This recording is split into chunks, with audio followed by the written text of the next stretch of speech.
And we are live. Welcome to the USPA Drug Testing Nationals out of Palm Springs, California, brought to you by SBD. SBD Apparel USA is the U.S. distributor of SBD Apparel, the market leader in supports, clothing, and accessories for strength and fitness. You can find more information about SBD online at us.sbdapparel.com. I need the mouse pad.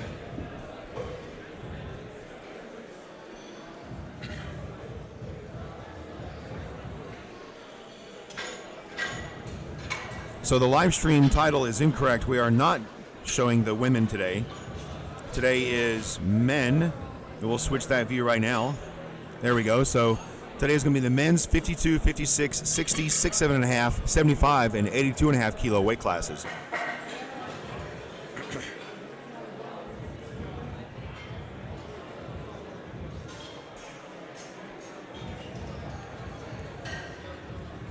So we're getting things set up.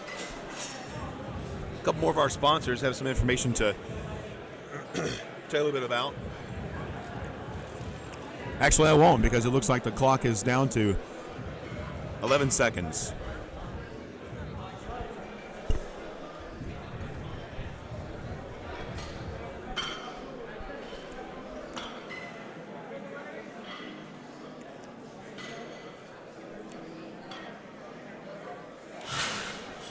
So guys, I'm able to see the chat, so if you have any questions, you can post them to the chat and we'll try to answer them. We're going to have some folks come by the table today. Maybe somebody from Iron Rebel. We're going to try to get the Kind of Fit, Kind of Fat crew over here to talk about their online community. Might be able to get Kyle Young from Kabuki Strength back over here today to talk about some coaching. And to kick things off, we've got Michael Martin. Michael is attempting a national record out of Washington State. This is going to be a 275-pound squat for Michael at 141 pounds body weight. And let's see what the judges say on that one. That's going to be a good lift for Michael. That's a new national record there for Michael in the single ply, coming in at a surprise 60 years old. Michael's a national competitor. Yesterday we had the pleasure of talking to Barb DeAngelis on the blue platform after her competition day was over. Barb is 76 years old and is also a active competitor with the USPA. Coming up next is going to be John Werley. John's coming to us out of Rancho Santa Fe, California, weighing in at 142.2 pounds. John's going to be attempting 286.6 pound squat.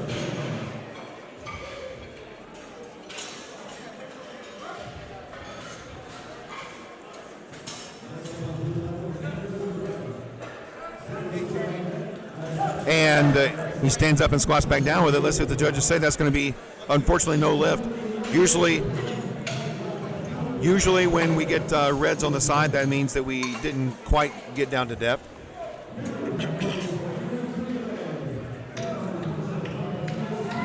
That's a great question, Anonymous A34KSA, and I'll get to that in a little bit. There's a little bit more detail involved in that particular question. And Eric, I'm not sure.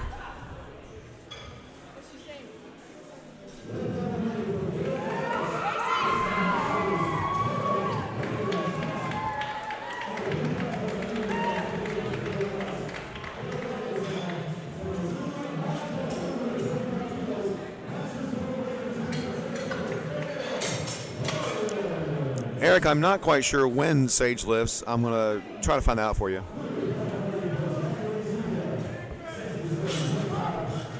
Dale Garlitz is up with a 319-pound opening squat attempt at 147 pounds his body weight. It's a double body weight squat for Dale. That's a good lift.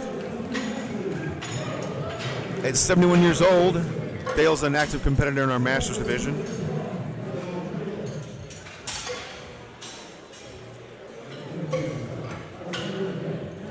Coach. Coach, there's an expediter over there.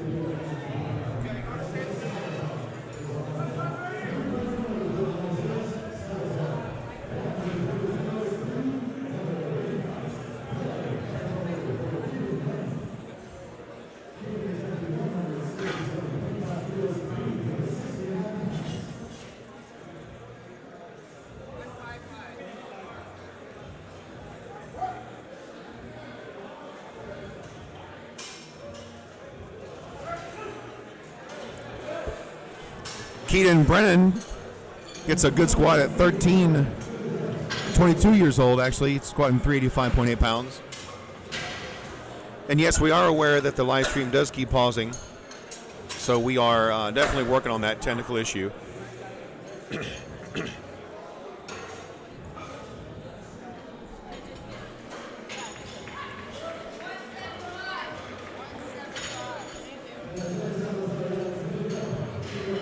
Back.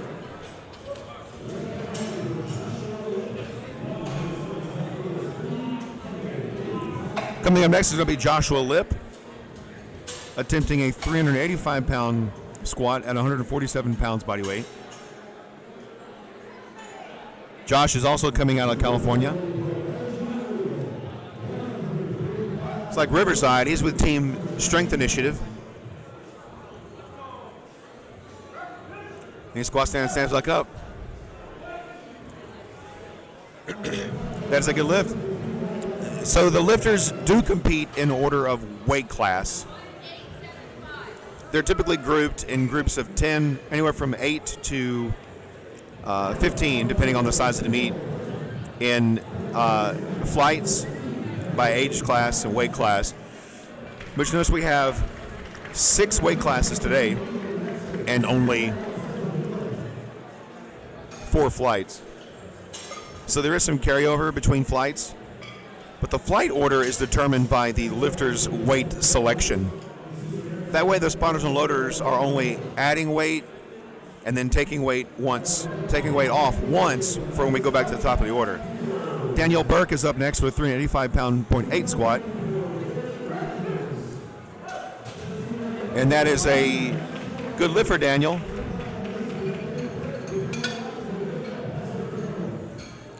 So scoring, competition within age and weight class divisions is by total. So when a lifter successfully earns a total in the meet, he or she competes against other lifters in their age and weight class based on that total. And that's regardless of body weight. However, best lifter awards are done by dots. And there's no bonus points for how fast things are done, just whether or not they achieve the lift. Billy is coming up next with a 391-pound opening attempt. And Billy's attempt is going to be a good lift. And the dot score is a score that calculates, gives the lifter a certain score based on their body weight and the lift and the amount that they lifted. And there's all kinds of special formulas that go into a dot score. It's not a strict body weight percentage basis.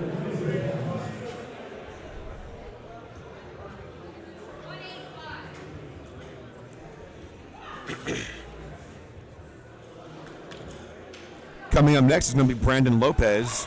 Brandon is going to be squatting 396.8 pounds at 144.8 pounds body weight. Brandon's coming to us out of Tucson, Arizona. And he squats down and stands back up with it. Let's see what the judges say about that. That's going to be a good lift for Brandon.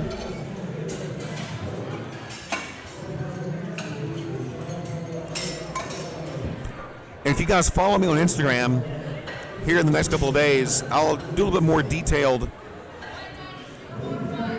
explanation in my story about how scoring works, just in case you're curious.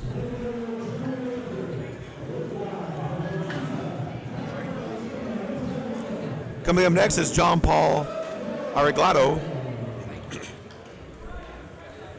John is coming to us out of Las Vegas, Nevada. He's with the Strength Initiative as well. John is opening with 429.9 pound squat attempt.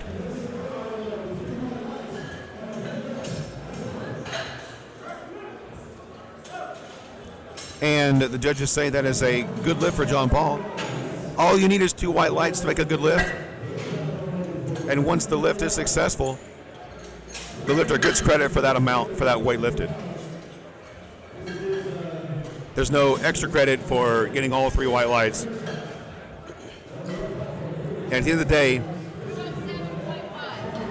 day, your score is based on the maximum amount you lifted for the day. Each lifter is going to get 3 chances at the squats. And the best of those attempts is the one that the lifter is awarded towards their score, towards their total. Now, lifters also have to hit at least 1 lift in the contest they are in to be qualified for the contest. So, for example, Avery is attempting a 463-pound squat on 145.9 pounds body weight. And this looks like it's a good squat for Avery. That's what the judges say. And that is a good squat for Avery. So that means that as of now, he is in the full power contest. But if you also saw Avery had the same thing as Christian, has the DL only box checked, that means that this lifter is also competing in the deadlift only competition as well. So if for some reason Christian misses all of his squat openers, then he is still eligible for the deadlift only contest.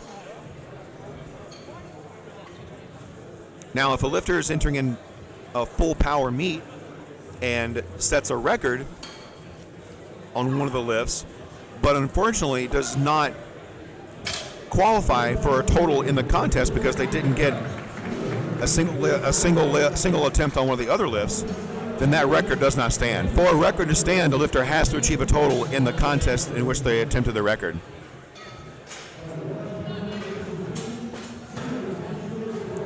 Christian Kearney is up next with a 485-pound squat attempt, coming in at 142.9 pounds. These are some pretty big squats coming out of the 7.5 kilogram weight class.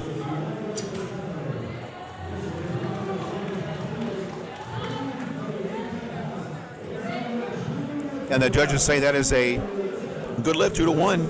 It's a good lift.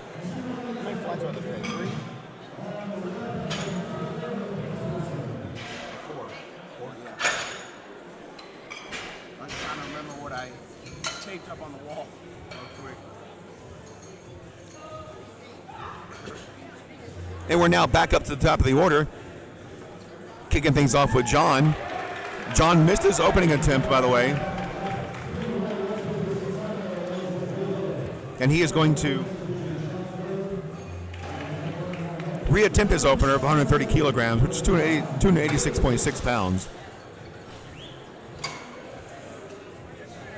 So the USPA is a kilogram federation. Pounds are shown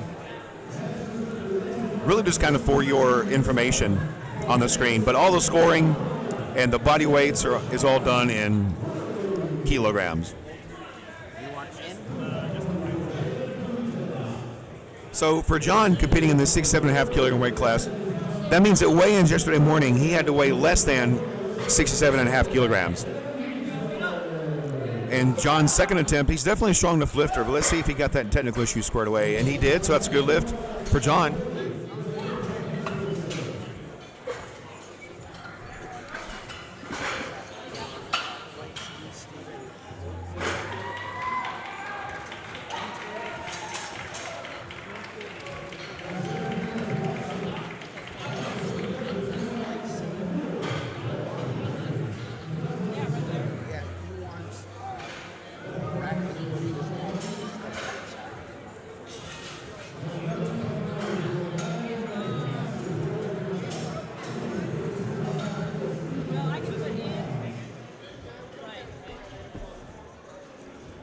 Michael's coming to the platform to attempt a world record. This is a Masters single ply world record squat attempt. And I think Michael is strong enough to get that, but single ply requires a little bit of extra technique.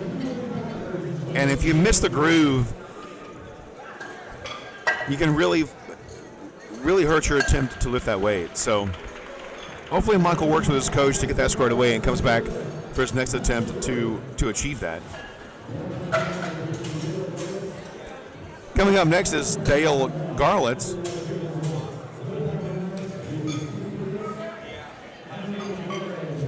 Dale's coming to us out of Missoula, Montana. He is a Kabuki Strength athlete. Actually, I had a chance to talk with Kyle Young yesterday about Dale and how helping him move has made his life better overall. So he's competing raw. This is for a world record, a Masters raw world record squat at 341.7 pounds.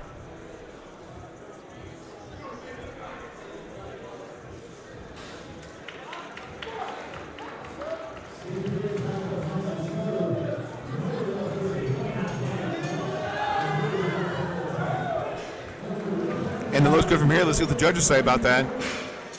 That's a good lift, 2-1, 2 wide lats is a good lift, so he's got to stop and get his gear checked. Make sure he gets credit for that lift.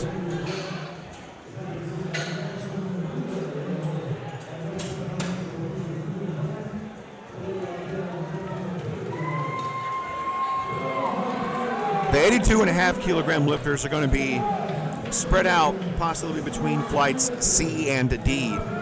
They'll be the last competitors of the day in each of the lifts. Anonymous A34 KSA.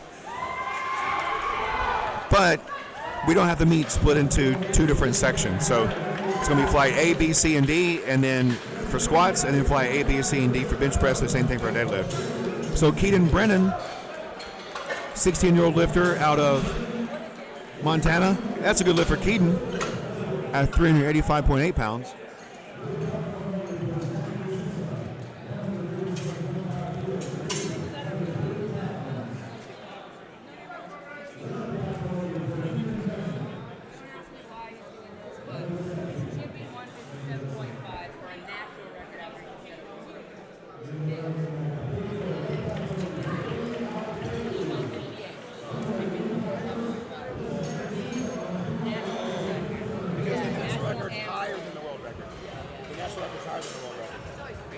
Yeah.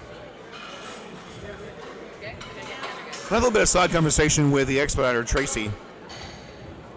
It's going to be an interesting lift coming up next for Caden. We'll talk about that when he comes up. Billy Alcade is next.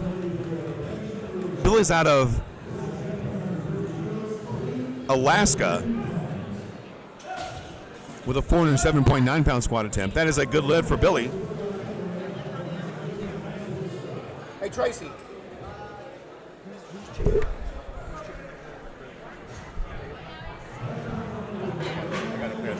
It's actually Dale that's going to be chipping that record. So we'll talk about when Dale comes up, how that works and what that means. He just broke a world record, but next he's attempting to chip a national record.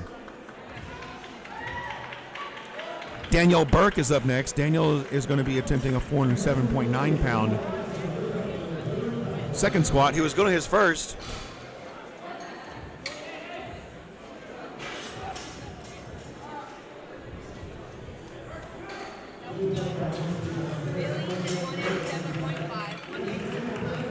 I'll tell you what, if you guys follow me on Instagram, I will take photographs of the flight sheets that are posted in the back of the warm-up area. And that's a good lift for Daniel. So you can see in which flight your lifter is and where they will be for the opening attempts. And just don't forget, during the flight, that order can change after the openers because their flight order is determined by weight selection. So if a lifter takes a second attempt that is higher than the lifter that was following him or her previously in the flight, then they'll jockey positions back and forth. And that can be important to keep in mind when it comes to deadlifts. And we'll talk about that more when the deadlifts happen. So Joshua's come up with a 413.4-pound second squat attempt. And the judges say that's a good lift for Joshua. Joshua's on the board so far with a perfect day, 2 for 2. It's a good way to start your day out here in Palm Springs. Brandon Lopez is up next to attempt a 424.4-pound squat at 144.8 pounds. Brandon's out of Tucson, Arizona.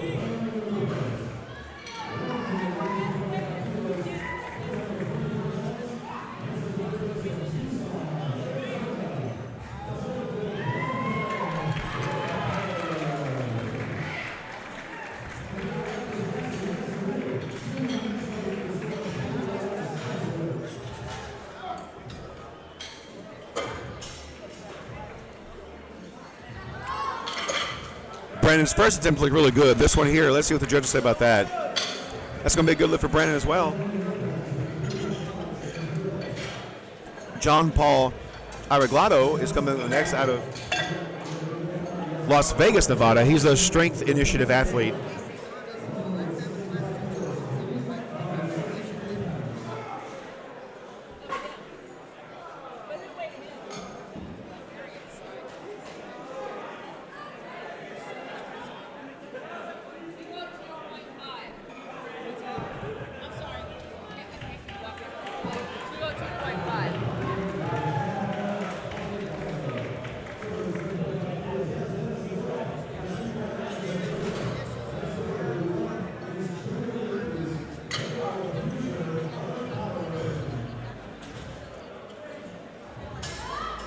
A little bit of fight there on that lift out of John.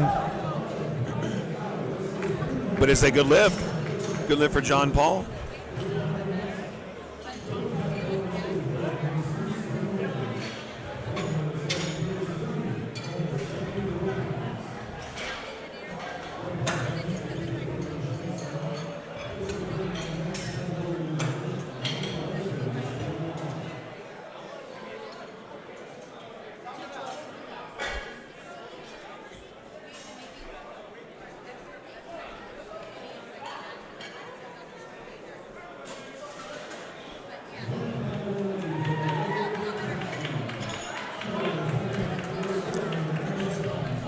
Coming up next is Avery Jackson.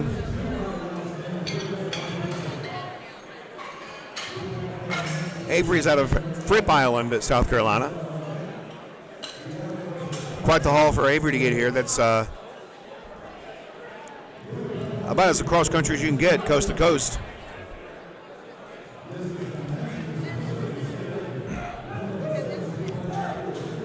So Avery's squat is it's a good squat.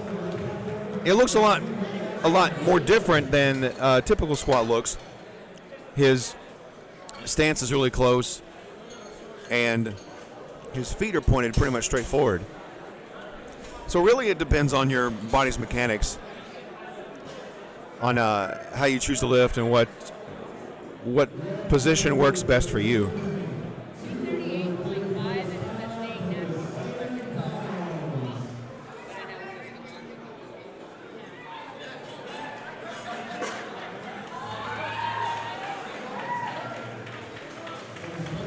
Christian Kearney is up next.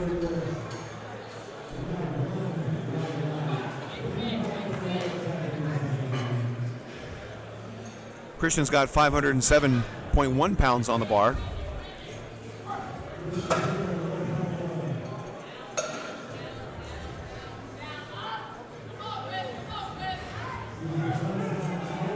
And Christian's lift is going to be good.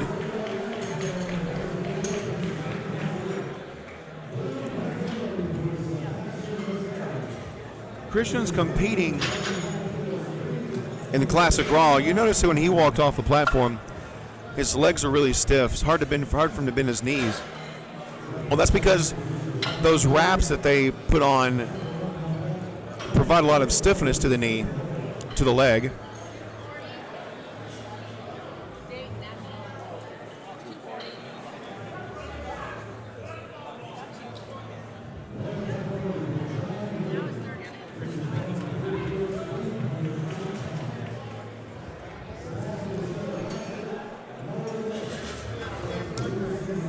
So John's coming up to attempt a state record. This will be a state record for John.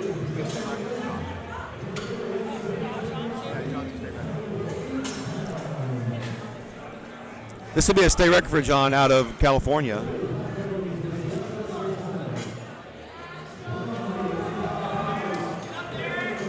And looks good from here. Let's see what the judges say about that. The judges agree that it's a good lift, so that's a new California state record. So coming up next is Michael Martin. Michael opened with a successful national record attempt. So now he's attempting to break the world record.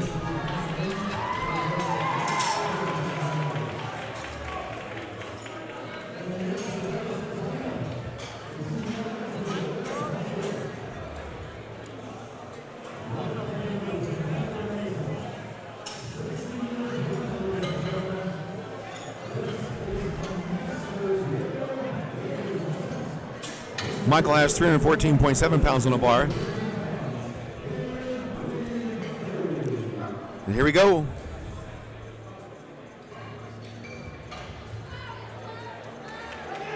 And not quite there today. Not quite there. Coming up next is going to be Dale Garlett. So if you look at Dale's first attempt, that was for a world record. His second attempt was for a world record. They were both successful. But his third attempt is for a national record. So you may be asking yourself, how can the national record be higher than the world record? Well, for a world record to be set, it has to be set at a national or above sanctioned event. A national record can be set at a local level and up event. So there could be a competitor in his age and weight class at the local level, or even Dale himself, that was able to set the national record at a local level. As long as you have two national referees in the chair at a local meet, you can set a national record.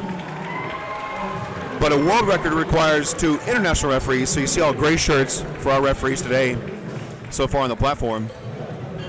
And it has to be done at a national level or better contest.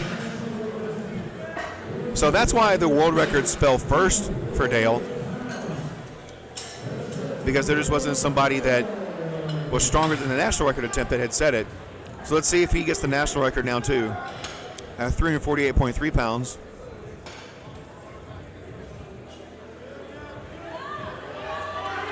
And it's not quite there today.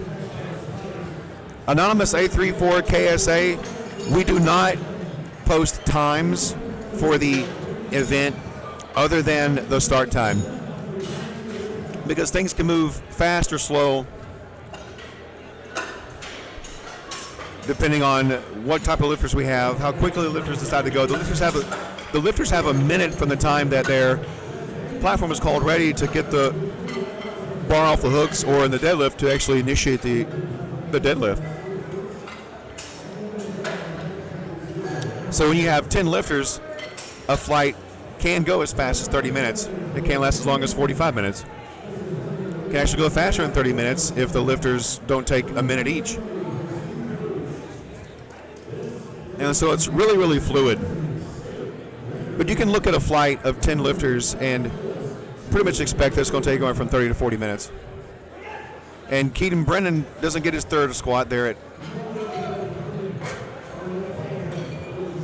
not quite in him today. He'll lift the fight and come back and get that another day.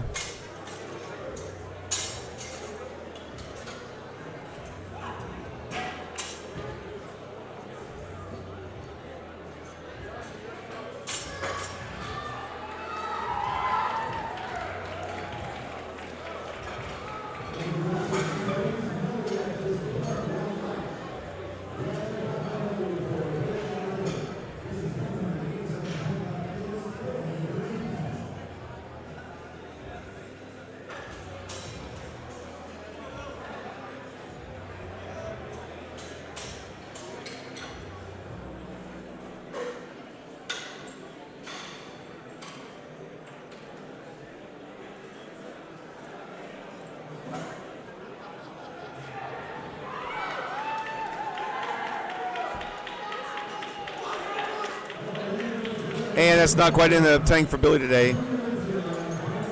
Daniel Burke is up next with a 418.9 pound squat opener attempt.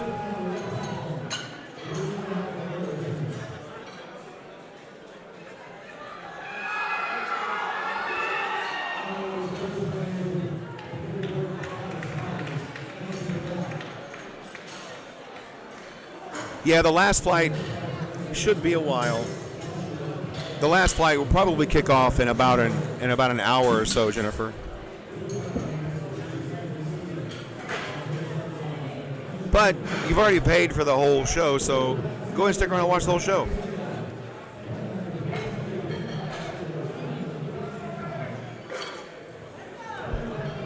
Coming up next to the platform is going to be Daniel Burke. Daniel's 2 for 2 so far on squats today.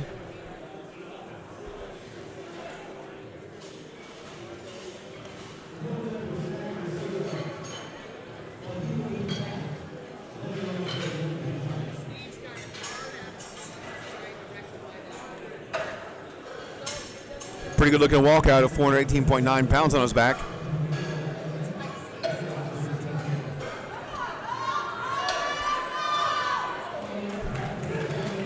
And Daniel's opening squat attempt is good.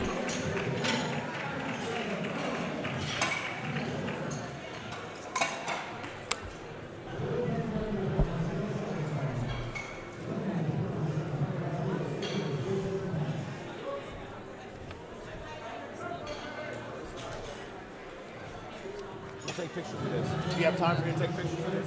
Oh, that's fine. Just go ahead. I was just going to move over.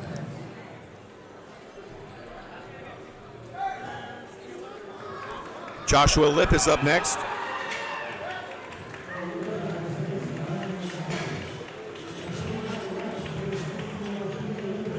Joshua's attempting 429.9 pounds.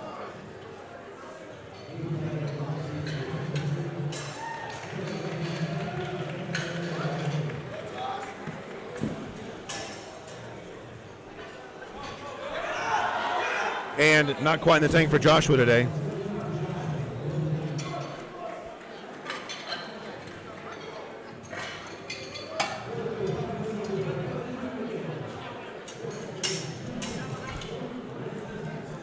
Up next is going to be Brandon Lopez.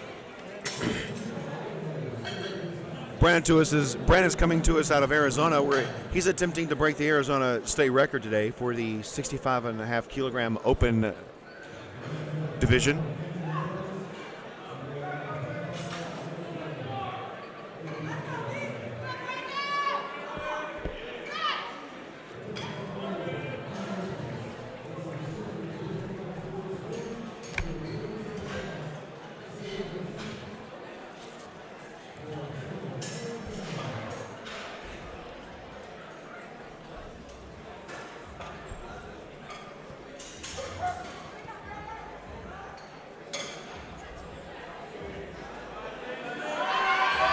And it's quite the fight out of Brandon.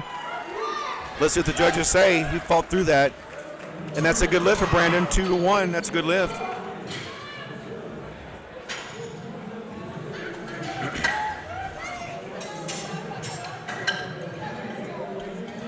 All right, so guys, if you hop on Instagram and look for me, I'll post my handle in the chat again.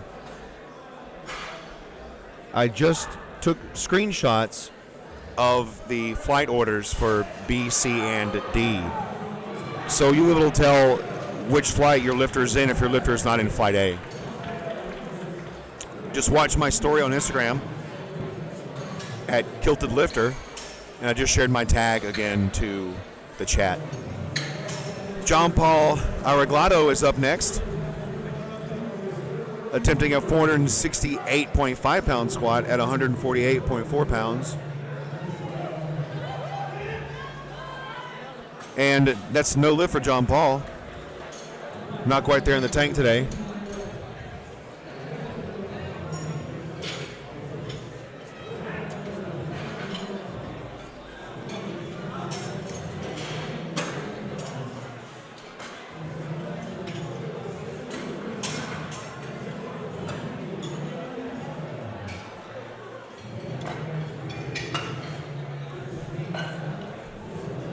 Yeah, JD, so the last 2 lifters of Flight A are up now, and then we have 13 lifters in Flight B. And then it's going to be Flight C and then Flight D.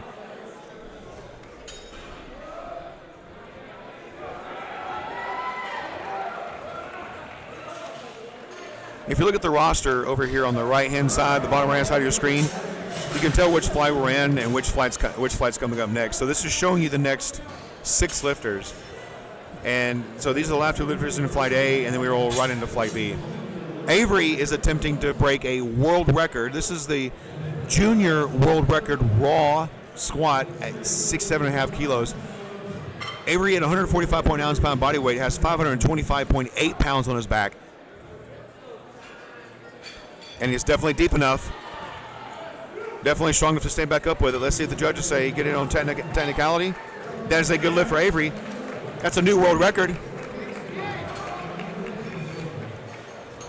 And coming up last in the flight, we have Christian Kearney.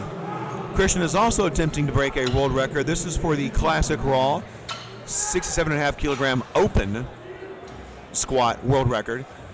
Christian is going to be attempting 529.1 pounds.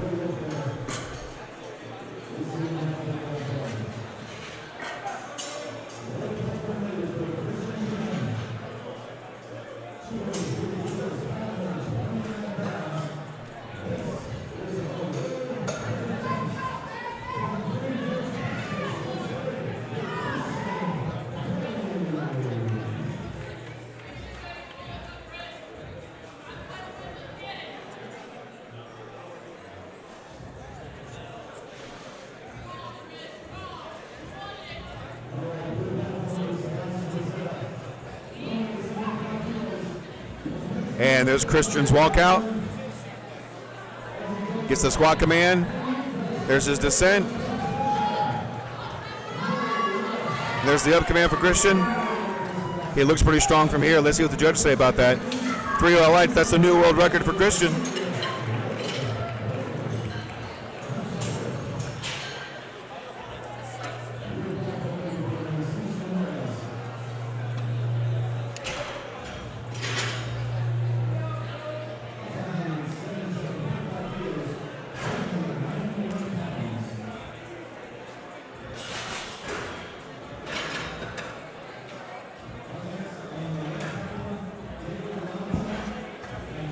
And we're going to roll right into Flight B, get the referee swapped out.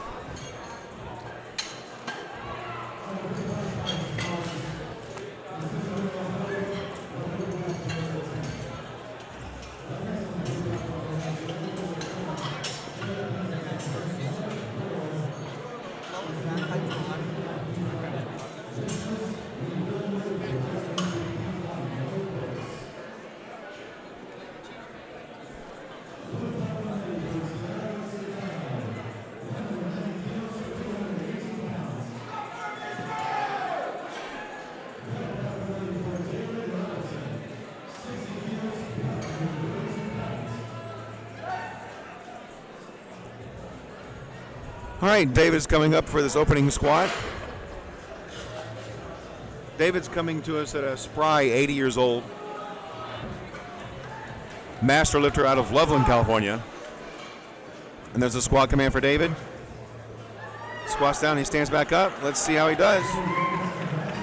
That is no lift for David. Usually when lifters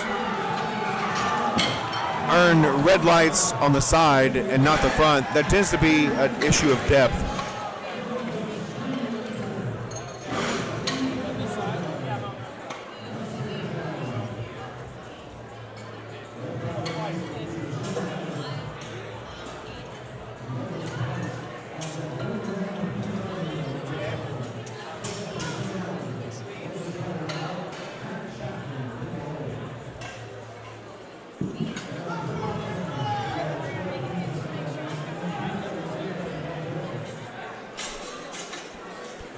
Coming in next is Jim Campbell.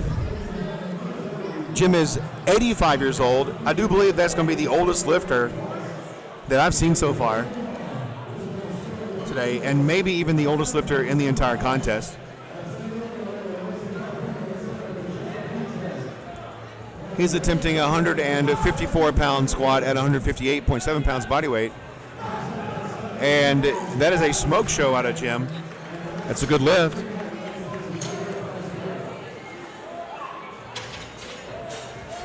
So, Jennifer, you can get information about judging in the rule book, and that can be found at USP.net under the member resources. If you hold on a second, I will post a link to that.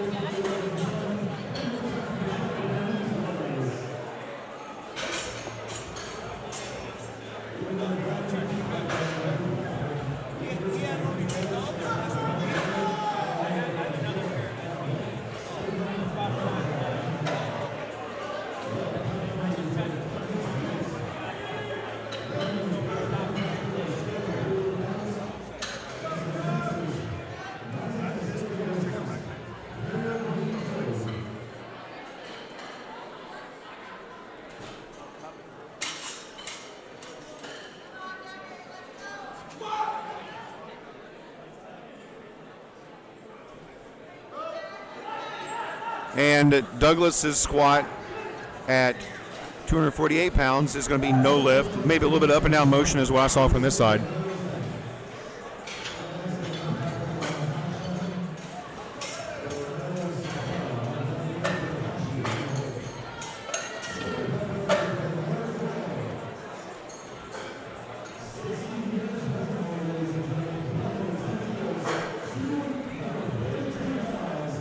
Matt Chapman is up next.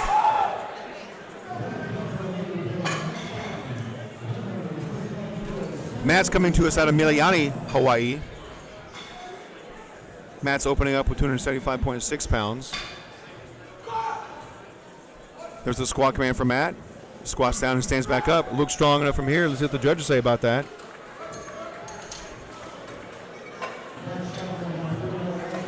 And that is a good lift for Matt. Bernardo Separa is up next.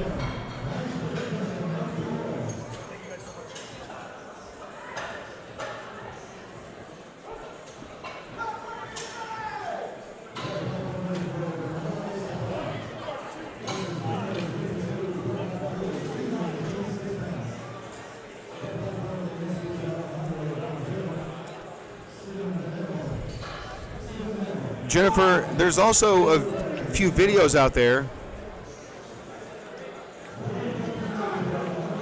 that I did with Garage Gym Life Media. That's a good lift for Bernardo. They're available on YouTube for free. And we go over rules for each of the different lifts in those videos. If you hold on for a second, I'll also share with you Garage Gym Media's YouTube channel.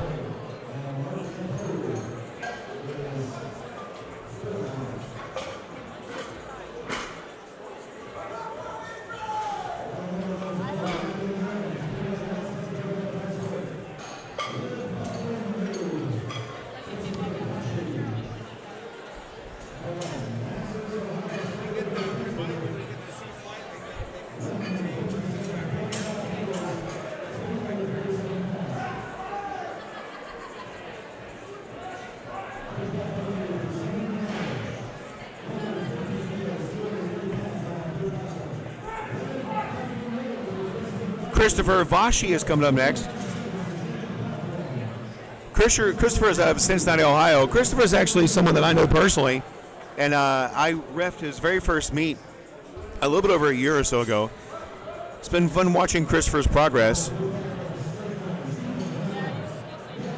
Christopher, the clock is running on Christopher. Unfortunately, it looks like he's not going to be making his squat.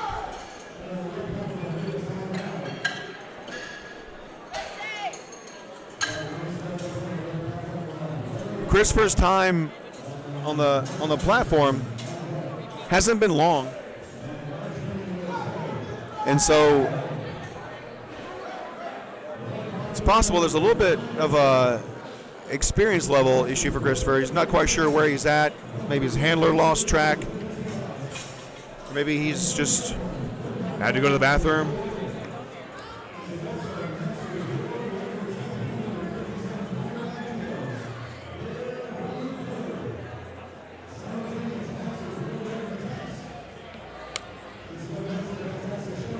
All right, Greg is going to be opening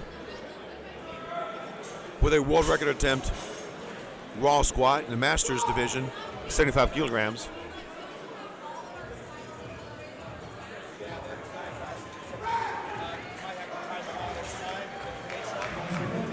He's here. I saw him here. I know the guy. He's here.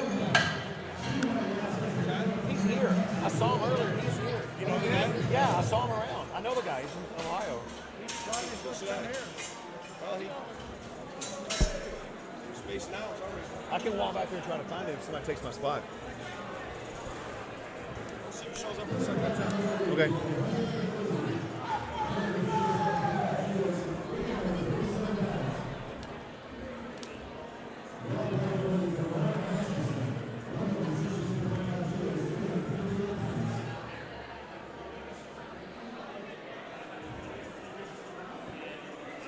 Sorry, I got a little bit distracted about trying to find out what's going on with Christopher Vashi. It looks like he's nowhere to be found. That last attempt looks like it was not a good, successful world record attempt. Mark Masterson's up with a 358.2-pound squat, and that is also unsuccessful.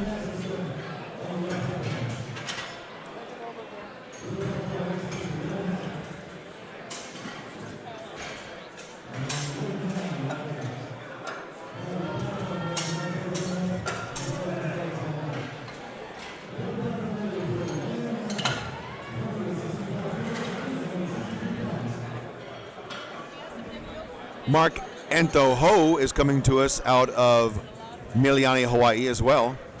Mark is going to be opening up with 418.9 pounds on the bar.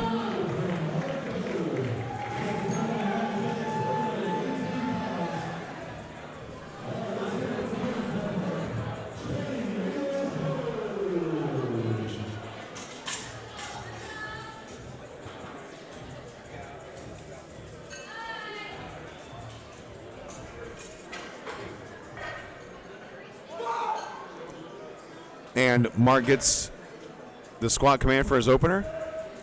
Takes a deep breath, locks himself in. So that's a good looking squat from this. Let's see what the judges happen to say. And Jennifer, I'll walk you through real quick what they're looking for. So Jennifer, the lifter gets the squat, gets the platform ready command. You have 1 minute, come out to the platform and get set up and get the bar off of the hooks. And then the lifter takes as many steps as they need to back to clear the hooks.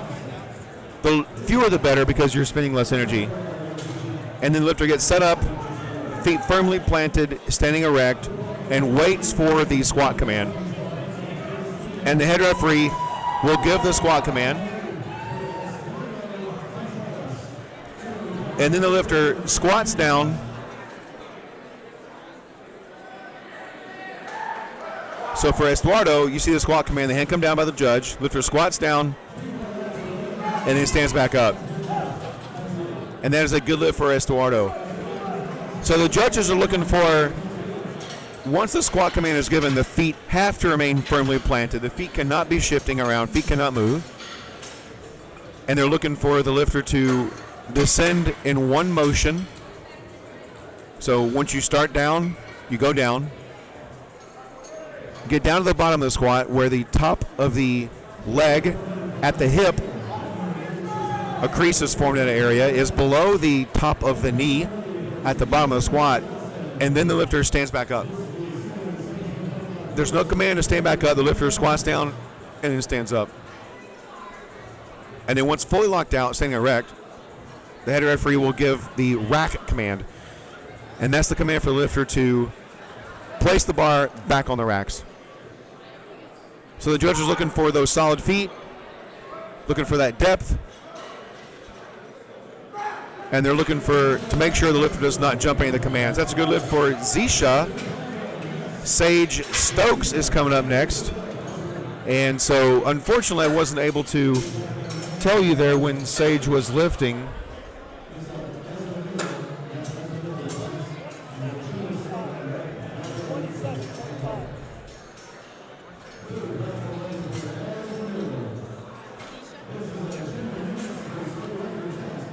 Someone asked a question that on the chat earlier when Sage was lifting, but that is now.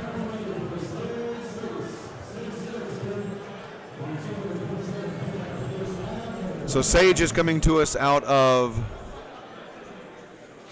Corona, California.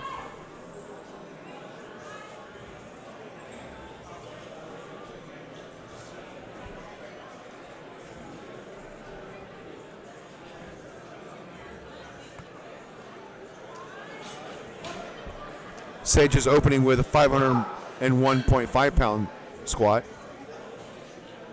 at 164.2 pounds. That is a pretty good looking fight out of Sage. And the judges say that's 2 white lights, 2-1. 2 white lights is a good lift.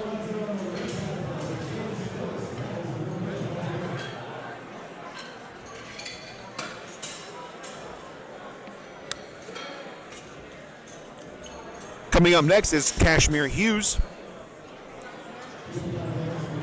Kashmir's a lifter from my neck of the woods as well. My old stomping grounds of Ohio. He's coming to us from Parma, Ohio.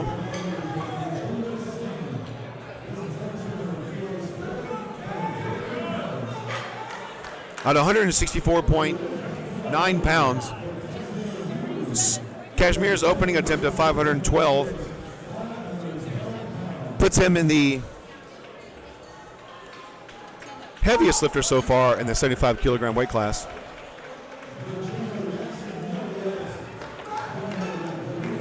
And that lift from this angle looks good. The judges agree. That's a good 3 lights for Kashmir. He also goes by Cash, by the way.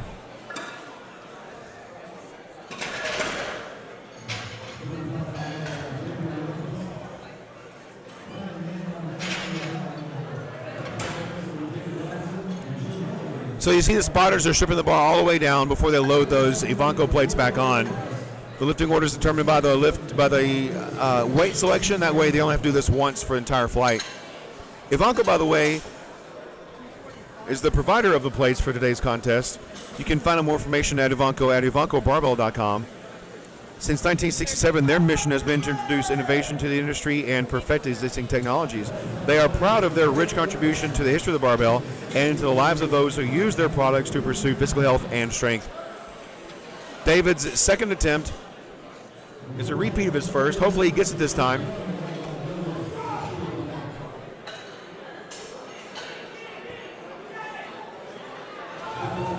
And that looks good from here. Let's see what the judges say. That's going to be 3 white lights for David. He's on the board.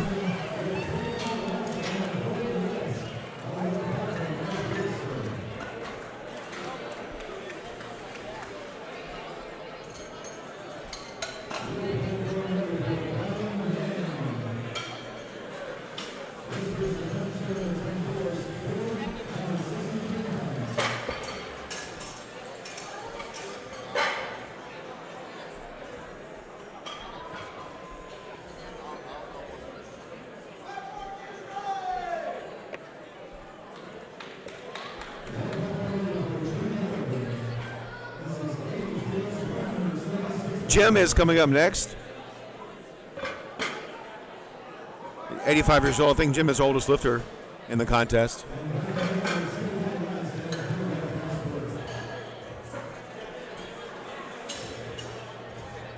Jim is attempting 176 pound squat at 158.7 pounds body weight.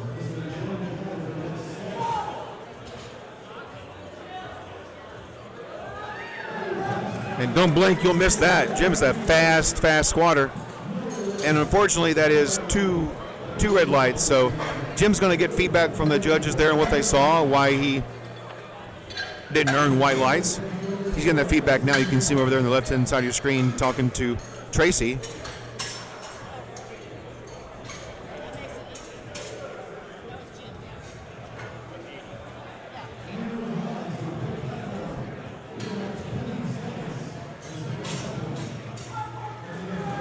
Douglas White is up next. Douglas is going to be taking his opener again, which is a Montana state record.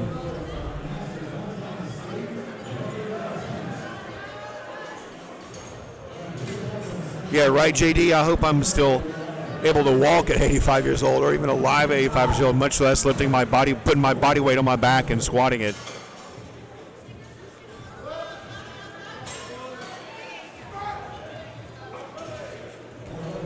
And Douglas got that one this time. He fixed whatever his technical issues were and got that squat. Coming up next is going to be Matt Chapman. Matt's out of Miliani, Hawaii.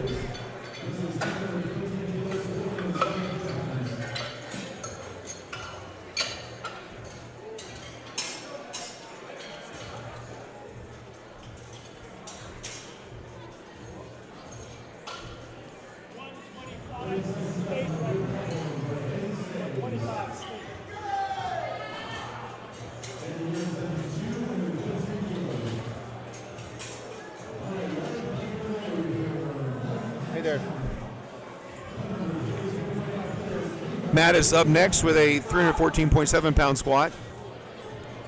And he squats down and stands back up. That looks like that's a good lift.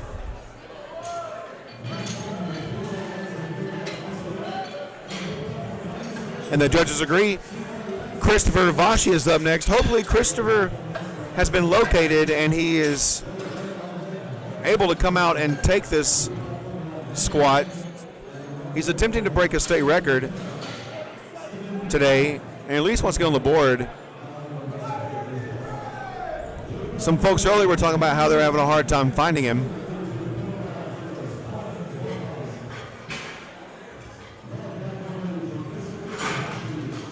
That's what it looks like on screen right there. Oh, yeah. Great picture. The clock is running for Christopher, and it looks like, unfortunately, he may time out again. We're still not able to locate him. While we're waiting for Christopher to come up to the screen, I'll talk to you a little bit about one of our sponsors, Iron Rebel. You can find out more information about Iron Rebel at ironrebel.com. They also have a booth here on site today. Iron Rebel, their apparel and gear are not made to keep up with latest fads. Instead, if you want the very best in clothing, wrist wraps, compression sleeves, and lifting gear that are tested and made to last for intense gym goers, then their brand is for you. They're proud and serious supporters of bodybuilders and powerlifters. In fact, the owner, I had a chance to chat with him yesterday. He is a competitive bodybuilder. And the team is built by countless powerlifting fans and driven warriors who strive to be their best inside and outside the gym. And I picked up one of their ice shakers yesterday.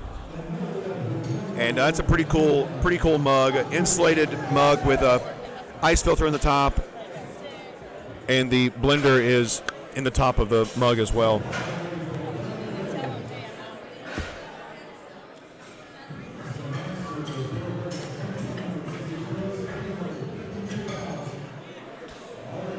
Greg Rail is up next. Greg is looking to break that world record. His first attempt was unsuccessful. He's coming to us out of New Jersey. 57 years old, attempting to squat 352.7 pounds.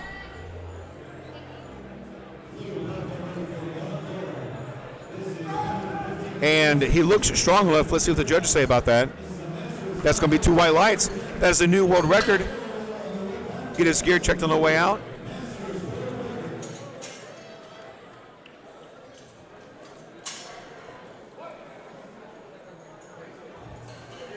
Up next is Mark Masterson. Mark is a master lifter coming to us out of Madison, Alabama. That's close to where I live now. I moved down to northern Alabama there to be close to my family. Left Columbus, but I'm still a Buckeye.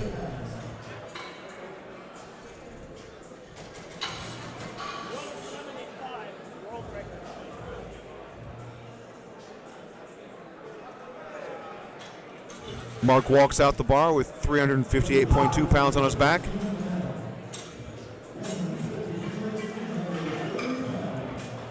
And that looks good from here. Let's let the judges say, yep, and he is on the board this time. That's 3 red lights for Mark.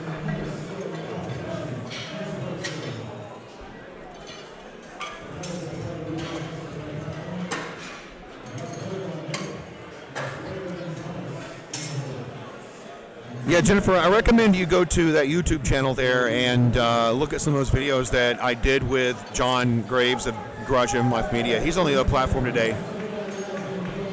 And they're geared towards folks with maybe not a lot of experience to talk about what we're looking for as judges. I am a national referee as well. You'll see me on the platform sometime today taking some chair time. Bernardo Separa, also a master's lifter, attempting to squat 363.8 pounds. It looks good from this side. Let's see what the judges say about that. That's going to be a good lift for Bernardo.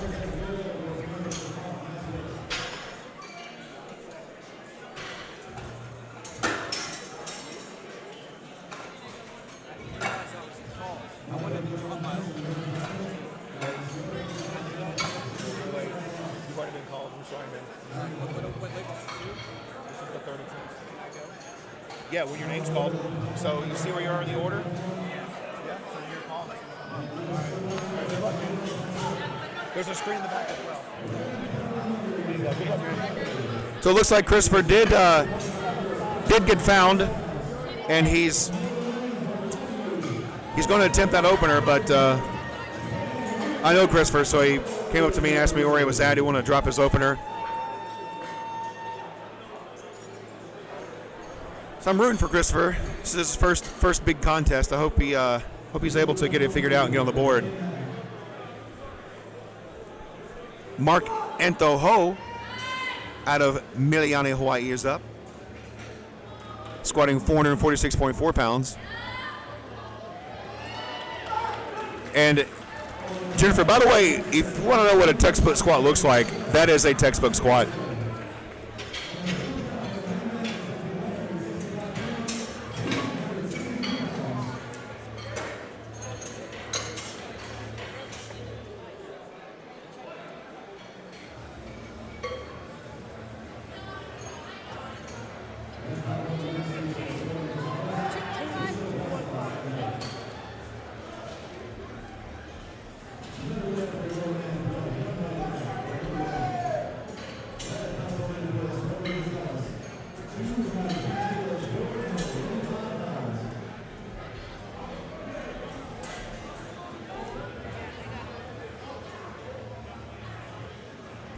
Estuardo Gonzalez is taking his second attempt out of Lancaster, California. He's squatting 485 pounds.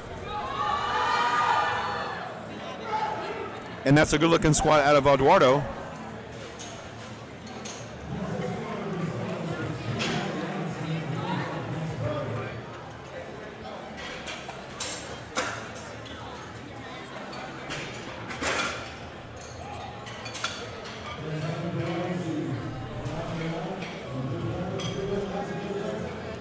Coming up next is Zisha Preslosche. I believe that's how you pronounce his name. If anybody in the chat knows Zisha and can let me know how to pronounce that name, that'd be pretty sweet.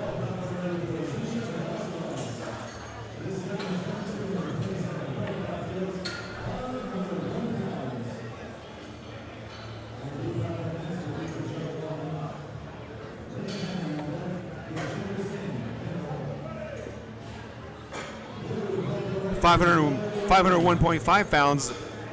Zisha, at 26 years old, is looking to break that 500-pound barrier.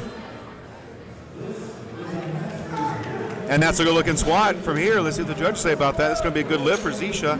Up next is Sage Stokes. Sage out of Corona, California, attempting 523.6 pounds at 164 pounds body weight.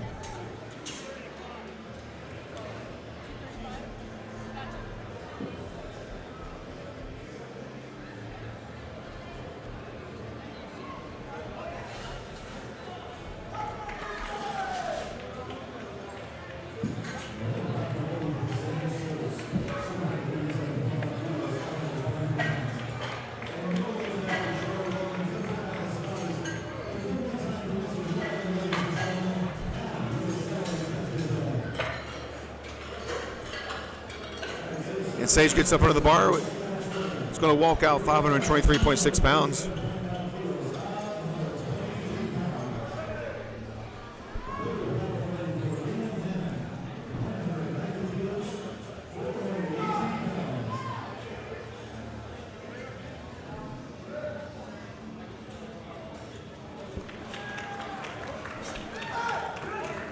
And Sage's squat is unfortunately not good.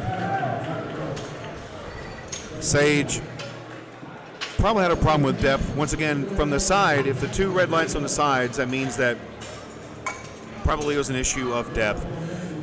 Kashmir is coming up next. Kashmir, by the way, is out of Parma, Ohio. And Kashmir is a super strong lifter. He's coming in for his second attempt at 540 pounds. Guys, at 164 pounds body weight, you are looking at someone who is squatting over 3 times their body weight raw. 3 times. Imagine putting 3 of you on your back and then attempting that.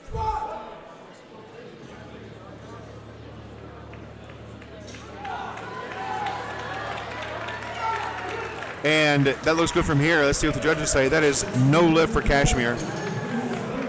So Joseph, I was telling Jennifer this earlier, or another person asked this question earlier in the chat, that sometimes world records can be lower than national records because a world record has to be set at a national sanctioned meet or better, and national records can be set at local meets. The availability of the national meets isn't quite what local meets are, and sometimes lifters that are strong enough to set those world records aren't able to come out to these meets. This is an amateur sport. We all have jobs. Very few of us are doing this full time. I mean, very, very few of us.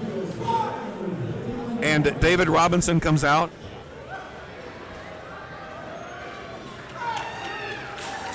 David's squat looks good. From here, the judges agree that is 2 white lights for David.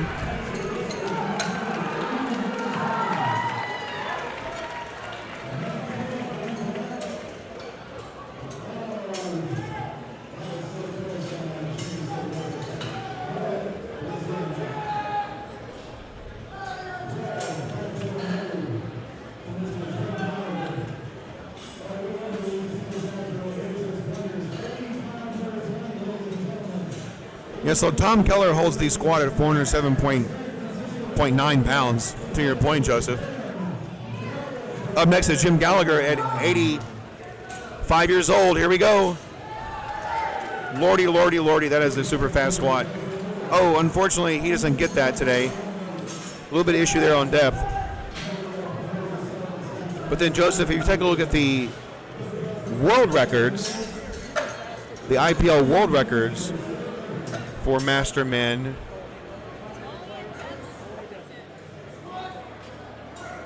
you can see that in the 75 kilogram weight class, it is just a preset of 160 kilograms. So that means that Tom Keller broke the national record at a local or a state level meet, but possibly didn't come out to a national sanction level meet to be able to break the national record. And plus you require 2 international referees in the chair as well. There's a squat coming in for Douglas, attempting a state record out of Montana. And not quite in the tank today for Douglas.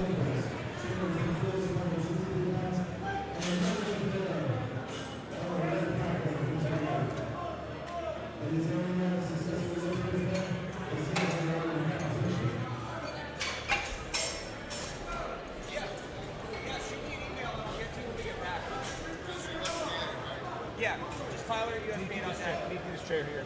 Oh, yeah, Tyler, my name is Mike. Nice to meet you. I had I'm this in this chair. I'm taking a video of you. Okay, cool.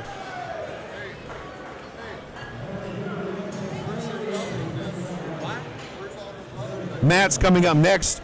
He's attempting his 3rd squat at It's funny. I've had multiple people 325.2 pounds out of Miliani, Hawaii. He's a master lifter. People ask me if I'm okay. I'm like, yeah. They're like, oh, like you look kind of pissed off. I guess that's. That's a good lift for Matt.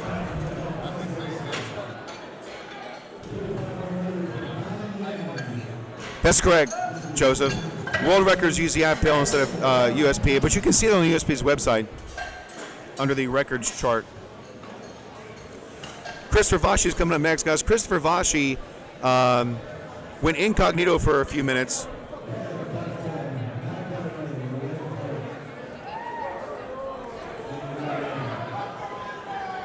The platform is ready for Christopher, so he came up to the table and asked if he could lower his squat attempt once he was able to discover, learn that he was actually coming up. And he timed down his first 2 squats, so he really needs this to stay in the meet. Like I said before, Christopher is relatively new to powerlifting. I actually reffed his first meet ever, just outside of Cincinnati, Ohio, and really energetic lifter, really excited to lift. But this is his first national contest, so see if he gets this. And unfortunately, Christopher just didn't have that in him, and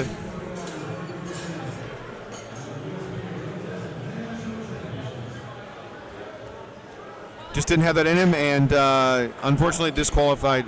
He is disqualified from the meet. He'll be able to lift as a guest lifter for the other events. And let's see if he's entered any of the crossover events as well.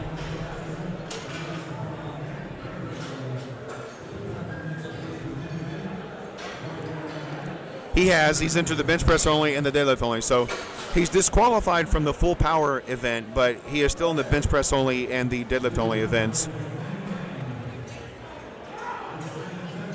So if he sets any records for those events, it'll be for deadlift or bench press. It'll be in deadlift or bench press only. They won't count in the full power contest because he didn't get a squat. Yeah, you're welcome for that, Joseph. It can be a little bit difficult to understand sometimes. It's kind of tricky, the whole sanction level issue.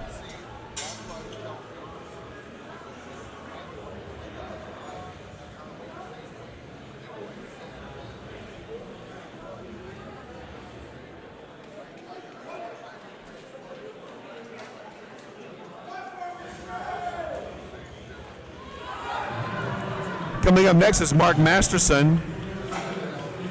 Mark's a Masters lifter out of Madison, Alabama. Not too far down the road from where I live there, and just north of Birmingham. And Mark is attempting 374.8 pounds at 161 pounds body weight. This is for a master squat, a very respectable number. And that is a unsuccessful attempt out of Mark. Looks like it was another issue with depth there for Mark.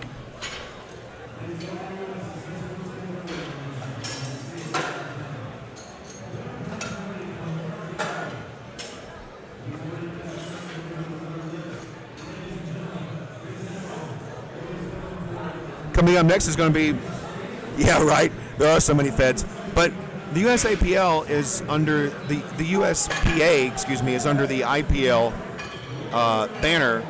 So when it comes to world records,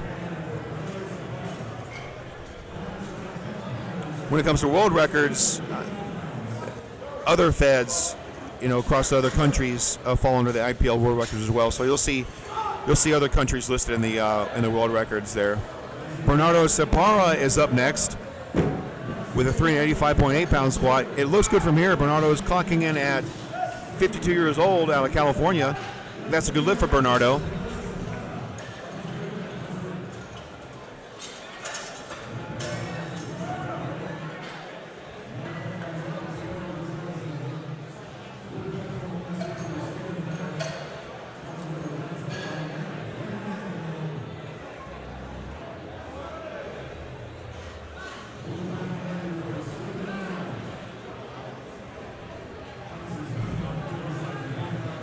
Greg Rail is up next with a 385.8 pound second squat attempt.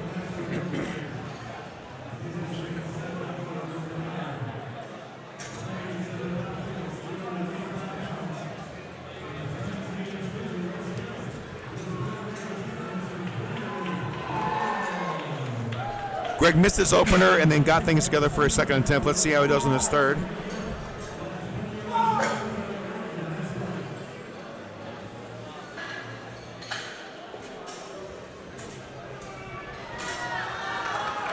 Oh, that's a grinder right there. What a show, what a show.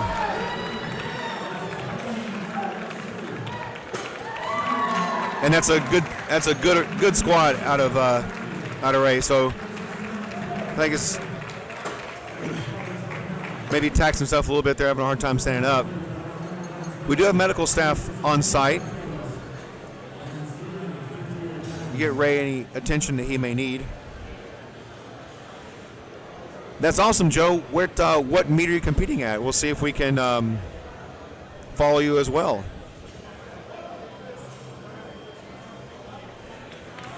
By the way, Joe, openpowerlifting.com is a great resource, and we use openpowerlifting.com to verify numbers for different meets and whatnot, and that's actually where we collect a lot of our data, or it's a simple location for a lot of our data, so we'll go in and pull data down from there to do analysis of things to understand what's trending and where people are trending or where lifters are trending nationwide.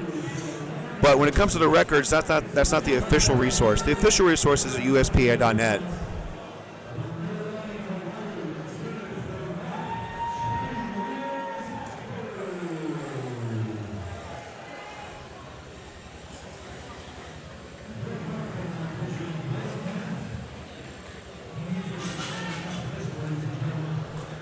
Mark Anthony Ho is up next out of Miliani, Hawaii, with 474 pounds on his back at 164 pound body weight. Mark is attempting a pretty respectable squat.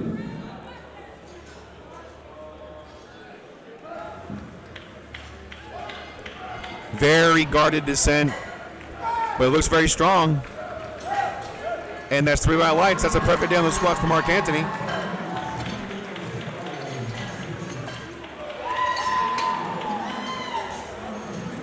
Estuardo Gonzalez is coming up next out of Lancaster, California, attempting 490.5 pounds.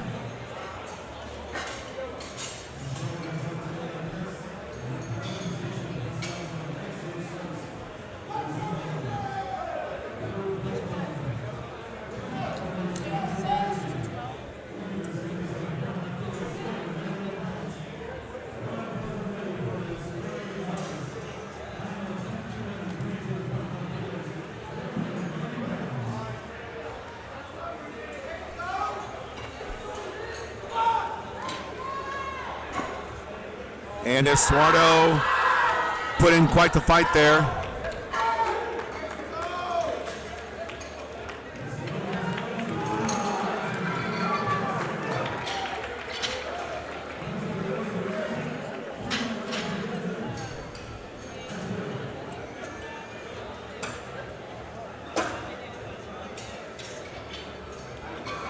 Zisha Braslos is up next with a 518-pound squat attempt.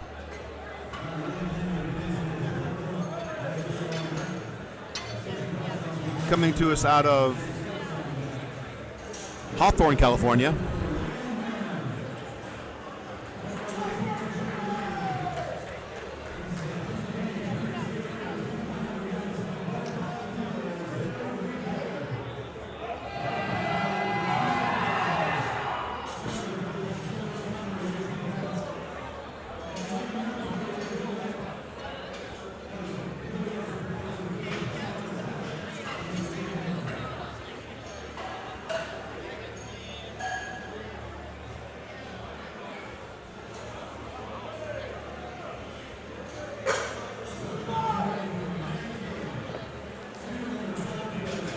And Zisha doesn't quite have it in him to get this squat. Sage Stokes is coming up next. Sage missed his second attempt, got his opener. 523 pounds. This is a repeat of his second attempt.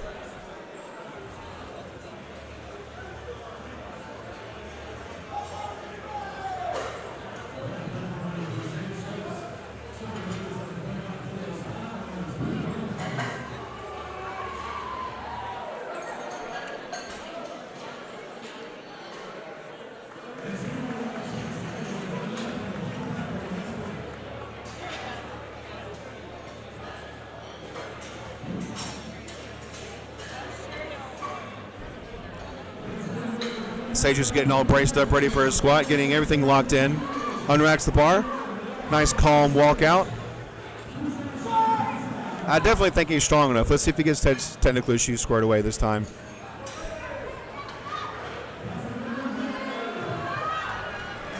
He likes it. He likes it. See him nodding his head. And not quite there today.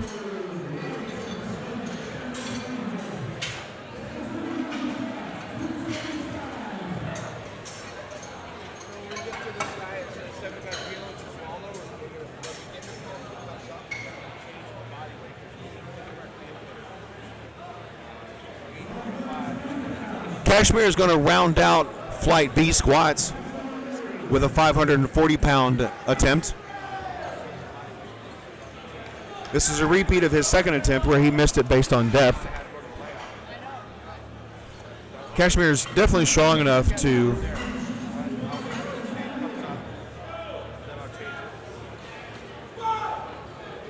get this attempt. Let's see what the judges say once he finishes it up. And it looks good from here. I liked it, and that's a good lift for Kashmir. So Kashmir is rounded out his day with a successful 540-pound squat, 547-pound squat attempt. We're back to the, actually not back to, we are rolling right into Flight C. We're at the top of the order in Flight C with Daniel Anderson. Daniel's a junior lifter out of Montana, is going to be attempting a state record of 369.3 pounds.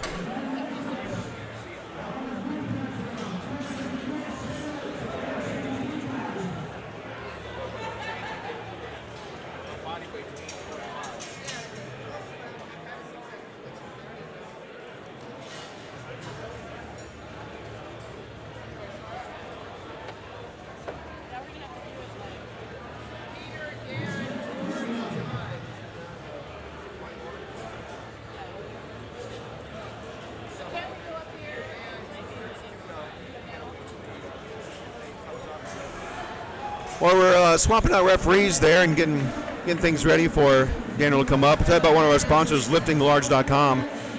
Lifting Large is directly behind me today. They have a booth here, and oh no, I'm sorry, they don't. I'm thinking about a different vendor. But liftinglarge.com creates a shopping experience for athletes globally that offers a large variety of training tools to help them excel, supplying only in-house tested products that they would use in their own gym and in training. That's liftinglarge.com. Daniel gets the squat command. And if you blink, you miss that one.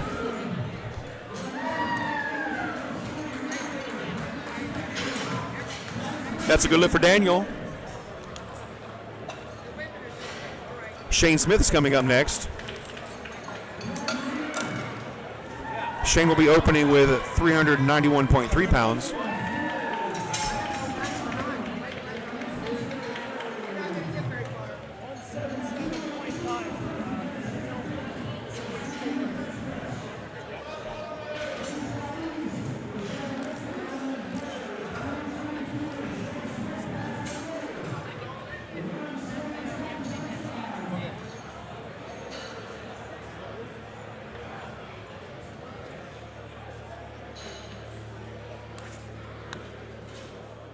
Shane walks out 391.3 pounds. At 17 years old and 174 pounds body weight. You're looking at a pretty strong lifter there. That is 2 white lights for Shane. That's a good lift.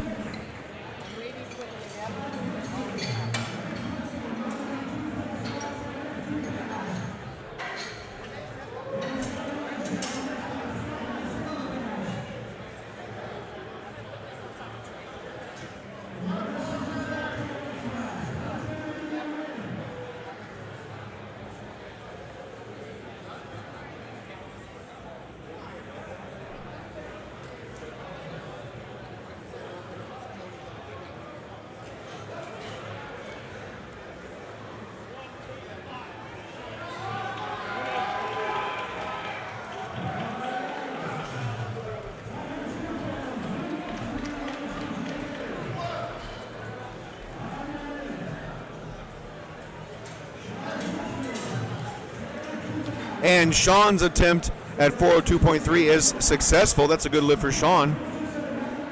Coming up next is Wyatt Christensen out of Flagstaff, Arizona. Wyatt's attempting 435.4 pound opener.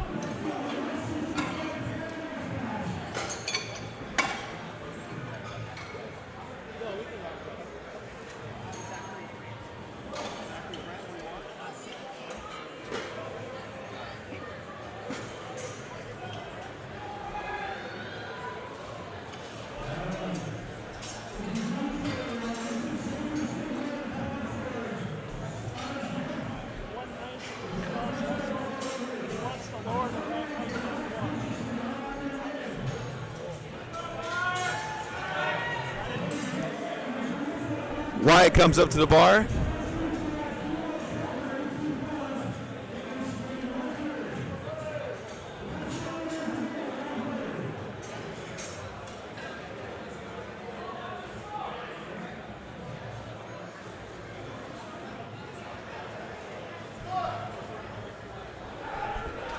He gets the squat command. Squats down, stands up. Definitely looks stronger from here, and the judges say that's going to be 3 white lights for Wyatt. Good lift. Up next is Edwin Burgos out of Staunton, Massachusetts. I think that's how you pronounce the name. Attempting a 440.9 pound squat at 178.8 pounds body weight.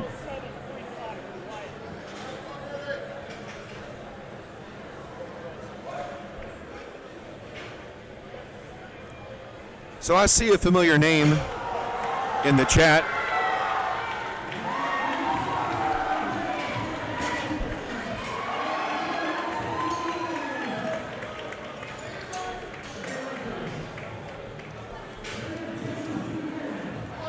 Platinum Power Princess. It looks like that's going to be Kylie Ray Craig hopping in the chat there with us, guys. And Edwin Burgos with 2 white lights in his 440-pound opener. It looks good to me. Same weight. Calvin Bolding is attempting the same weight out of Oceanside, California.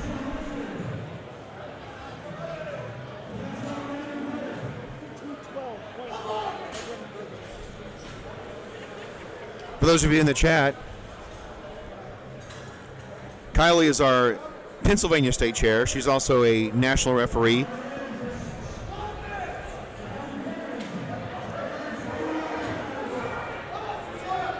And quite the lifter and competitor herself. Calvin coming up with that 40 pounds on his back. He squats down and stands back up with it. Let's see what the judges say if he got it. And that is a good lift for Calvin.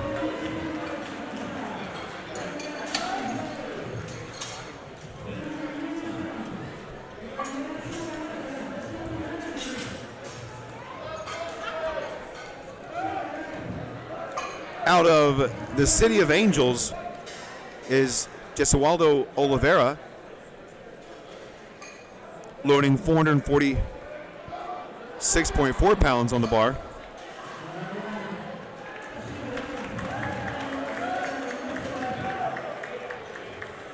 For his opener.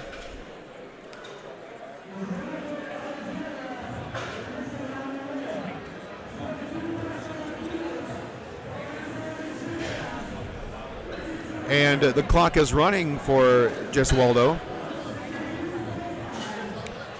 Lifters get 1 minute from the time the platform is called ready to get to the platform and get the bar off of the hooks. And it looks like Jesualdo is going to follow in the footsteps of Christopher Vashi and time out for at least his opener.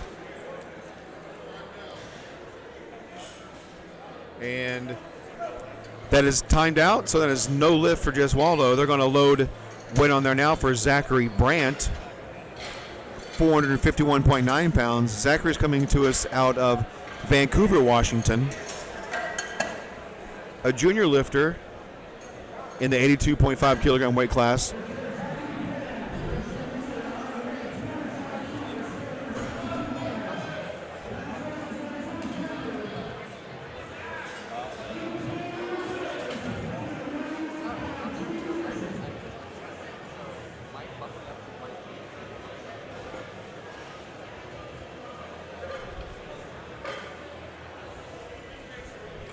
And Zachary is up next. He's got nearly 500 pounds on his back for his opening attempt.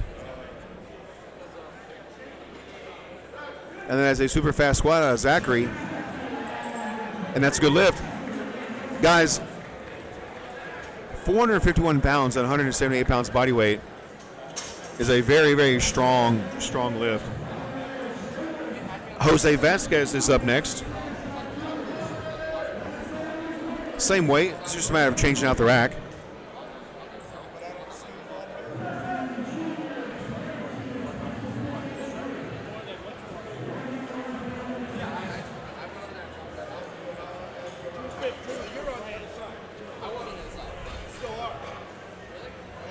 And Jose unracks the bar, gets set up, takes the squat command.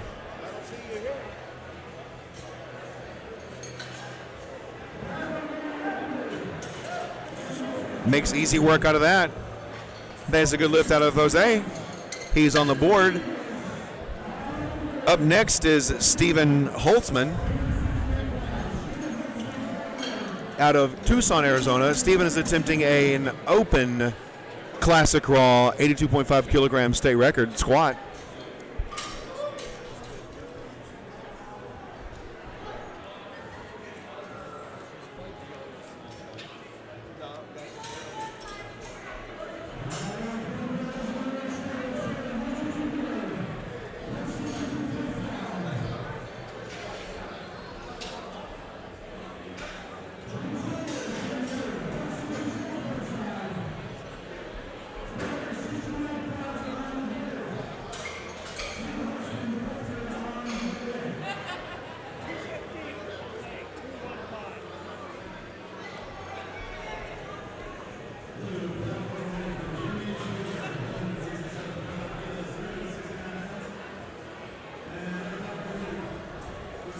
We're getting the bar loaded there for Steven. You notice that they're bringing in the uprights.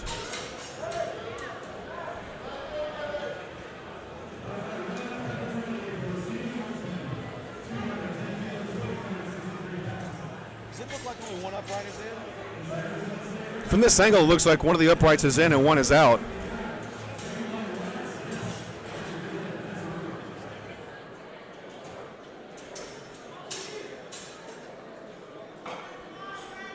But perspectives can be deceiving.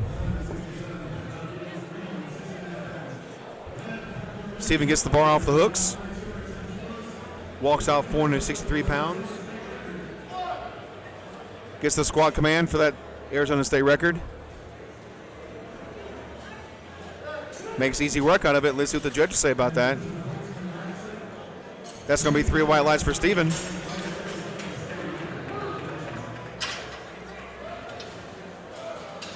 And yes,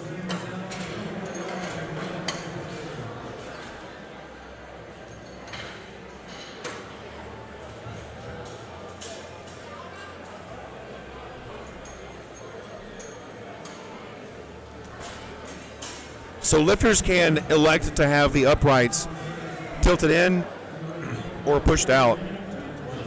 For lifters that maybe lack the shoulder mobility to get inside the hooks comfortably, you can bring the hooks in and then they can grip the bar on the outside of the hooks.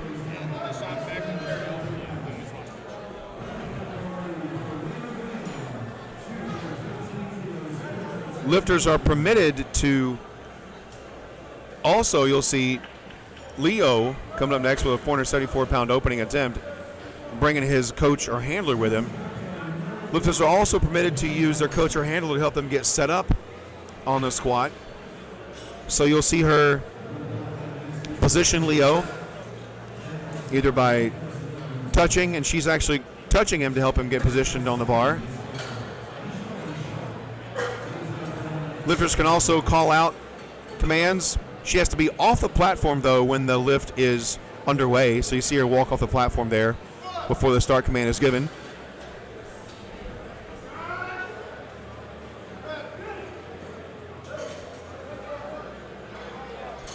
Anonymous 834 KSA, you are not able to rewind the live stream as it's playing. You can go back after the live stream is over and rewatch it for up to 30 days after the event today.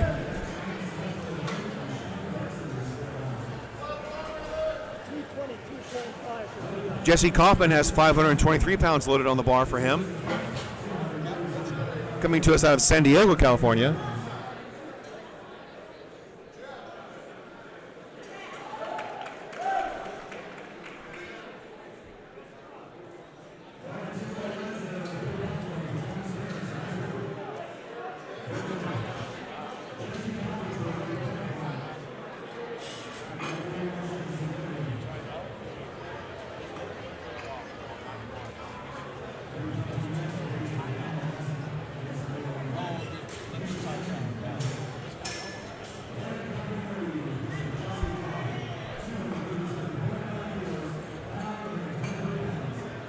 And Jesse gets up under the bar. Jesse is a classic raw lifter.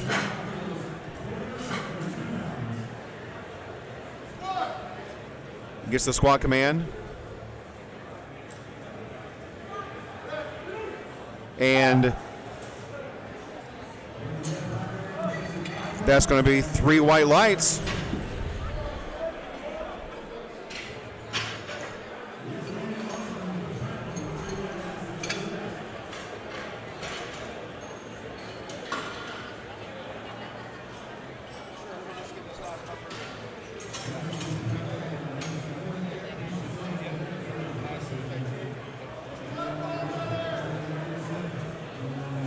Up next is going to be Daniel Anderson attempting a Montana state record.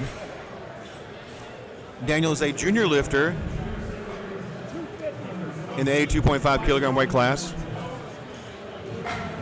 Yeah, so PA Power, I've actually talked about that a couple times before earlier in the live stream, but if you're just not joining us, world records can only be set at national sanctioned events or better. That is a good lift out of Daniel. National records can be set at local meets. So a lifter can come in and to a local meet and set a national record that's actually higher than a world record, but it won't be able to count for a world record because it's not at a national sanctioned event. However, if a lifter comes here and sets a world record that is also higher than the national record, then it'll break the world record, national record, and state record.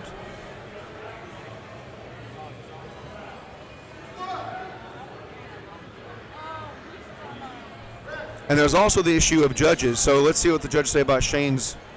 That's a good lift out of Shane, 407.9 pounds. Up to Sean Dressler. He's going to be attempting 418.9 pounds. Looking to better his opening attempt by 7.5 kilos. And so you also have to have certain judges on the platform for state, national, and world records. For a state record, it can be any USPA certified judge because state level is the lowest level. And then for national records, there has to be at least 2 national judges on the platform. Those are wearing blue shirts. And then for world records, have to have at least 2 international referees, judges on the platform in the gray shirts. So Sean looks like that's a good squat from Sean over this way, and yes, it is. So I hope that answers your questions about records and setting records. You can also find that information in the rule book. And then this is going to be a great topic as well for maybe John and I of Garage Gym Media to put together a video about how records can be broken. And if you have access to the USPA's Facebook page, someone posted a document that breaks these things down for you as well. Waldo Oliveira, coming to us out of the City of Angels in California, is attempting to get that opener of 202.5 kilos. He missed his first attempt, timed out, and it looks like he's just not figured out that he's ready. So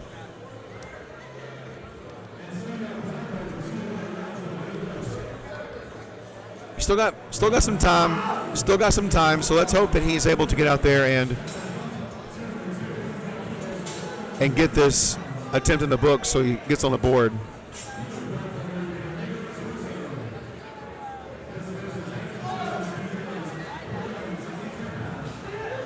And not quite there out of Jess Waldo.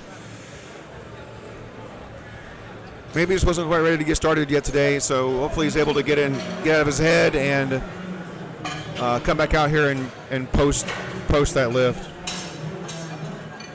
Yeah, that's correct, PA Power. So it has to be a national event with IPF judges in the chairs for a world record, but then for national records, it can be a local event with national judges in the chairs.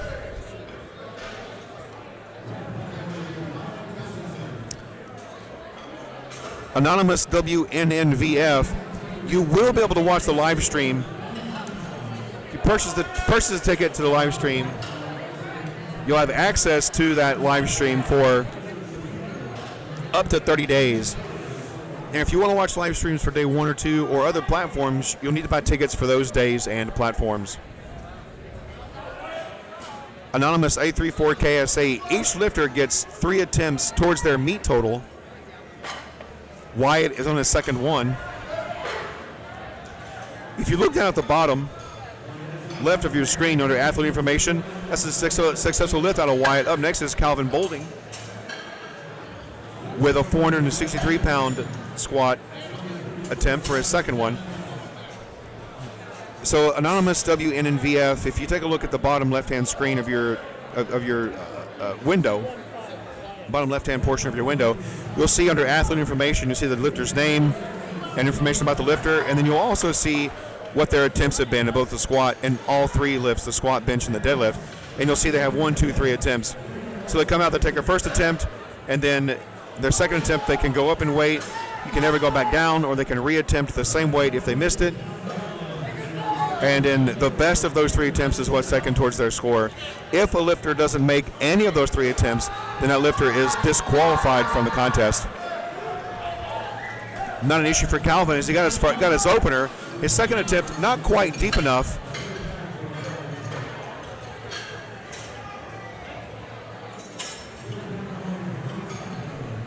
That was no lift for Calvin. Up next is Edwin Burgos out of Stoughton, Massachusetts.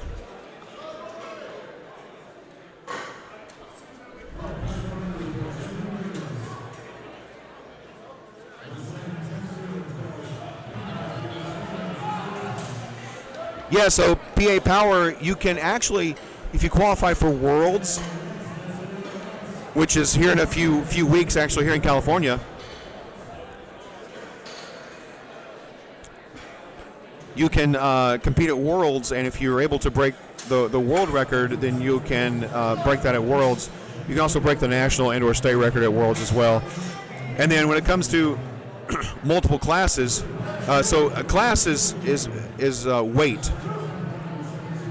That's a good lift. That's not a good lift out of Edwin. He missed that lift. So Zachary Brand is up next with 474 pound squat attempt. So PA Power classes refers to weight classes. Age refers to age divisions, and then deadlift only, full power. Those are events. So to your question, it sounds like you're asking about events. And you can break records in multiple events with the same lift if you're entered in those events when you perform the lift. So if you take a look at Zachary Brandt's athlete information, you'll see events, you'll see PL, BPO, DL, and PP. And then there are X's by each one of those that he is entered in. And Zachary is only entered in the full power event. BPO would be bench press only, and DLO would be deadlift only. That is a good lift out of Zachary, by the way. Up next is going to be Jose Vasquez at 474 pounds. And then PP is push-pull, so that would be deadlift, bench press combo event. So if Jose comes out and, for example, on his deadlift, he's entered in the full power and the deadlift only event, and he posts a lift that breaks the deadlift records for both the full power and the deadlift only events, then he breaks those 2 records with the 1 attempt. If he wanted to break a record in a different age division, of course he has to age into that. If he wants to break a record in a different weight class, then he has to come back to another meet at a different weight class to break that record.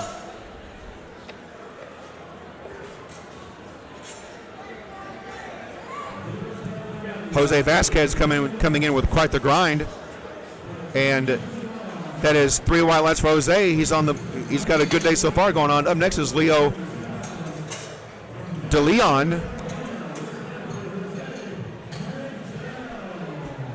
out of Redding, California.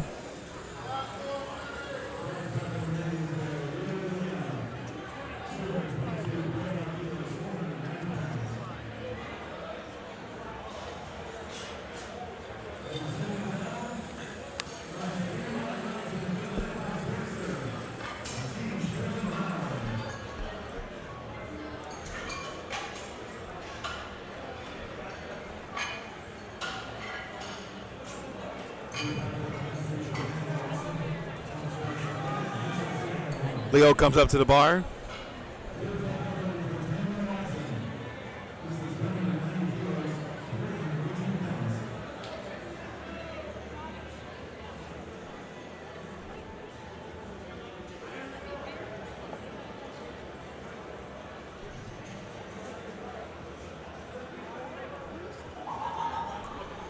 Leo walks out 490 pounds, gets the squat command, begins his descent. And that's a good lift out of Leo. 2 to 1 means a good lift.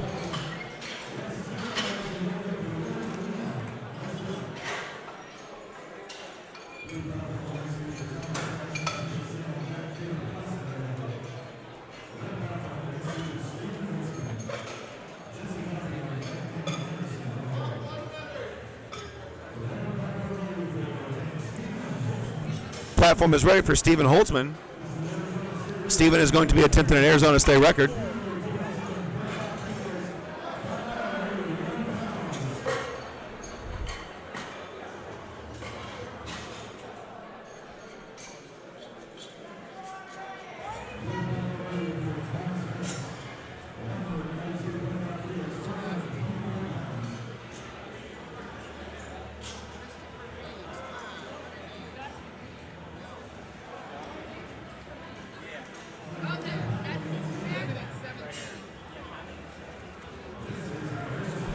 So I'm very perplexed by the position of the uprights. I guess Stephen only wants one of them to come in. Doesn't want them both to come in.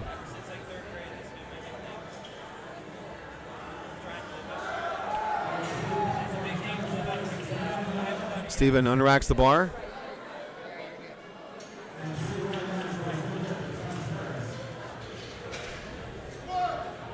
Gets the squat command.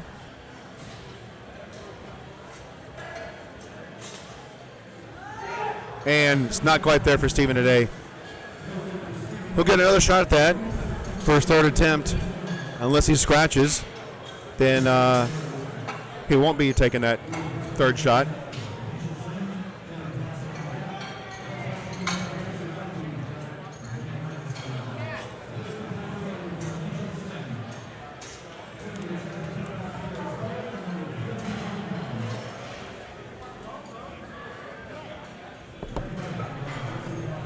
While they're getting the platform cleaned off a little bit, they're getting set up for Jesse Kaufman.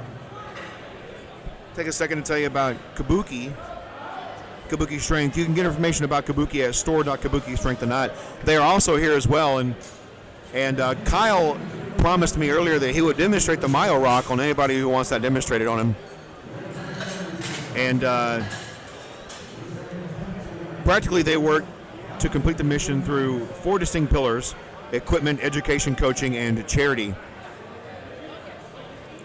When equipment, they design, engineer, and manufacture some of the best strength equipment on the market, in my opinion. Their bars are top-notch. Jesse gets the squat command from the head referee. Squats down, stands back up. Let's see what the judges say about that. That's going to be 2 white lights for Jesse. That's a good lift. They also conduct research-based movement and strength education for a diverse range of individuals, from beginners to pro athletes. Really, anybody can benefit from their education, and I was talking with Kyle about that yesterday. You don't have to be at a certain level to get any benefit out of working with Kabuki Strength.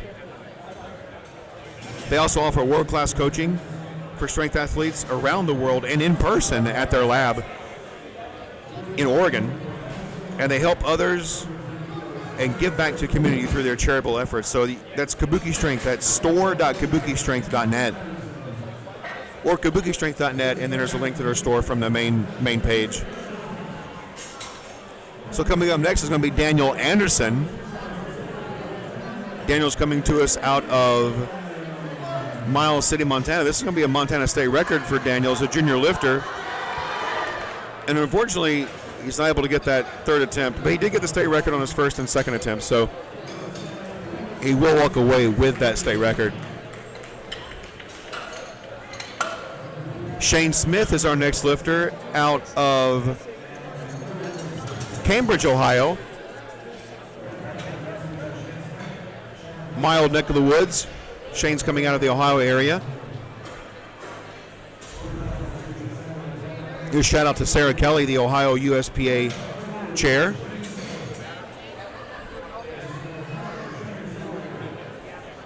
Ohio was the home of drug tested nationals last year. That's correct, A34 KSA. After the 3 attempts, they are done for that lift for the day, unless the lifter elects to take a 4th attempt to break our record. And that is no lift out of Shane. Looks like it was a depth issue. So, for example, Zachary is attempting a state record for his third squat. That is a successful attempt out of Zachary. Then he can elect to take a 4th attempt to try to break that record with a higher number. That number won't count towards his total for the meet. It'll only count towards the record. But a lifter can take a 4th attempt to break a record as long as the 3rd attempt is successful.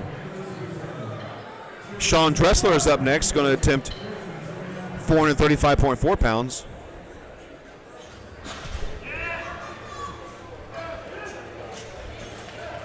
And that is a good lift out of Sean. I get real guarded about that chair. I don't want to take it away because I want to interview people. Yeah, for sure. I'll be here for a little. So that's why I want snacks back.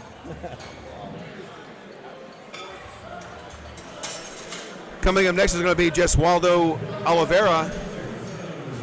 Jesualdo timed down on his first attempt, nearly timed down on his second attempt. He was able to get out there and get the bar on his back and attempt the squat, but unfortunately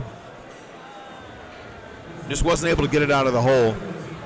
So let's see how he does now. He's got to get the squat to stay in the meet, the full power meet. So Jesualdo is one of those folks that is entered crossover events, so he'll still be able to compete in the deadlift only, bench press only events, but the full power event he'll be disqualified. I don't think it's going to be an issue, though. I think he got this attempt. Let's see what the judges say on that. And that's going to be 2 white lights. That is a good lift, so he is on the board and in the full power meet. Calvin Boulding is up next with a 463-pound third squat attempt.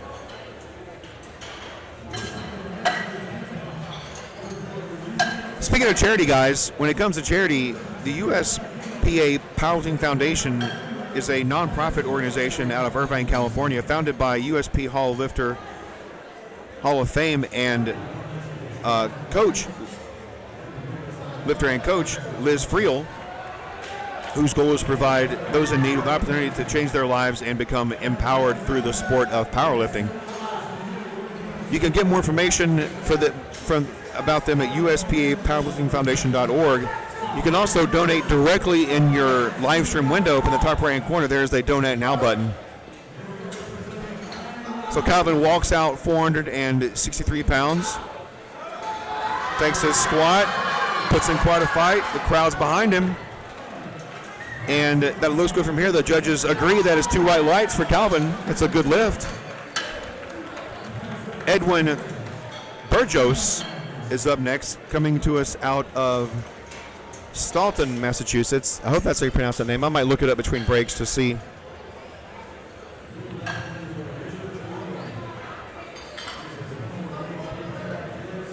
Edwin's going to be attempting 468.5 pounds.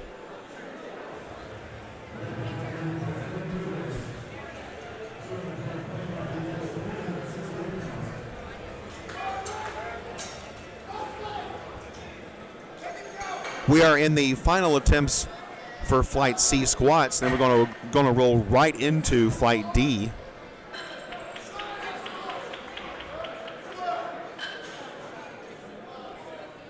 Edwin gets the squat command, squats down, stands back up. Definitely strong enough to get that squat, but let's see if he hit depth, and no. Unfortunately, Edwin was not able to quite get in the hole deep enough to make that a successful squat.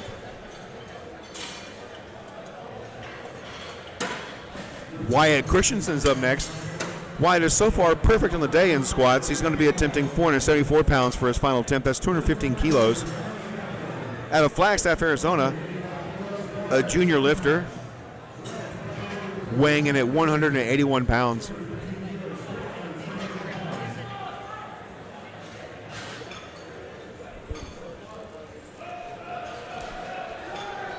By the way, guys, I'm more than happy to answer any questions you may have in the chat.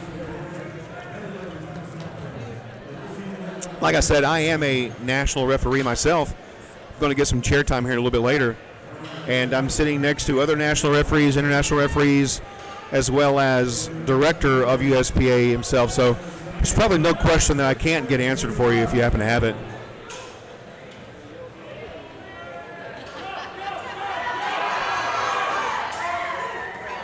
So Wyatt is up next, and Wyatt's squat is three good white lights. That's a perfect day for Wyatt. By the way, that was questions specifically about rules, technical questions about the events themselves. I may have to source other people to get other types of questions answered, or use the internet, phone a friend if you will. Google knows everything.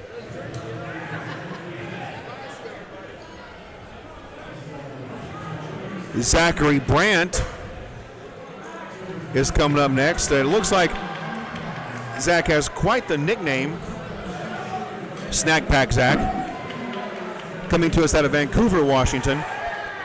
He's attempting to break a state record, and it looks like that's going to be a successful lift out of Zachary. That is a new Washington state record. Jose Vasquez is up next, looking to have a perfect day on squats. He's taking the same weight, so it's just going to be a matter of moving the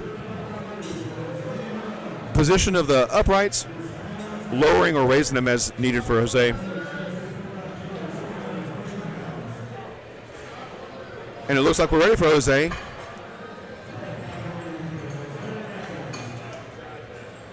Jose gets his belt on.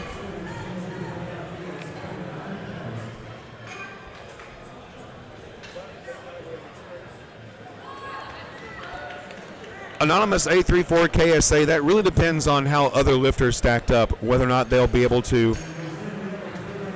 whether or not they're going to be able to be competitive in their weight class.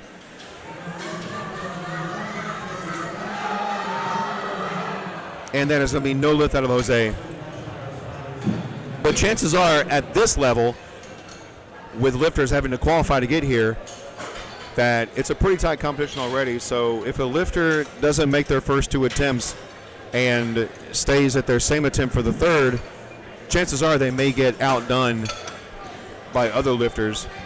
However, at local meets, you may have a what we sometimes call a ringer show up and come in who's attempting to break a national record or wanting to qualify for a national or international meet, and using that meet to qualify for that, and just happens to be that their opener is higher than everybody else's third attempts. And I've seen that before as well. So they may miss their first two attempts on their opening selection, but their opening selection is higher than the other lifters' second and third attempts. So they still win even though they missed their first two lifts.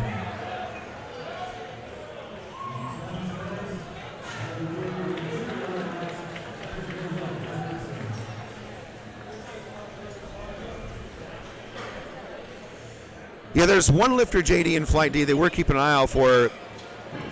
Talk is that we're potentially have a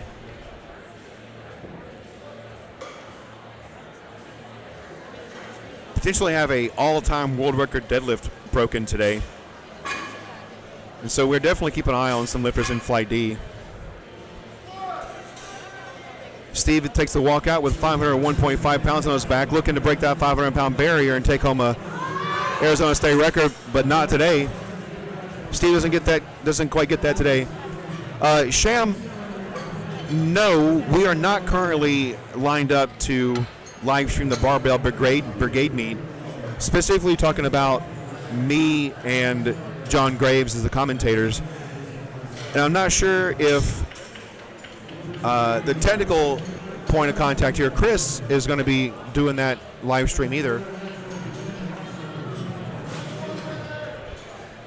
I would reach out to the meet director for that event and find out who they have planned to live stream it. But you're right, Jennifer. The more numbers on the board, the better their odds are of having the chance to win their weight class.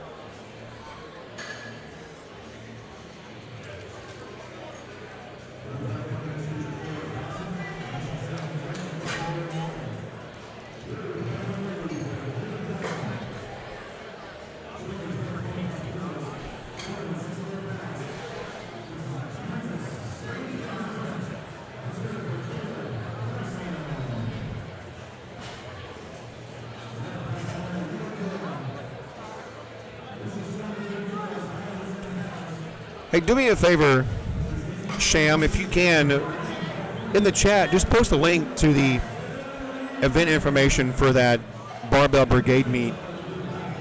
I'll put it on our radar and see if we can reach out to the meet director for that and get on and do that live stream. And Jose's looking to have a perfect day in his squats. And it looks good from here. Let's see what the judges say about that. That is going to be 3 white lights for Jose. That's a perfect squat day for Jose. So far, he's having a great day.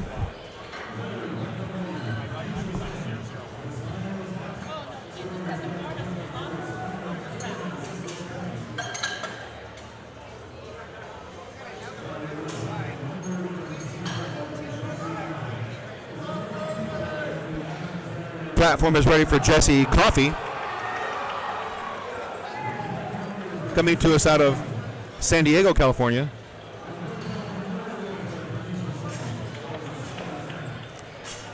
Jesse is attempting 573.2 pound squat at 179 pound body weight.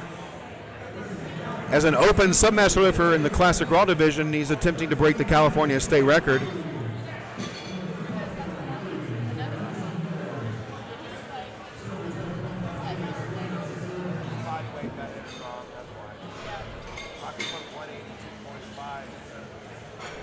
So you see in the admin there, that's actually Chris answering your question, but so that's the official information there out of Chris, but it backs up what I said before. Unfortunately, that's not going to be a good lift there for that Arizona State record. And we're going to roll right into Flight D. Strip those plates off of that bar and get rolled right into Flight D.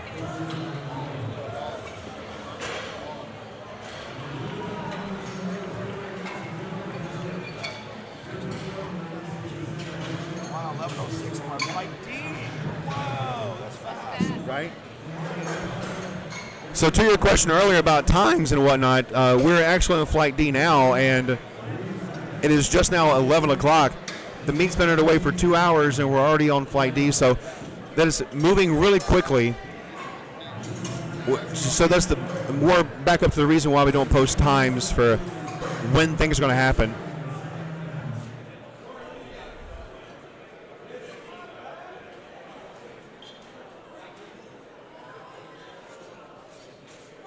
Speaking of moving quickly, just because you're a bigger person doesn't mean you can't move quickly. And so one of our sponsors, kindofit.com, is a website. They have a booth here as well, and they're right behind me. So I may try to bring them up later for an interview during deadlifts or later in the day. They're a website community dedicated to those who love fitness and food, like yours truly. Their mission is to show that you can pursue your personal fitness goals and still enjoy the process, not starve yourself and not enjoy tasty foods. They're committed to creating a community where you can and should be proud of your body, no matter what stage of the fitness journey you are in. So hit them PRs, make them gains, eat that donut, join the brand, join the message, join the movement. That's kindofit.com. Eric Rockwood kicks off Flight D squats with a 375-pound opener.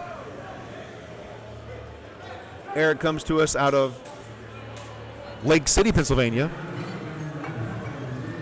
That is a good lift for Eric. Up next is Christopher Reeves. I'm really eager to see Christopher singlet. By the way, capes are not allowed in the platform on the lifting costume here in the USPA official sanctioned events. So Superman has to leave his cape behind.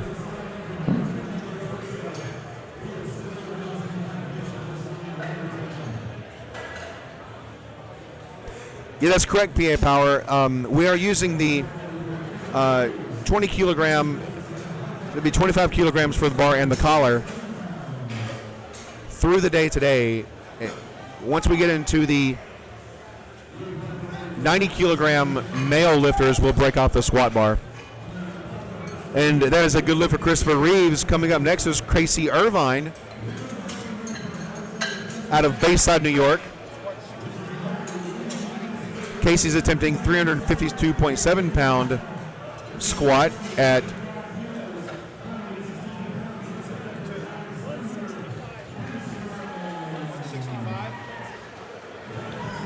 Casey's body weight, by the way, is incorrect. We're making that a change right now.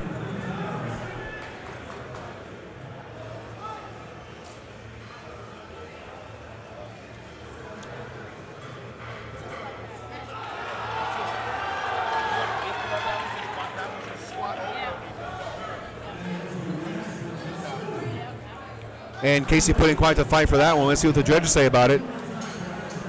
That's going to be a good lift for Casey. Coming up next is Anthony Trocano.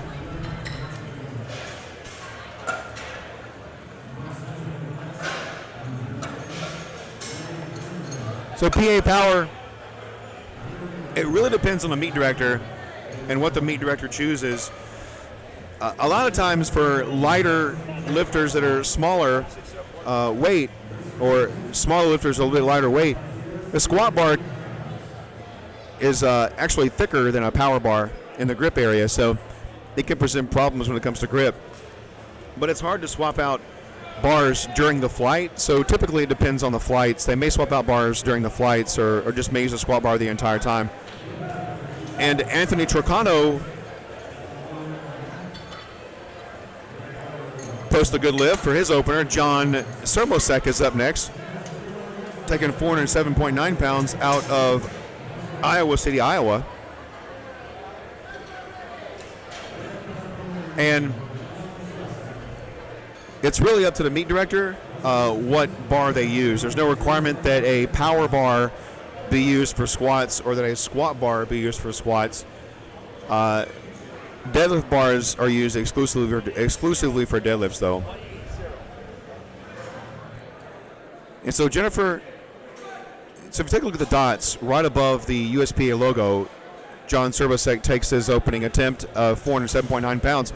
So see the green dots come in. That means that referee has logged their attempt. That's a good lift for John. And the red dot means that the judge in that chair, and it lines up with the judge with the side of the platform that judge is in. You see John coming back to ask the right side judge what the red light was for. And then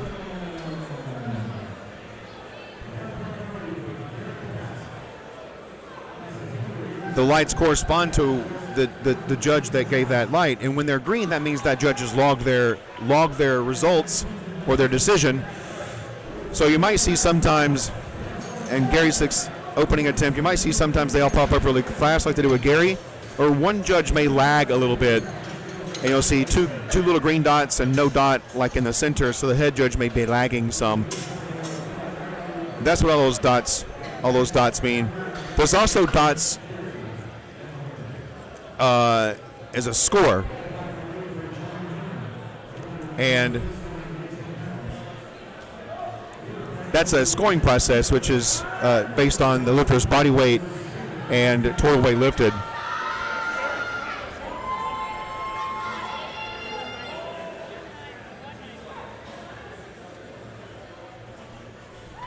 Yeah, PA power, typically that's what you see is squat bars. Because like I said before, it's just easier to load the squat bar on the squat rack and leave it there for the entire meet. But here at Nationals, we're not going to be using a squat bar until day 4 of the meet. So the first 3 days, it's going to be power bar, a 25 kilogram bar and collars. John McKinnon attempts 418 pounds. That's a successful lift out of John. That's correct, Jennifer. We don't know here at the table why a judge called a lift. As a national referee, I can take a pretty good guess, but without actually getting information back from that judge, I won't know for sure.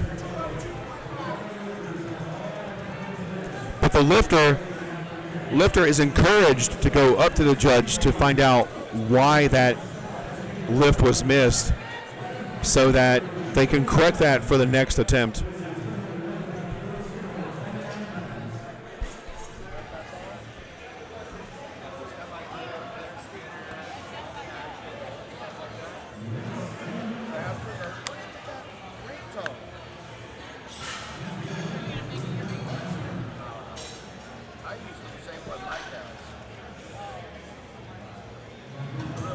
All right, Trevor takes his opening attempt at 429 pounds. That is a successful lift out of Trevor. Anthony Di Stefano is up next. Anthony's coming to us out of Newark, Delaware, a power build gym athlete.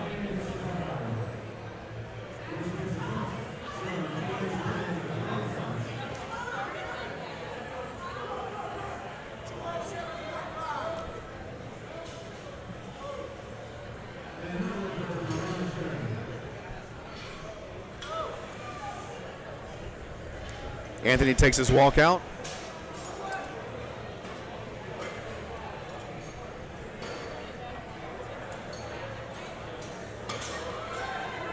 And that looks like a good lift out of Anthony. Let's see what the judges say. 3 white lights, that's definitely a good lift out of Anthony. Coming up next is going to be Corey Brown attempting 474 pounds.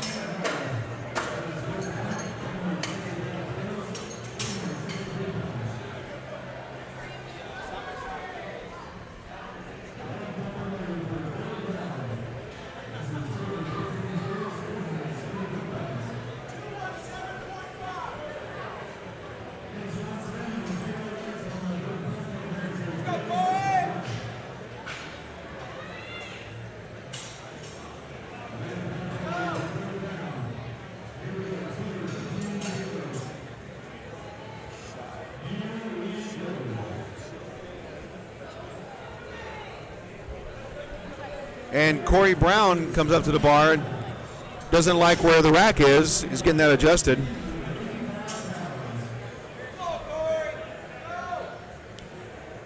Corey still has 14 seconds left to get that bar off of the hooks before he times out. Definitely got it in time. Corey gets the squat command. Squats down and stands back up. It looks like it's strong enough. And that's a good lift for Corey. Ramiro Espinoza is attempting the same weight, just a different rack height. So all we're going to do is adjust the racks for Ramiro.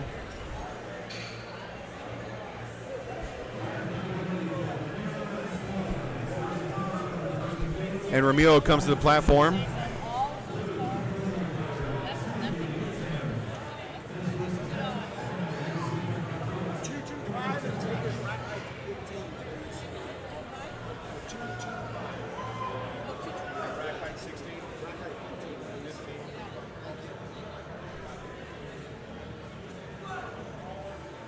Romeo gets the squat command from the head judge.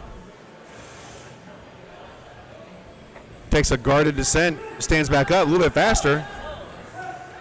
And that is a good squat. 2 white lights means a good squat.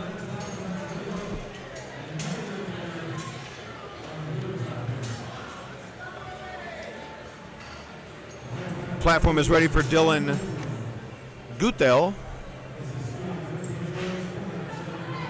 out of Massachusetts. Doesn't look like Boston. Oh, Waltham.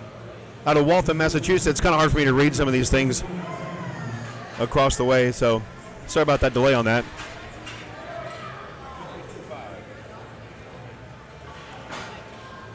Dylan walks out 474, gets the squat command from the head judge. Looks strong enough to me. Let's see what the judges say. 3 white lights. Up next is Brian Crosby, taking the same weight, just a slightly different rack.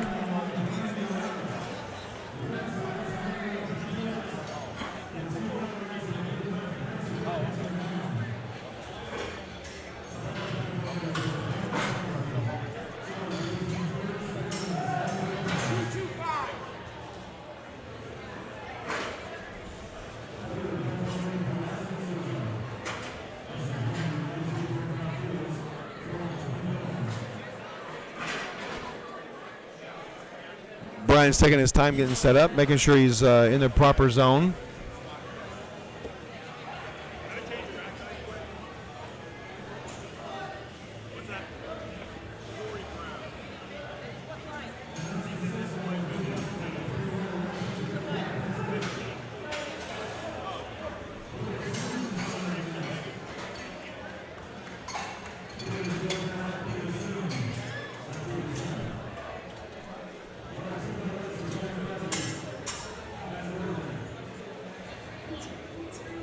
That was a good lift for Brian Crosby. Colin Baroy is up next, attempting 479.5 pounds. Colin is coming to the platform.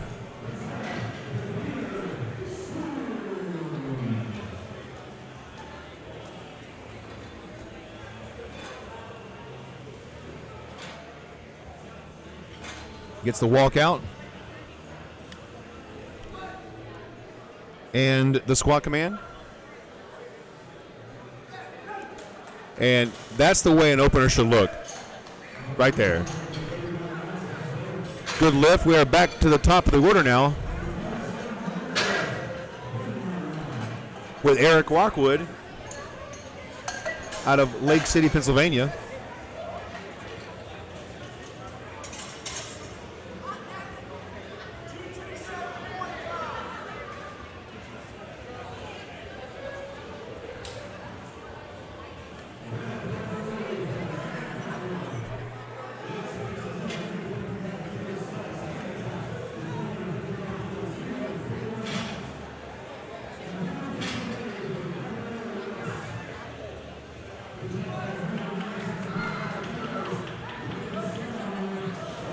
Eric squats down and stands up.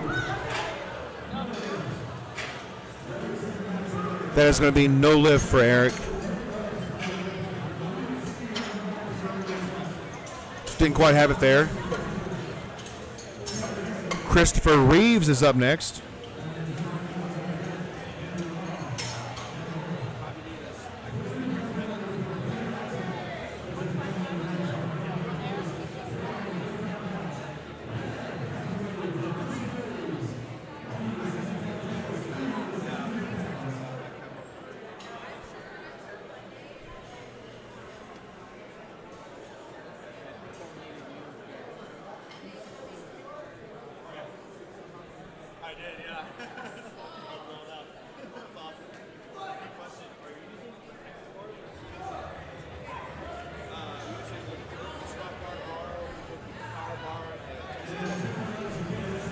And Christopher's attempt is successful. His second attempt is in the books.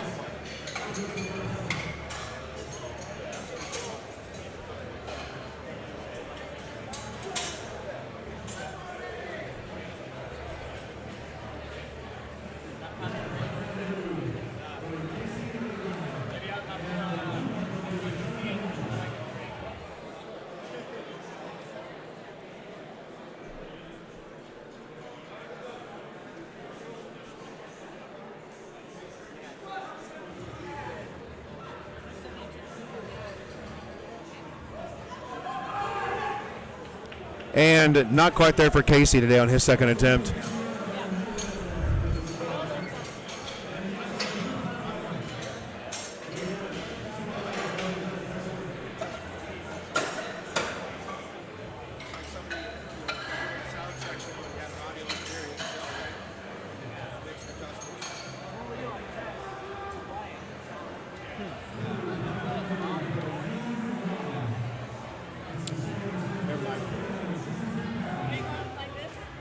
I was just looking for something on the lifter. A little bit of back and forth at the table there. Sorry about that, guys. So Anthony Trocano is up next at 396.8 pounds.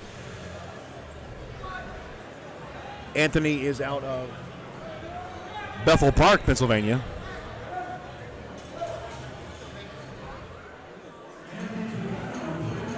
That is a good lift for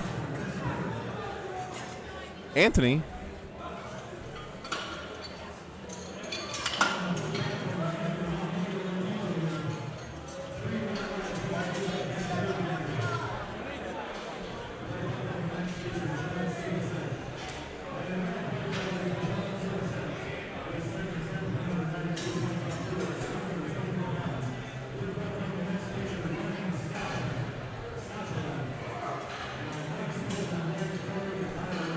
Coming up next is John Serbosek, attempting 424.4 pounds for his second attempt.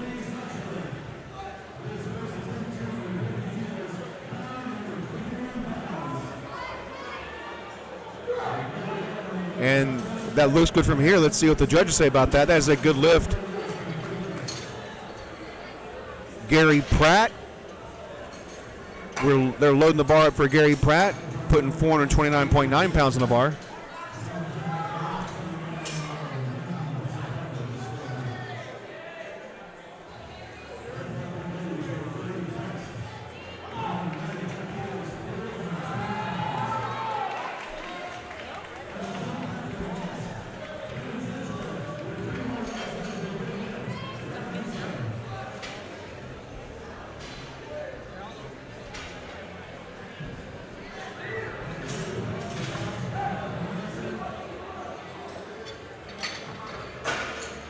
And that is no lift for Gary. Unfortunately, Gary didn't quite get that lift on technical aspects. Next is going to be John McKinnon out of Portland, Oregon. By the way, guys, Oregon is the home of Kabuki Strength. KabukiStrength.net, maker of some of the best bars on the planet. Most innovative bars out there, too, with a transformer bar and their trap deadlift bar. Also, research-based movement and strength education for a diverse range of individuals.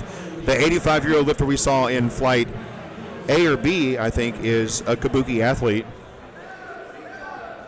World-class coaching services for strength athletes around the world in person and at the lab in Oregon. So John dive bombs his second attempt and stands up with it. The judges say it's a good lift.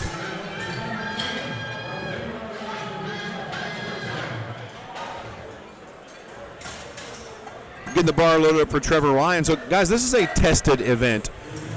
And it's really important that athletes understand what they're putting in their body for these tested events, because you don't want to get a hold of a supplement that happens to have a World Anti-Doping Association banned substance in it, and then do really well at the meet, be in the top 10%, take a drug test and pop positive. That results in a fine and disqualification from the meet and not being able to compete ever again in a tested USPA event.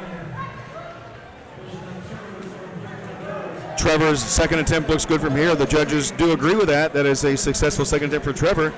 Anthony DiStefano out of Newark, Delaware is up next with a 479.5 pound second attempt. And so it's really important, like I said, that athletes use supplements that they can trust. And Granite Supplements, one of our sponsors, is actually one of those supplements. GraniteSupplements.com They also have a booth here on site providing lifters with pre-workout and BCAAs back in the back. Granite Supplements was developed to bring athletes better ingredients, formulas, and outcomes. We should know exactly what we're taking, so they dedicate themselves to producing quality products, delivering them with transparency. Pre-workout and amino supplements for all the athletes here today. Anthony walks out 479.5 pounds at 179.2 pounds body weight. And that looks good from here. Let's see what the judges say about that for Anthony. That is a good lift for Anthony. Up next is Brian Crosby taking his second squat attempt.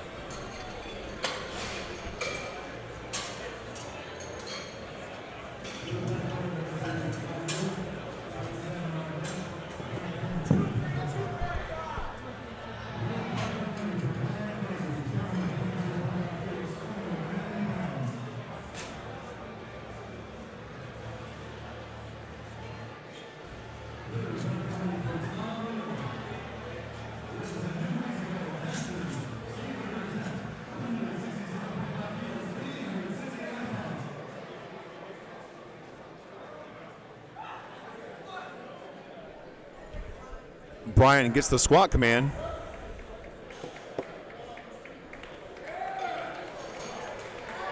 Guarded descent, stands up with it. Let's see what the judges say. Technically a sound lift, 2-1. That is a good lift for Brian. Up next is Corey Brown out of Pennsylvania, member of the Power Builder Gym team.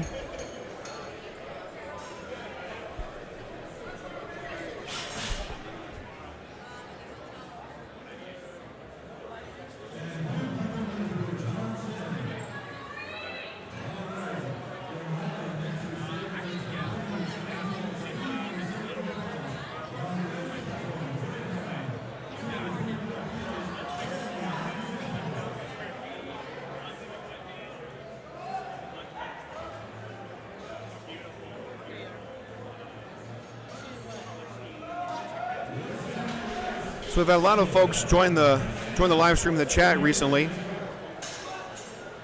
I posted in my story earlier, Instagram story earlier,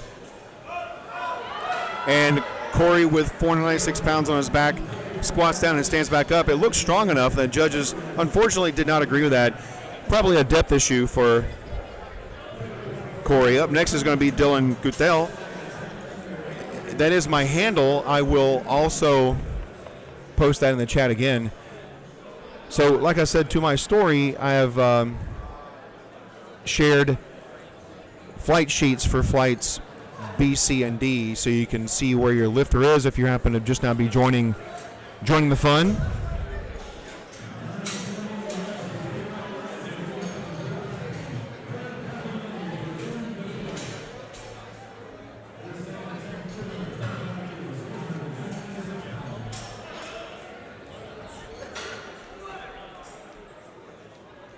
And I'll also be posting some behind-the-scenes footage to my story as well.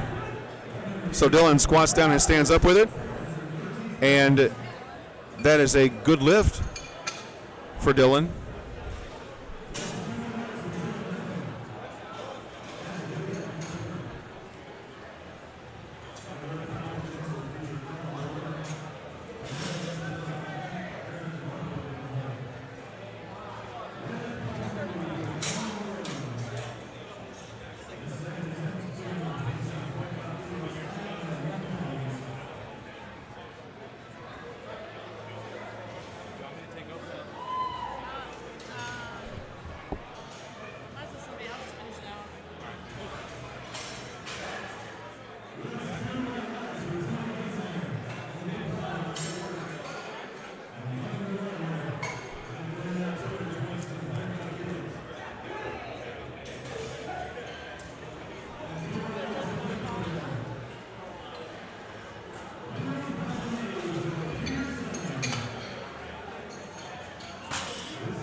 So maybe the cameras.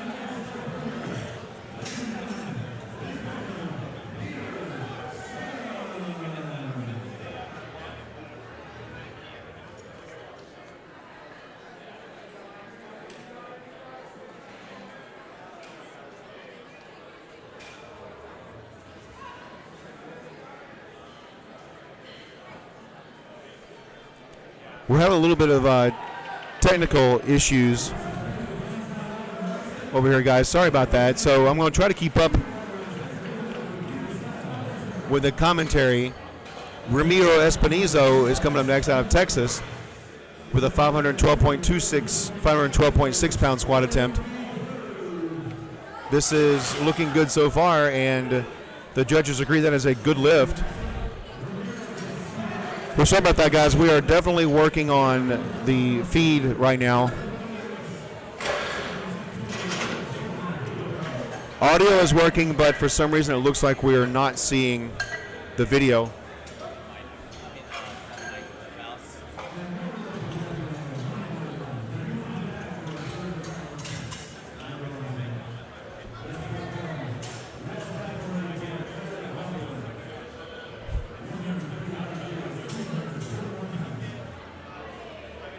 We are back to the top of the flight with Eric Rockwood attempting 341.7 pounds.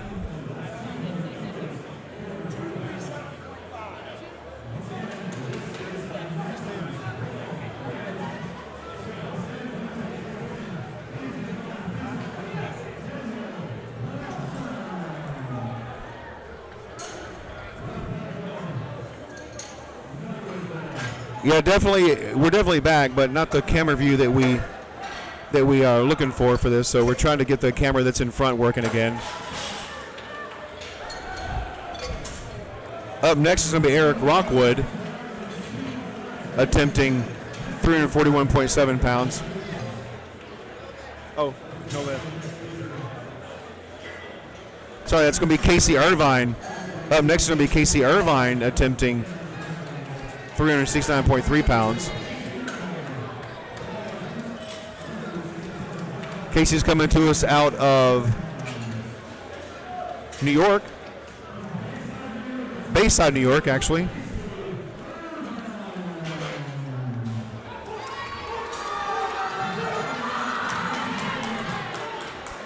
And that is a good lift for Casey. Coming up next is going to be Christopher Reeves.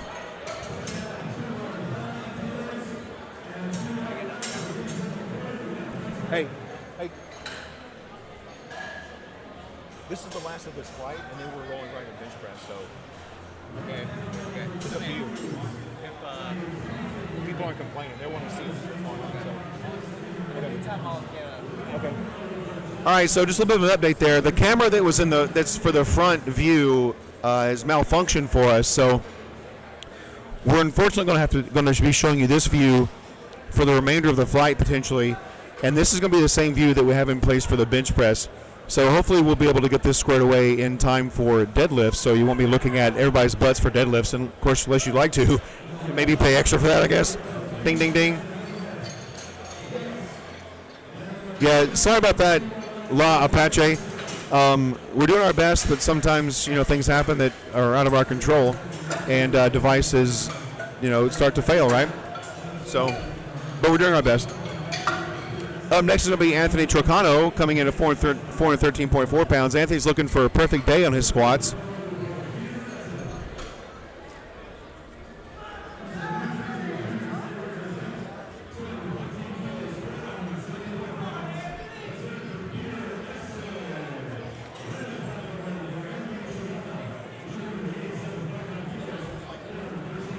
Yeah, at least you're seeing something right, Jennifer. So, and actually this is a good chance for you to see a different angle too, because this is closer to the angle that the judges on the side are seeing. So you're able to see that depth on the left-hand side of the lifter. Anthony's lift is definitely good. What we're looking for is that the top of the leg at the hip joint to be lower than the top of the knee. So that's what a good lift looks like on depth. So I don't want anybody to miss their lifts, of course, but hopefully if somebody comes up here that has questionable depth on this side, you'll be able to see it from this angle at the same time the judges see it, and so you'll see the judges' lights pop up and it'll be a red light. So like, for example, Gary Gary's depth here may be questionable. Let's see. And so the judge on the left side did call Gary high, so you can definitely tell what depth looks like from over here. So John is coming up next. John's attempting 435.4 pounds.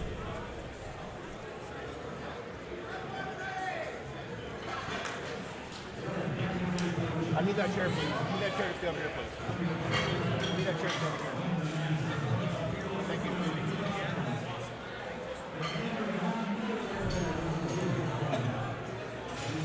So coming up next is going to be John Serbosek, who's looking to stay perfect on the day.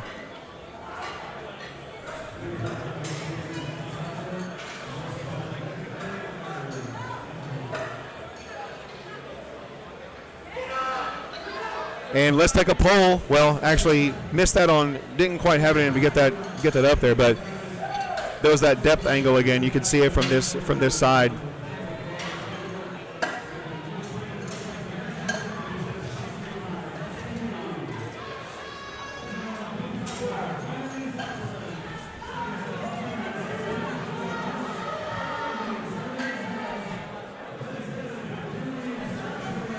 Coming up next is going to be John McKinnon,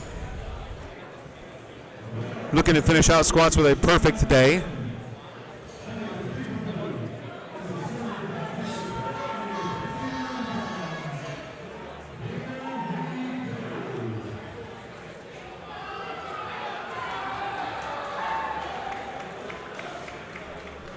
John's a Team Ironside lifter coming to us out of Portland, Oregon.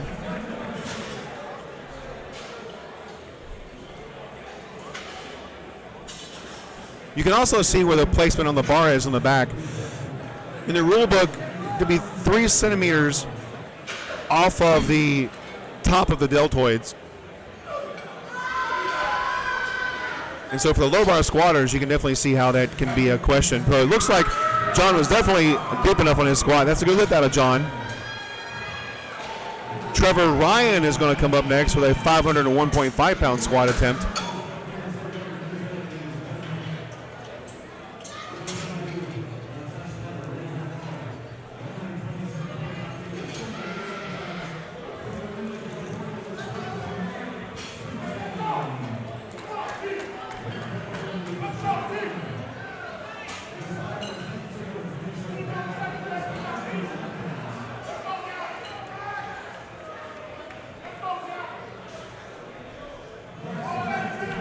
And here goes Trevor.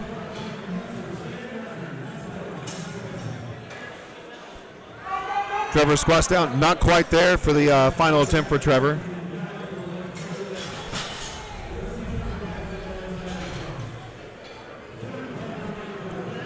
Coming up next is going to be Corey Brown. Corey missed his last attempt at 225 kilos. On a technical issue. He feels like he's going to be able to get that for a little bit more weight for his second attempt at 230 kilos.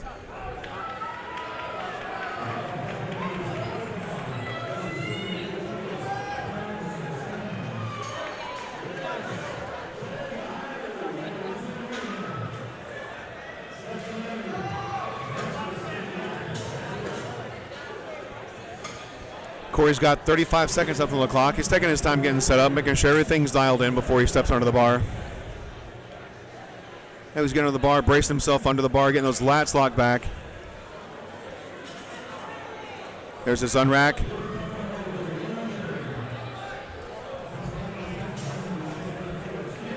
And the squat.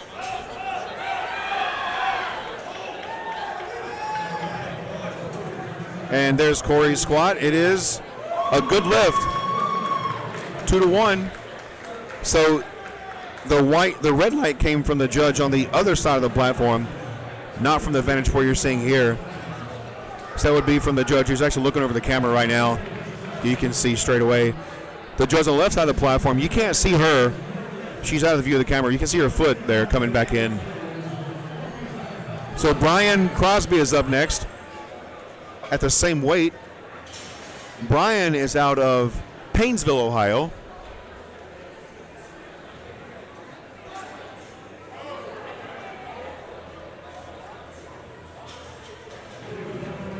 Very guarded descent from Brian.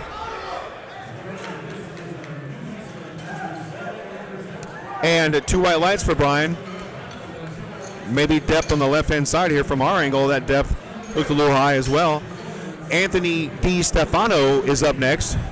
Anthony's had a perfect day on squat so far. He's out of Newark, Delaware, the Power Build Gym team member, attempting 512.6 pounds squat for his final attempt. Also had a perfect day so far, looking to finish up squats with all green boxes.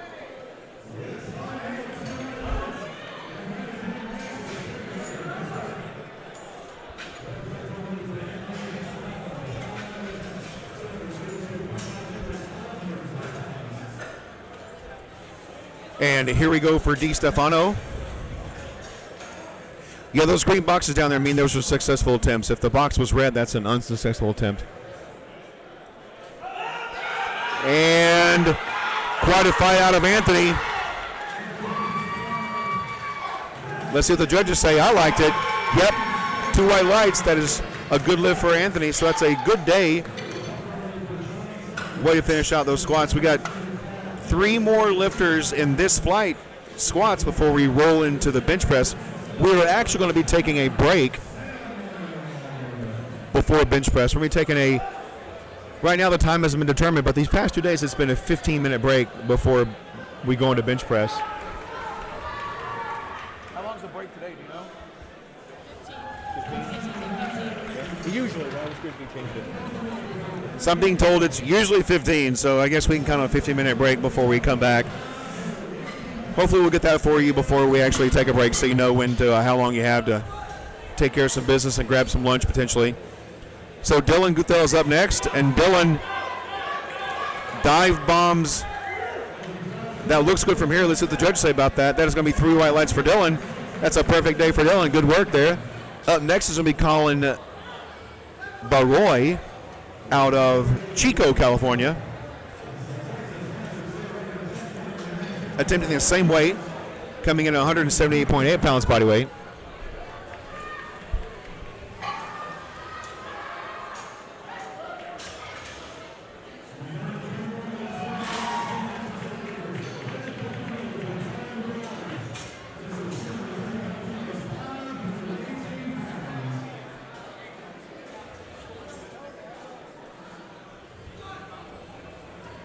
$518 on the bar for Colin. He gets the squat command. And the judges say that is a good lift all the way around, 3 white lights. We are up to our last lifter in flight D squats. Yes, breaks are usually 15 minutes. There was some discussion about making the break 20 minutes yesterday, La Apache, but that hasn't been decided yet. So without any other information, I guess it's going to be in 15 minutes. Ramiro Espinoza is up next to close out squats for the day before we strip down the bar to get the final, get things set up for bench press. Jennifer, the final results will be available on the USPA's website within 30 days of completion of the meet.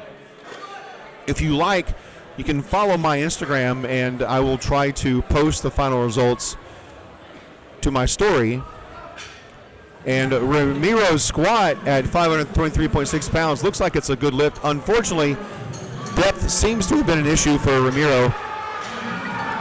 So that is going to be it for squats today. We do not have any 4th attempts coming up in the squats. So we are going to be taking a 15-minute break. The meet director is standing right here by me. He is programming the clock. Actually, it is a 20-minute break. We're taking a 20-minute break before we come back for the final attempts.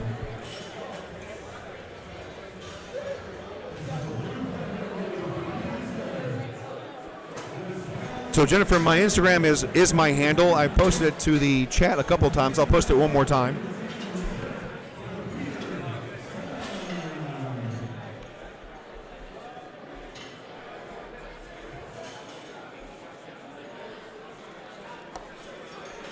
All right, we will see you back here in 20 minutes. And we're working on that camera issue now as well. So you may still see the stream showing activity on the platform as we get this camera issue squared away.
Through our struggles, there are opportunities.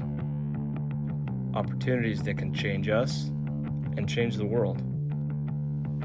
Born out of risk, strife, persistence, and triumph, our achievements define us as humans. From the bottom, we can rise. Risen, we can dominate.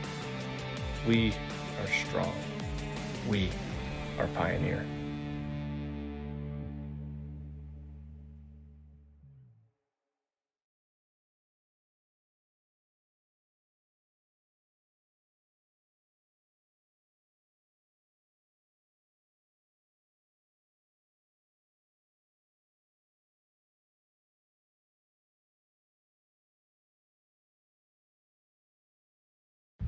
We are a community dedicated to those who love fitness and food.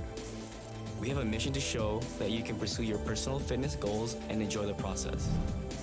We are committed to creating a community where you can be and should be proud of your body. No matter what stage of the fitness journey you are on. From fat to fit.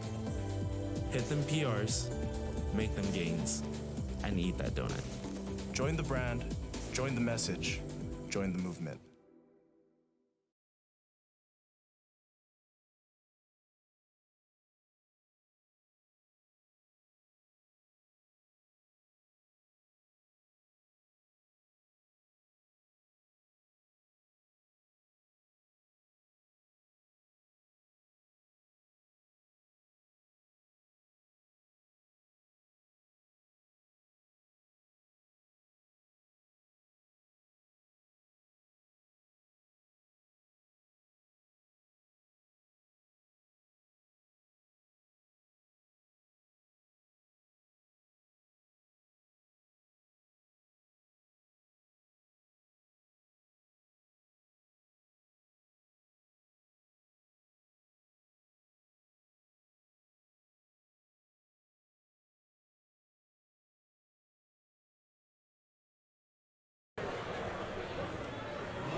And we are back to the USPA Drug Testing National Championships in Palm Springs, California, brought to you by SPD. We did a lot of work on that camera situation, so it looks like that front camera is fixed for deadlifts. This is going to be our view for the bench press, though, and that is by design.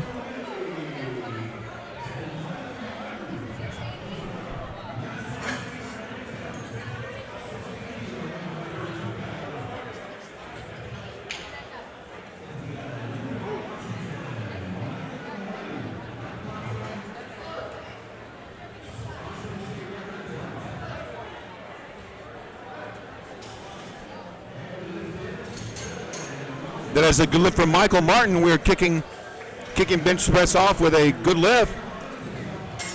Coming up next is going to be Dale Garlitz, attempting 203.9 pounds. This is a world record attempt for Dale. Dale is a master lifter at 71 years old. It's a full power bench press, 67.5 kilogram master lifter world record attempt coming up out of Dale.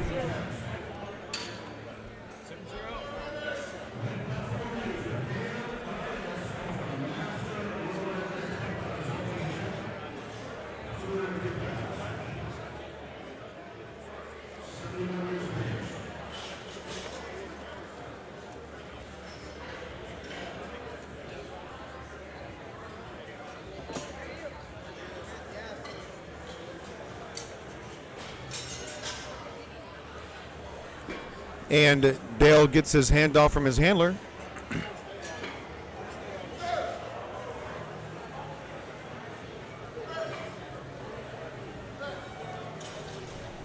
Looks like a good lift from here. Let's see what the judges say about that. Then it's going to be a good lift for Dale. 2-1.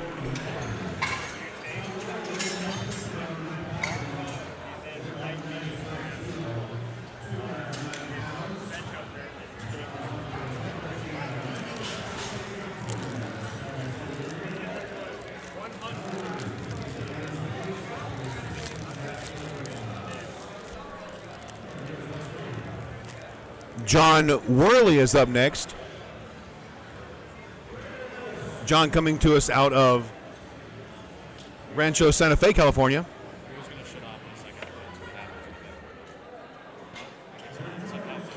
Not anymore. Yeah, yesterday, but not today. All right, so Josh is up next with a 209.4 pound bench press attempt for his opener.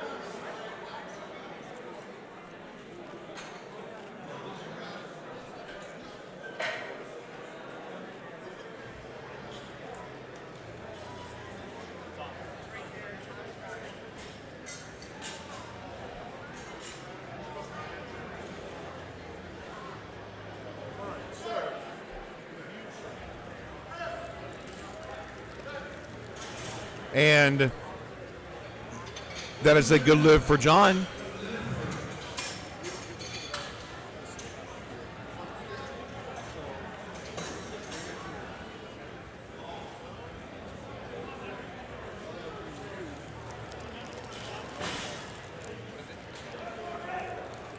Keaton Brennan is up next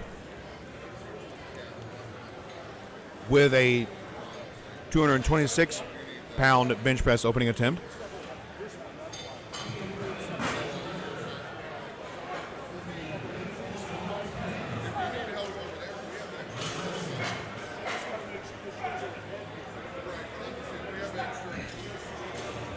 And that is a good lift for Keaton. Keaton coming to us out of Montana.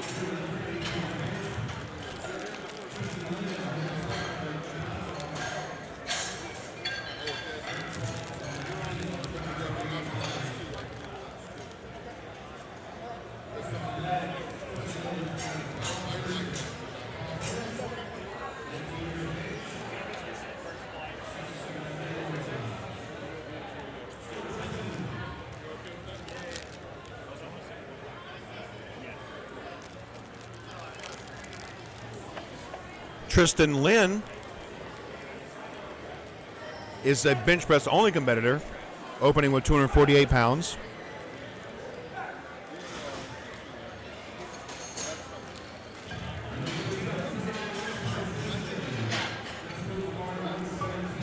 That is a good lift for Tristan.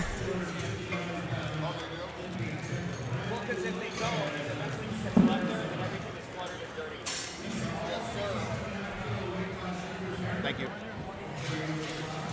Anything?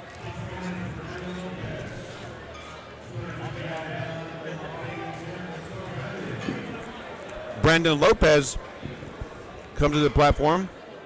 He's had a perfect day on squats, opening with 259 pounds.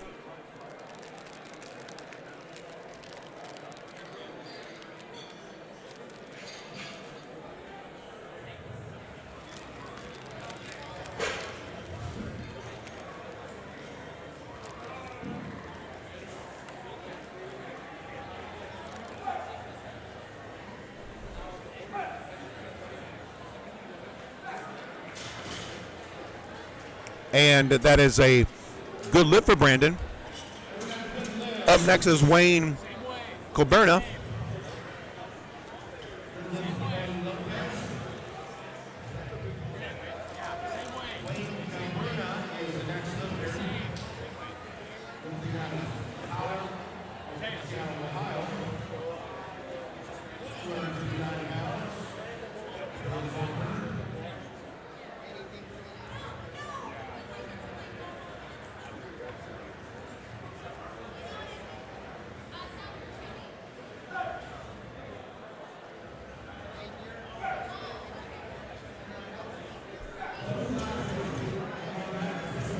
And that is a good lift for Wayne.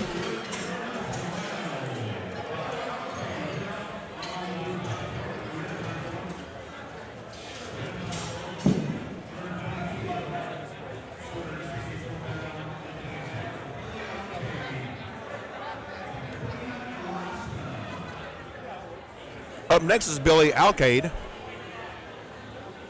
out of Kodiak, Alaska. Billy's attempting 264.6 pounds at 148.4 pounds body weight.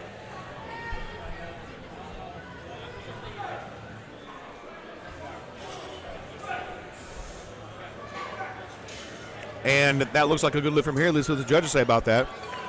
That's going to be a good lift. That is 2-1.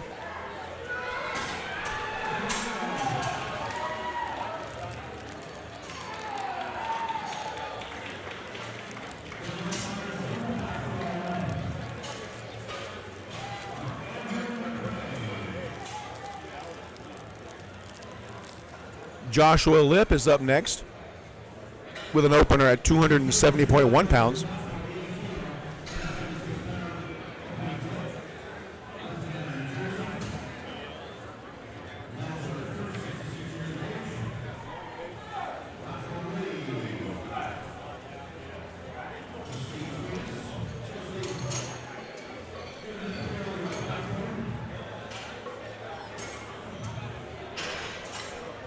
Christian, that was a good lift for Joshua.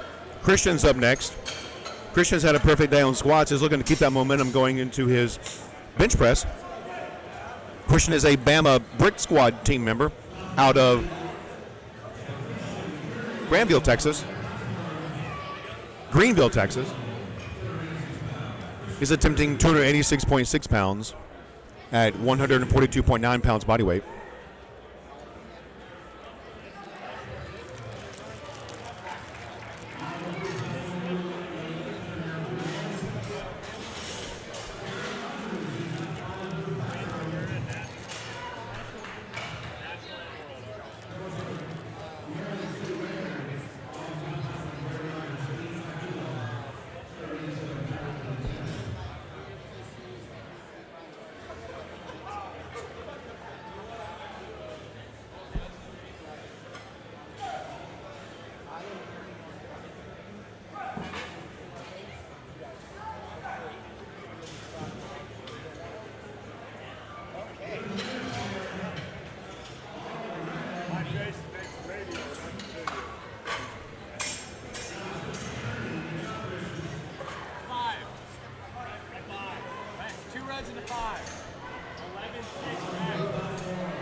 I need the mouse.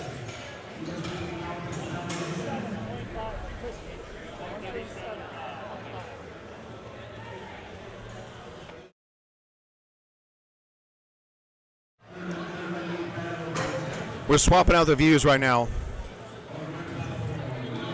Going to have some guests come by and join us. Rather you be able to see their faces than just mine. That's going to be a good lift for Avery. 2-1 is a good lift. Avery, by the way, attempted a world record for his squat. Unfortunately, wasn't able to make it.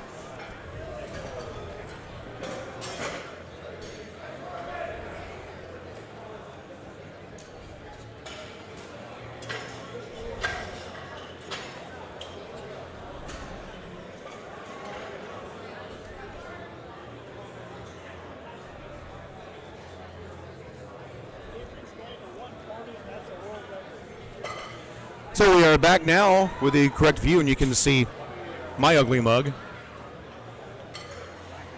We just finished getting us a little bit of something for lunch during that 20-minute break, and when we came back there after the break, I was still finishing up my lunch. But thankfully, I'm able to get some Rain energy drinks in me so I can stay nice and energetic for you guys throughout the entire day. This is the third day so far. And that was a good lift for John Paul Arreglado with a 142.5 kilogram opener. Up next is going to be Daniel Burke, who's attempting 155 kilos. That is 341.7 pounds. This is going to be for a Kentucky state record. Daniel's coming to us out of Louisville, Kentucky.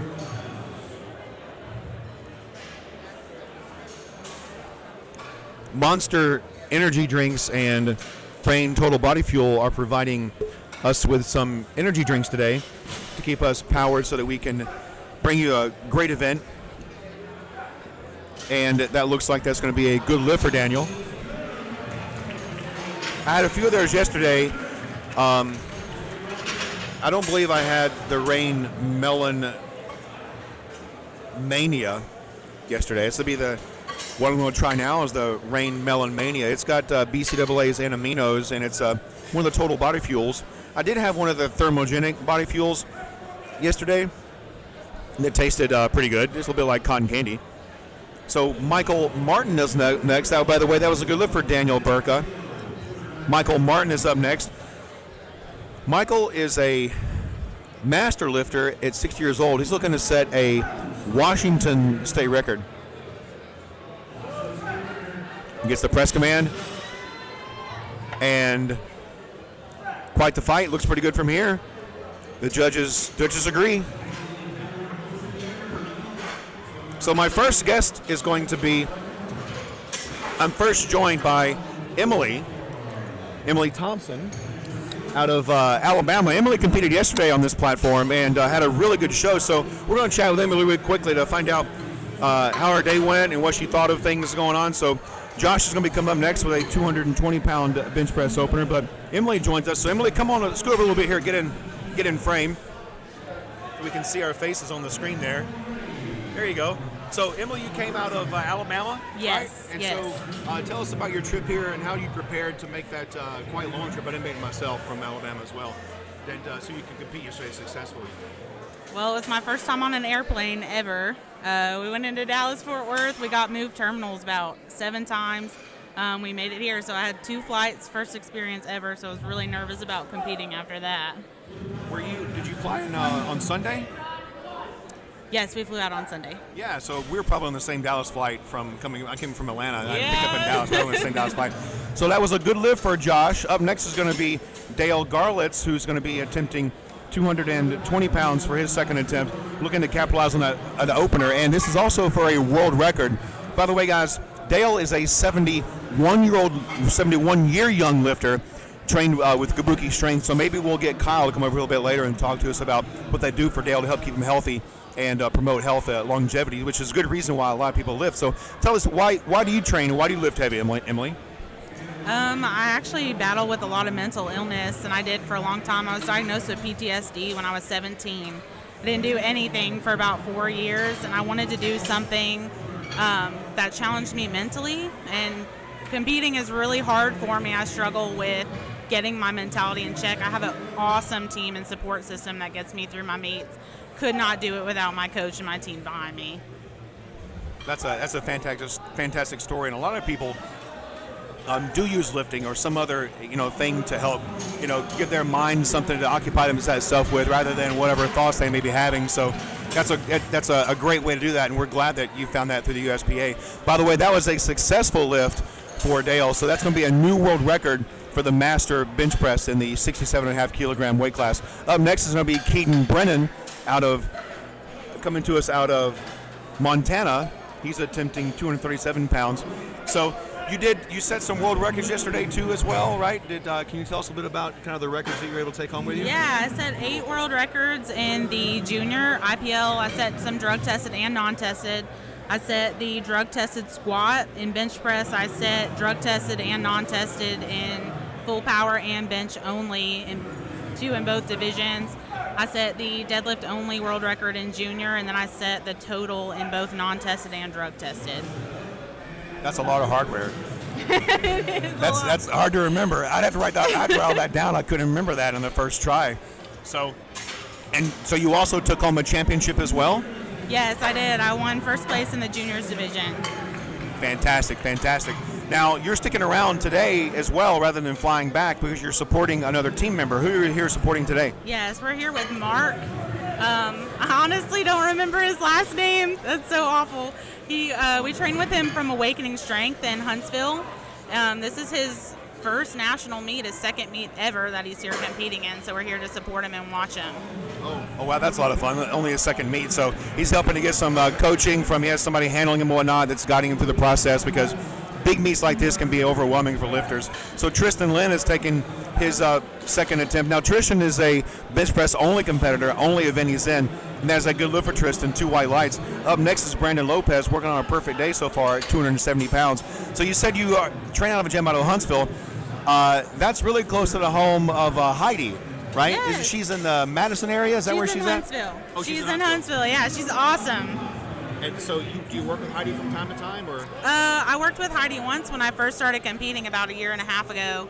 I worked with her one time. She helped me on my bench press, and I just love talking to her. I don't actually train with her. I train with Chris Lentini, but I always love hanging out with Heidi too. Heidi is the Alabama State Chair, in case you're wondering who we're talking about. Heidi Deinel is the Alabama State Chair. And there's been a question about coaches in the area of the Huntsville area, and I think Heidi's name pretty much was the most popular one mentioned in that chat on in the Facebook group. So you're sticking around to help out Mark today and supporting Mark. And then any sights you're going to see while you're here in California? We're not really sightseeing. We've been eating in the hotel because we're never traveled anywhere, so we don't know what to do. All right, so Brandon Lopez is up next. We're going to watch Brandon's second attempt, and before we let Emily go, I want to find out what her next steps are when it comes to competing and training. So can you tell us a little bit about where you're going from here? I haven't decided what my next meet's going to be yet. I thought about doing bench only at North Americans, but I haven't made up my mind on that yet. I'm going to talk to my coach when I get home and see what he thinks, but I have some big numbers in my head for my next coming training block. Oh, that's going to be exciting. So just so you know, too, I've been told that those meets are filling up pretty quickly. So if you and your coach decide to get in on that, you might want to jump on the ball pretty quick. Yeah. So anyway, thanks for stopping by today. I really appreciate it. And it was a fun show yesterday. Good time watching you compete. Right. So we're going to get back to the action now. We have Billy Alcade coming up next with a 275.6 pound bench press second attempt. So Emily brought up a couple of important things, specifically with mental health. So a lot of lifters identify with that and are part of that community. And lifting is a great way, or really any sport, so that's going to be a successful attempt for Billy Alcade. Next up is going to be Wayne Colberna. Wayne, by the way, is attempting a world record bench press. He's a bench press only competitor as well, benching 281.1 pounds as master lifter in the 67.5 kilogram weight class. And so a lot of times this is ways for lifters to get into something that distracts them from the thoughts they may be having, or give them some energy they can use to blow off some steam, and be around other people that are supporting them and show them that that they are loved and they are definitely valued folks, and that's all helpful things. Also, and it looks like Wayne got that pinned to his chest, so he's not going to be able to get that on his second attempt. Up next is going to be Joshua Lipp out of California. He's a strength initiative team athlete. He's going to be attempting 286.6 pounds. And so a lot of times these lifters are, maybe disadvantaged and not able to compete, can't find the appropriate resources. Well, there's a great foundation that the USPA supports, the USPA Powerlifting Foundation. That was started by Liz Friel, who, by the way, is a Hall of Fame lifter and coach herself. It's a nonprofit based out of Irvine, California, whose goal is to provide those in need with the opportunity to change their lives and become empowered through the sport of powerlifting. And Emily is a great example of the kind of folks that could benefit from that, and definitely do benefit from that support and encouragement from other folks. So it looks like Joshua got a successful lift there, and is going to be coming back to take a third attempt. Christian Kearney is up next. Christian looks like is going to be our first attempt over 300 pounds for this flight.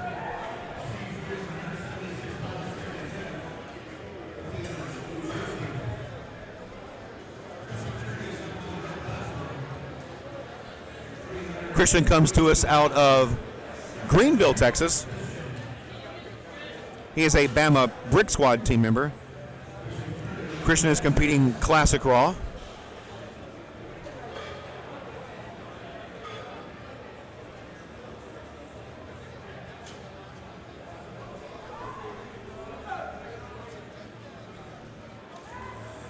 Gets the start command, and there's the press command.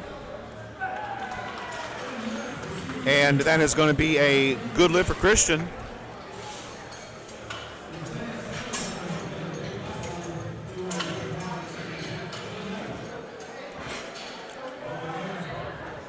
So the rules in the bench press are slightly different from the squat. Commands are also different. So what you're going to see on the bench press is you're going to see the lifter comes out, the platform's called ready, the lifter comes out, gets set up on the bench on their schedule, their time, if you will, and unracks the bar, lowers the bar to the chest until it's motionless, and then presses the bar up to lock out and then puts it on the hooks. So the liftoff is done by either a meat provided center spotter or a center spotter that the lifter brings with them. So I'm being joined by George. George Sporer is going to actually sit in for me while I get a little bit of chair time here in a couple of flights. So you get to see George's pretty face instead of mine. Or maybe he'll turn off the camera view. We'll see. But anyway, the lifter gets the handoff from either his own coach, his or her own coach, handler, and then lowers the bar to the chest on the start command. So you see the start command is coming to John Paul. And then they get the press command once that bar is motionless and push up in one motion. There's no up and down allowed. And then they rack the bar on the rack command. That's a good lift for John Paul. Up next is going to be Daniel Berg. Daniel is attempting a Kentucky state record. Daniel's out of Louisville, Kentucky. He's attempting an open, raw, 62.5 kilogram Kentucky state record at 352.7 pounds.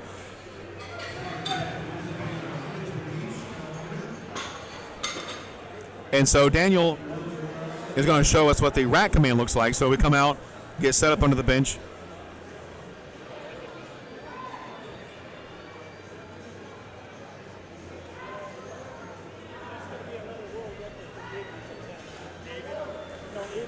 He's getting set up. He's going to take the handoff from the event provided center spotter. There's the start command, loads it to the chest, motionless, gets the press command, presses all the way up to lockout.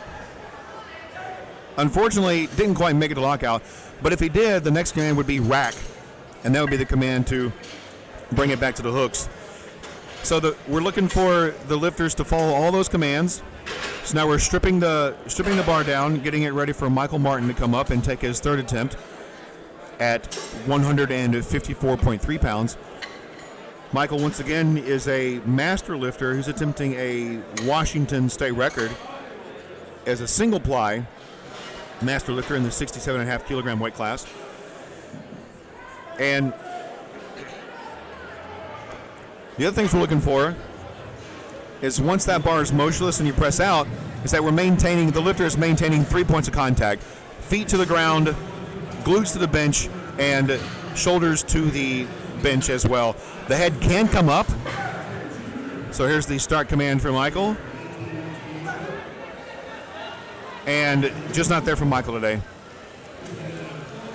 He did get that opener though, so he is in the contest. He's not definitely qualified to finish up the contest. John Worley is up next. John is going to come in with a 226-pound bench press third attempt.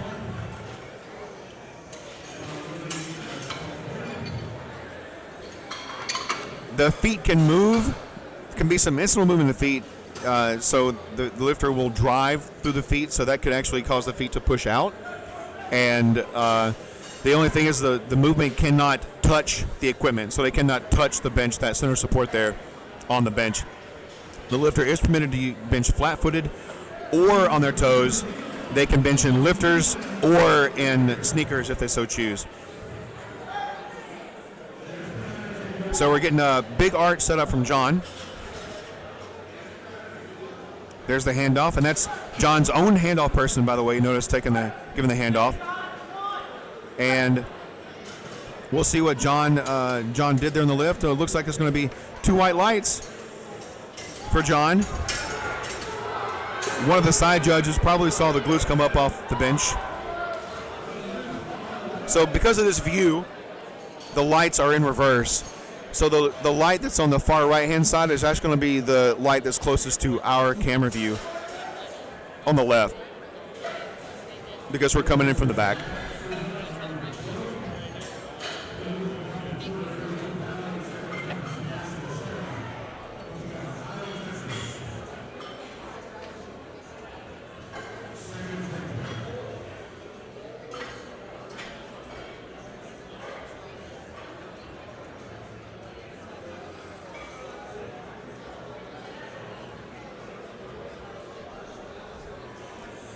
All right, and Dale is looking to have a perfect day on the bench press with a 226-pound final attempt. Dale is 71 years old, by the way, and this is for a world record attempt. And it's just not there. Dale did get the world record on his opener and second attempt. He's looking to better that. So Dale comes into us at 71 years young. He's a Kabuki Strength athlete. Kabuki Strength, by the way, you can get more information about Kabuki Strength at store.kabukistrength.net. They're also here. They have a booth here, and Kyle has committed to showing people how to use the pain pill and other devices that Kabuki has on site for sale today. And practically, Kabuki works to complete their mission through 4 distinct pillars: equipment, education, and coaching. They design, engineer, and manufacture novel strength equipment to push the boundaries for strength, performance, and health. So loads of great bars comes out of Kabuki Strength. And they also conduct research-based movement and strength education for a diverse range of individuals, from beginners to pro athletes. It's too late now.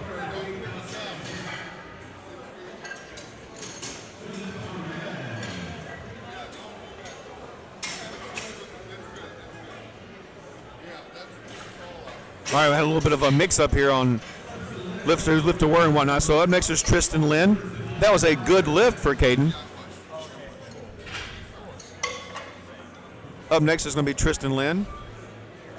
By the way, back to Kabuki, they also offer world-class coaching services for strength athletes around the world and in person at the lab in Oregon.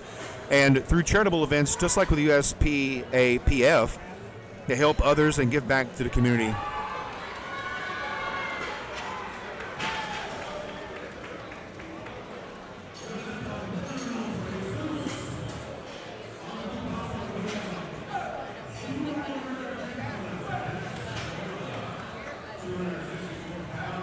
And looks like Tristan was able to not get that third attempt. Potentially glutes. Yep. So the side referee, I noticed, was pointing to his glutes, showing that the glutes came up off of the bench during the course of that press. Like we said, the glutes have to maintain contact with the bench. The glutes, shoulders have to maintain contact with the bench, and the feet have to stay on the ground.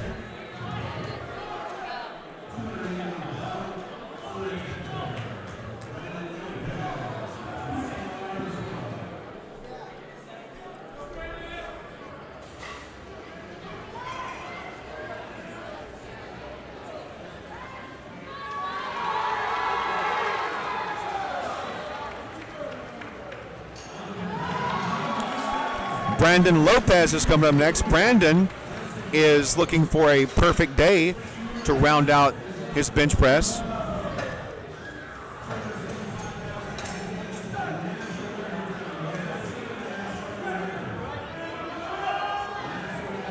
Quite the grind out of Brandon. Unfortunately, that is not going to be a successful attempt. So, La Apache is what the correct one?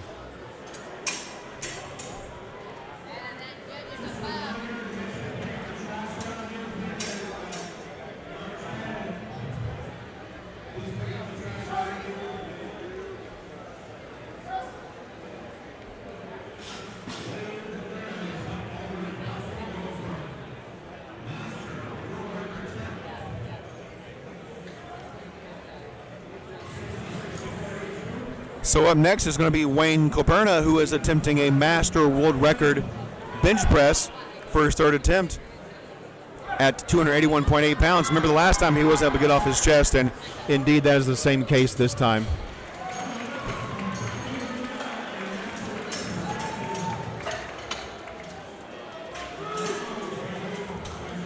Up next is going to be Billy Alcade. Billy comes to us out of Kodiak, Alaska.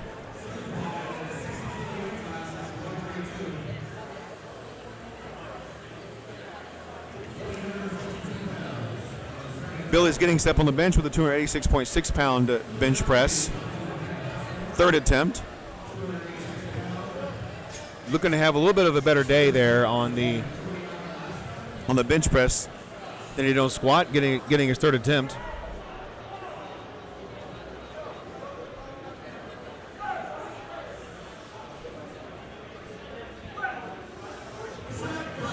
Oh, that's a grinder, and it looks good from here. Let's see what the judges say about that. That is going to be 2 white lights for Billy. Up next is going to be Joshua Lip.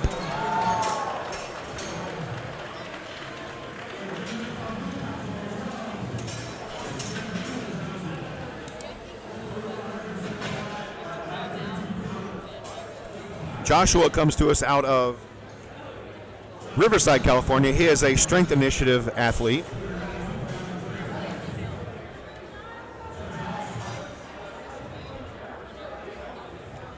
Josh is attempting 292.1 pounds.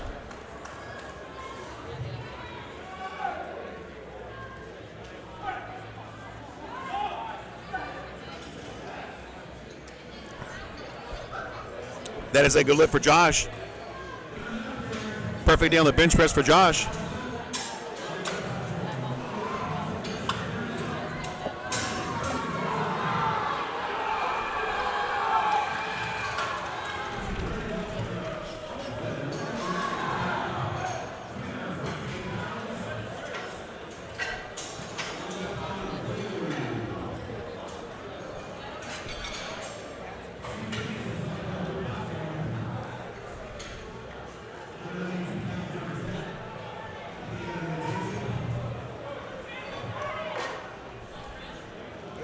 This is your stuff, right? Yeah. Can I send this in here so nobody messes with it while I'm on the platform? Sure. You out there next? Yeah, I'm head judge on the next flight. Christian Kearney is up next. Christian, by the way, has had a perfect day so far. And his third attempt at 314.2 pounds. Hopefully he carries that through. And it doesn't look like that's going to happen for Christian. Just not enough in the tank to get that finished. Good fight, though.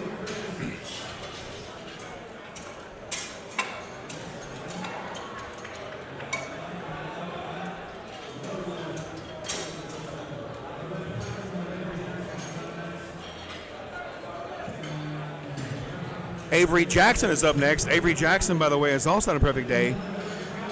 His last attempt on the bench press was for a world record. He's looking to break his own world record. This is a junior raw world record, 67.5 kilogram weight class attempt. He owns the world record in the squat and the bench press today. And that is a good lift out of Christian. That's a new world record. So that's two world records for him today.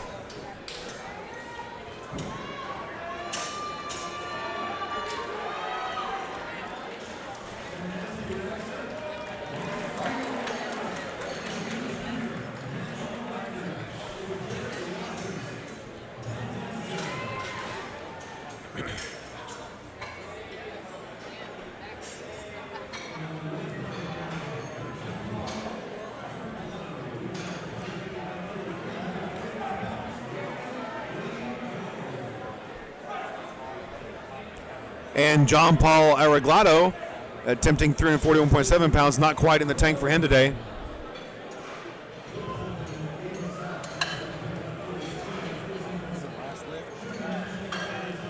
We are at our last attempt of Flight A. Daniel Burke will be attempting a Louisville, Kentucky state record. Raw open 67.5 kilogram bench press attempt.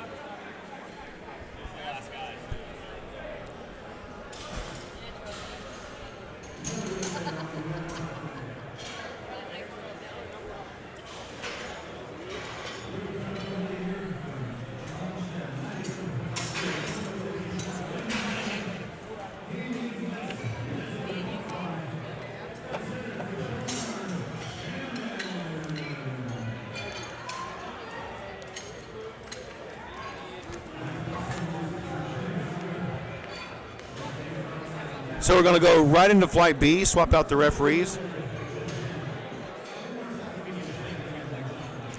And get some different folks in the chairs, get the bar loaded up for Jim Gallagher.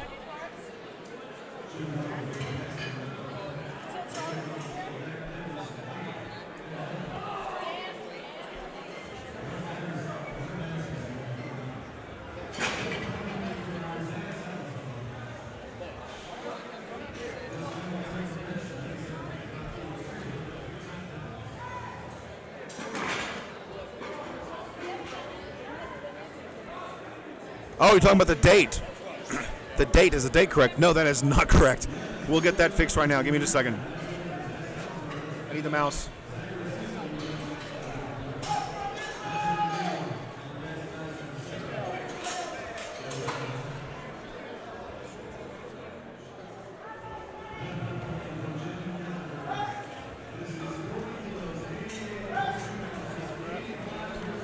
All right, coming up first is going to be Jim Gallagher. Jim will be attempting 75 kilograms for his opening attempt. And that was a super fast bench press out of Jim. 3 white lights, that's a good lift for Jim.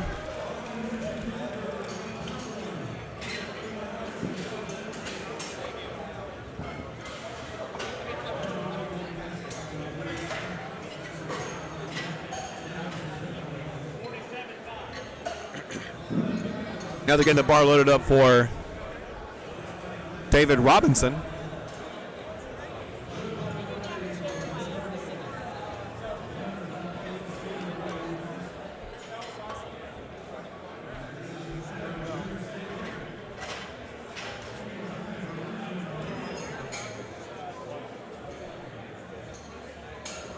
David's come to the platform at 80 years old.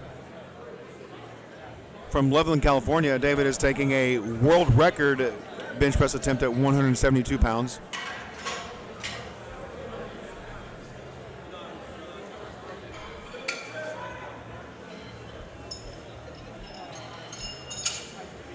Yeah, I just selected the wrong view there. So we're all squared away now.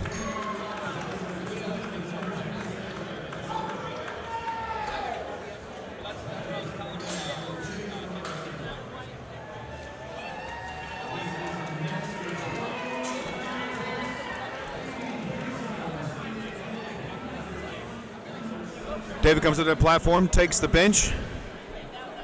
He's getting set up. And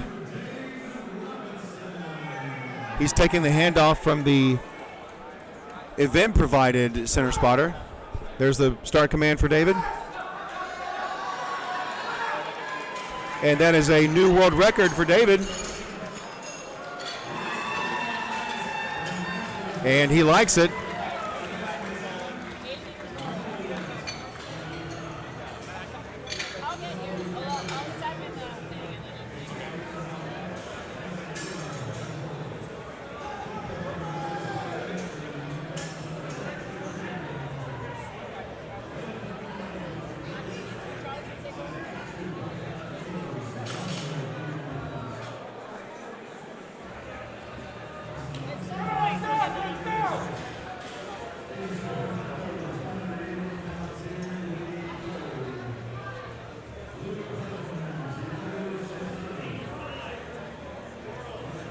Coming up is Douglas White, who's attempting a state record out of Montana.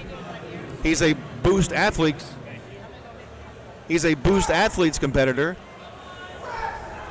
a Masters lifter, and this looks like it's going to be a no lift for Douglas. He's getting some feedback from the referees on why he missed that, so looks like it might have been a little up and down action.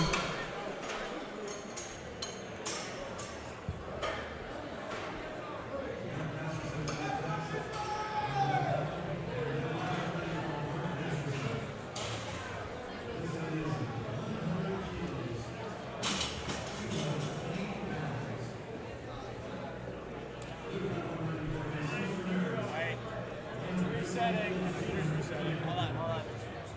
Give me a sec. You're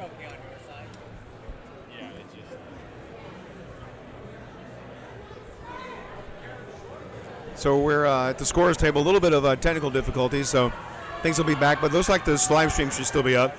So Mark Masterson is up next, attempting a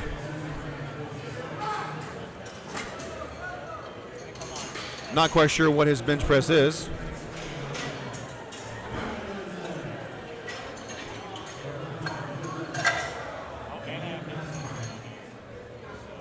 So Mark Masterson's bench press is successful. Sliding my screen back over to me so I can see that. Thank you so much, please.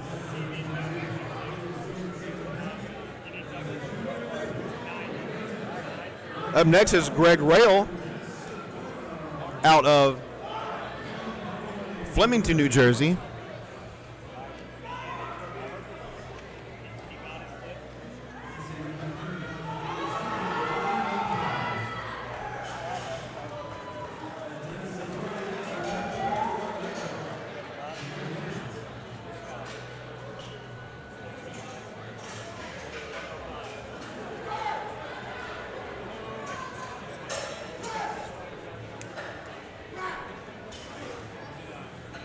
That's a good lift for Greg. Up next is going to be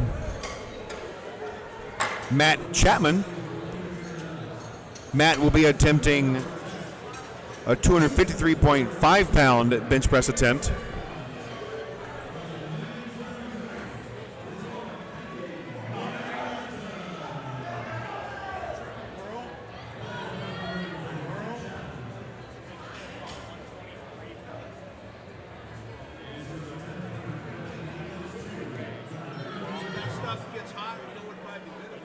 We're getting some views squared away.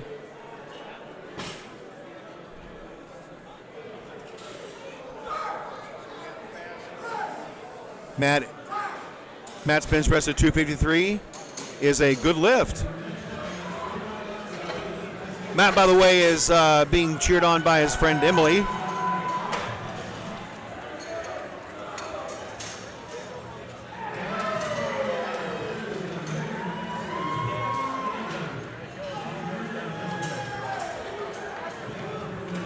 And Christopher Vashi is up next. Christopher, by the way, had a difficult time on his squats, so unfortunately he's not in the full power meet, but he is a bench press and deadlift only competitor, so he still has 2 more contests to get totals for.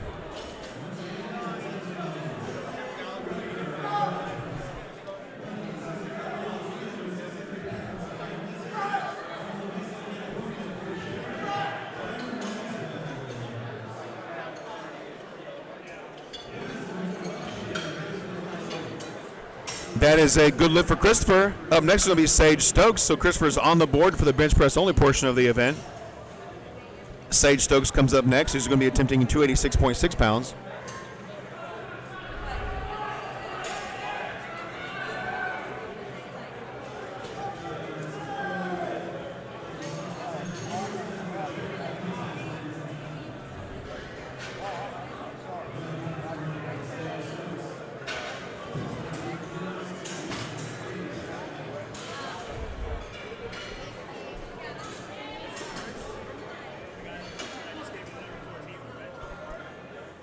Sage takes his hand off from his coach.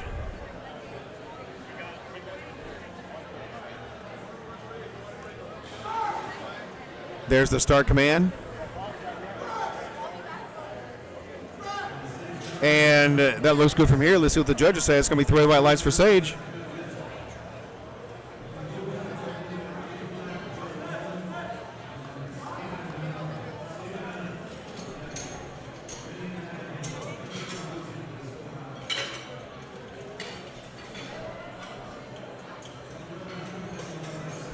Up next is Estuardo Gonzalez, who had a perfect day on squats, opening with 292.1 pounds on the bench.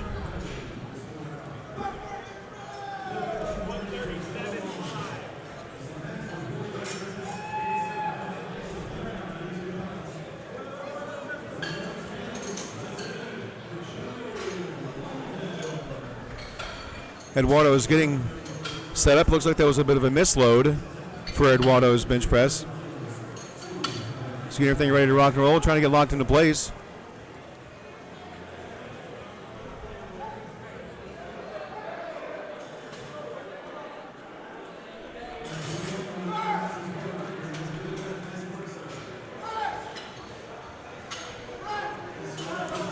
And that looks like a good lift for Eduardo. Zisha Braslos is up next.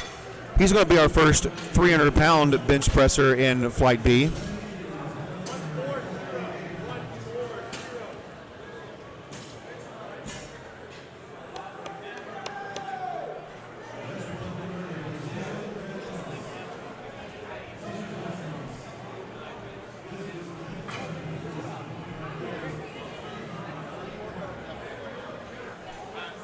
Zisha takes the handoff.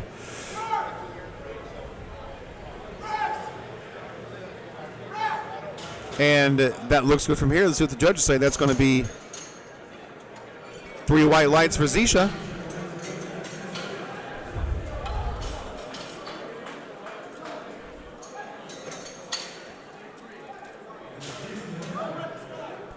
Up next is Bernardo Separa, who also had a perfect day on squats, looking to carry that momentum through the day into his bench press.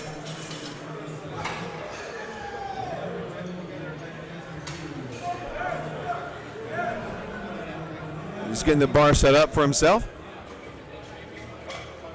Bernardo comes to us out of Spring Valley, California.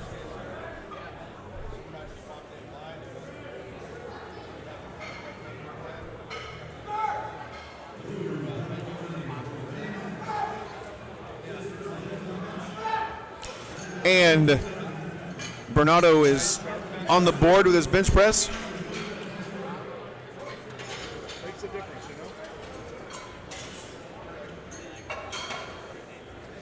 Up next is going to be Mark Anthony Ho.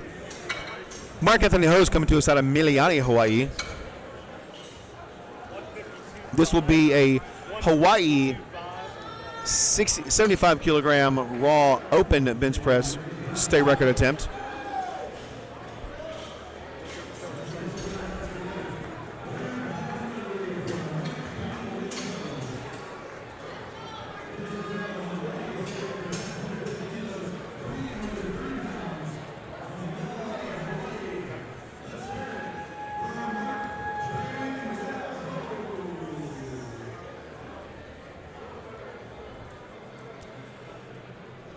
And Mark Anthony Ho is getting set up under the bench, getting ready to take that handoff from his handler.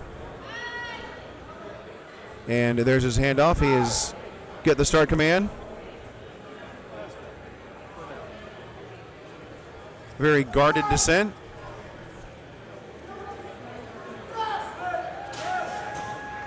And that's 3 red lights for Mark Anthony.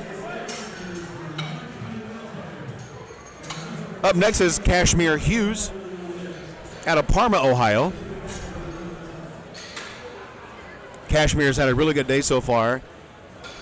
He's looking at being the top lifter in the 75 kilogram weight class going into bench press, at least on this platform.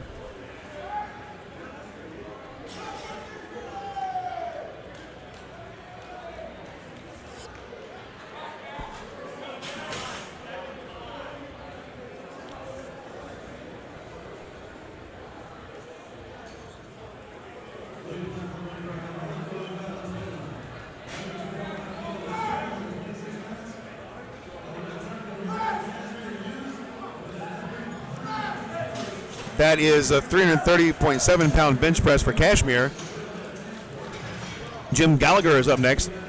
We're back to the top of the flight. Start second attempts for Flight B.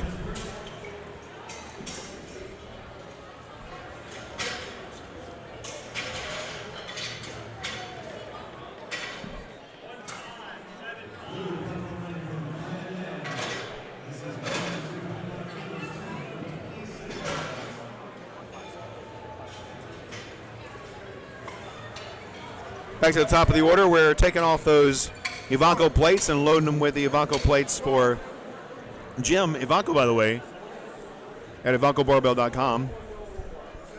Since 1967, their goal has been to introduce innovation to the industry and perfect existing techniques. They're proud of their rich contribution to the history of the barbell, to the lives of those who use the products to pursue physical health and strength. Jim, by the way, is 85 years old. 85 years old at 75 kilogram weight class, looking to put up a very impressive bench press at 104.7 pounds. And that was a super fast bench. If you blink, you missed it. 3 white lights for Jim. Up next is going to be David Robinson at 80 years old. This is a world record attempt for a master full power raw 75 kilogram bench press world record attempt, actually, for David.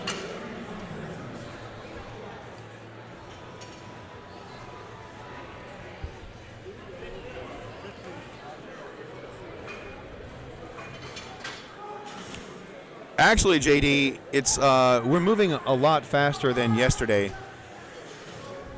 Yesterday we were on this platform till close to 5 or 6 o'clock California time.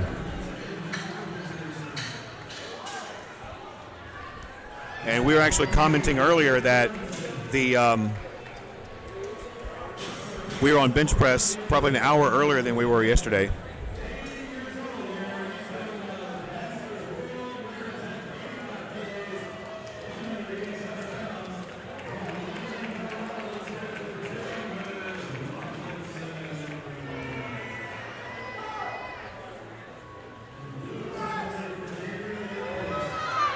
And David's got a grinder on his hands.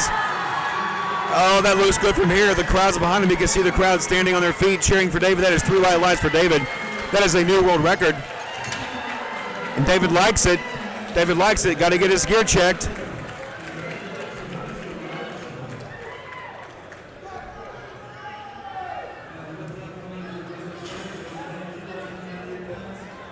Up next is Douglas White. Douglas is attempting a Montana state record as a master lifter.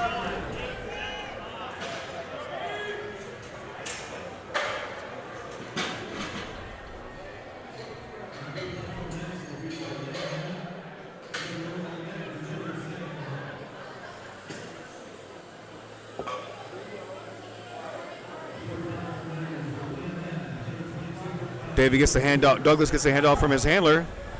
The start command.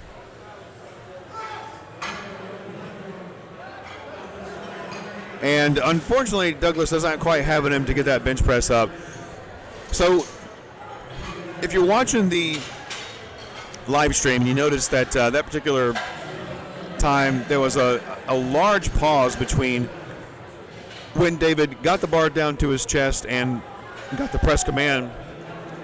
And that's because, and I can see it here as well, that's because there was still movement of the bar. The bar has to be motionless. There's no time requirement that the bar is motionless for, but there is a requirement that it be motionless. So if the bar touches the chest and they're bouncing, then the referee will not provide the press command until the bar is motionless. And if the bar goes down after the press command is given, that's a red light. It can only travel up after the press command. So Broslowski. Thank you, Christine. I appreciate that. Mark Masterson, it looks like he is going to get a good lift for his second bench press attempt. Up next is going to be Matt Chapman, attempting 270.1 pounds. LA Apache, Ola Apache, no, there is no way for you to see current status of the meet.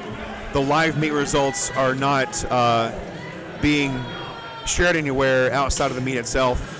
And honestly, because we have two platforms right now, we don't even know the results of the meet until the meet is completed, and we bring the results back from both platforms. But I can tell you what we have going on here, and I'll recap that once we get to the third bench press attempt. So Matt Chapman out of Miliani, Hawaii. Sorry, Matt's out of Miliani. Earlier I said he was out of Ohio. He's not. He's out of Hawaii. Was a good attempt. Up next is going to be Greg Rail, attempting 271.2 pounds.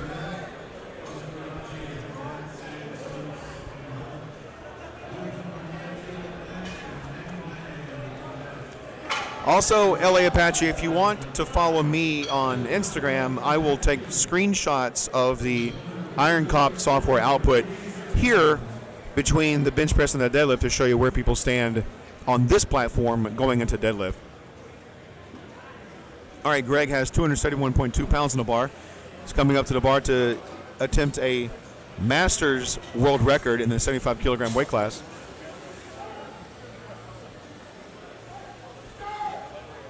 And there's the start command.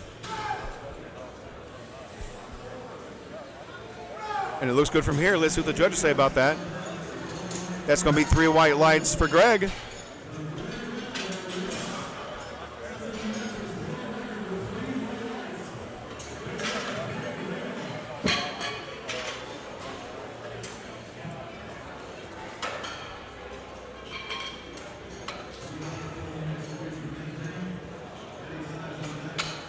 Up next is Christopher Vashi. Christopher had a difficult time with his squats, but looks like he got things dialed in for his bench press.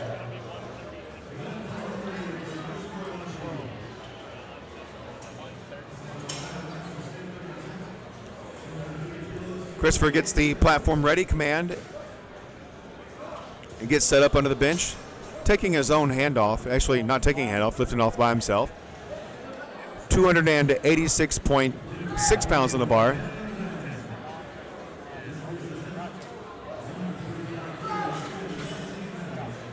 There's the press command for Christopher. And this looks like it's going to be a good lift. Let's see what the judges say. That's 2-1. Two white lights is a good lift.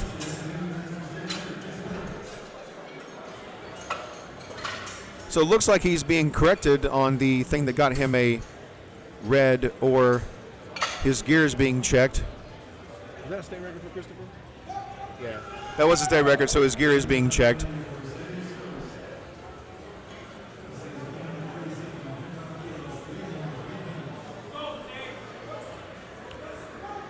Sage Stokes is up next.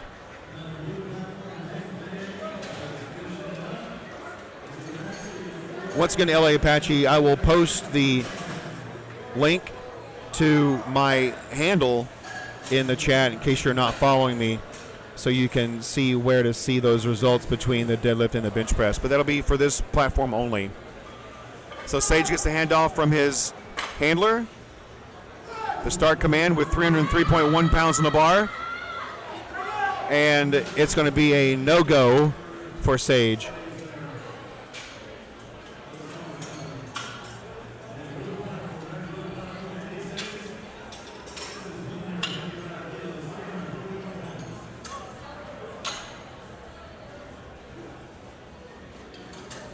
I'm bringing up the chat now to put my Instagram handle back in there, LA Apache. Up next is going to be Estuardo Gonzalez working on a perfect day.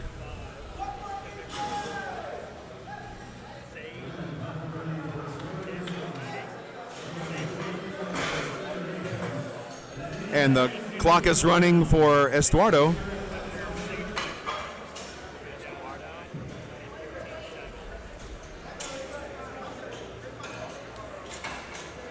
And here we go.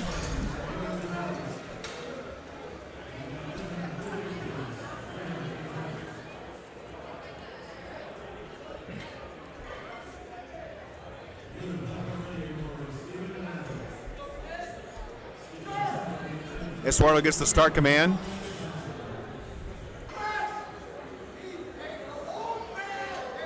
And that looks good from here for Estuardo. That moved pretty quick.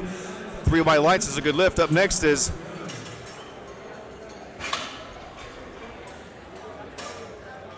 hold on. Make sure I get it correct.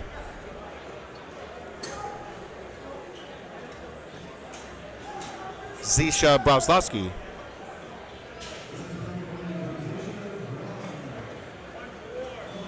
Yes, Brauslowski. Thank you so much for that correction there, Christina.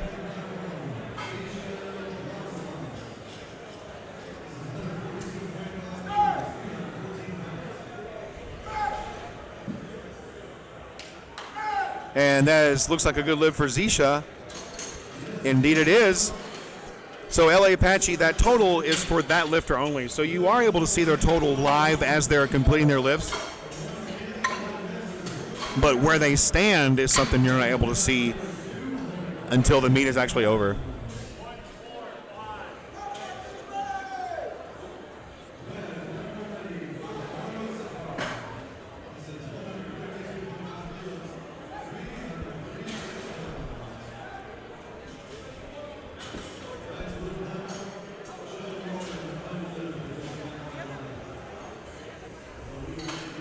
Bernardo Separa is up next, working on a perfect day with his second bench press attempt at 336.2 pounds. And that's a grinder. It looks good from here. Let's see what the judges say about that. That's a good lift for Bernardo. Mark Anthony Ho out of Miliane, Hawaii is up next, attempting a Hawaii state record. Open raw 75 kilogram bench press state record out of Hawaii for Mark Anthony Ho.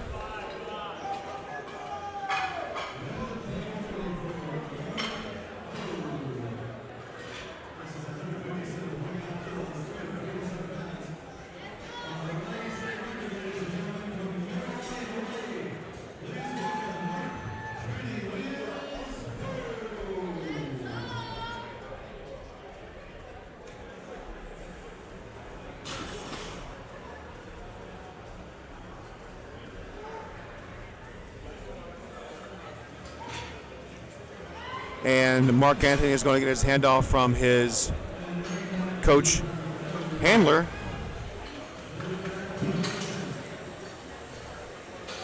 He's all locked in.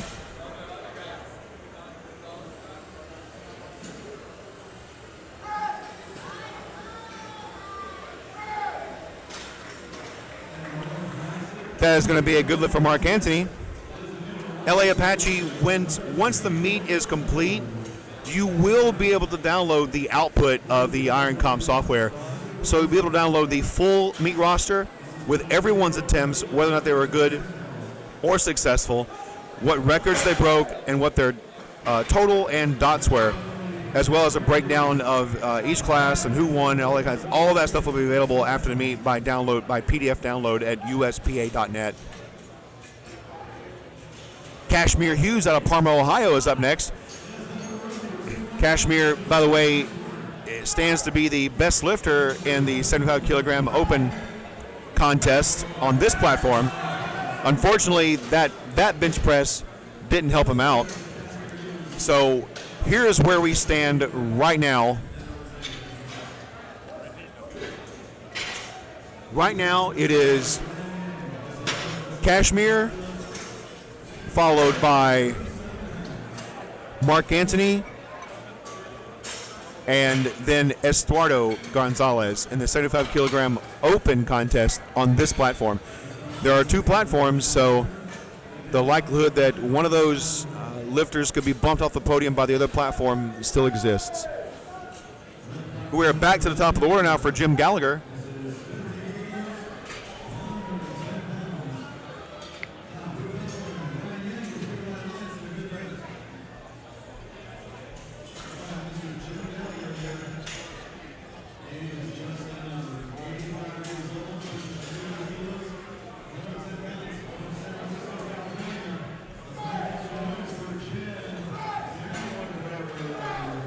And Jim puts on a smoke show with that 110 pounds. David Robinson, who is also a master lifter, is up to attempt to break his own world record with a 192.9 pound bench press attempt. At 80 years old, a 1 1/3 bodyweight bench press is quite impressive.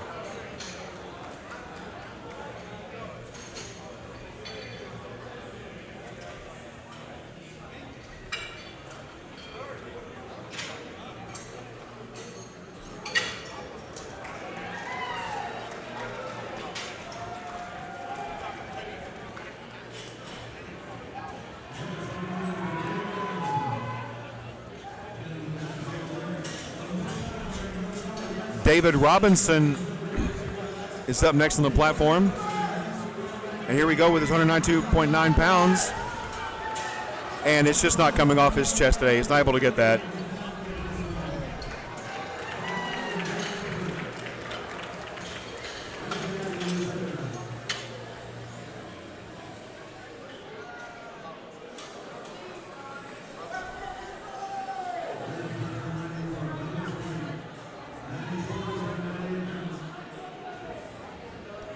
Douglas White is up next, guys. Douglas has to get this bench press to stay in the meet. He does not get this bench press. He does not stay in the meet. And unfortunately, his state record squat does not stand. You have to get a total in the contest that you are competing in for your record to stand. Yes, LA Patch, that is USPA.net. Come on, Douglas. Oh, what a grinder. This is for a state record. Let's see what the judges say. That's going to be 2 white lights. 2-1 means a good lift. Getting his gear checked over there on the side. So Doug is still in the meet.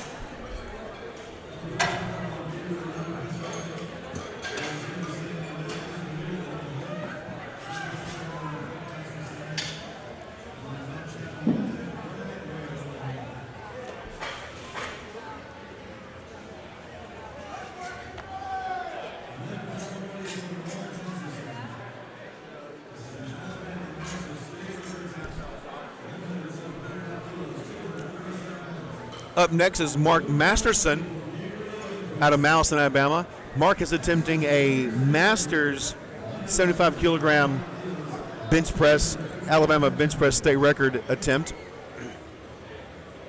with 237 pounds.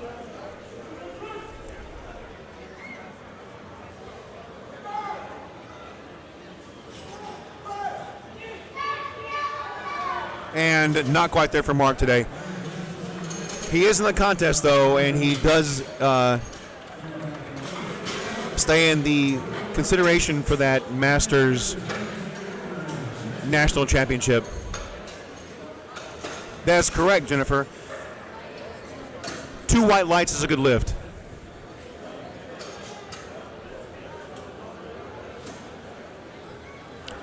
Up next is going to be Matt Chapman. Matt is looking for a perfect day. Matt out of Miliani, Hawaii. Looking to come to California, have a perfect day.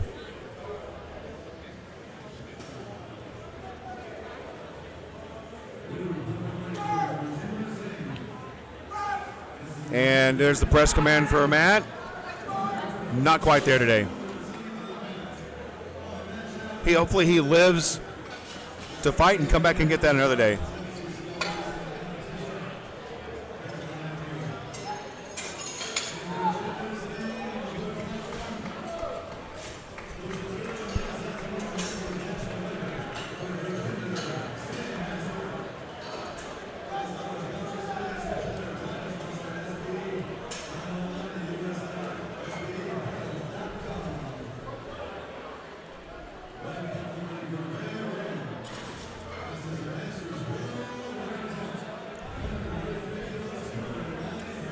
Up next is Greg Rail. Greg is attempting 293.2 pounds for a world record. And that is going to be no lift for Greg.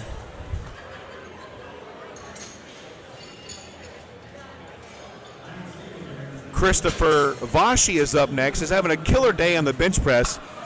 But unfortunately, the squats cost him there in the full power event. But he's making up for it with a good day on the bench press.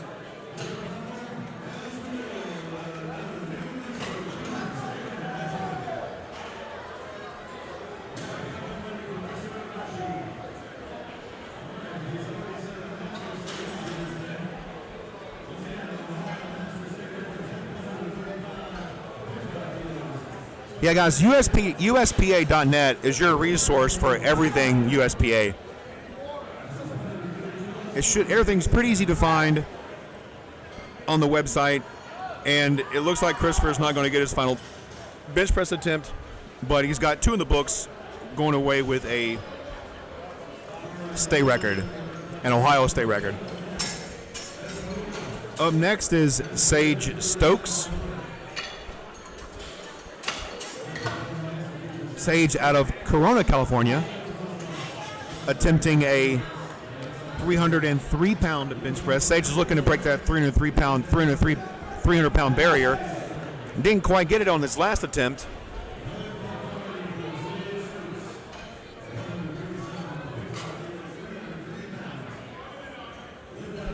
He's looking to get it on this final attempt. Sage is going to get a handoff from the event-provided center spotter. Doesn't have a coach with him, or I thought he did have a coach. Yep, there's his coach. Coach or handler.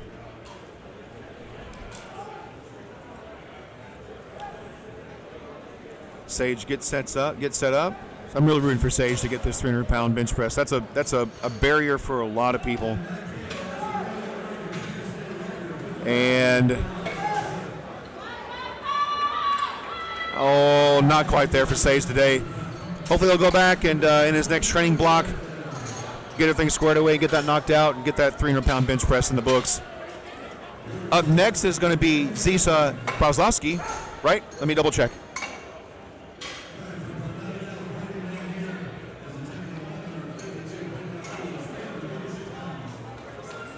I'll have to write it down for the next round of lifts.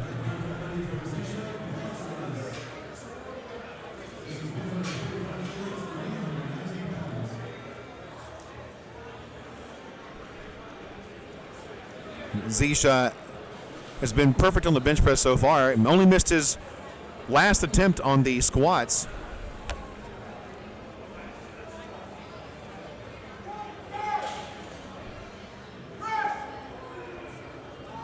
That's a grinder right there. Oh, that looks good from this side. Let's see what the judges say. That's going to be 3 white lights for Zisha. Good work. Estuardo Gonzalez is coming up next. Estuardo's working on a perfect day. So far, 5 for 5.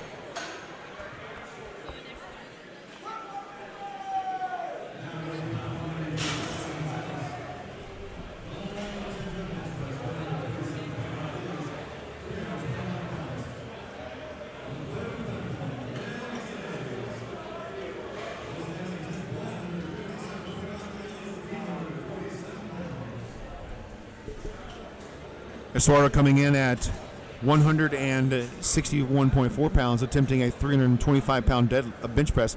Guys, a double body weight bench press and a raw tested lifter is something to behold. And Estuardo makes a smoke show of it. It's a good lift for Estuardo. Up next is going to be Bernardo Separa, who's coming to us out of Spring Valley, California. Also in the better than double body weight bench press area, Bernardo.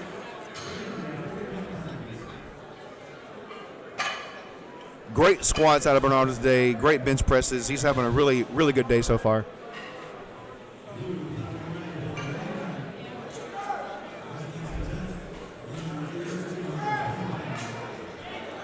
And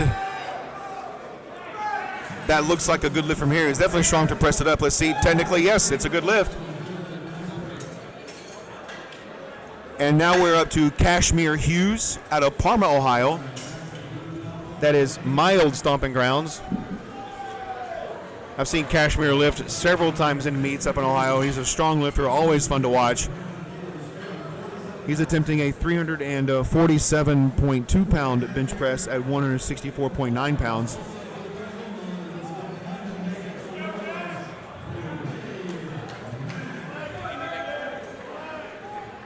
Looking at once again, a more than double body weight bench press out of Kashmir. And unfortunately, bench press did not quite go Kashmir's way today.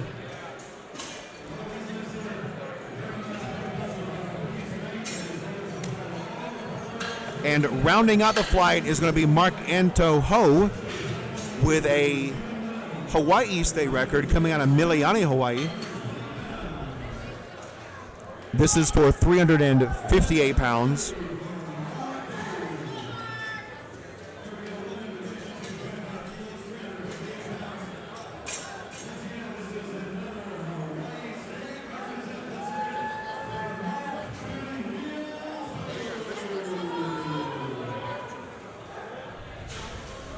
He's got quite the contingent here today supporting him all the way out from Hawaii.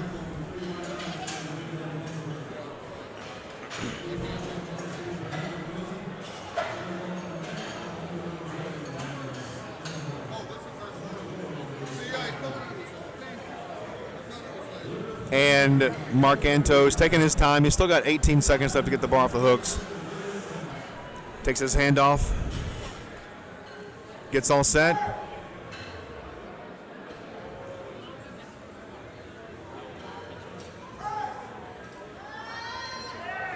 Wow. Wow, wow, wow. That was fast, fast, fast.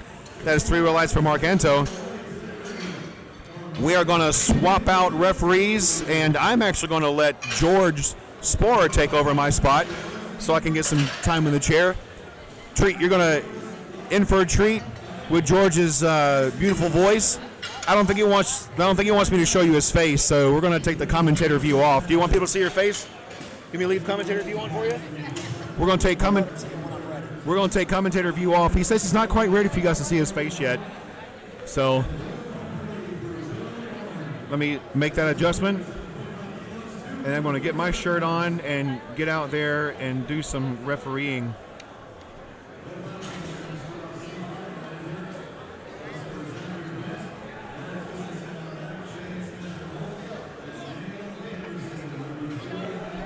All right. Up next is going to be George, who's sitting with you through this flight, and I'll be back on the next one.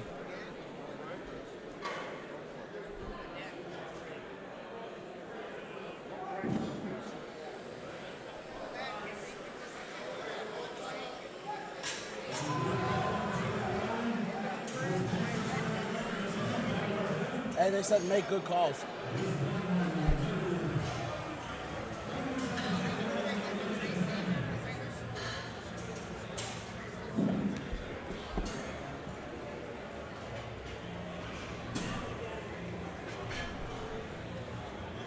I'm coming. It's me. I'm coming. Mike's taking his sweet time to get to the platform.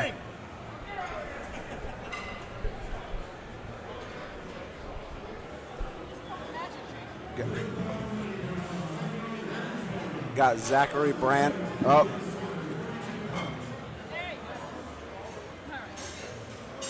Opening with 90 kilos, 198.4 pounds. Mike finally made it to the platform.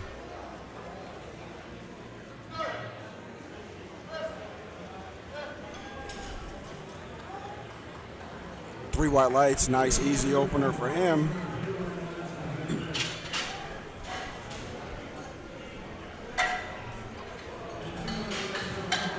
Lost a little bit of my voice from yelling from the head judge chair. Wyatt's opening with 248 pounds, 112.5 kilos. We have Shane up next and Daniel after that.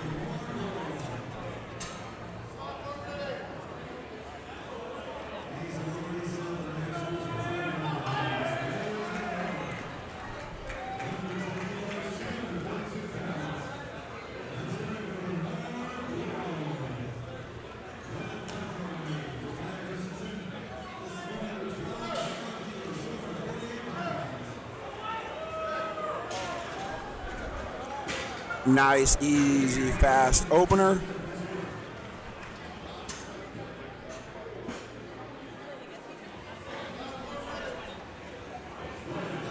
Bar rate stays the same for Shane. Daniel and Dex leaving in the hole. Antonio's 4 lifters out.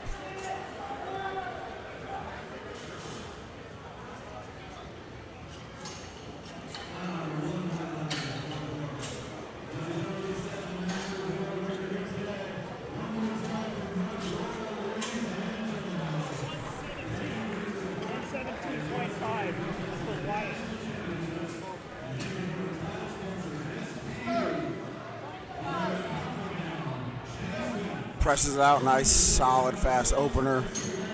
3 white lights. That is a good lift. Bar weight's being taken at 259 pounds, 117.5 kilos for Daniel. He's opening up with a state record.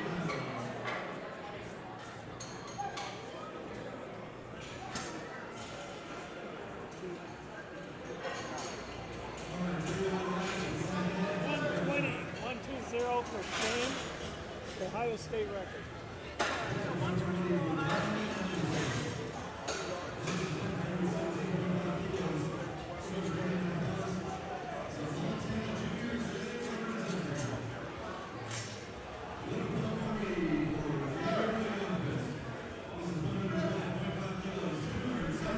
Look at Mike getting down there judging. That's how you're supposed to judge. 2-1. That is a good lift. Bar weight stays the same for Steven.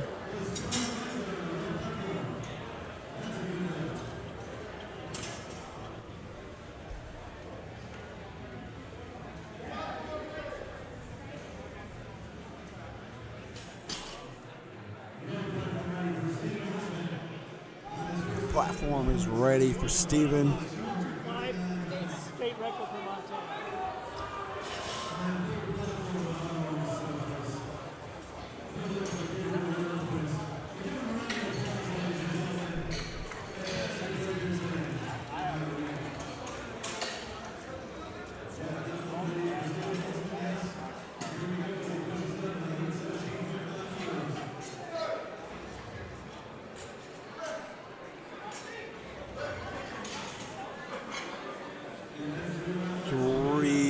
White lights, good lift.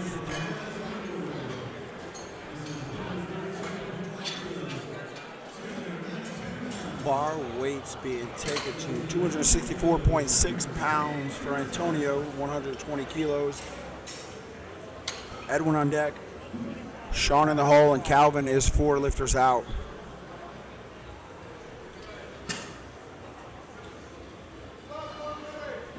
And the platform is ready.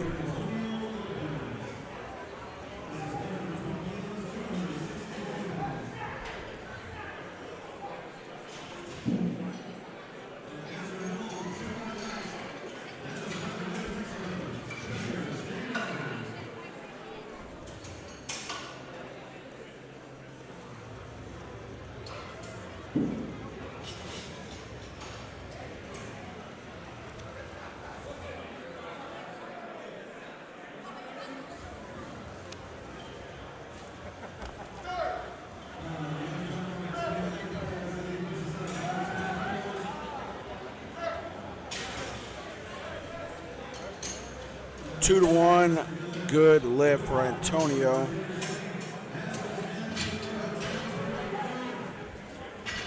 Meantime, while they're changing out the weight, I'd just like to thank our title sponsor, SBD Apparel USA. The website is us.sbdapparel.com. They also have a booth here selling all their apparel, knee sleeves, wrist wraps, elbow sleeves, their new red drop. Bar weight is 275.6 pounds for Edwin, 125 kilograms.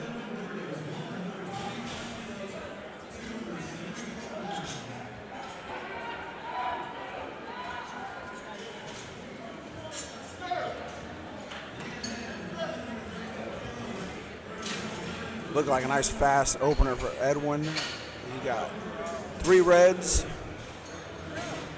That is a no lift for him.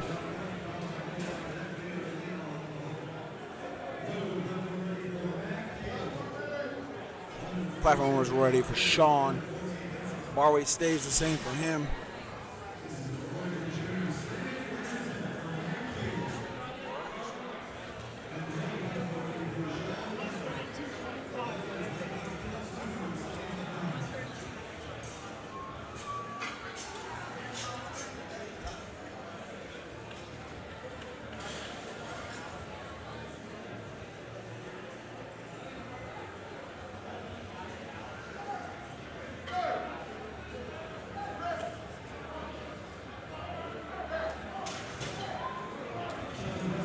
2-1. Unfortunately, a no lift.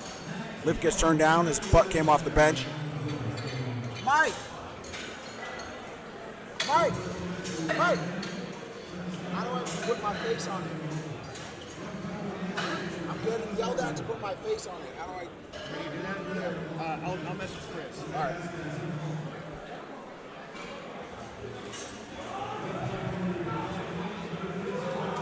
By the way, it's 292.1 pounds for Calvin, 132.5 kilos.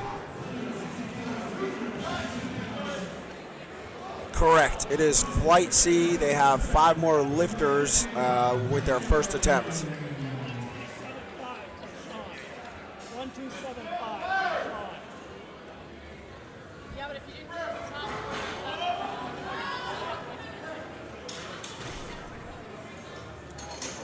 Unfortunately, that's a no lift. The lift gets turned down. Mike is also letting the lifter know that he can't have his wrist wraps touching the bar.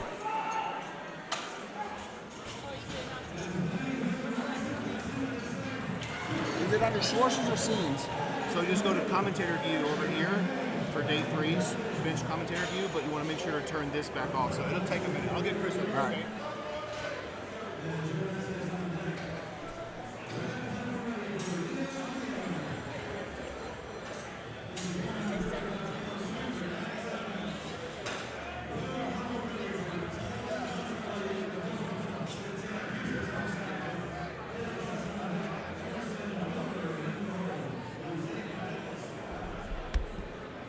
Bar weight is 297.6 pounds.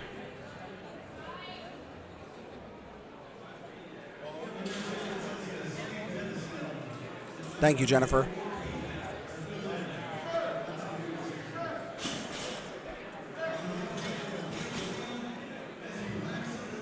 Two to one, that is a good lift. Bar weight stays the same for Jose. 135 kilos.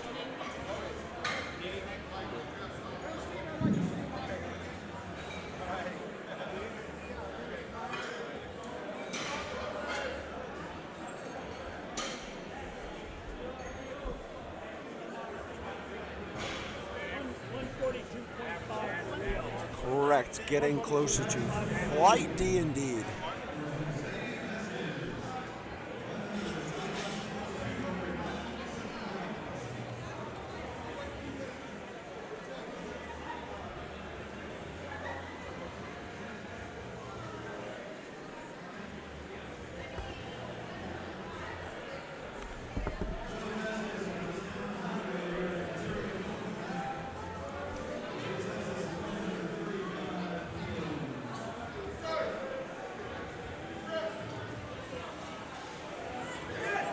That is a no lift for Jose. Hopefully they'll come back and get that for his second attempt. Bar weight is being moved to 325.2 pounds for Jesse.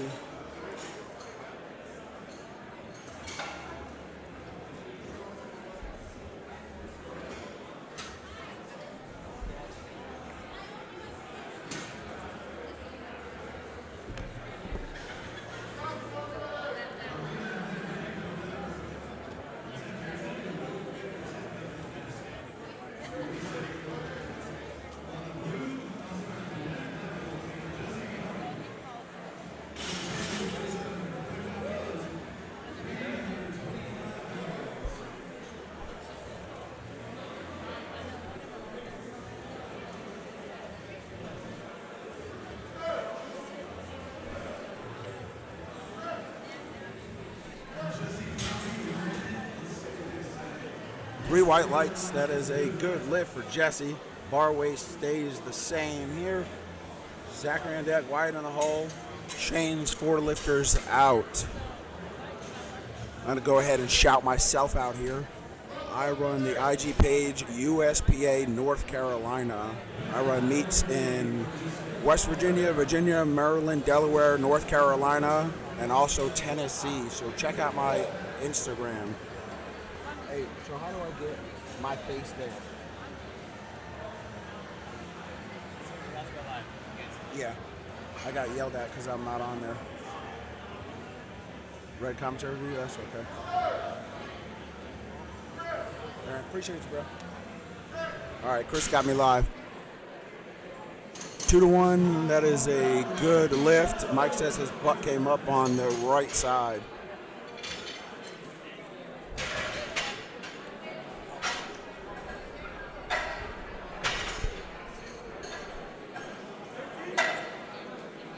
Also give a shout out to our supporting sponsor, Pioneer. You can visit their website is generalleathercraft.com. They have the best belts in the business. You can get a custom belt, and they also have exercise accessories. Thanks, bro. 231.5 pounds on the bar for Zachary's second attempt. Still looks like he's warming up. The judges say that is a good lift with 3 white lights.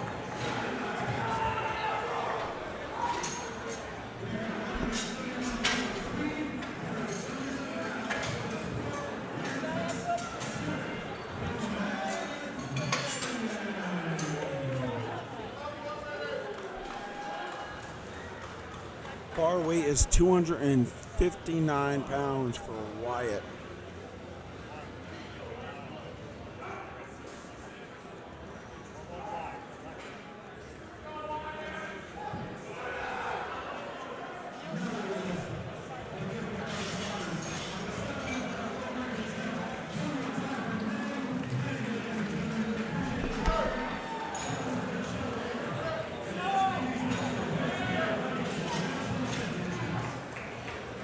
Three Wyatt lights. That is good lift for Wyatt. Barry's being taken at 264.6 pounds for Shane. He's come to the platform to attempt a junior state record. And that platform is ready for him.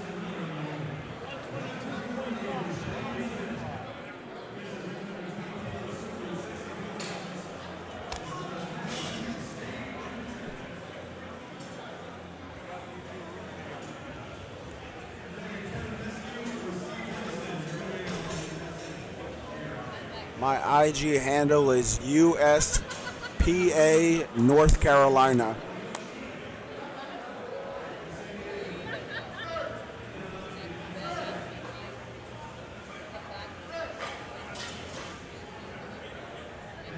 Two to one, the lift gets turned down for Shane. His butt came off the bench. Olivia, we have about a flight and a half before deadlifts and also about a 20-minute break in between. And the platform is ready, but Mike is up out of his seat. 275.6 pounds on the bar for Daniel. This is a state record attempt. A junior Montana state record.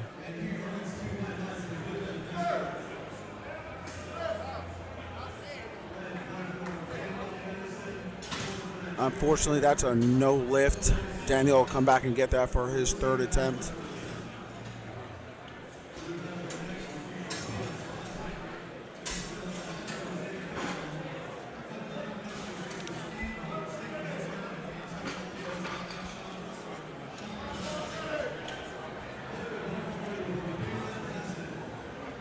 Bar weight stays the same for Steven. This is a state record here. 275.6 pounds. Second attempt.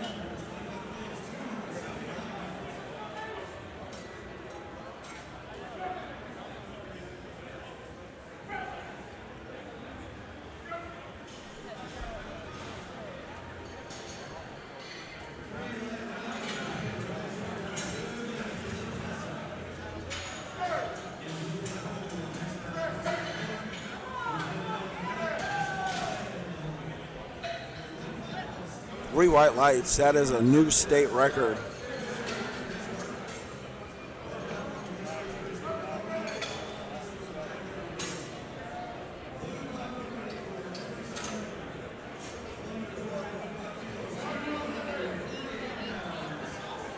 Bar weighs 281.1 pounds.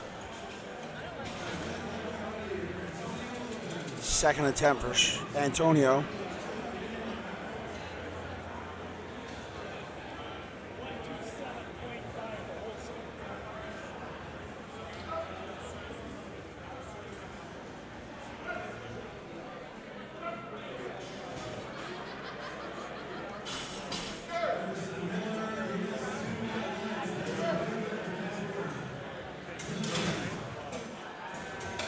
That is a no lift. The lift gets turned down. Another one of our supporting sponsors is the USPA Powerlifting Federation.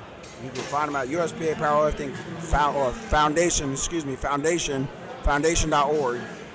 USPA Powerlifting Foundation is a nonprofit organization in Irvine, California. It was founded by USPA Hall of Famer lifter and coach Liz Frell. Her goal is to provide those in need an opportunity to change their lives and become empowered through the sport of powerlifting. We actually have a foundation-sponsored lifter here competing on the blue platform. Bar weight is 281 pounds for Sean. Presses it out. 3 white lights, that's a good lift for him.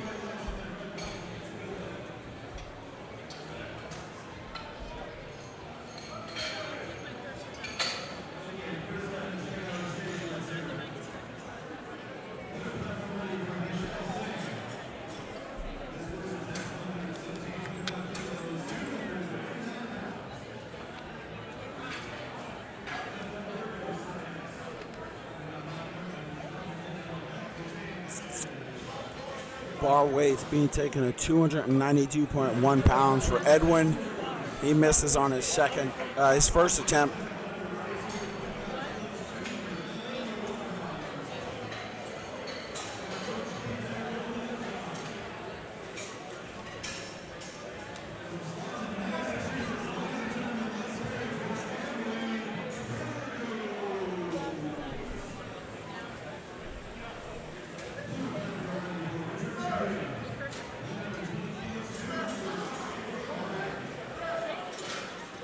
Looks like he got that for his second. Yep, 3 white lights there.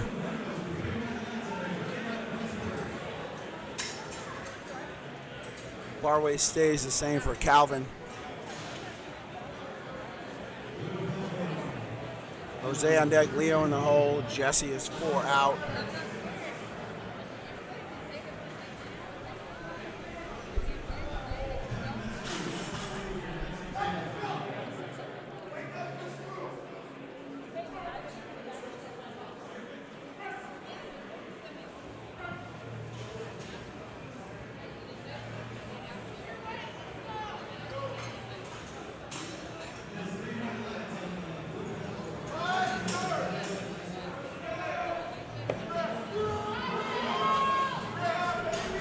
Looks like he got that for a second as well. Yep, 3 white lights. Good lift for him. Bar weight's being taken at 297.6 pounds for Jose.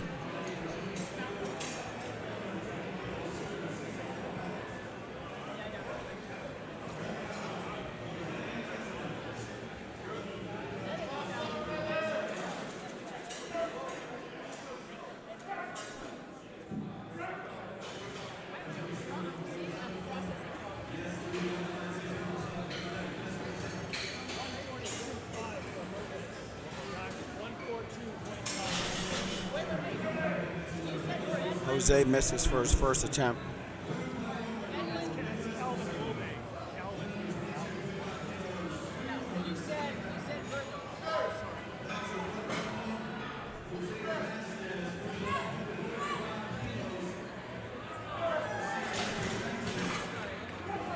Two to one, the lift gets turned down. He's going to need to come back and get that for his third attempt.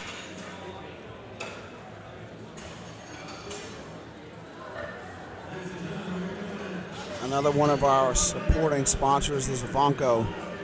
Website of VoncoBarbell.com. We're using the kilos on the platform and in the warm-up area.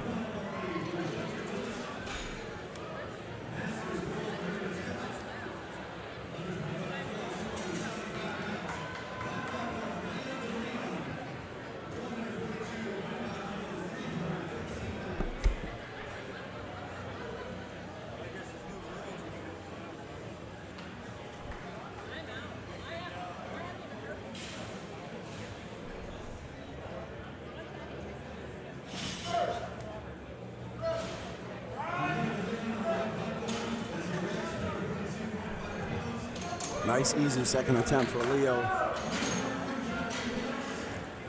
Bar weight is being taken to 341.7 pounds, 155 kilograms for Jesse.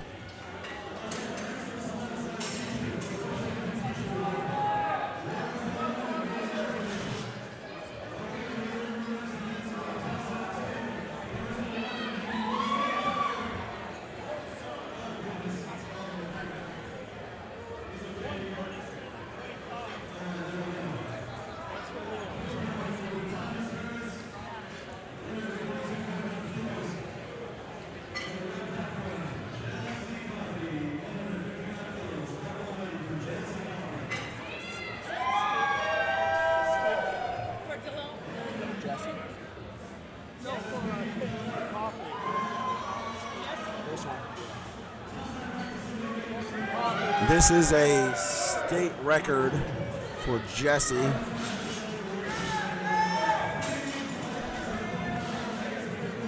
Two to one, the lift gets turned down. I'm pretty sure there was up and downward movement of the bar.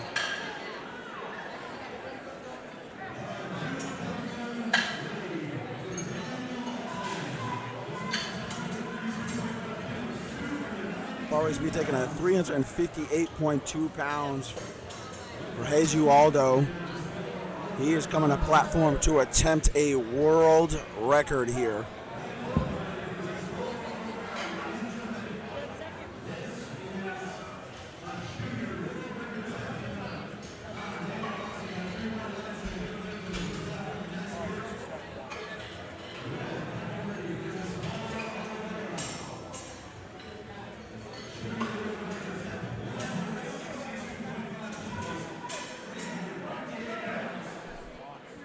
All right, platform is ready.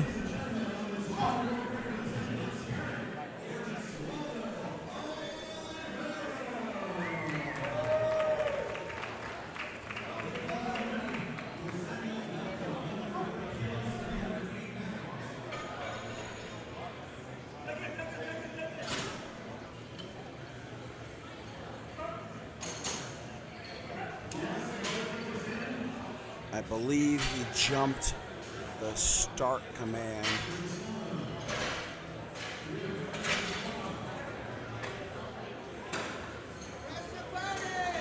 Also, they are telling him that his wraps cannot touch the bar.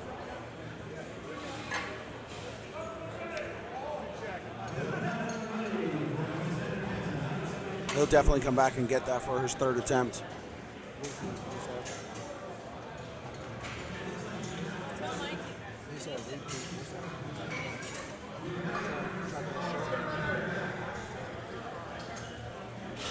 Mike!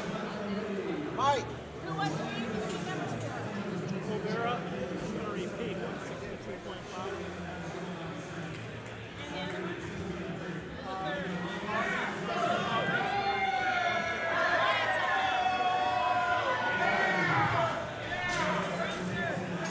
Let's see, 2-1, that is a good lift.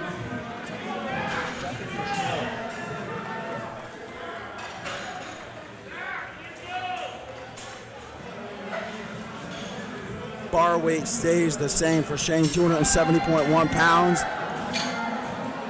Attempting a state record here.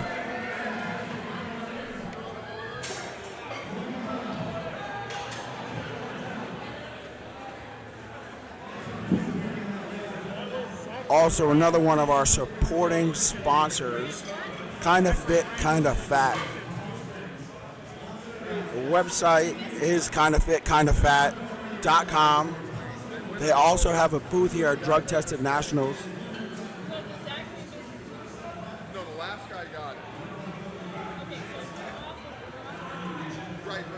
got the lift and went out of order, so we could either take that.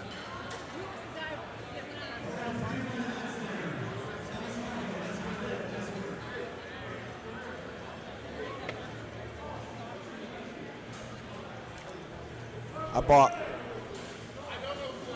a couple of their t-shirts.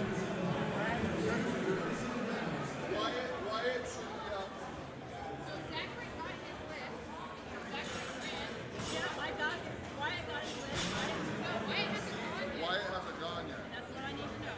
So we'll put him at the end of the round if we screwed up. Yes. Somebody say something on the chat. Huh? Somebody say something on the chat. Somebody else. Hang on, wait, I got They're not there anymore. I'm trying not to talk to them. Somebody said something. They're like, tell Mike. I was like, all right.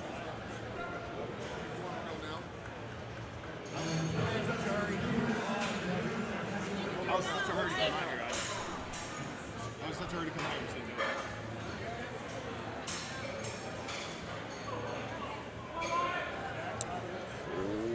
Had a little mix-up with lifters who jumped in and took somebody else's attempt.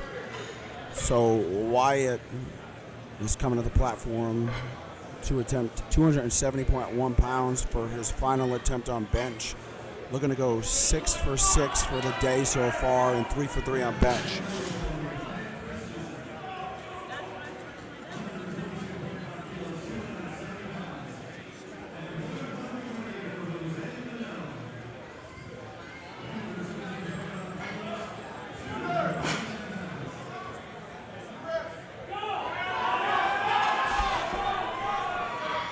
Fought it out. 2-1, lift gets turned down.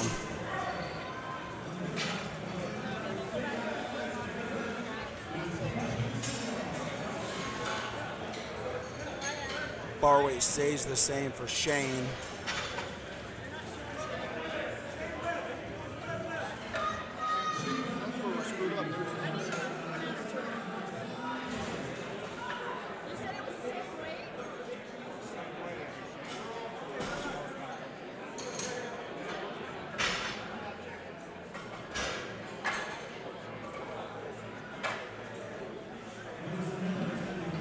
Give us a second, guys.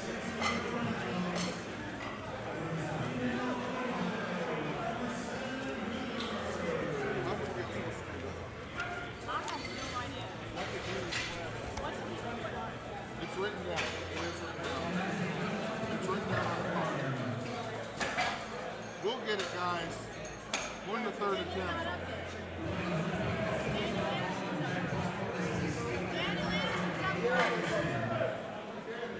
Another one of our supporting sponsors is Monster Energy Drinks.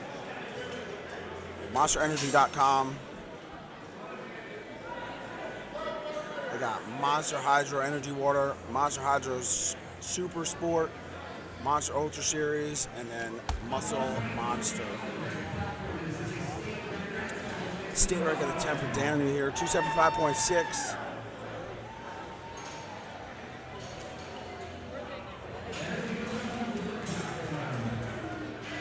Missed us on his second.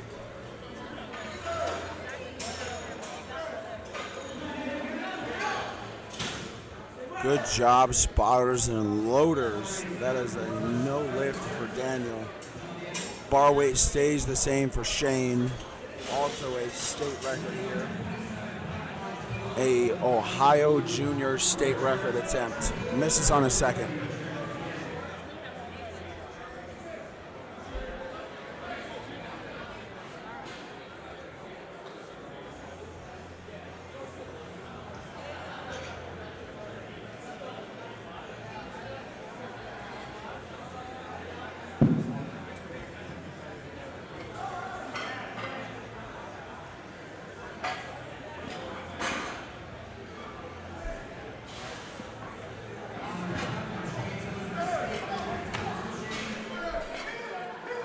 There's a no lift for Shane as well.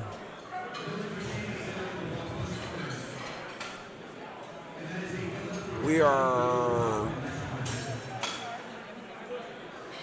9 attempts away from Flight D benching. Bar weight's 281.1 pounds for Antonio. Misses on his second.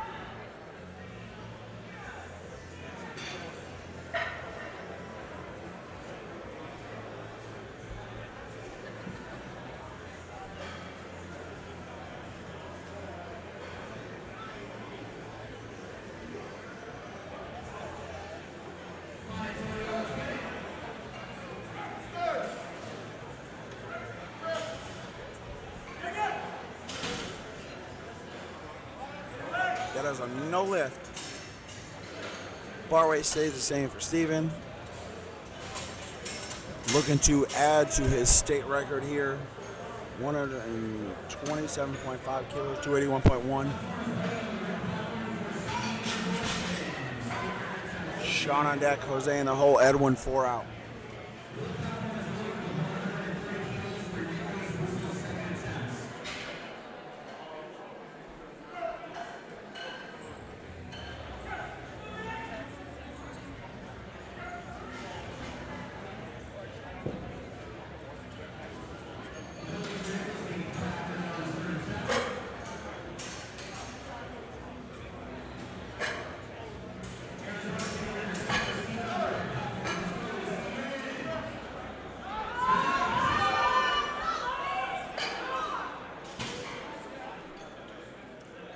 No lift for Steven, but he did get the state record on his first and second attempt.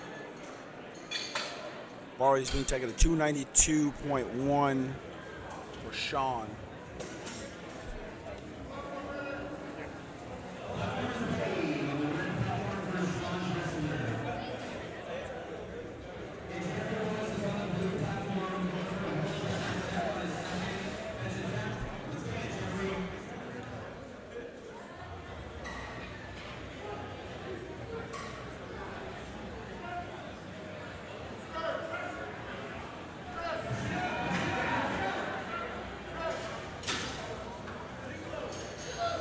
Nice, easy third attempt there. Bar weight's 297.6 pounds for Jose. Jose's going to need this to stay in the beat. Platform is ready for him.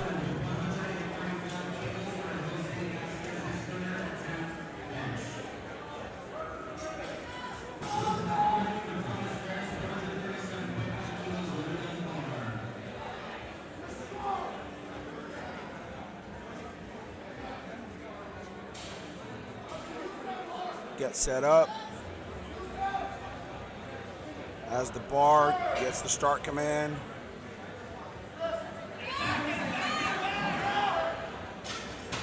Looks like he got it. 3 white lights. Good lift for Jose. Bar weight's taking a 303.1 pounds for Edwin. Calvin on deck, Leo in the hole, Jesse is 4 lifters out, and then we round out Flight C Benson with Jess Aldo with a world record attempt.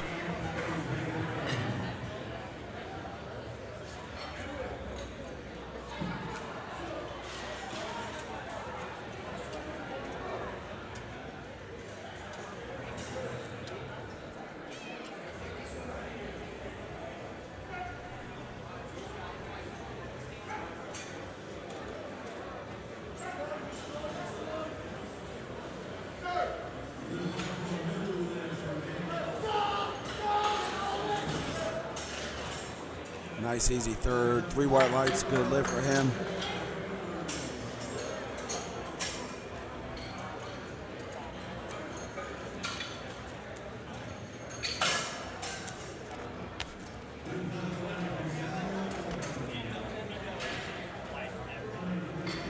Bar weight's being taken at 314.2 pounds for Calvin.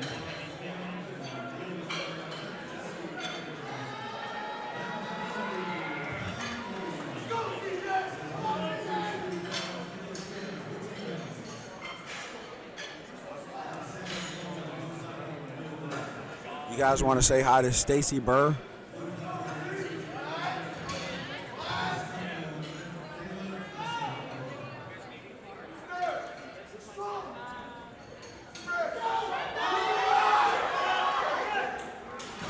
No lift for Calvin. Up and downward movement of the bar.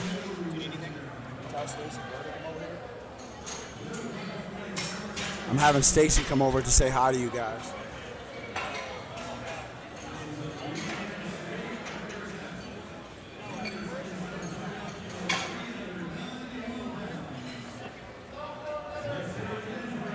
Platform ready for Leo.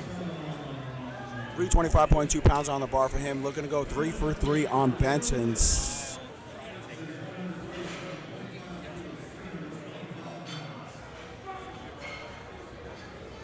I want you guys to say hi to my friend. You may know her, you may not know her. What's up, guys? It's Bama Breezy on the track, live at you at Drug Tested Nationals. One of the best well-run meets that I've been to in a pretty long time. Been an exciting past couple of days. Why am I here? They don't pay me enough. Both of us. He is fighting for that. That is a good lift. What a fight. 2 attempts left here in flight C. And then it's party time, right, George? Party time. It's always party time when you're around. Oh, always. The real party starts when the bar hits the floor.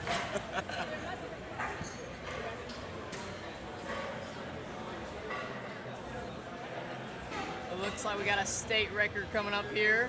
3rd attempt bench.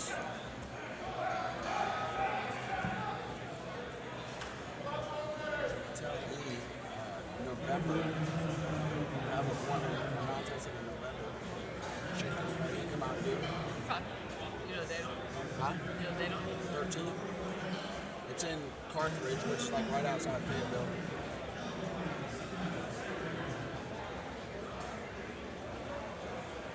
$341.7 for Jesse.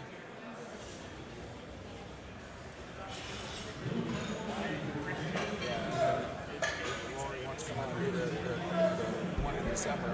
She was talking about her, like all like 3 or 4 miles, they're like Manhattan people. So That is a good state record. Yeah, that would go. Come on, let's go.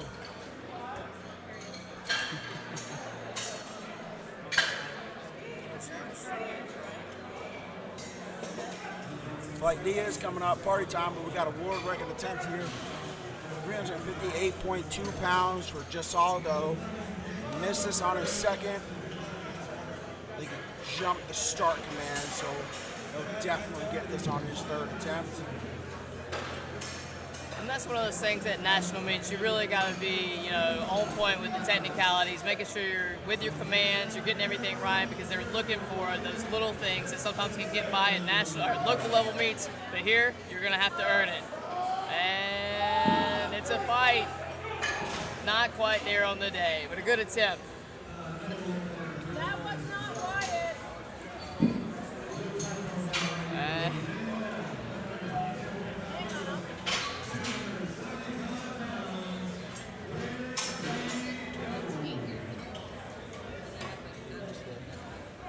All right, now we got this mix-up earlier with Wyatt. So now he's coming to be the last bencher in Flight C.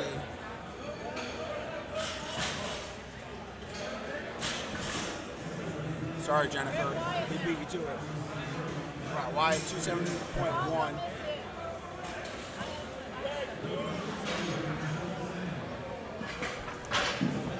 Yeah, if you guys don't listen to anybody, at least listen to Stacy. She has been. What have I been? She has been on that world stage where she was the best in the world and still and always will be the best in the world. You get a raise.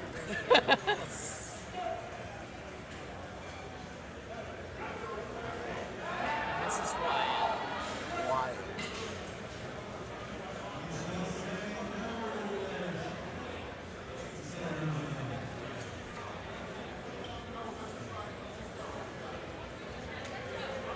There we go, Wyatt. Double check that weight. On the platform.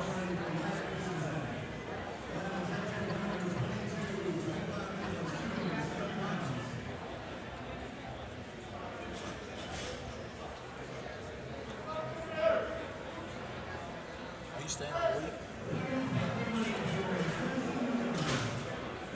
And a solid attempt by Wyatt, not quite there. Now looks like we're going to be rolling into the deadlifts. Flight D bench. I lied. I'm excited. Stacey's always excited for deadlifts. We got Mike. We got Mike coming back to take the mic. We really don't want to give it to him, but I guess like this is his job. So It's been real. thank you I for kept it for thank you. you, Kept it for Stacy, you. for coming out to say some words. Absolutely. We Hope love to you. see you guys at Drug Tested Nationals next year. Gonna be an even bigger, better event. Always doing the most. USPA, always and forever. Yeah.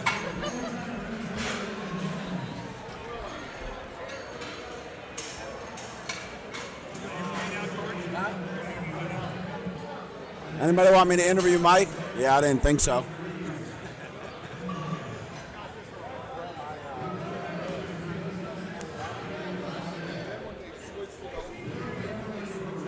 I was at Monster. That was fun. Yeah, you liked it, huh? I called over Stacy and he just got live. Maybe I'll have you tomorrow too. Yeah, bro, I got you. I want to make sure I get on the sheet too, so. They were, yeah. Hey, I'm back. Oh, so you guys are calling him Georgie, huh? I'll make sure to keep that in mind. Call him Georgie a little bit later too. Hey George, can you hand me the sheet? Can you hand me the sheet? I'll make sure I get my name on it.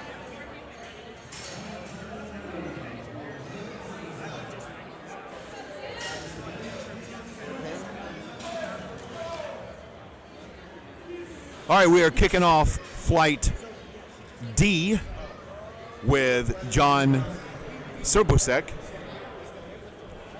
John's taking the handoff from his handler. There's the start in the press command, and that is a good lift for John. 3 white lights.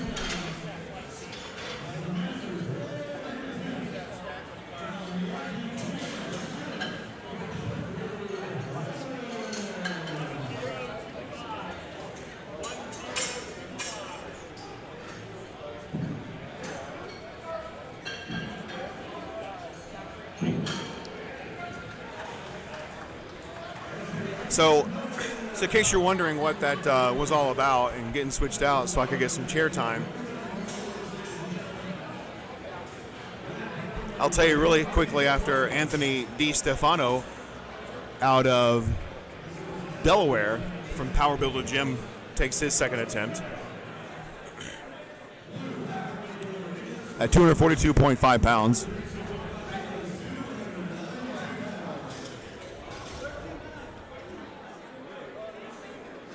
And that is a good lift out of Anthony DiStefano.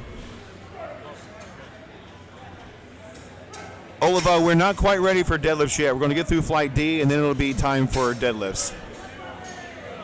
So for those of you that are curious why I went out there and got on the platform there to judge that flight of bench press, as national referees that want to advance to international referee, I'm a national referee, and I definitely want to advance to international. I'm just trying to see if I Okay. I'm needing a little bit of chair time at national sanctioned events, so making sure I get my name on the clipboard to reflect that I actually did sit in a chair and got some time as a referee during a national event. So Christopher Reeves is coming up with a 247.5 pound opening attempt, and that looks good from here, and the judges agree that's a good lift.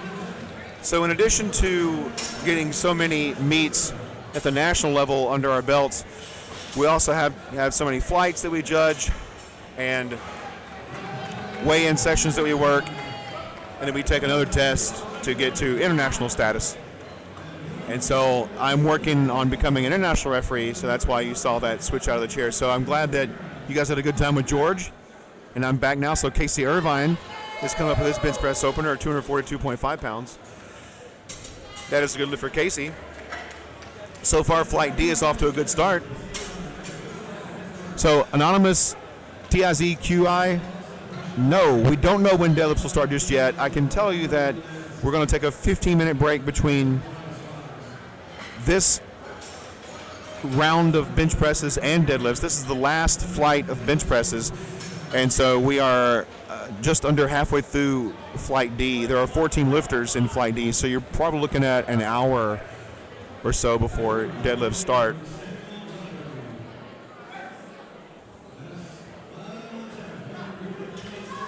And that's going to be a good lift from Eric. He got his opener here and his opener in squat, so he's on the board. He's in the meet on the full power meet.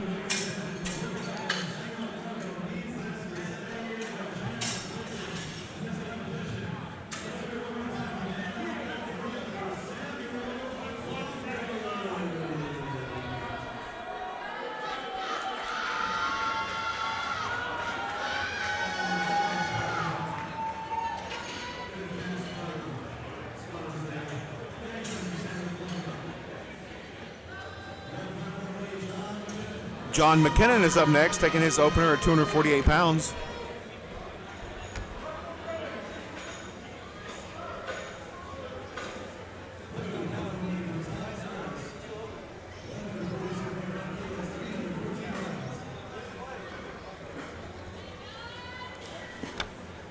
And there's the start command.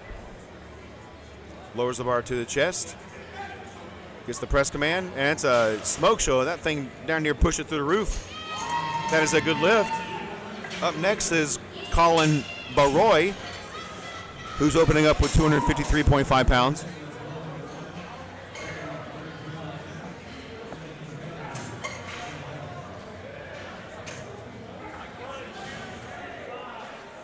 Colin's coming to us out of Chico, California.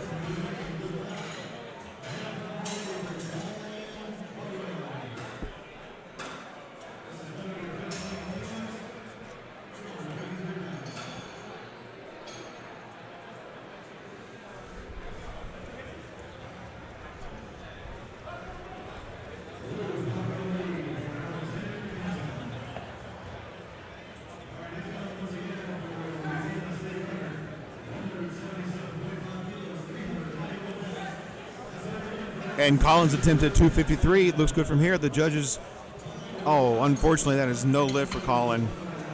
Usually that means that the glutes came up off the bench. But we also saw in the last flight a lot of uneven motion on the press command. We didn't see every lift go straight up every single time. So that's also a no lift.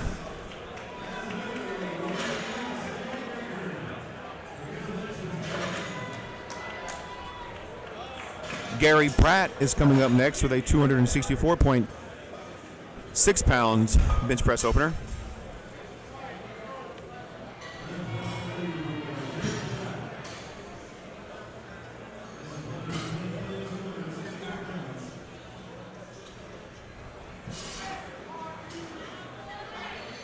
And that looks good from here. The judges all say that's good lifts. That's 3 white lights.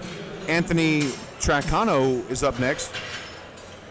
Anthony's coming to us out of Bethel Park, Pennsylvania, with a 281.1 pound bench press opener at 176.6 pounds body weight.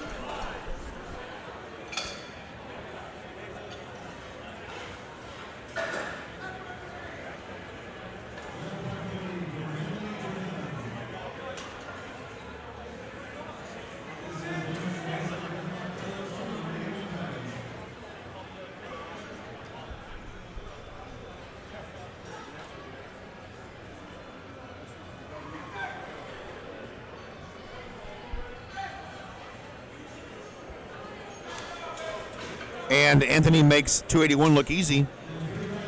That's a good lift for Anthony. Up next is Dylan Gutel. So I'm not sure if you guys saw this one. I was up there on the platform for Flight C. But every now and then I would get up and talk to a lifter right there in front of the bench and be pointing at their wrist straps. So there's a maximum amount of coverage that the lifter can have the wrist straps on the wrist. So many centimeters forward of the wrists, or upstream of the wrist, if you will, up on the end of the palm, and then so many centimeters back. And what we typically look for as judges is the wrist straps actually touching the bar. And that's going to be 3 white lights for Dylan. And so we issued 3 warnings to lifters about the wrist straps. Of course, they all corrected that, and nobody came back with wrist straps touching the bar after that. The first world record attempt by Jesualdino, I think was his name, was, of course, he failed that, didn't quite get the bench because he jumped the press start command. His thumb loop was actually on his palm touching the bar, so that was also an infraction. That was an infraction he was warned for. He got no lift because he jumped the start command.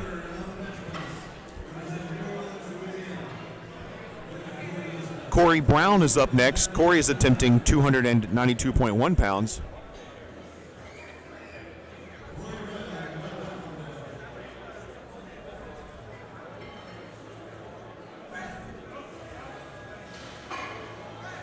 And from here, that looks good. The judges agree that it's 3 white lights for Corey.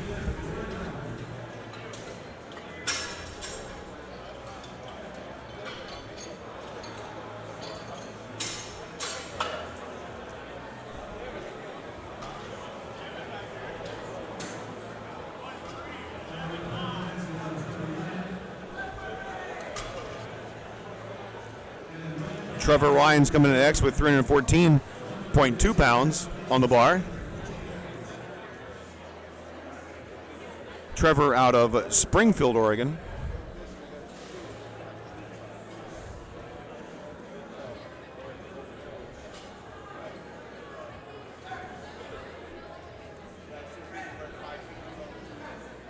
And that's a smoke show from Trevor. The judges see that's a good lift.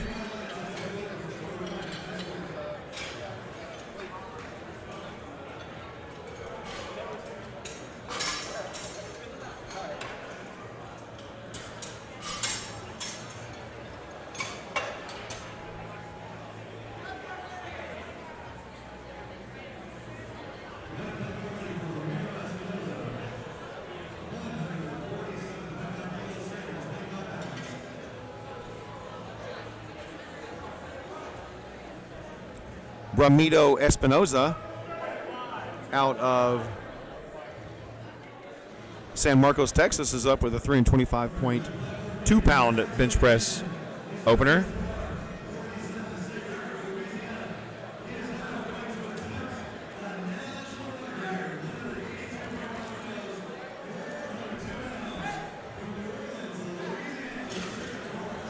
That looks like that's a good lift for, and it is. Up next is Brian Crosby at 374.8 pound bench press opener.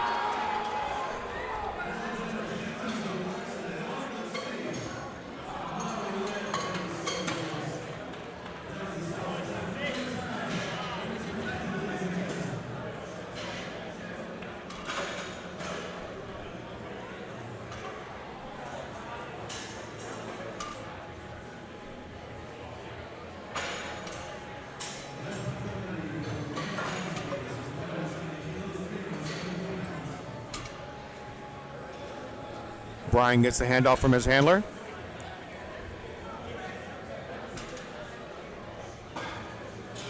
And that is a good lift for Brian.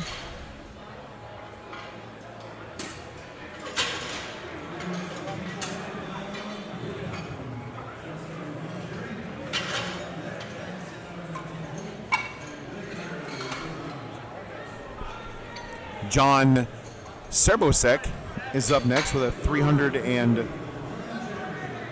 Sorry, we're back to the top of the order with a 226-pound bench press second attempt in Flight D.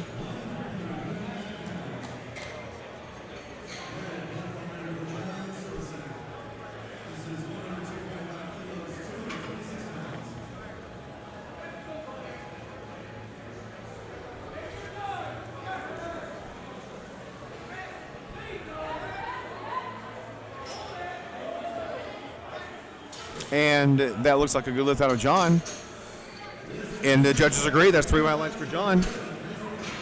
Second attempt is in the books.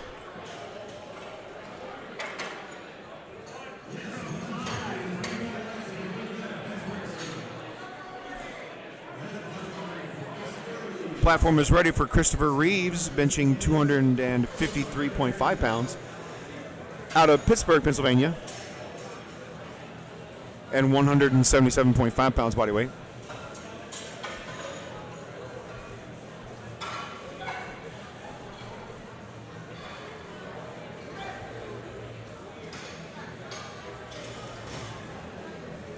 And with a fast bench press, Christopher Reeves is on the books for his second attempt. Up next is going to be Casey Irvine at 259 pounds on the bar.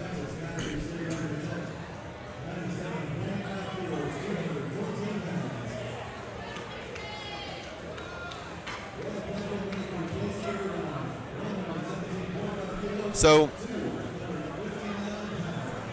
the day's kind of dragging out for us a little bit here, and being on our third day, of course, everybody wanted to get together and hang out at night and stuff. So the staff here, as you see Casey Irvine lock out his bench press for a successful attempt at 259 pounds, we are definitely taking advantage of some of the energy drinks that are being provided to us. So MonsterEnergy.com is providing us with the Monster Hydro Energy Water, Hydro Super Sport, and the Ultra Series, as well as Muscle Monster. I had a vanilla shake of Vanilla Muscle Monster yesterday. It was pretty good. And there's also Rain Total Body Fuel. And actually, I'm still nursing that Rain Melon Mania from lunch. Had a little bit of that on the platform earlier, and I'll probably finish it off during this flight and get some more during the next break. And as we see, Eric is unfortunately not able to lock that 259-pound bench press out. So that second attempt for Eric is not going to be good. Coming up next is Anthony DiStefano out of Newark, Delaware, who's attempting a 264-pound bench press at 179 pounds body weight.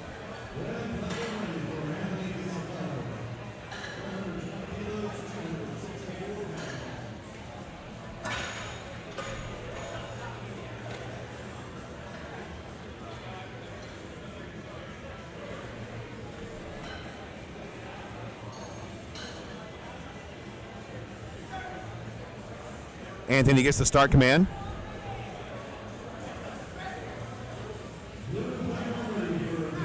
And from here it looks good, and we'll see what the judges say. That is going to be a good lift. 3 white lights for Anthony. Up next is Colin Baroy.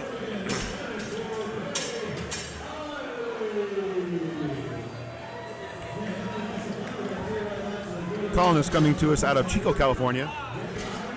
Bench pressing 264.6 pounds.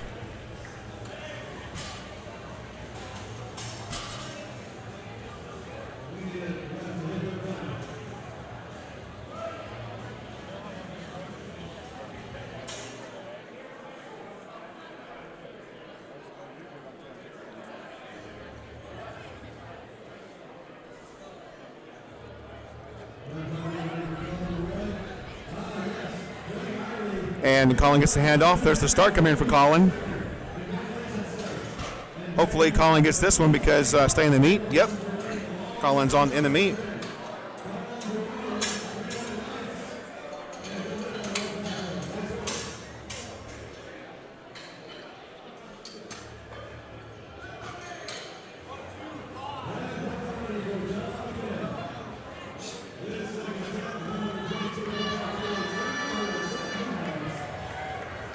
John McKinnon is up next.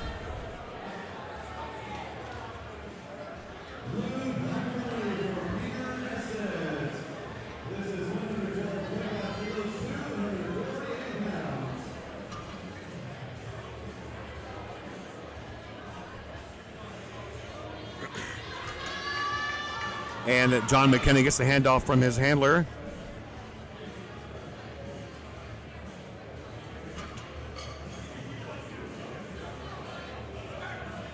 There's the start command.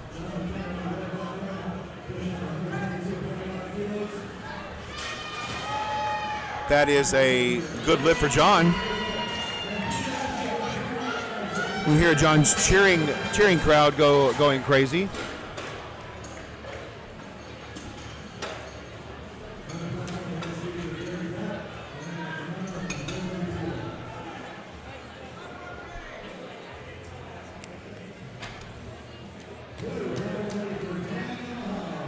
Yeah, deadlifts are pretty fun. Oliva, I also like deadlifts. It's probably my favorite lift.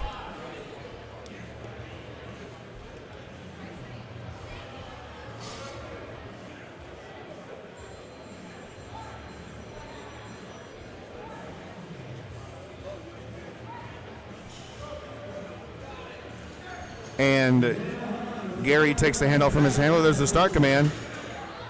And Gary presses through. That looks like that's going to be a good lift. Let's see what the judges say about that. That's going to be 3 white lights for Gary at 275.6 pounds.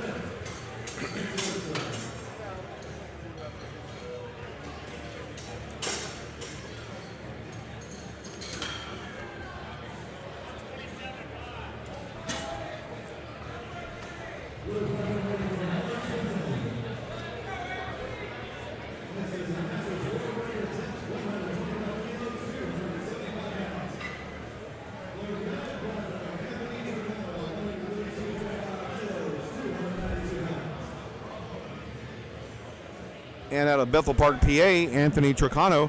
Anthony doesn't take a handoff at all. He just unracks it himself. This is looks like it's going to be a successful 292.1 pound bench press.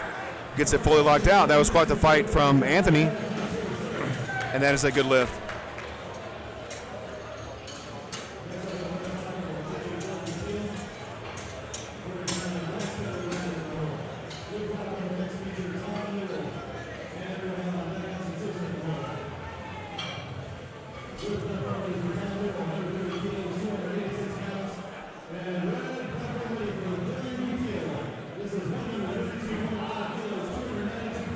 Dylan Guthiel is up next with 292.1 pounds and makes that look pretty easy. The judges say there's 3 white lights. That's a good lift for Dylan.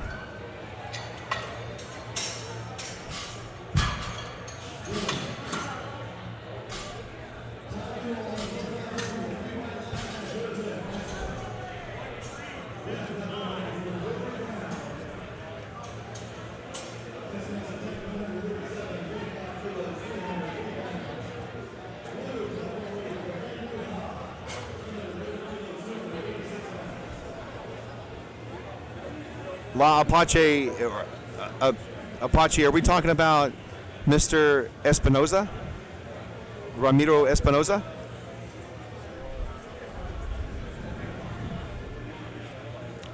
And here comes Corey Brown with his second attempt at 303 pounds.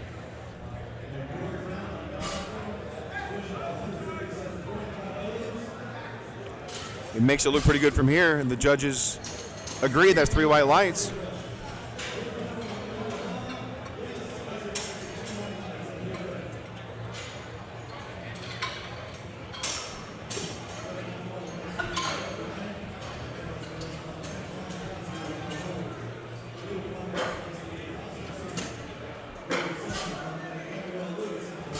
Up next is Trevor Ryan. Trevor is coming to us out of Springfield, Oregon, with a 336.2 pound second attempt. So I try really hard not to anglicize a lot of names. As you can see from the screen here, I'm about as white as can be.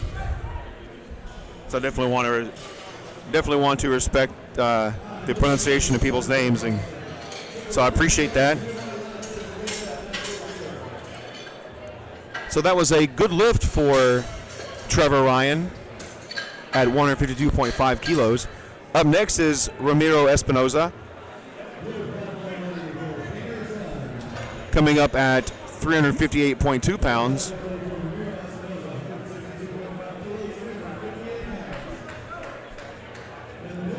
Jennifer, this is a drug tested meet.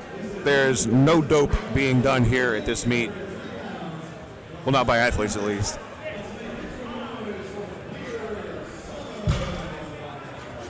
I'm not sure, Jennifer, which lift you're talking about.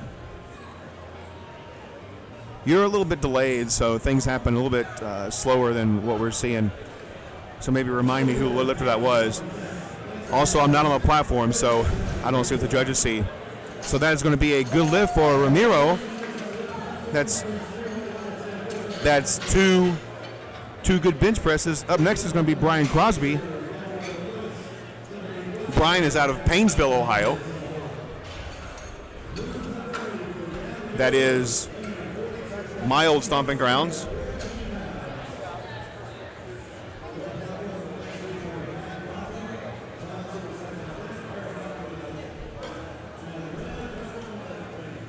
Oh, okay.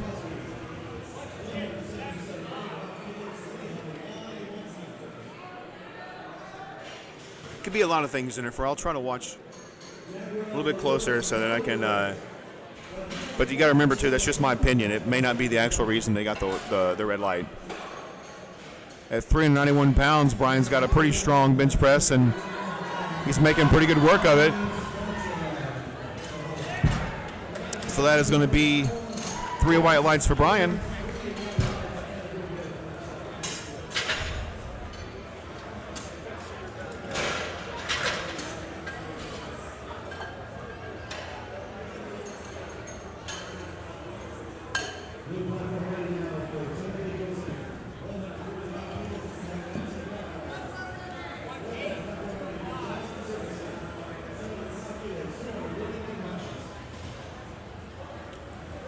Up next is John Serbusek. Third bench press attempt at 231.5 pounds.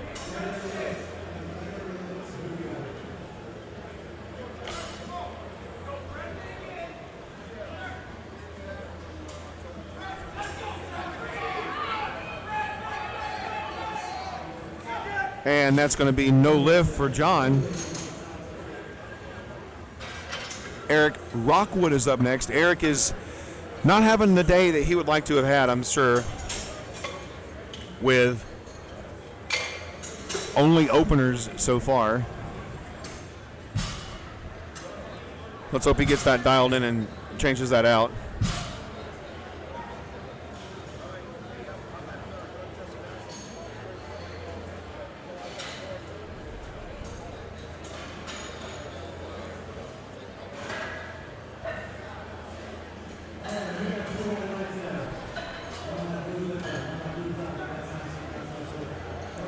And Eric gets the start command. Not quite there. He's on the board though, so he is still in the meet.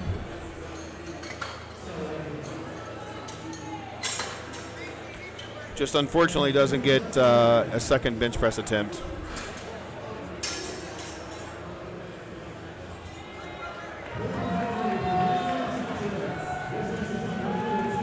Christopher Reeves is coming up next. He's working on a perfect day.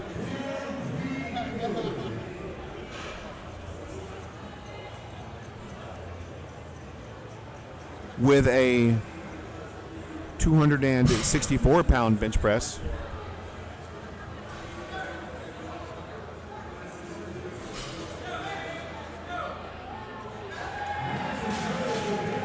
Looks good from here. The judges agree. That's 3 white lights. That is a perfect day for Christopher so far.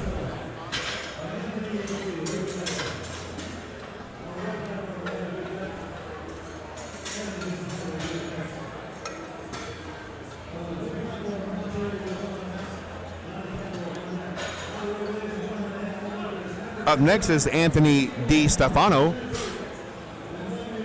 out of Newark, Delaware. Anthony is also working on a perfect day.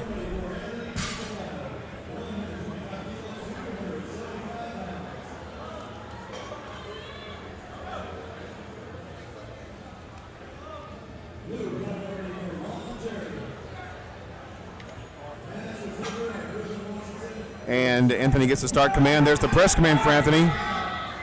And he's not quite there. Not enough in the tank to get that finished out for Anthony. Colin Baroy is up next. Colin is stepping up to the platform with 275.6 pounds on the bar. Colin is out of Chico, California. 25 years old and 178.8 pounds.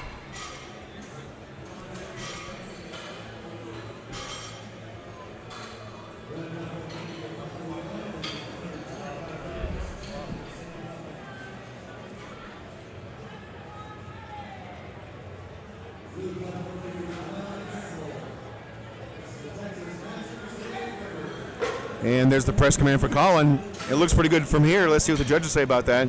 That's going to be 3 white lights.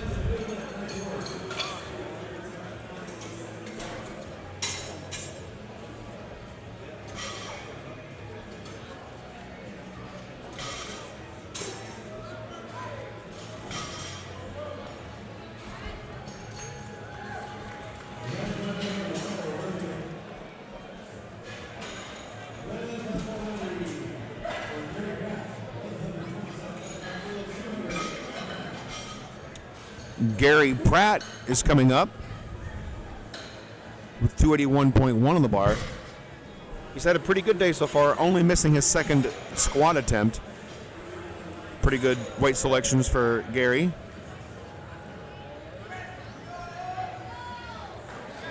And he gets this as well. That's going to be 3 white lights for Gary. Tracy just wanted to put us in a little bit of suspense for that lift.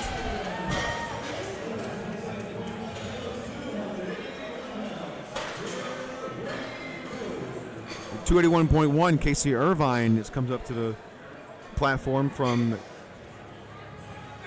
Bayside, New York. And it's not quite there for Casey today.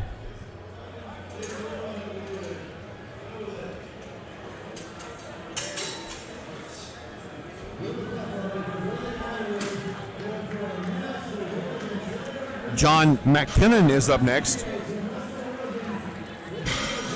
Working on a perfect day.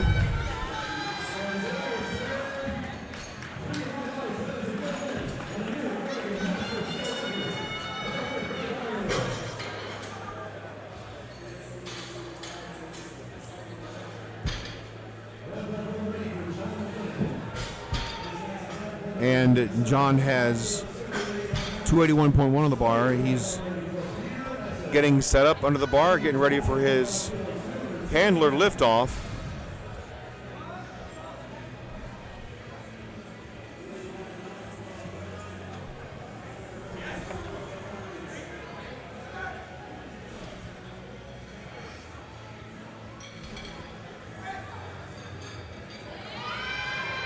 And that looks good to me.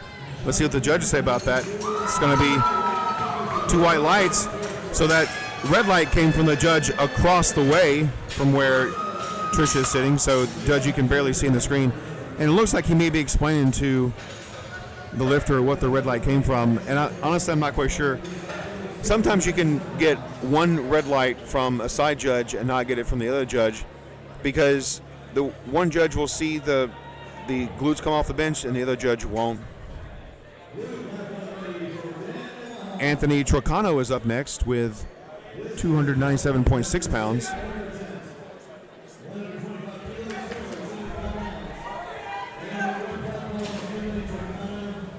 That is no lift for Anthony. It's just not quite there today.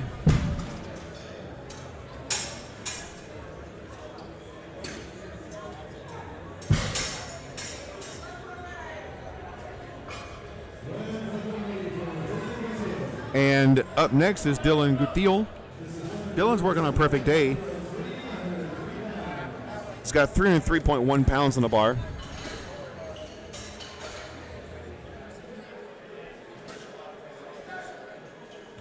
There's a start command for Dylan. And just nodding in the tank.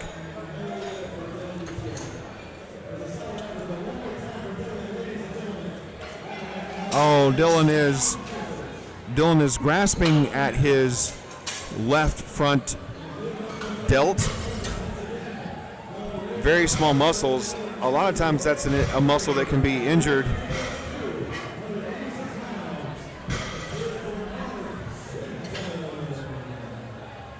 On the bench press with all that weight on there. It's one of the first muscles to possibly be injured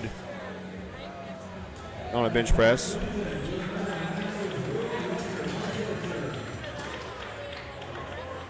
Yeah, Oliva, imagine how long they feel on the platform. Honestly, to me, they don't look to be like they're that long. But the referees are only looking for motionless on the chest. So if the referee doesn't see that it's motionless, then you won't get the press command. So Corey has a good lift there. Trevor Ryan is up next with a 162.5 kilogram attempt. That's 358.2 pounds. So in the 82.5 kilogram weight class, going into the third set of bench presses, it looks like right now we have Brian running away with it at a 12.5 kilogram difference between Ryan and Ramiro. But that can change. That can really change in the deadlifts, especially if we have a deadlift specialist on our hands that we haven't quite seen show his face yet. And so Trevor's successful with his third attempt on the bench. Next up, we have Ramiro Espinoza with a 369.3 pound bench press attempt.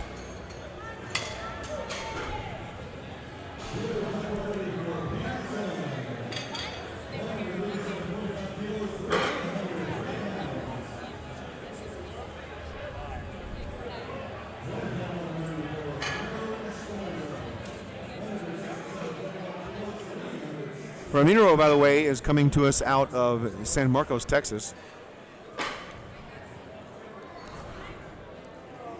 And he's getting the handoff from his handler.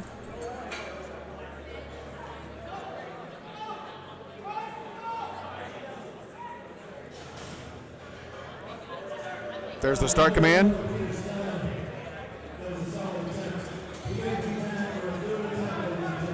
And this looks like it's not going to be that Ramiro is going to get this lift. It looks like his glutes came up off the bench from here, and that is what the side referee saw as well.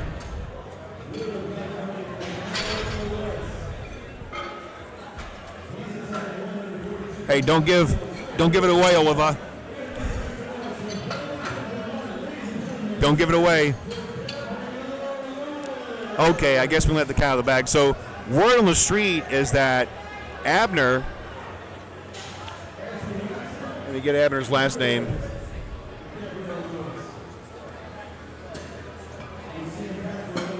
And looks Abner Nazario out of Williamstown, New Jersey, is going to be attempting an all-time world record deadlift today. So there's a darn good chance, guys, that we will see a 700 pound plus deadlift come up for an 82 kilogram lifter. And Brian Crosby also misses his third attempt. So this is going to be a good show for Flight D, with the lifter who was in third place making his third attempt, but the two lifters in first and second place missing theirs. So guys, we're going to go to some commercials, some information from our sponsors, and then we're going to finish out the break. And we'll be back with deadlifts in 50. We'll see what the clock gets posted to it.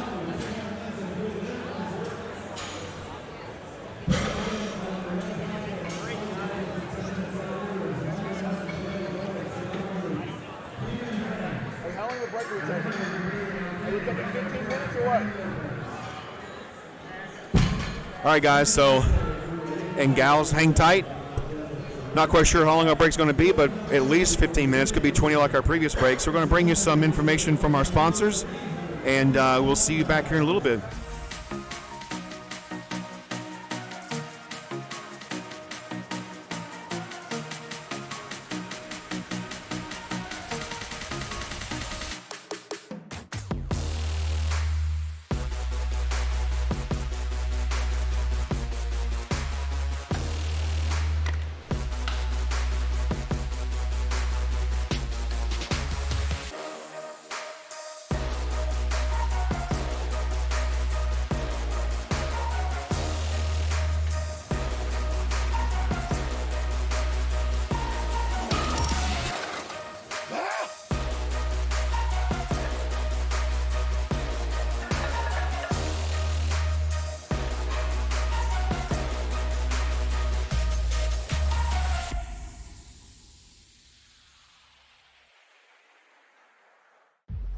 We are a community dedicated to those who love fitness and food.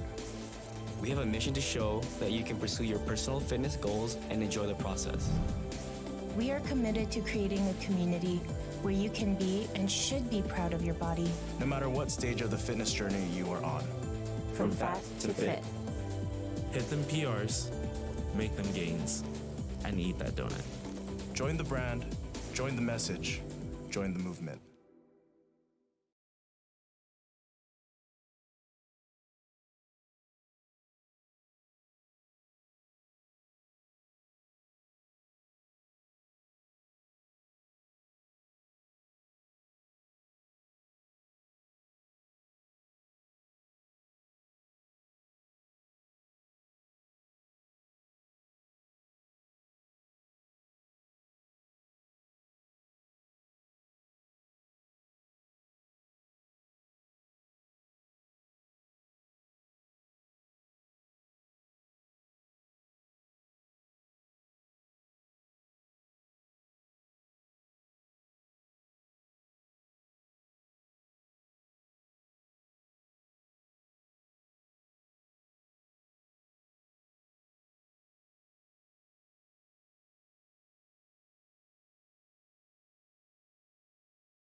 The USPA Powerlifting Foundation was started back in 2019. Our mission is to help people who are less fortunate, that don't have the financial resources available to become involved and participate in the sport of powerlifting. The foundation provides financial support for training and competition-related expenses for athletes who apply and become sponsored under the foundation's program. Expenses such as coaching and gym memberships are covered, lifting equipment, entry fees to competitions, and mentorship to make sure that all of the sponsored applicants are successful in their mission in becoming involved and giving back to the sport of powerlifting. To learn more, please visit our website at uspapowerliftingfoundation.org. If you're a company that would like to assist in our efforts, we would love to hear from you.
All right, so we got about 30 seconds before we're going to kick off Flight D deadlifts. We're actually going to kick off with Michael Martin, who will be attempting a world record deadlift at 60 years old. That's a master single-ply world record deadlift at 330 pounds in the 7.5 kilogram weight class. So I didn't catch your name from before, but I got a representative from Kind of Fit, Kind of Fat. You guys have heard me talk about them quite a bit during the day, their website. So I brought, it's D?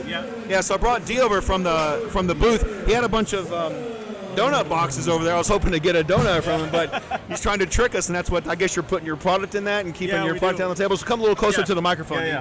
Yeah, we actually do have a donut bakery as well, but the hotel wouldn't let us bring the donuts today, so next time.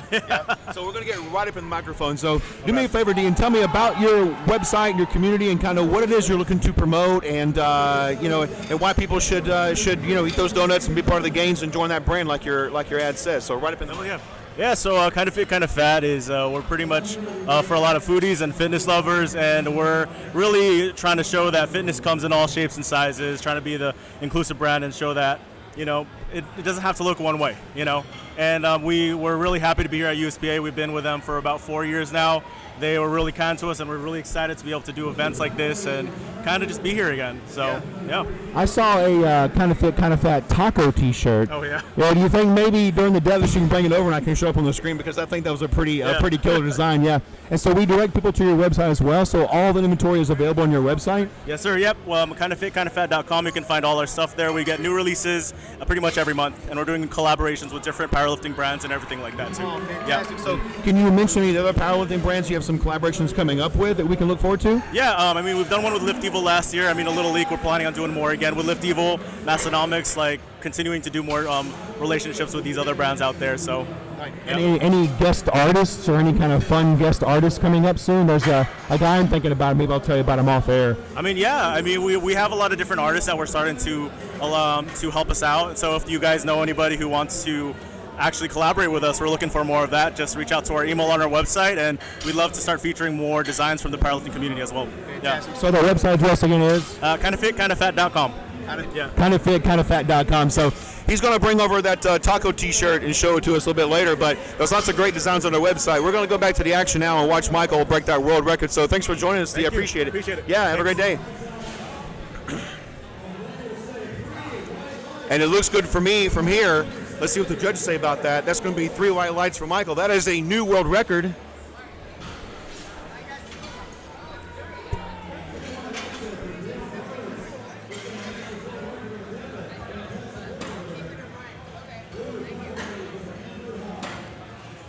So I went over to the referee lounge during the break and got me a little bit of sugar to keep me going.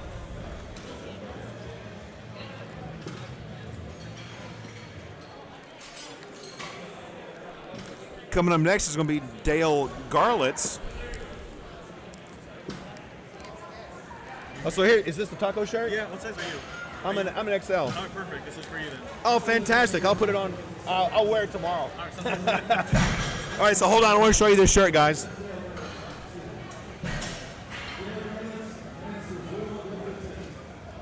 The Kind of Fit, Kind of Fat taco T-shirt. So let's talk about it, right?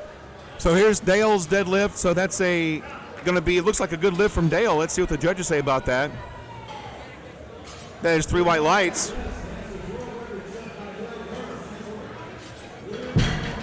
So the referees during the referees in the deadlift are looking for, and this is actually a pretty simple lift, if you will, just with technically what we're looking for white lights. So the lifter gets the platform ready command, lifter walks out to the platform and addresses the bar, does what they got to do, and then initiates the lift. And once the lifter begins their attempt, the bar has to go up and only up. And you see that John shows us what that looks like. And that's 3 white lights for John. And they're looking for the feet to stay nice, firmly planted. Looking for that bar to travel up and only up, and the shoulders to be locked back, standing nice erect, hips pushed through, knees locked back, And then once they get all of that, the head ref will give the down command.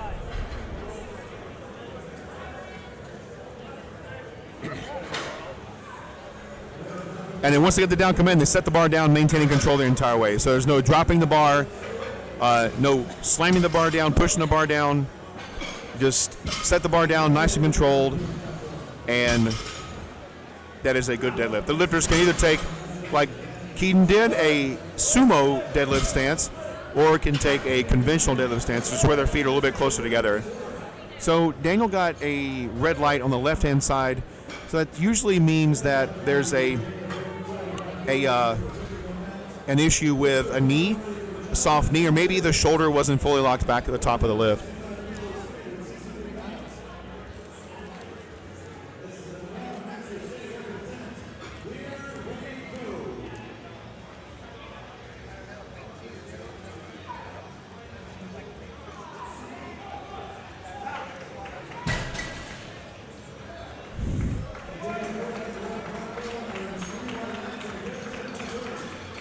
And that is a good lift for Daniel. Up next is Billy Alcade, who's attempting 457.5 pounds. Billy's coming to us out of Kodiak, Alaska.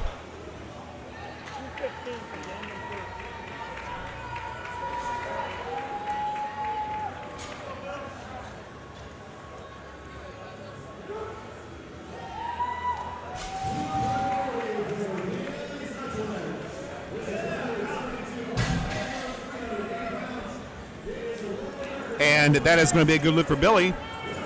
Up next is Brandon Lopez. Brandon's coming to us out of Tucson, Arizona, with a 485-pound deadlift and 144.8 pounds. The English language is a very curious language with pronunciations and spellings. If you just look at the word Tucson, it really looks like she pronounced Tuscan.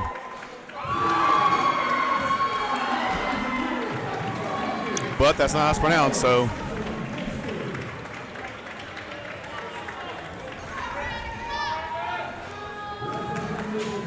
All right, Brandon Lopez is up with his deadlift opener. Had 485 pounds. So you can see Brandon's ink in the deadlifts because shirts are optional in the deadlift.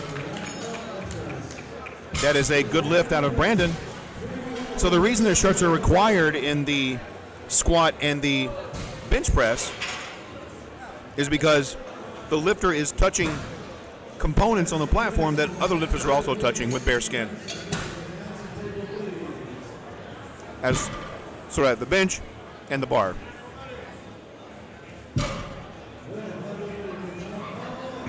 So a t-shirt's required for the squat and the bench press, but is optional for the deadlift.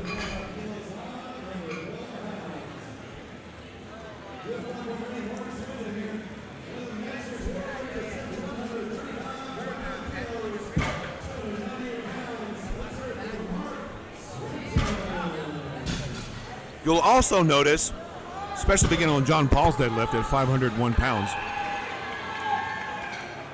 and that is a successful deadlift, that the bar begins to bend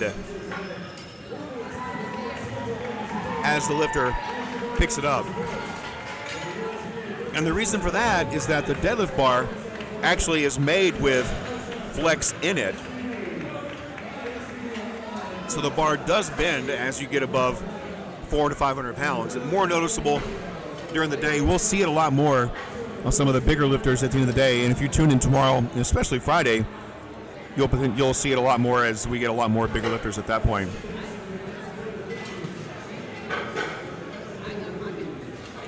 You can see it there in Avery's deadlift, though, how the bar does tend to bend. That is a good lift for Avery. So like I said, the reason for that is because the bar has some flex built into it. And that's advantageous for the lifter over a power bar or a stiff bar, because at the initiation of the deadlift, you're not pulling the entire weight off of the floor. Whereas with a stiff bar, you're pulling more of the weight at the initiation of the lift than you are with a deadlift bar.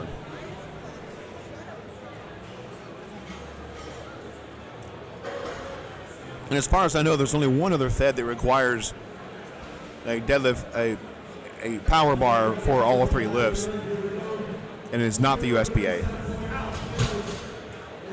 Joshua Lip comes in at 523-pound deadlift opener.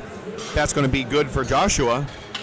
Tristan Lynn is up next with a 529.1-pound deadlift opener.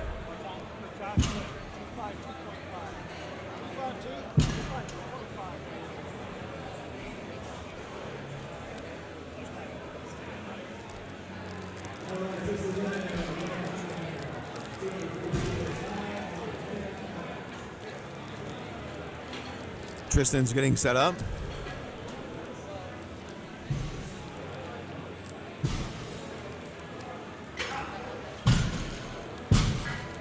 And that is going to be a good lift for Tristan. Tristan's getting a little bit of feedback from the head referee. Going to walk over to the side referee there and find out what he missed. Coming up next is Christian Kearney. Going to be our first 600-pound deadlift of the day.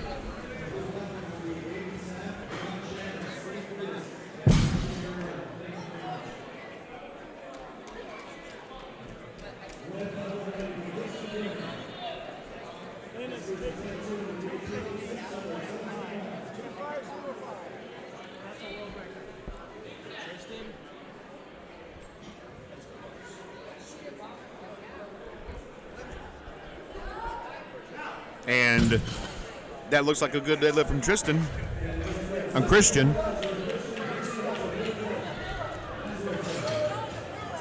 The judges say 3 white lights, that's a good lift.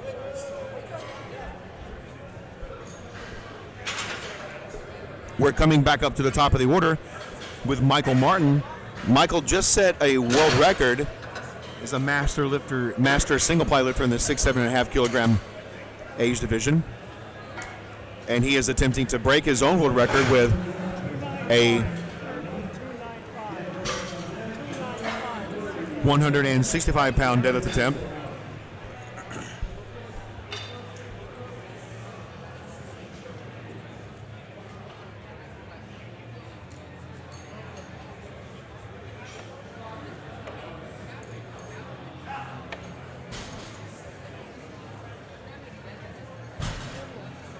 That is a good lift for Michael. That's a new world record. He just broke his own, so outdoing himself. Coming up next is Dale Garlitz.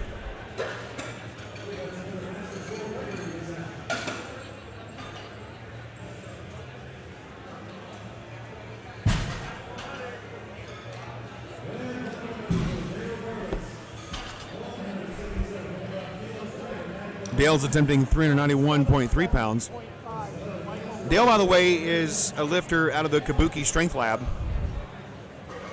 And Dale right now owns 3 world records.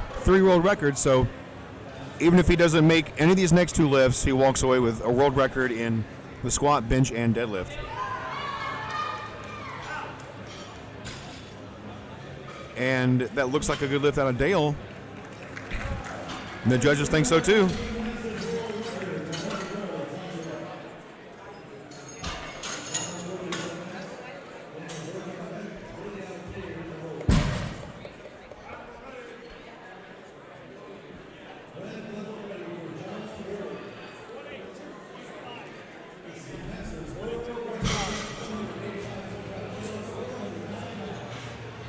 John Worley is up. John's looking to break that 400-pound deadlift barrier.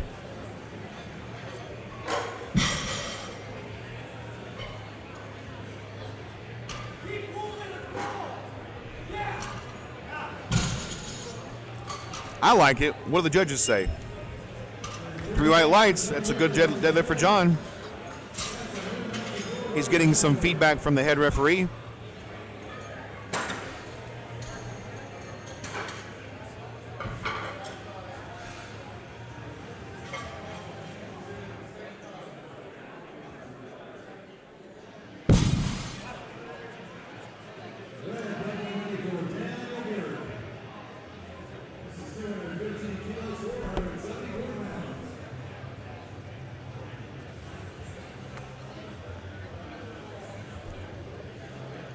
Daniel stepped up to the bar with 474 pounds loaded.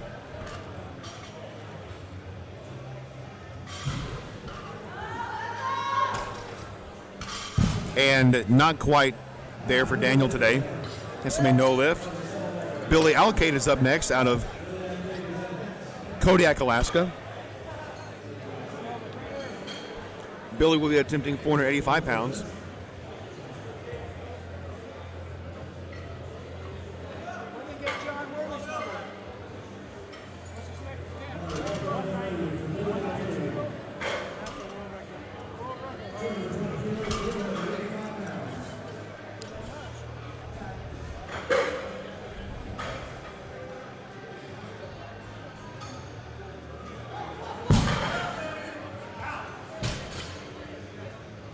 And Billy's attempt is good. You notice that Billy, when he was getting set up under the bar, he kept tugging on the bar. That's called pulling out slack. He would tug on the bar, pull the slack out, let it back out, pull the slack out, let it back out. Sometimes lifters do that. I like to. It helps sort of prime your system a little bit before you actually pull the slack out to initiate the deadlift. Coming up next is Caden Brennan. Caden is a junior lifter out of Montana. And it looks like Caden, that was quite the fight, Caden. Let's see if the judges liked it enough. And no lift for Caden.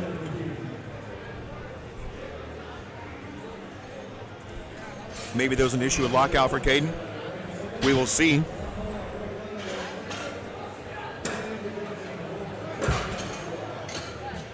Up next is Brandon Lopez out of Tucson, Arizona.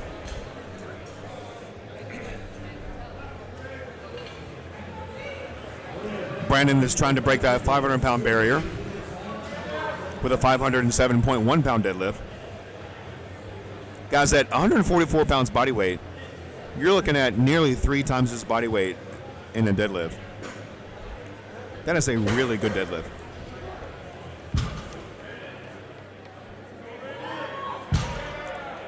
And he makes it look easy. Another 30 pounds on there, and it will be a 3 body weight deadlift. So John Paul Arreglado is up next with 529 pounds. He's out of Las Vegas, Nevada. He's a Strength Initiative team member.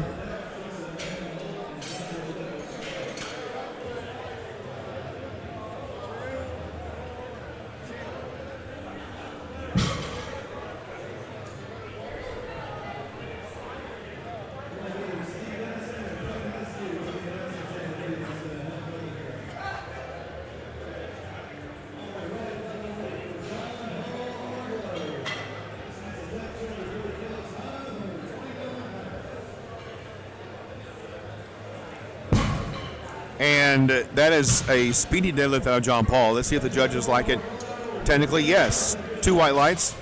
Got a red light from the right judge telling him what that red light was all about.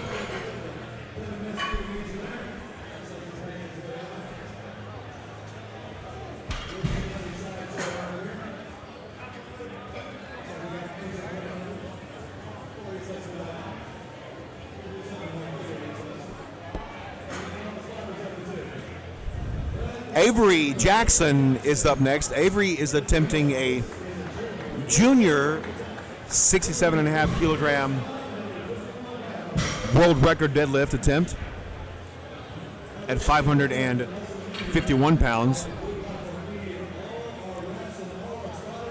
And junior Avery, I believe, is not going to get a good lift. The rule book states, and definitely didn't get that, but the rulebook states that the lifter bona fide attempt has to continue going up. So that second to last tug there on the slack definitely looked like it was as an attempt to get the weight off the ground, given his reaction to not being able to do it. But then when he finally made the attempt, definitely didn't get that weight off the ground. So, by the way, he was wearing an Iron Rebel singlet.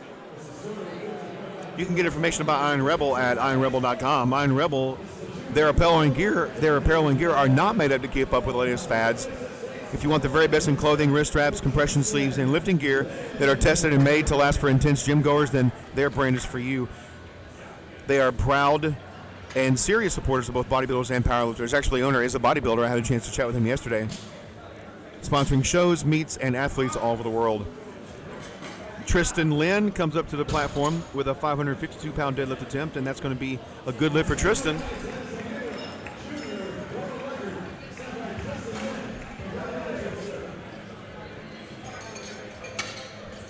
Tristan just set the junior world record that Avery tried to break.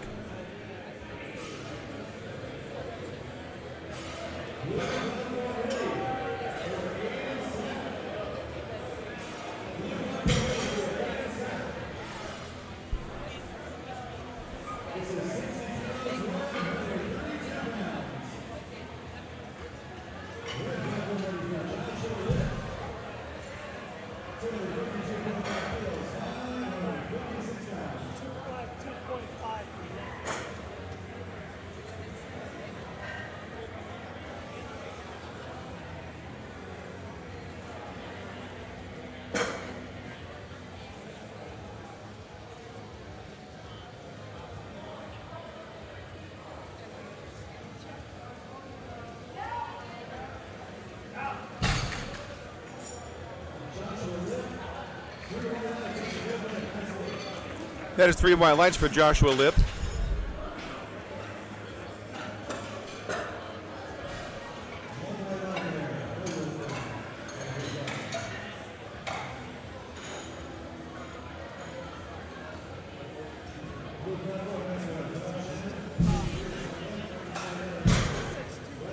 Just pay attention to what he says.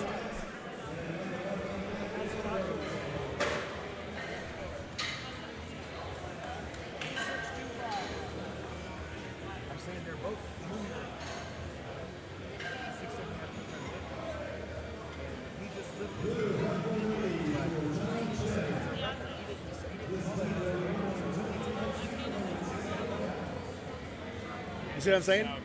Yeah. So I just noticed something on the board. As Christian gets ready to come up and take his second attempt at 650 pounds. I'm having a discussion with the scorers table about that.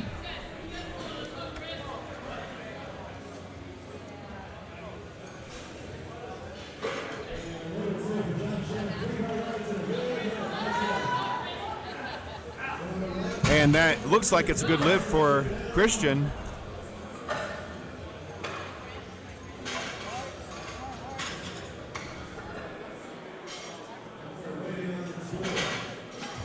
Good lift for Christian.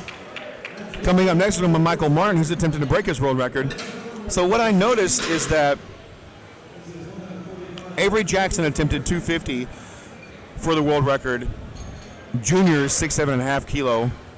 And then Tristan Lynn attempted 250.5 for the world record. Junior 6.5 kilo.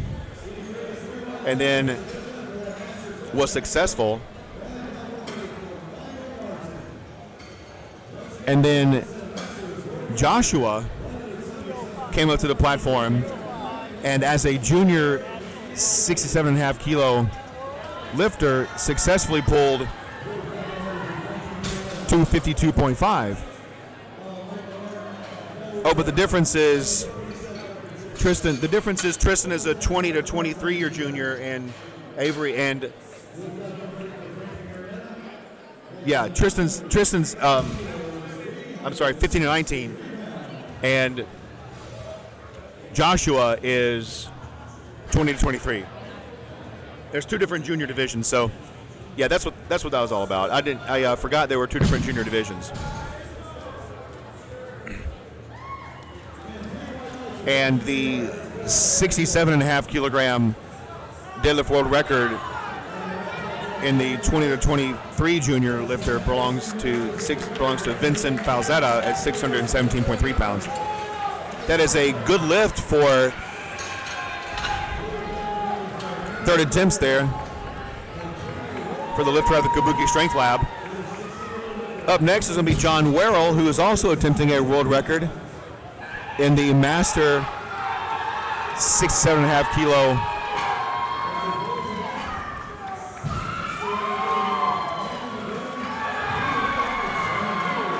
class. And it looks like we're going to have a fourth attempt. Yes, Dale will be taking a fourth attempt.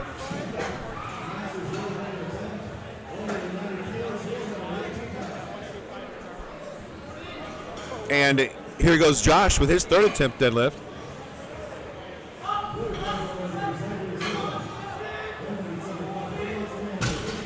No lift for John. John is done for the day. Good effort for John. He did get that world record on his second attempt, though. So Dale's 182.5 deadlift attempt was successful for a world record, and he just elected a fourth attempt at 185. Fourth attempts will count towards records, but not towards his meet total. So that'll just be gravy for Dale. Coming up next is Daniel Burke.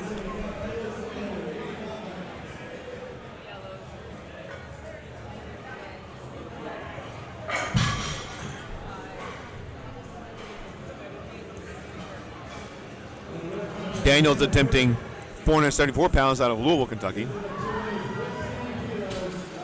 And that is no lift for Daniel. Keaton Brennan is up next out of Great Falls, Montana. At 144 pounds, Keaton is attempting a 485-pound deadlift attempt. Better than 3 times his body weight.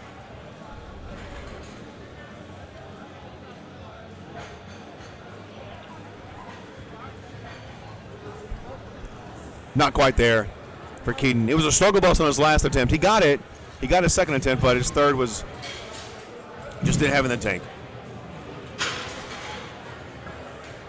Billy Alcade is coming up next. Billy is trying to break the 500-pound deadlift barrier out of Kodiak, Alaska.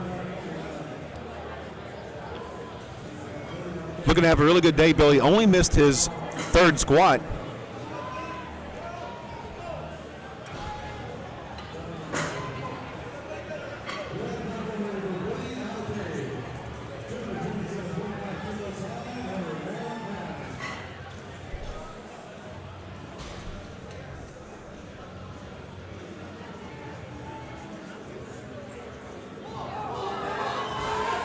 And it looks like he does. He feels good about it. The grin and the nod up top. And that is a good lift for Billy. Billy being a class act, thanking all the referees for their help today. Brandon Lopez is up next.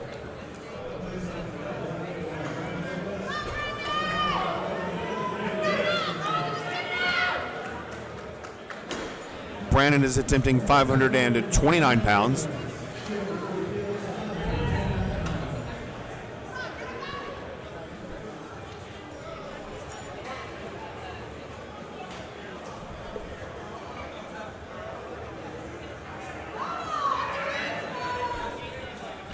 And that looks like a good lift for Brandon. Let's see what the judges say.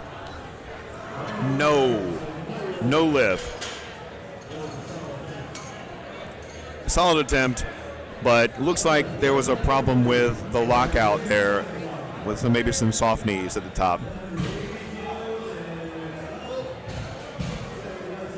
So you may be asking yourself, why would a lifter get the down command from the head referee if he's not fully locked out? That's a great question.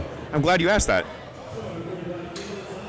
Because the head referee isn't at the same vantage point as the side judges, and sometimes can't see that the knees aren't fully locked back. So you may get the down command like John Paul did and not be fully locked out. It looks like on the left-hand side. And so the head referee will give you the white lights, but you won't get white lights from the side because your knees may not fully be locked back. Coming up next is Avery Jackson. Avery is attempting to break a world record at 250 kilograms. This is the 20 to 23.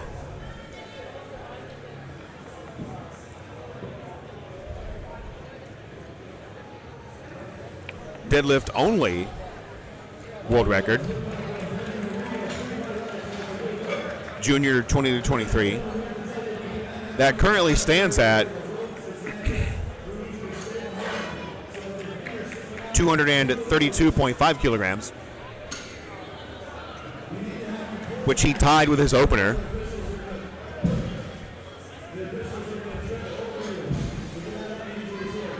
So here we go. And Avery gets that deadlift. Let's see what the judges say. That's 3 white lights. That is a new junior 23 deadlift only world record for Avery. Coming up next is Tristan Lynn, who is attempting to set the junior 15 to 19 67.5 kilogram world record. This is going to be a deadlift only and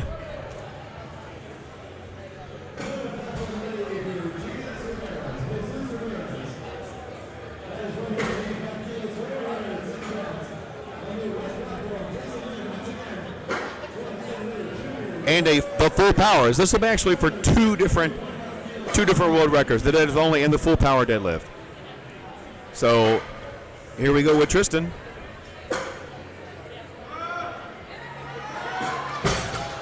Not quite there for Tristan. And Tristan, looks like Tristan is taking a little nap. So that's not uncommon on the deadlift, on the maximal effort deadlift.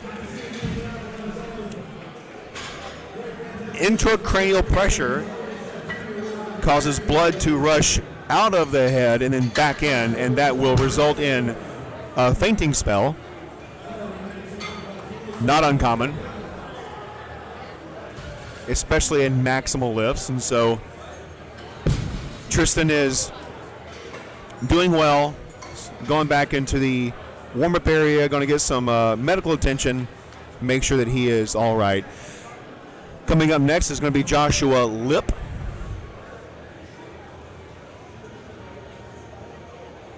This is going to be a full power 67.5 kilogram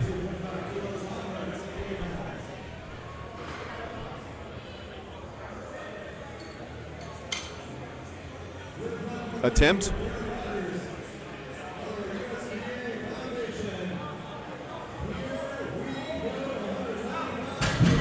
And that looks like it's a good lift at 578 pounds. And the judges agree.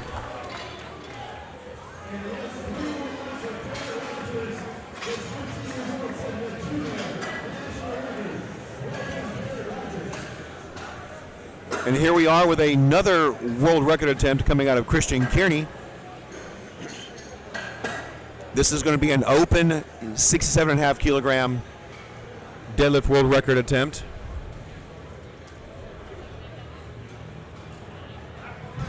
The current full power deadlift world record stands at 285 kilograms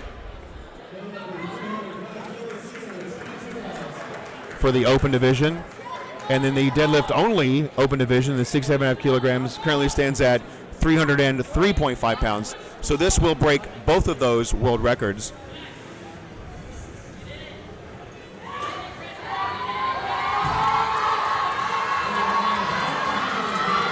And it does not go up. That is no lift. So now we're coming back to get Dale one more shot at breaking his own world record.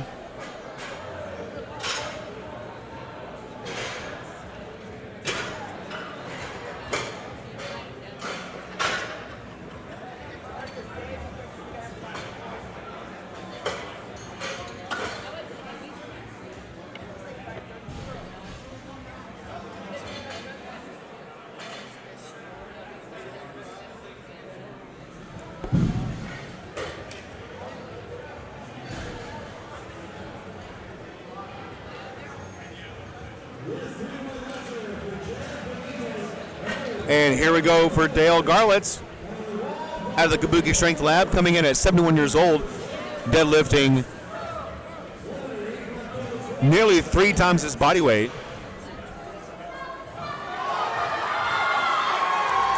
And it looks good from here. Let's see what the judges say. That is going to be 3 white lights for Dale. Get his gear checked there by the side referee. Then we're going to get referees swapped out and go right into Flight B.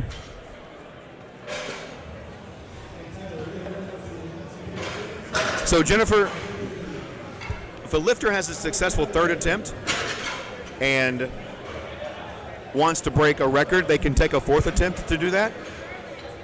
It is totally up to the lifter. And he asked for that at the end of his 3rd attempt, and it's within the rules that he's granted that 4th attempt, so that's why he takes the 4th attempt.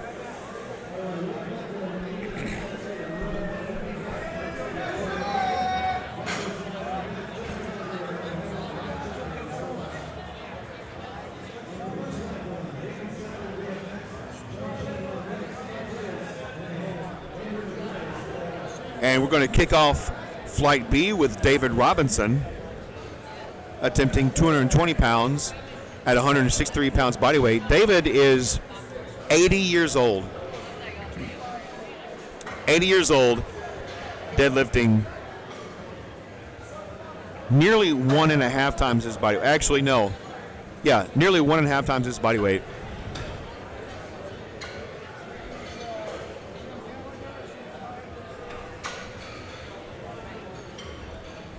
This is going to be fun to watch.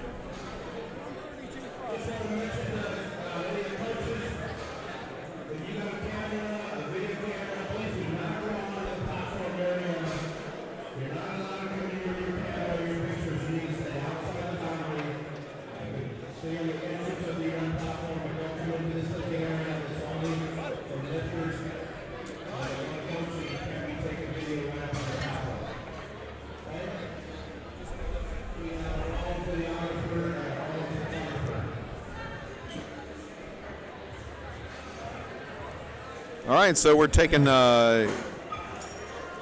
David is ready. The platform is ready for David, so he's coming up to take his opening attempt.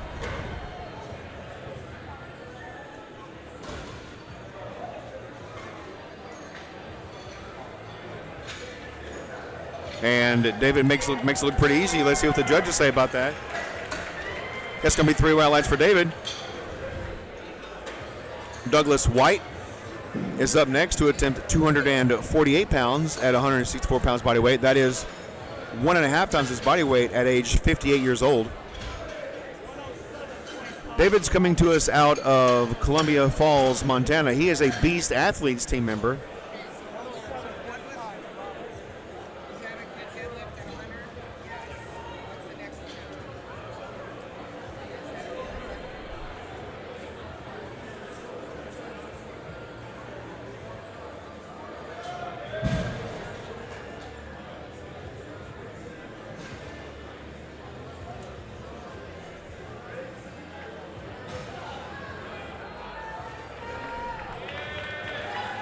And he makes it look easy. The judges say there's going to be 3 white lines for David. That's a good lift. Jim Gallagher is coming up next to attempt 292 pounds.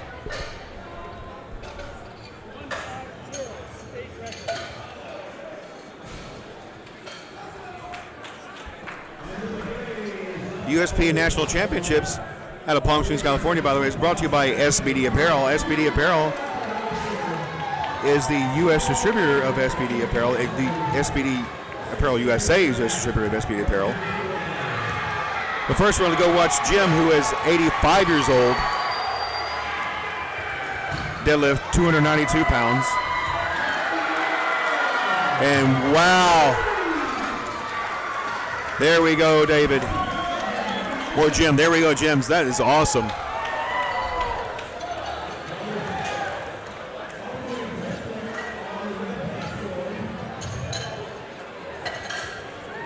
Up next is Matt Chapman out of Miliani, Hawaii.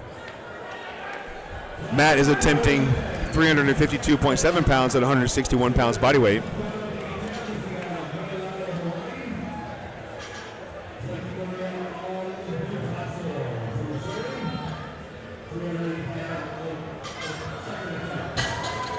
Matt makes it look easy. Good lift from Matt. Need some more of that Rain Energy, Monster Energy drinks.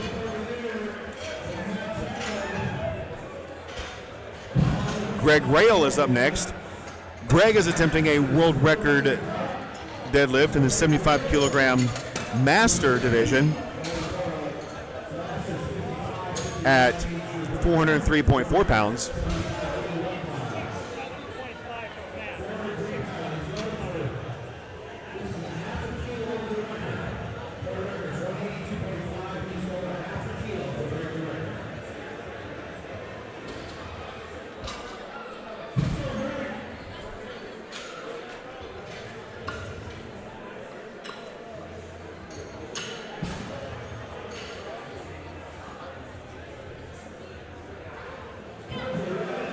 And Greg has a good lift.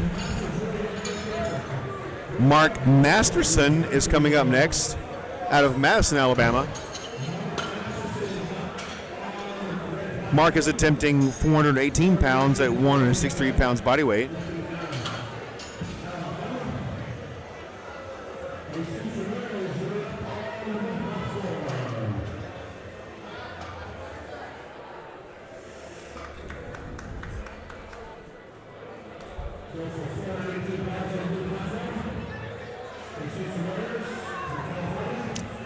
Oh, golly.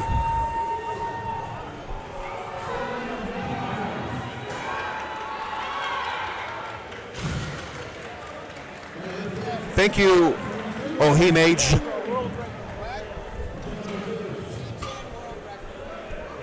We're going to get that corrected here in just a second.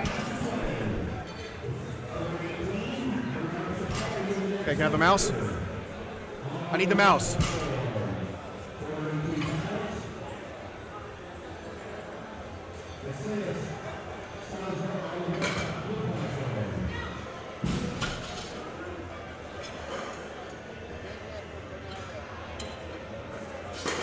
All right, that was a good lift for Bernardo Separa. So we got the date corrected.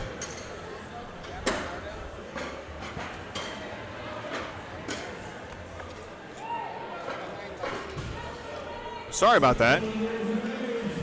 When we came back from break, I clicked the wrong link.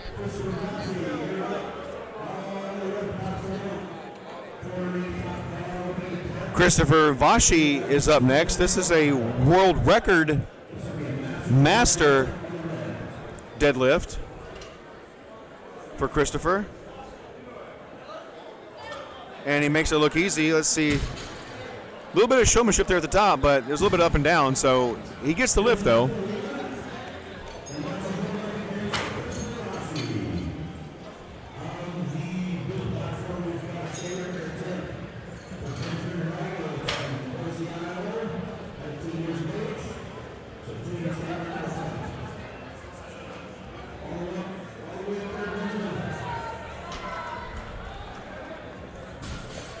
That was the 75 kilogram Masters 40 to 45 to 49 deadlift only record.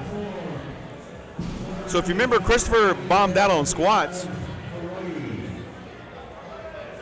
but he's eligible for the deadlift only contest because it's deadlift only. Squats don't matter. And Mark Anthony Ho has had a perfect day so far. A 490-pound deadlift is good. He's on the board.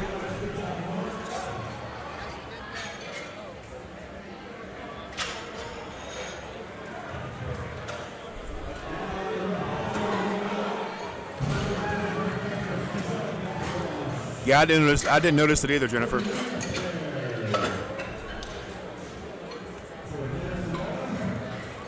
Glad you guys are looking out for me. All right, coming next is Zisha Brzozowski. 523-pound deadlift opener for Zisha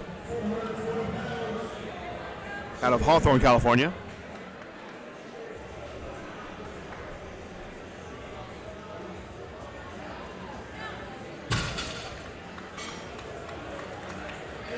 That's a good lift for Zisha.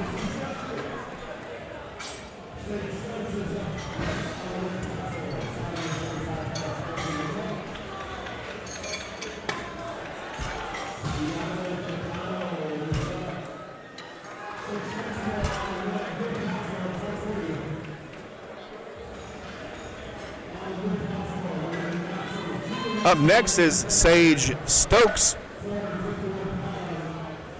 Sage has had better days, I'm sure, only making his opener so far today.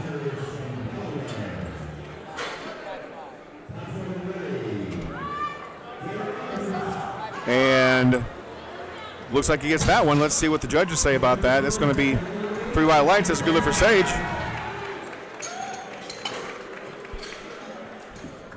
Estuardo Gonzalez, on the other hand, has had a perfect day so far. He's looking to capitalize on that perfect day with a 551.2-pound deadlift opener.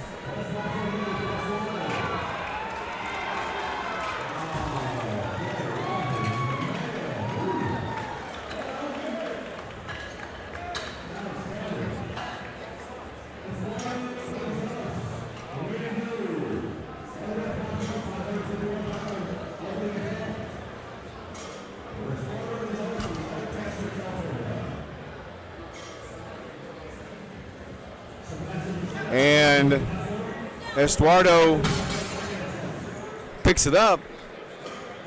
Technically, that's a good lift. Kashmir Hughes is up next.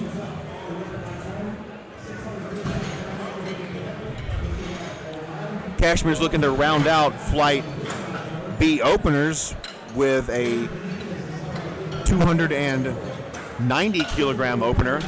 That's 639.3 pounds. Kashmir's out of Parma, Ohio. Strong lifter.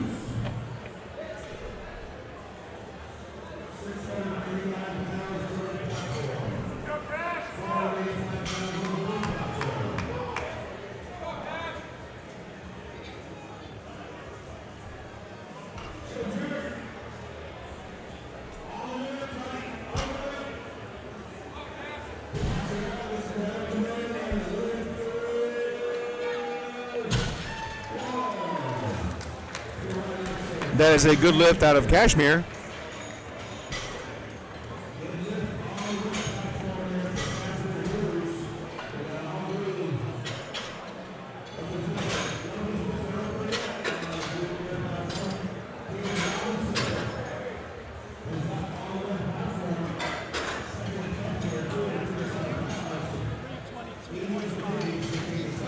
David Robinson is coming back.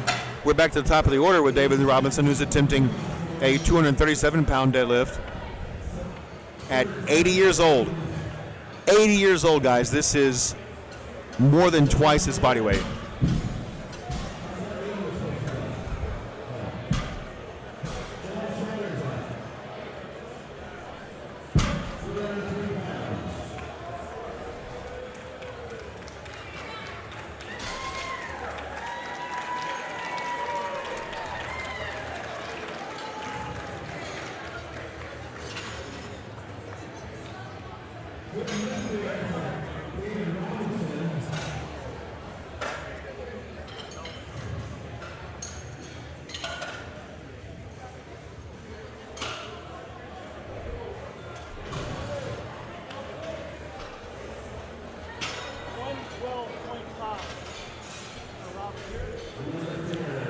Jim Gallagher is up next.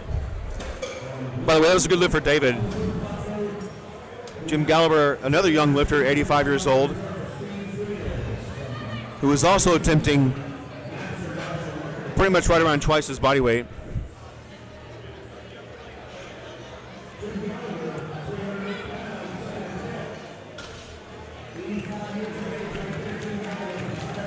That is going to be a good lift.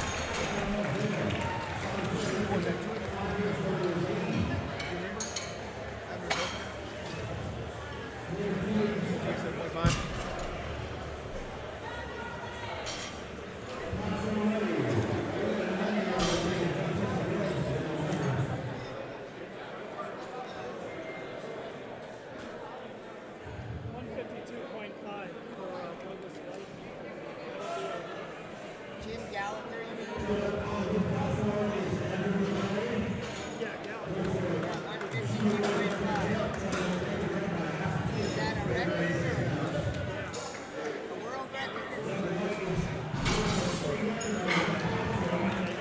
And Douglas is going to have a good lift at 369.3 pounds. Up next is going to be Matt Chapman.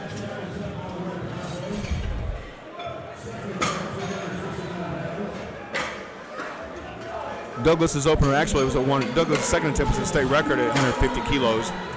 So I didn't get that weight there before Matt switched over. I'm trying to see what this the current 82.5 kilogram world record stands at right now. A lot of chatter going on in the chat about Abner breaking that on his first attempt.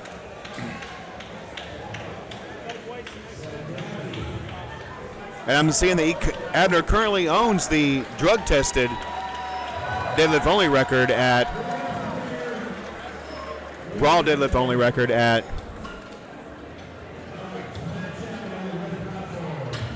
325.5 kilos. The raw full power record is, and Matt's second attempt looks good from here. The judges say that's going to be good lift through white lights.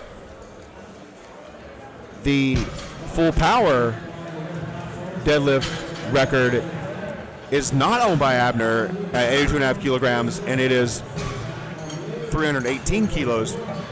So Abner's opener at 287.5 falls a tad short of that.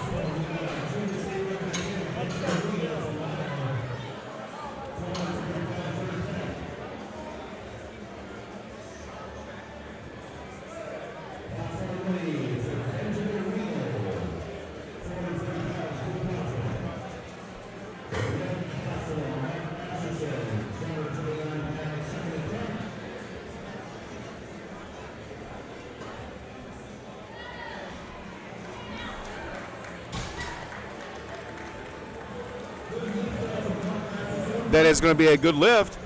Bernardo Sapara is up next. Got a perfect day so far, looking to keep that momentum going with a 451.9 pound deadlift attempt.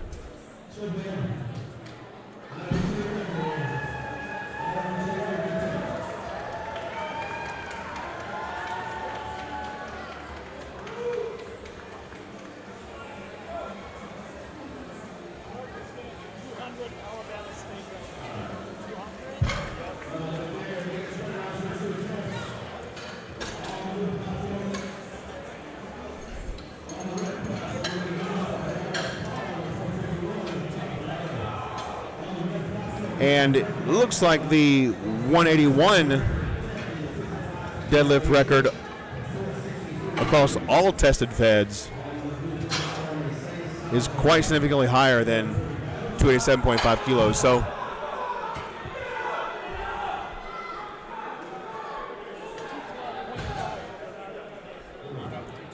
Greg Rail is up next at 463 pounds.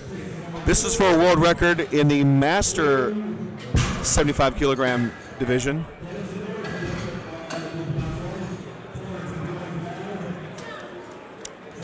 And let's see what the judges say about that one. That's going to be a good lift.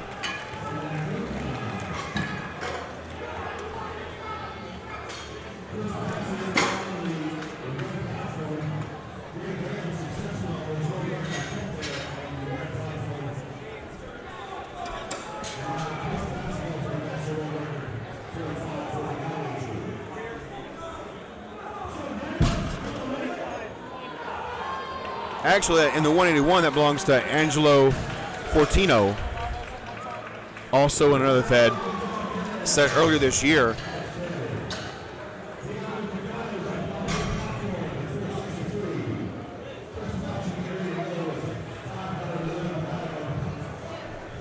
Once again, still significantly higher than what I think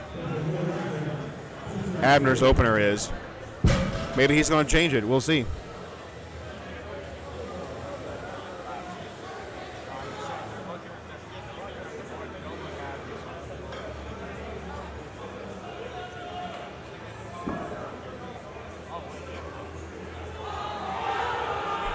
Up next is Christopher Vashi,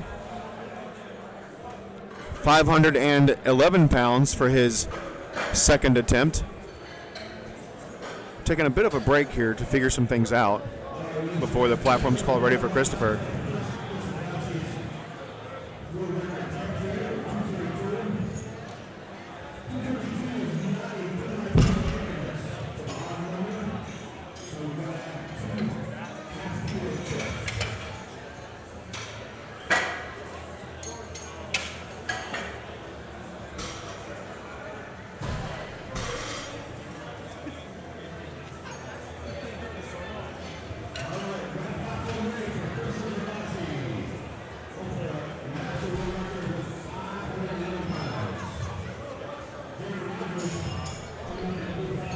And here's Christopher with his 511-pound deadlift attempt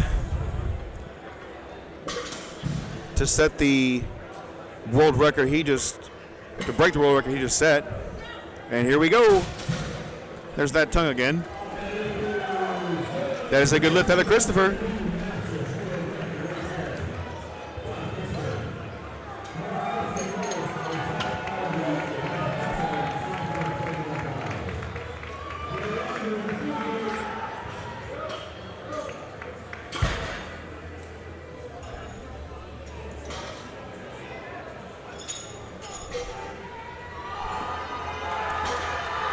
Yeah, Joseph, a 761-pound deadlift at 181 pounds tested is a very strong deadlift. That's correct. Up next is Markento Ho. Mark Antho is out of Miliani, Hawaii.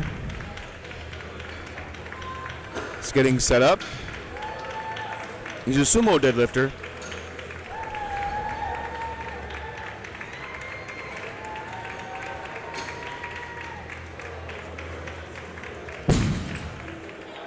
And let's see what the judges say about that. From this angle, I didn't quite. They saw it differently. Once again, you got to remember, we are not on the platform, so we're not seeing what the referees, the judges are seeing on the platform. So, or in the live stream, or the video on Instagram. It's what the judges see on the platform, and sometimes they see things that we don't see in other vantage points. So Sage Stokes is coming up with a 562-pound deadlift attempt at 164.2-pound body weight.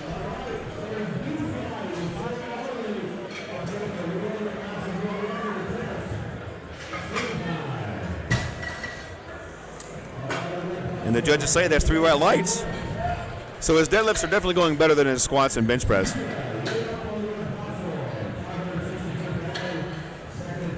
Same weight for Zisha Bauslowski. He's coming up to the platform. He's had a really good day so far, Zisha has. This is going to be a 562.2-pound deadlift at 163.4 pounds body weight.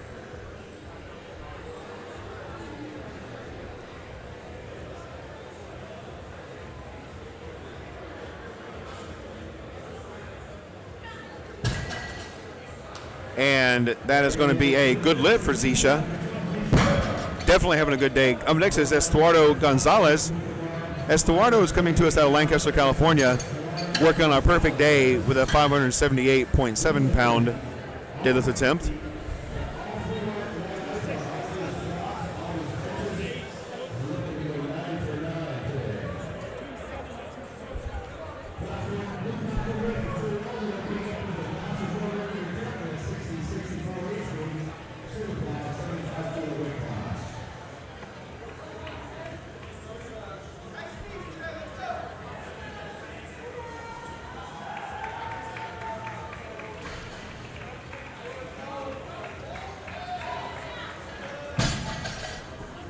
And that is going to be a good lift for Estuardo.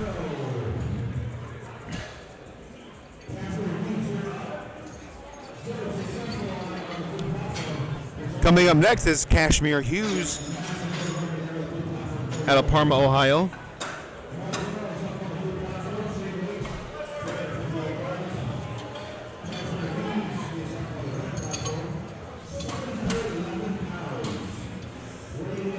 Kashmir is attempting a 711-pound deadlift at 164.9 pounds. Guys, the world record belongs to Taylor Atwood at 750.6 pounds. That's the world record across all federations. The world record in the USPA or IPL stands at 722 pounds. So depending on how well Kashmir does here, we may see Kashmir attempt a world record deadlift himself as well. And didn't quite look like he got there. Let's see what the judges say on that one. We're waiting for the last judge.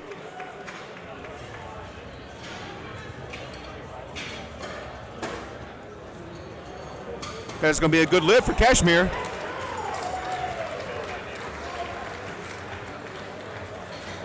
Not real sure what that conversation was about, but and why the delayed white light for Kashmir. But he's having a chat.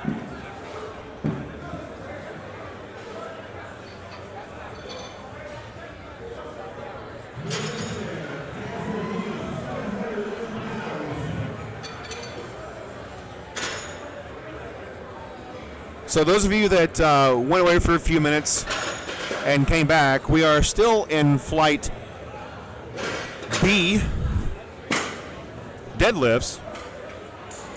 We're talking about some world records. Well, because for one, there are people in flight B that are breaking world records. But we're talking about some all-time world records or some world records across the open division, because Kashmir Hughes stands to break one of those with his final attempt. We're not sure what his final attempt looks like just yet.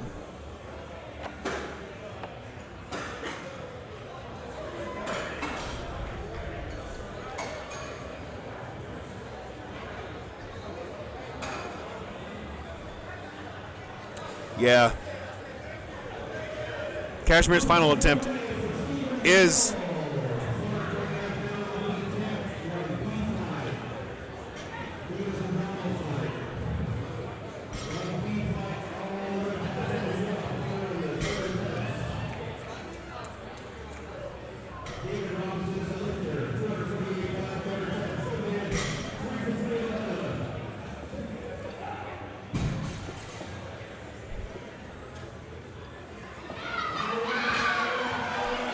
and David, looks like a good lift out of David. 80 years old, lifting 250 pounds. Good work for David.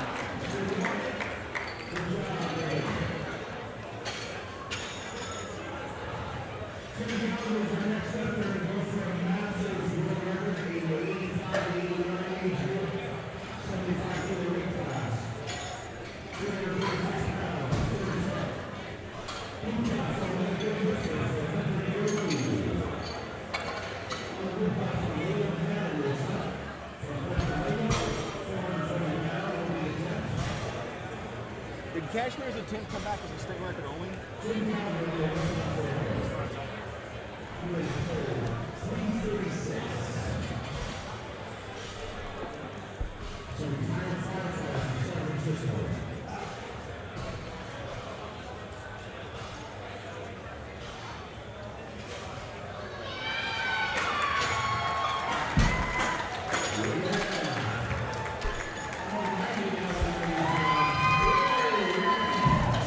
Let's double check that.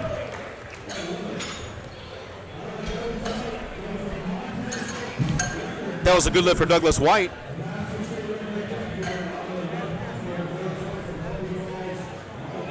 World record. That's what we thought. Yeah, thank you for the correction. This next lift, Kashmir's next lift, is a world record. That's rep. Yeah. All right, we got that sorted out.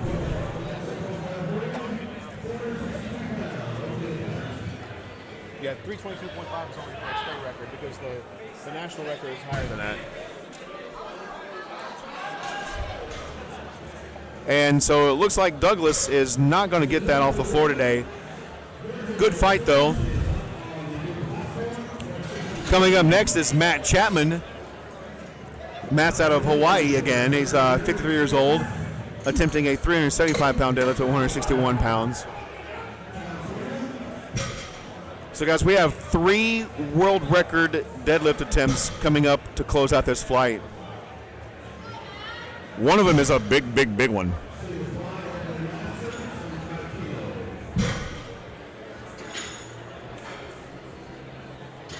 A big, big, big one.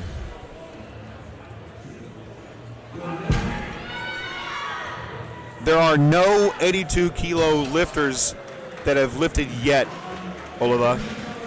That is a good lift for Mark. Mark finishes out the day strong.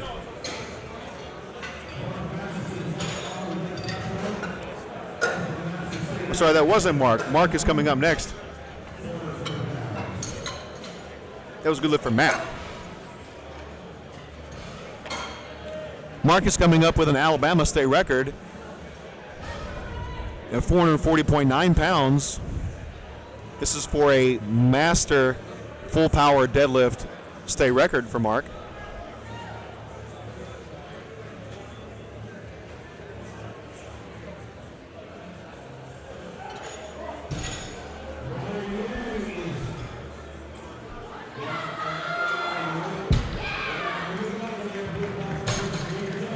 And that is a good lift for Mark.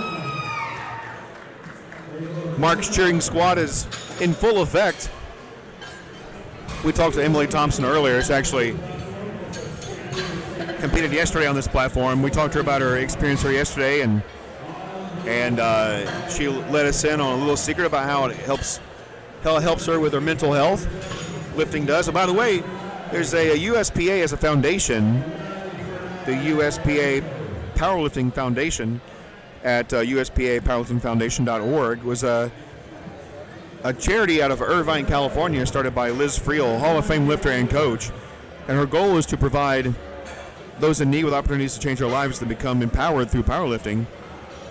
Bernardo Serpara is up next, and he's attempting 468 pounds. That looks like that's going to be a good lift out of Bernardo. You can get more information on the USPA Powerlifting Foundation at their website, USPAPowerliftingFoundation.org. And guys, you can also donate to the USPA Powerlifting Foundation right there in the screen in the top right corner with your donate now.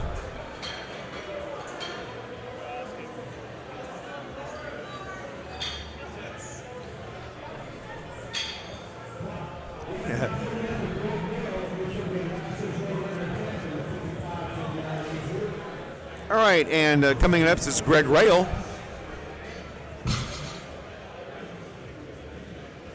Well, come on, Ola. We're going to have a little bit of suspense for people who aren't clued in. And here goes Doug with 497 pounds.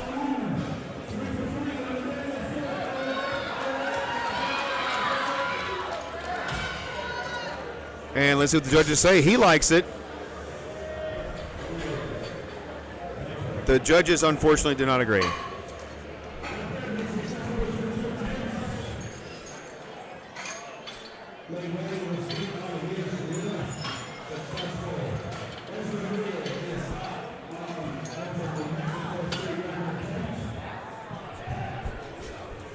All right, coming up next is going to be our first of, actually, no, it'd be our second of 3 world record attempts and to close out the flight. So Christopher Vashi set a world record for his opener and then broke that world record in his second attempt. And his third attempt is just looking to better that world record with 242.5 kilos. This is 534 pounds at 161.4 pounds body weight. So Christopher gets braced up. And he stands up with it. That is, he gets the down command. No tongue this time. A good lift for Christopher.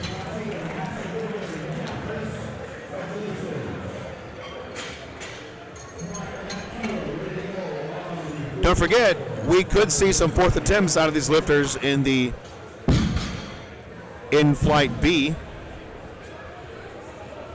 Christopher is electing a fourth attempt, so he'll be coming up after the flight's closed out with Kashmir.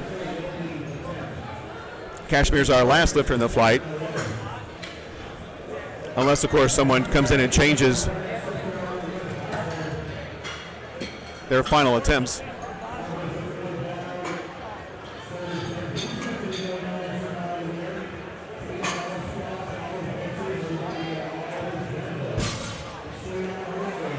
Up next is Mark Antho-Ho with a 551-pound deadlift attempt out of Hawaii as well.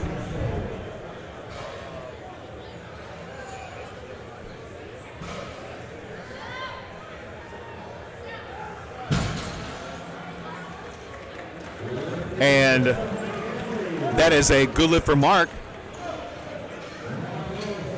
Guys, the crowd here is growing to be very, very large. I think they know what is about to come up here in 5 minutes or less.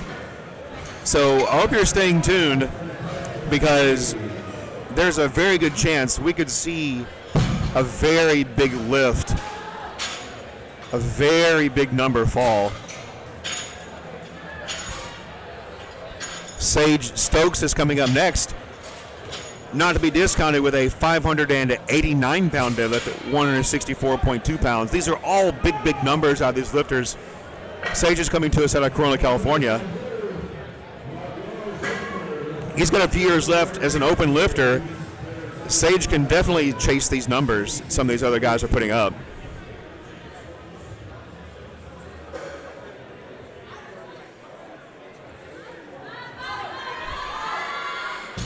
Oh, unfortunately, there's not enough in the tank for Sage on that today, so he's going to live the fight and come back and get that another day.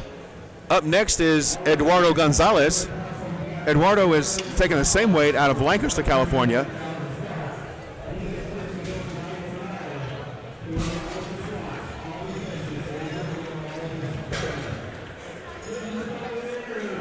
I wish I could show you guys the rest of this crowd back here behind me. You can only see directly behind me. There's lots of people over to this way and around, and the crowd is really coming up to their feet for these last three lifters in Flight B. And then we're going to roll right into Flight C and see some big, big numbers out of some 82.5 kilo lifters.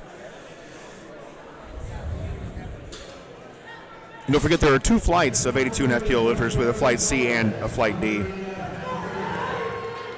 All right, here comes Estuardo. Estuardo is working on a perfect day. So let's see if he's able to get it on this final deadlift. Oh, guys, that looked really easy. That looked really easy. And that is a perfect day for Estuardo. Up next is going to be Zisha Brzozowski out of Hawthorne, California. Zisha is going to be the first deadlifter today to deadlift 600 pounds. Oh, excuse me.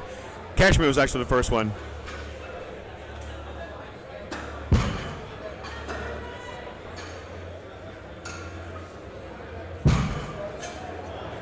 All right, here comes Zisha, looking to put up a 600-pound deadlift at 163 pounds body weight. For those of you that math may not be your strong suit, that is going to be nearly 4 times this body weight.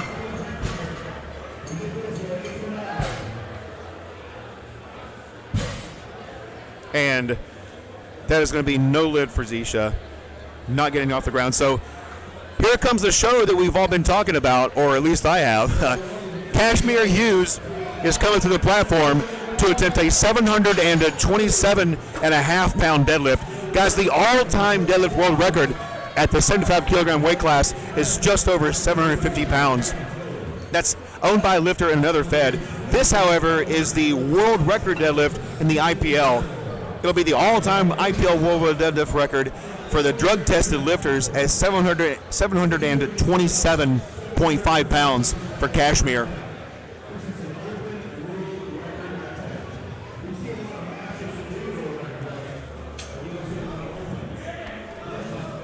And the platform is ready for Kashmir.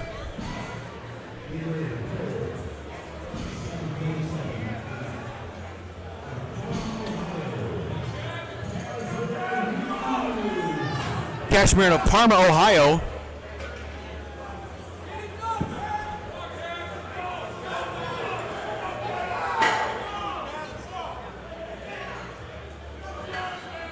He gets braced in, gets set up, ready to rock and roll. Primes that CMS, tucks him lats back. There's the slack. There's the, oh, not quite in him today.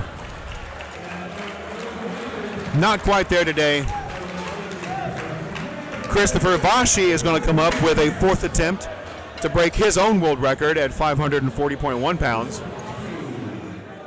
But guys, don't go away. We've still got some big stuff in store in flights C and D.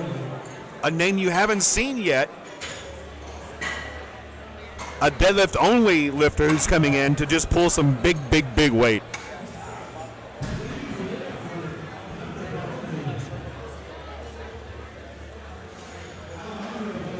We're going to roll right into Christopher's deadlift. He's had plenty of time to rest.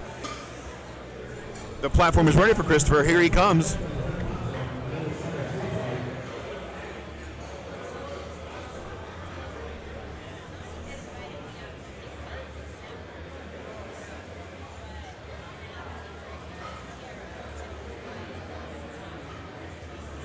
And Christopher's priming the CNS, rolls the bar back. There's the slack. And it's a lockout. Oh, there's the tongue. He didn't do that on the third lift. On this fourth one, definitely shows that. So Christopher breaks that world record. We're going to kick off Flight C with Sean Dressler. And guys, I'm joined again by George. George is definitely trying to get into my ear and whisper sweet nothings. Yeah. George, I'm in room number 42. I don't want to announce a live stream what room I'm actually in. Yeah, I did too, Jennifer. I totally thought they both had that, actually. Both Kashmir and Christopher. Actually, Christopher did have it.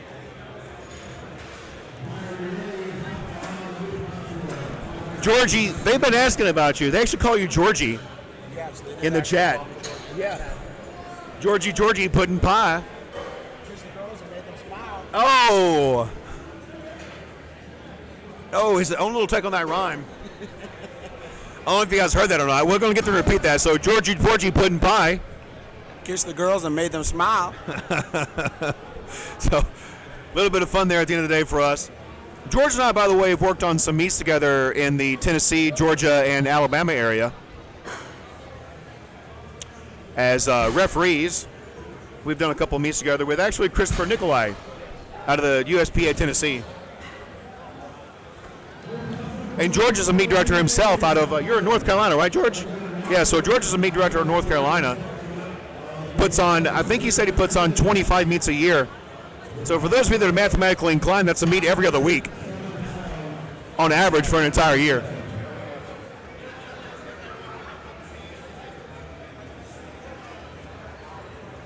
And those of you who aren't, it's still a meet every other week for an entire year.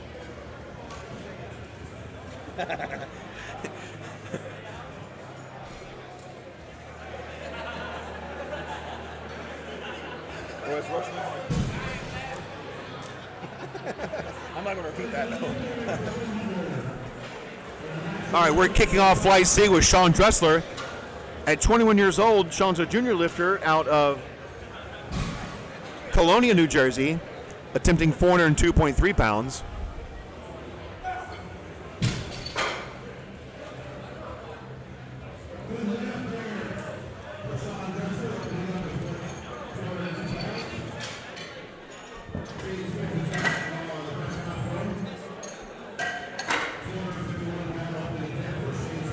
That was a good lift for Sean. Up next is going to be Shane Smith. Shane is out of Cambridge, Ohio. At 17 years old, Shane is attempting 451.9 pounds at 179.9 pounds body weight. That is a good lift for Sean. Up next is going to be Daniel Anderson. Guys, I encourage you not to blink. Deadlifts can go very, very fast. I strongly encourage you not to blink. Daniel Anderson comes up with a 457-pound deadlift attempt. This is for a state record, a Montana state record, for the junior 82.5 kilogram division. That's the junior 15 and 19. And that looks good from here. The judges agree that's going to be 3 white lights. Up next is going to be Steven Holtzman.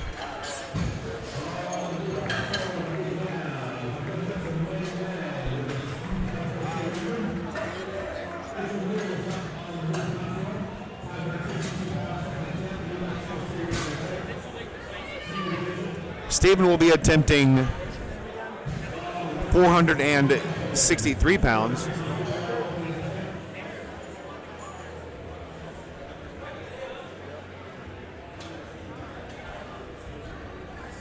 Stephen's day has been a mixed bag. Getting his squat opener only and then missing his third bench press attempt. And that is going to be 3 white lights for Stephen. Up next is Antonio Lopez. Antonio is a bench press only and deadlift only competitor. We did not see him squat today. He got his opening bench press at 120 kilos. His opening deadlift is at 215 kilos.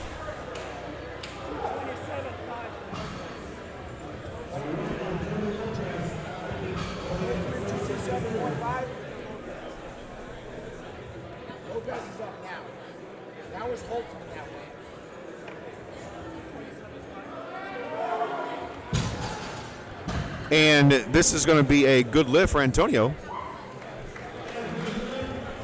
Good call, Georgie.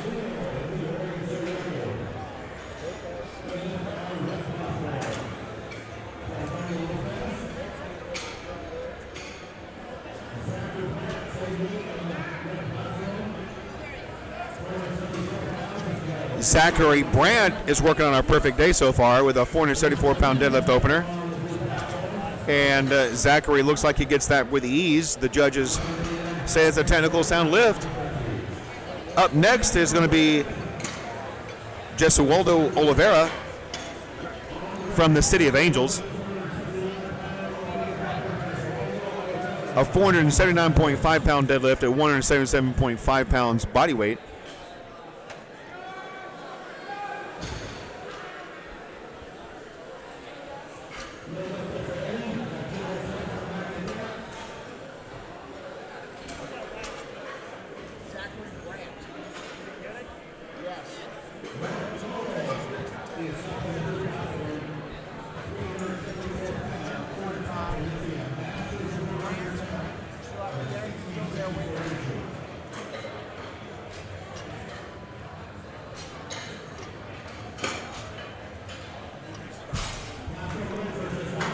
Jesualdo attempted to break some world records there in the bench press, but unfortunately wasn't able to get things dialed in time. Let's hope his deadlift goes better. The platform is ready for Jesualdo.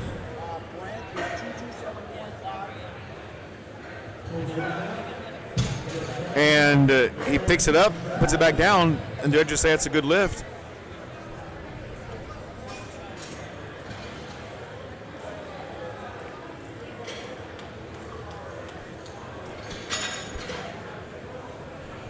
Jesualdo may be getting a little chat about the length of his socks.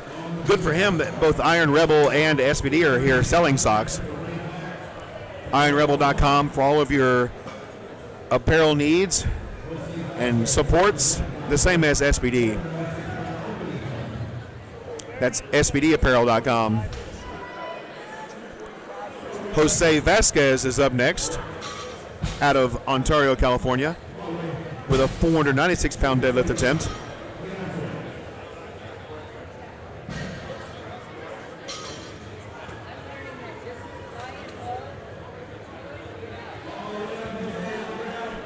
And he picks it up. Let's see what the judges say about that. That's going to be a good lift for Jose.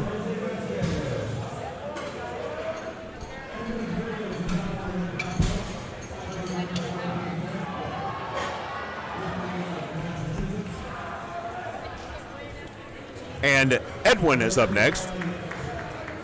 Edwin's going to be our first 500-pound deadlifter in the C flight with a 501.5-pound deadlift attempt. Edwin has also had a mixed bag, looking to finish strong on his deadlifts, though.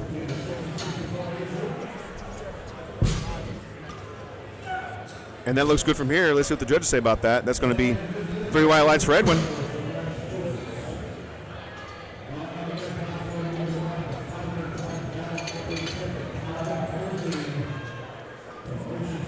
Calvin Bolding out of Oceanside, California, Team Ironmongers lifter.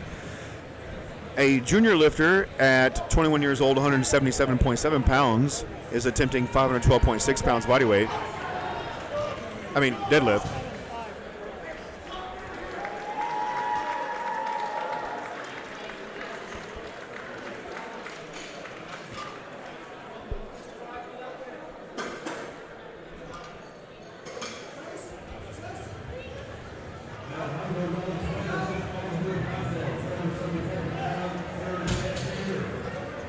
That is going to be a good lift for Calvin.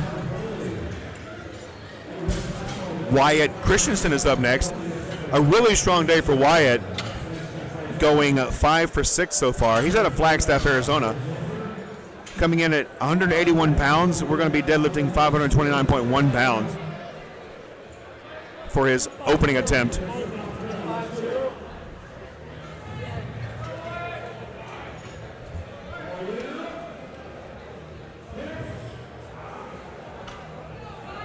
Wyatt comes up to the platform, addresses the bar.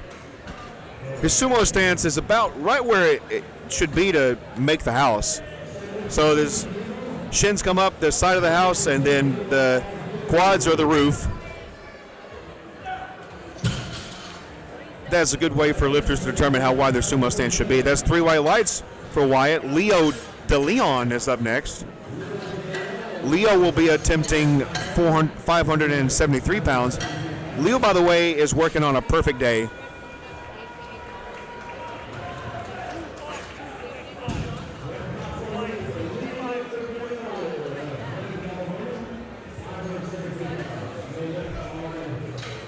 Leo is saving the belt tightening for the platform. That is the only piece of equipment that a lifter is permitted to adjust on the platform is the belt. Everything else must be taken care of before they get to the platform. We had a lifter when I was on the platform during bench press that nearly came up with his wrist wraps, doing his wrist wraps as he stepped on the platform. I think we corrected him and got him off. So Leo picks that guy up, puts it back down. Let's see what the judges say about that. It's going to be 2 white lights and a red. It looked like that knee on the right-hand side was a little bit soft, and that is definitely what the judge saw as well, was soft knees on the right-hand side. Up next is Jesse Coffey. This is a California state record, Submaster Classic Raw state record at 82.5 kilograms.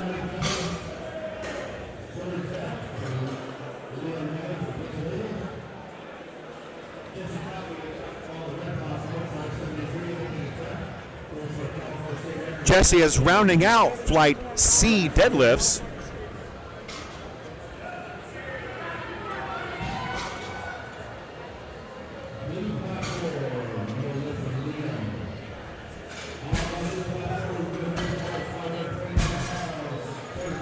And that's a good lift for Jesse. We are back to the top of the order with Sean Dressler. As we clear off the bar there, reload it for Sean. Tell you a little bit about a couple more of our sponsors. Granite Supplements. Granite Supplements has a website and a booth here at the event. Granite Supplements was developed to bring athletes better ingredients, formulas, and outcomes. People should know exactly what they're taking, so they dedicate themselves to producing quality products, delivering them with transparency. They're providing pre-workouts, amino supplements for all the athletes here today. That is granitesupplements.com. And Sean definitely stands up with it. That is going to be 3 white lights for Sean.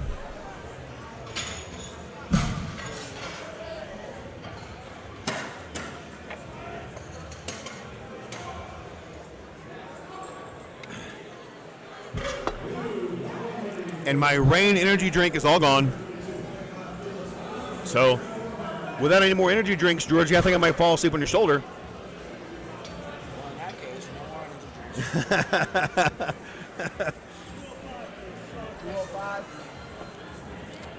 Georgie said since I was talking about falling asleep on his shoulder that I'm banned from energy drinks. No more energy drinks. He wants me napping on him.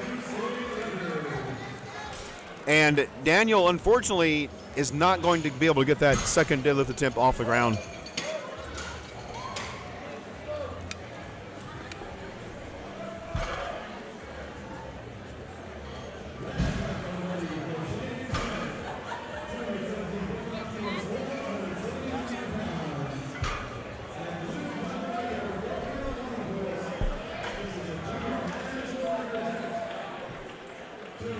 Shane Smith comes up to the platform. Shane is attempting 479 pounds. Looks like Shane is able to get that off the floor and stand up with it. That's 3 white lights for Shane. Antonio Lopez is up next. Antonio's bench press performance may not have been what he really hoped for. He only got his opener. So far, he's got his opener in the deadlift, so he's in the bench press only and deadlift only contests. Let's see how he does on the deadlift only portion of that.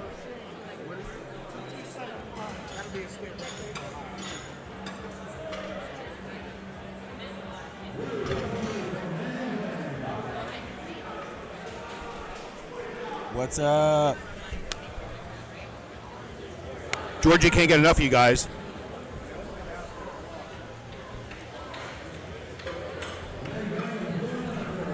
Maybe if you tune in tomorrow, you'll see Georgie on a little more action. I'm going to get some more platform action tomorrow. And that is going to be no lift for Antonio Lopez. Zachary Brandt out of Vancouver, Washington is working on a perfect day with a 501.5 pound deadlift attempt.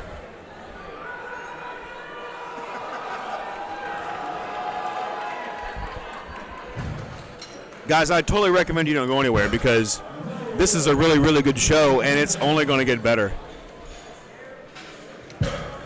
I hear we've got some really big things in store for Flight D.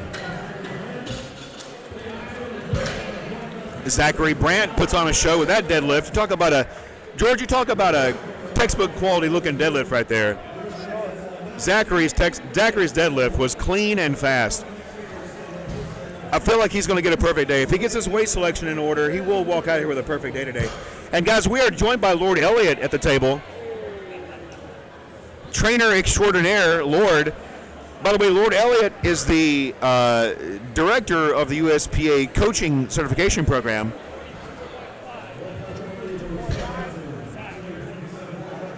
I've chatted with Lord a few times over social media, email, and phone, but I've never met Lord in person. Stephen Holtzman is up next with his second deadlift attempt at 501.5 pounds.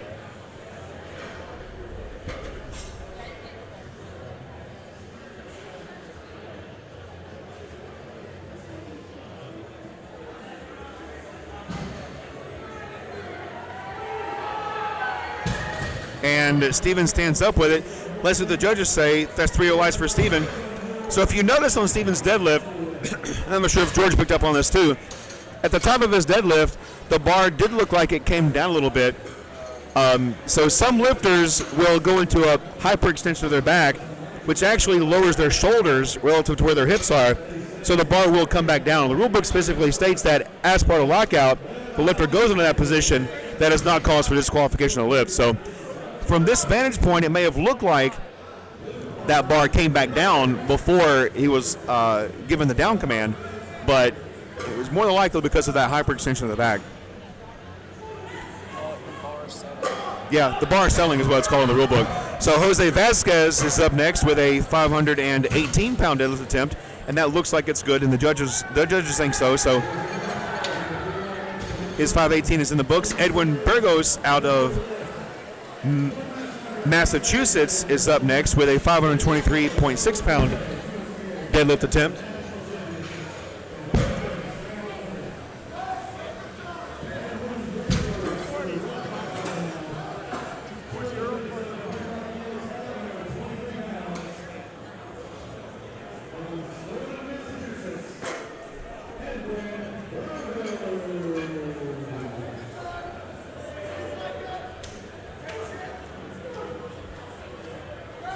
Edwin gets his brace under the bar, and that is going to be definitely up and down. So that's a no lift for Edwin. Up next is going to be Jeswaldo Oliveira out of the City of Angels, who is attempting a state record at 5. I really enjoy saying that. I've been saying that for 2 whole days now. Yeah, I've been saying that 2 whole days now. This is a state record attempt, a junior state record attempt from the Classic Raw 82.5 kilo division.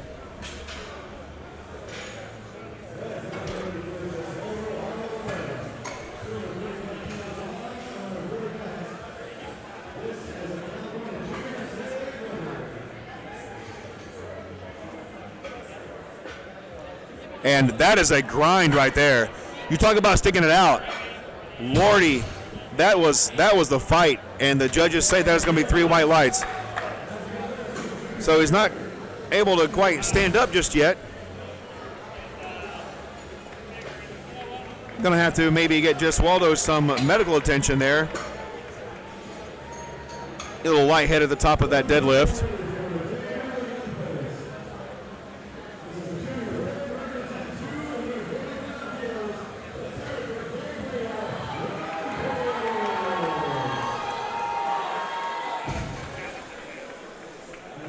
So while we give Jeswaldo a little bit of attention, a little bit of medical attention, let me talk to you about a couple of our sponsors,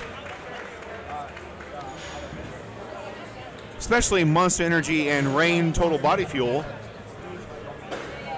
They're personally carrying me throughout the day, both Rain and Monster. I had a Monster Vanilla Shake a little bit earlier, and you just saw me finish a Rain Total Body Fuel Muscle Mania. So Rain Total Body Fuel is providing the event with energy drinks, and Monster is providing us with Hydro Energy Water, Hydro Super Sport, Ultra Series, and Ultra Muscle Monster, which is the muscle energy drink. You can get more information about Monster Energy at monsterenergy.com and Rain Total Body Fuel at rainbodyfuel.com. So guys, we're going to go to commercial and cut out here. Get off my mouse. We're going to go to commercial to get the view. Through our struggles, there are opportunities. Opportunities that can change us and change the world. Born out of risk, strife, persistence, and triumph, our achievements define us as humans. From the bottom, we can rise. Risen, we can dominate. We are strong. We are pioneer.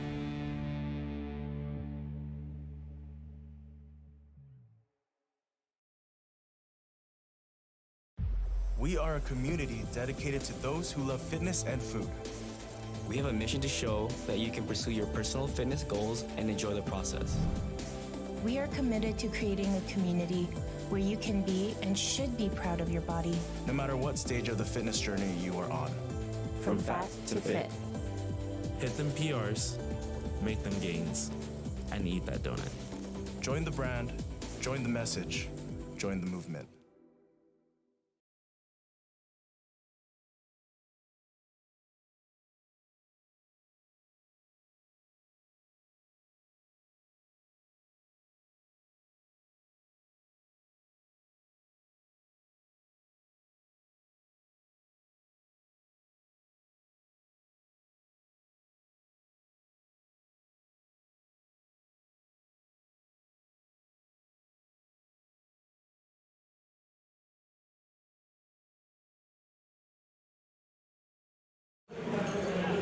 So we are back.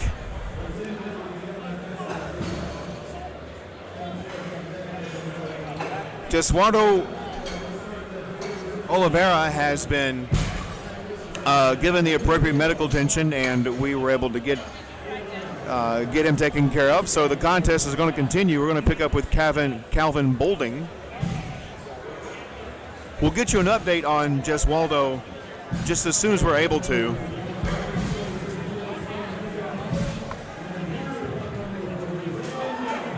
I'm not quite sure if he's been taking his third attempt or not just yet. We haven't got anything back on him. And Calvin comes up to the platform with a 551.2-pound deadlift attempt. Calvin is out of Oceanside, California, Team Ironmongers.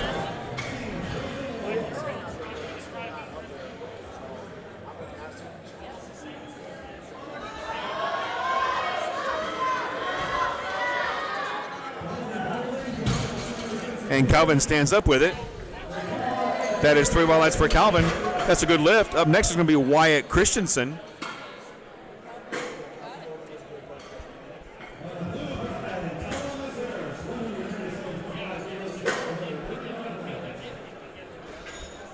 Wyatt's coming up to the platform out of Flagstaff, Arizona. He's going to tip 556.7 pounds.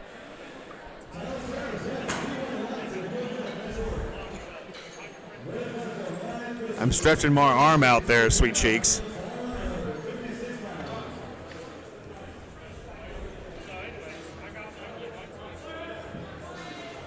Rolando, you just have to wait and see, buddy. We are on Flight C.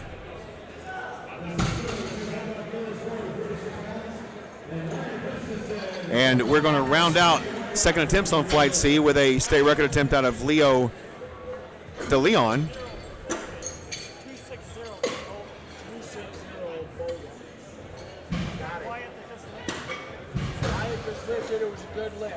Maybe some of the other folks in the chat can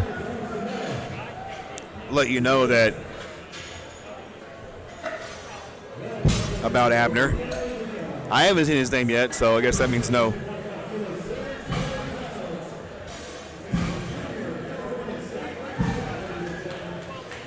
Yeah, this is messing with you real low. And Abner hasn't gone yet. Up next is going to be Leo De Leon. Leo's working on a perfect day.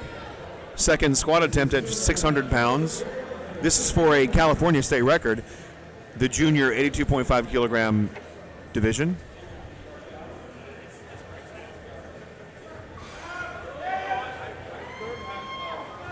And that looks good from here. Let's see what the judges say. It's going to be 2 white lights. 2-1 means a good lift.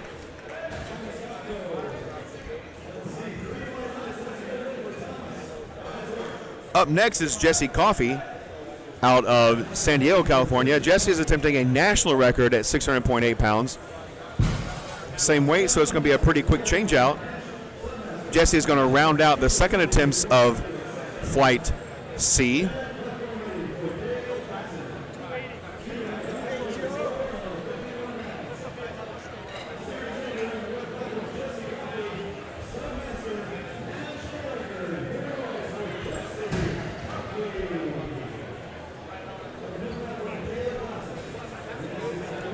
And Jesse gets under the bar. Looks like he's going to get that record.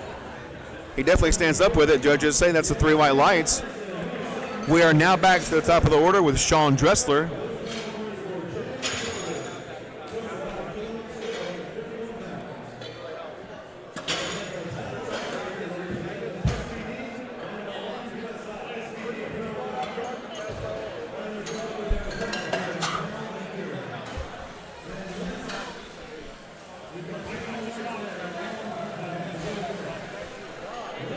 Didn't think you guys wanted to hear my sneeze.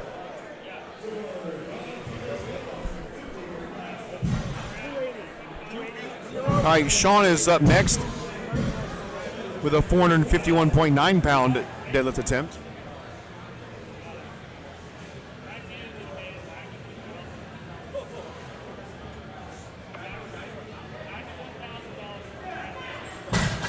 And that's going to be 3 white lights for Sean. Antonio Lopez is up next, attempting 490.5 pounds for his final deadlift attempt.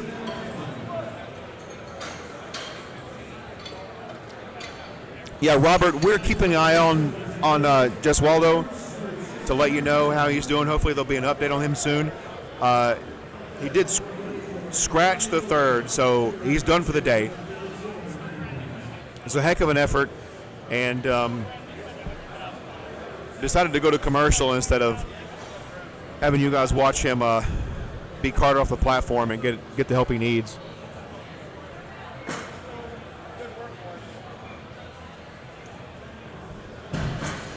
That is going to be no lift for Antonio.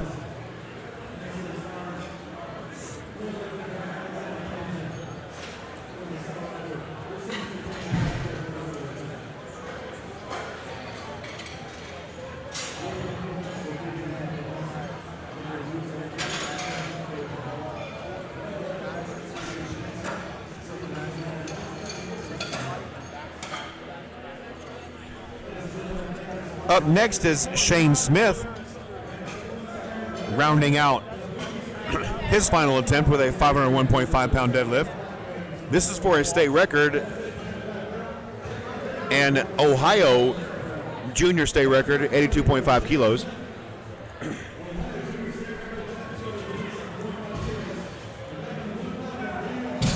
And that is going to be no lift for Shane. Look, that's a little bit of hitching or ramping on the way up or soft knees at lockout. Stephen Holtzman is up next, attempting 512.6 pounds.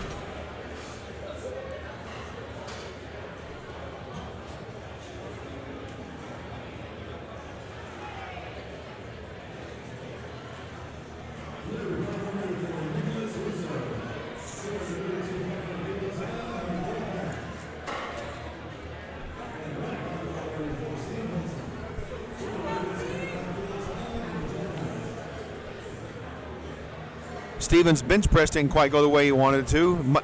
Squats had a much better show on the bench press. And looking to make deadlift the big win for him today.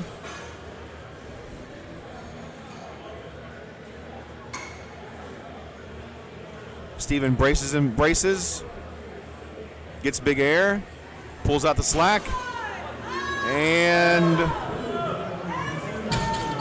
unfortunately wasn't able to hold it there to get the down command. That's no lift for Steven. Up next is going to be Edwin Burgos. Other than that, it was a really good looking deadlift.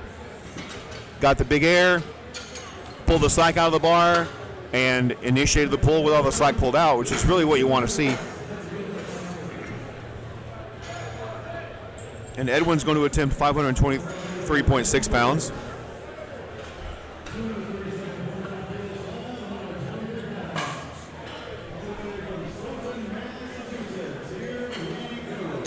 Coming to us from Staunton, Massachusetts, Edwin is.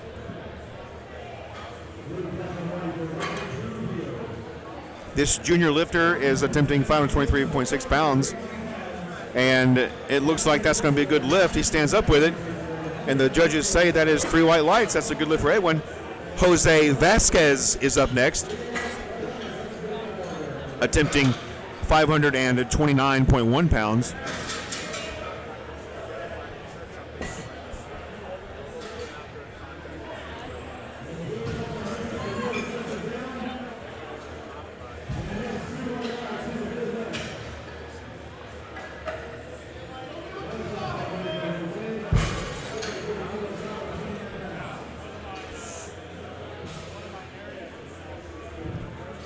And here we go.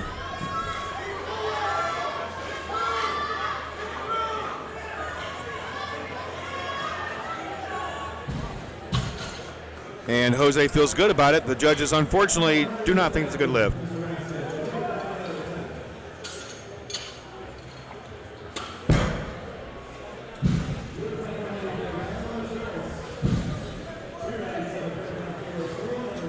Oh.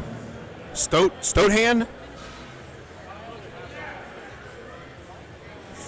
Thank you for that correction there, Robert. I'll be sure to get that right. I don't think I'll see him again today, but maybe next time I get a chance to pronounce it. Zachary Brandt is up next with a 534.6 pound deadlift attempt, and that's a good lift for Brandon. Calvin Boulding is coming up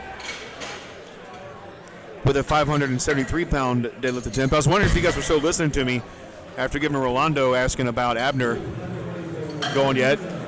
I didn't hear anybody chat back at me on that, but I thought you guys all put me on mute. So up next is going to be Calvin Boulding, coming to us out of Oceanside, California. Calvin is a Team Ironmongers lifter, attempting 573.2 pounds.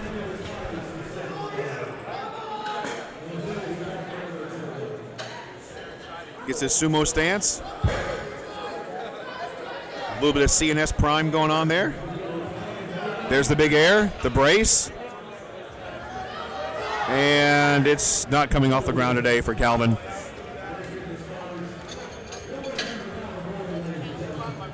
Yeah, y'all do pronounce everything Wirf. Yeah, I like Wirf better, Robert. Wirf is much better. And coming up in Flight C, we're looking at 3 more lifters. Wyatt Christensen out of Flagstaff, Arizona, attempting 578.7 pounds. Wyatt is a junior lifter, pulling more than 3 times his body weight. So Wyatt's got a big future ahead of him. Thanks for the compliment there, Robert. Really appreciate it. Oh, unfortunately, wasn't able to get that locked out before the down command. So Leo DeLeon working on a perfect day. I haven't seen one of these yet. I think this is going to be the first perfect day is Leo.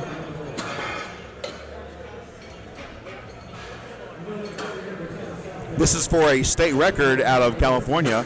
Leo is a junior lifter. We're looking at more than 3 times his body weight.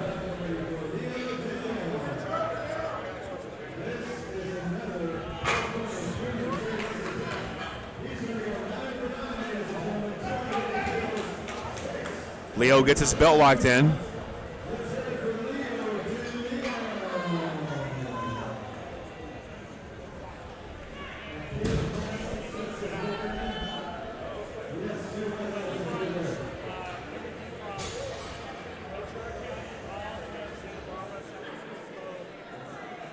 Gets his big air, addresses the bar. Plenty of time left on his clock.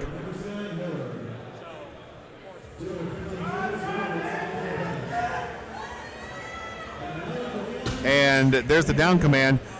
May not have been locked out there. Oh, 2 to 1. That's a good lift. Get his gear checked. The judge on the left-hand side saw what we saw, because we're all on the left-hand side, the way Georgie likes it. Up next is going to be Jesse Coffey. This is the same weight for Jesse. Jesse is attempting a national submaster record in the 82.5 kilogram weight class.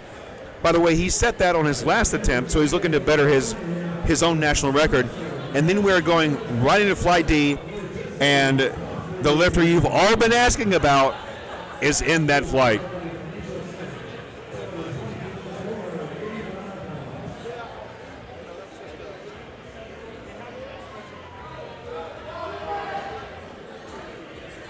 And that was a fast lift out of Jesse. Don't forget, Jesse could elect to take a 4th attempt, which would put us in a 3-minute break before he takes it.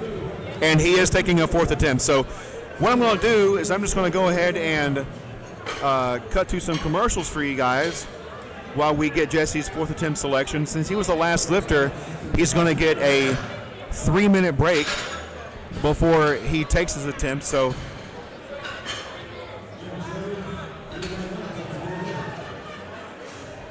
the USPA Powerlifting Foundation was started back in 2019.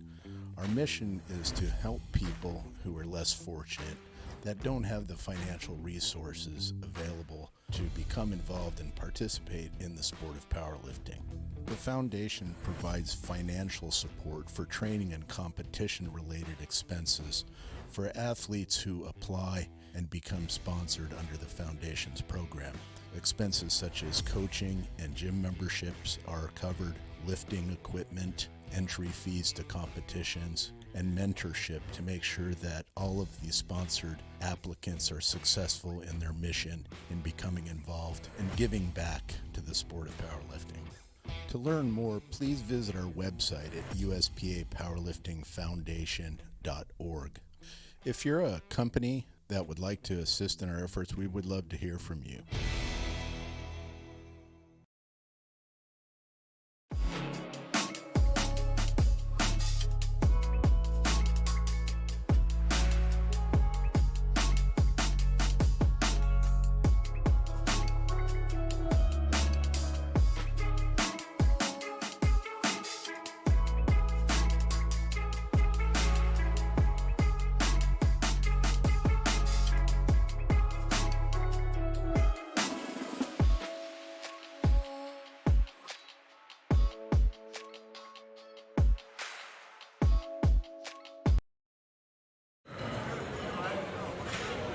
All right, and we are back. Jesse Coffey's break is nearly up. And so Jesse is being called to the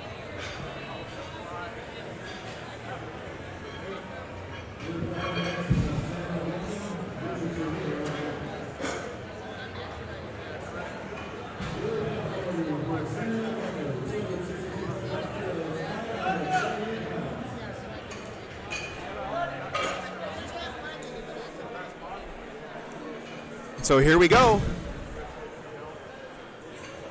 Way to get the referees out there on the platform. Jesse is being called to the platform now. This, by the way, is a world record attempt. Jesse is attempting to chip the world record at 288 kilos. That's 634.9 pounds for this Submaster 82.5 kilogram lifter. The last one was super fast, so hopefully he has it in him to get this one. And here we go. There's the down command. He stands up with it. Let's see what the judges say. That's going to be 3 white lights. That is a new world record in the 82.5 kilogram Submaster division. See you later, sweetheart. Thank you guys for tuning in. I'll see you guys tomorrow. Says the guy who's told me this morning he didn't want to do this. I got you, bro. That's right. All right. So you guys have been asking for it, and it is now coming up.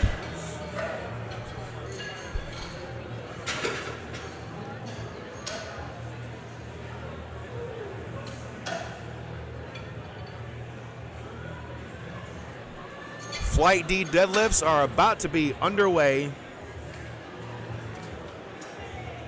at the USPA drug-tested national championships in Palm Springs, California, brought to you by SBD. SBD Apparel USA. You can find out more information about them on the website at us.sbdapparel.com. They are the U.S. distributor of SBD Apparel, the market leader in supports, clothing, and accessories for strength and fitness. We're also brought to you by Pioneer. Pioneer, the manufacturer of some of the best belts on the planet. You can find out more information about Pioneer at generalleathercraft.com. Pioneer Fitness Products, the top line of quality leather belts, lifting belts, and exercise accessories.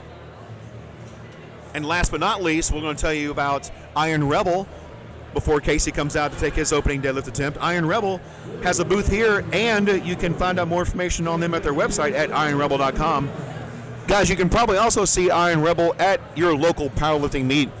A lot of affiliates come out to local powerlifting meets to sponsor those and show up and have gear available at those meets as well.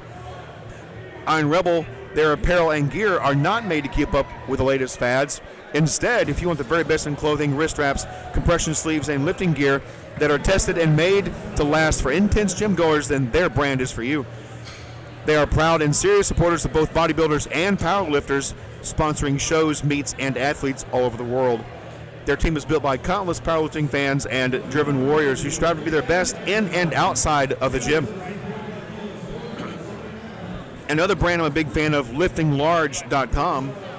Liftinglarge.com creates a shopping experience for strength athletes globally that offers a large variety of training tools, to help them excel, supplying only in-house tested products that they would use themselves in their own gym and training.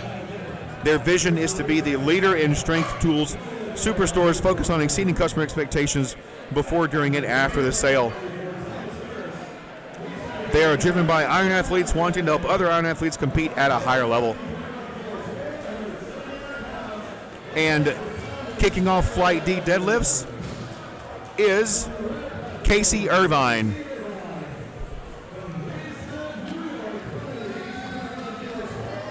Don't worry, La Apache. You can still see Georgie there on the platform. He's to the left of the screen. So Casey opens up Flight D with a good lift. Coming up next is going to be Eric Rockwood. Eric is on the board, but I'm sure he would like to have a better day getting his second and third attempts in the squat and the bench press. Hopefully he is able to make a better show out of the deadlifts today.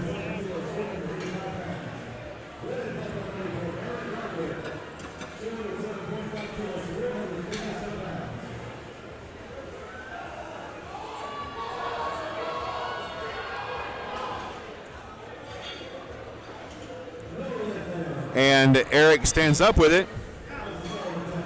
Let's see what the judges say. That's going to be a sound lift. 3 white lights for Eric.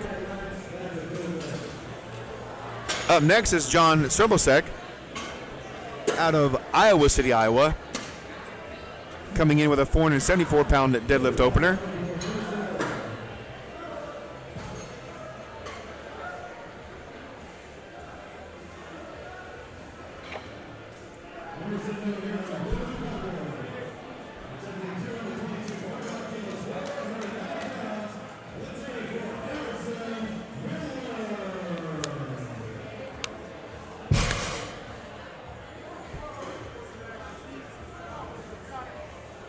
John gets down to the bar, pulls out the slack, stands up with it. Is he fully locked out? Let's see. That's going to be 3 white lights for John.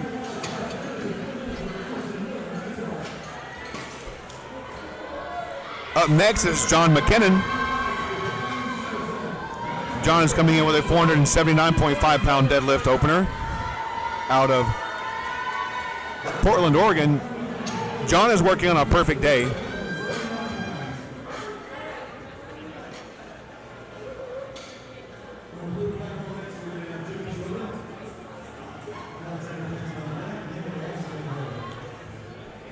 Looks like John is getting under there for a hook grip deadlift.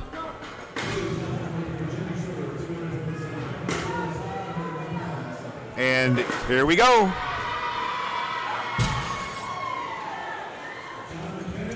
That is a good deadlift out of John. John's cheering section is in full effect in the back. Up next is Christopher Reeves. Christopher's out of Pittsburgh, PA.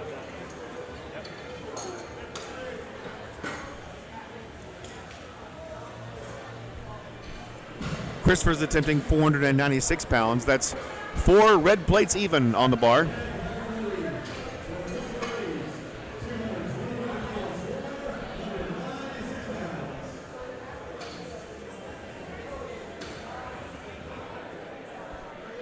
And he stands up with it. Let's see what the judges say about that. It looks like it's going to be 3 white lights for Christopher. Anthony Trocano out of Bethel Park, PA is up next, coming in at 501.5 pounds deadlift attempt. Going to be our first 500-pound deadlifter in Flight D. Definitely not our last. I'm eyeballing some big openers.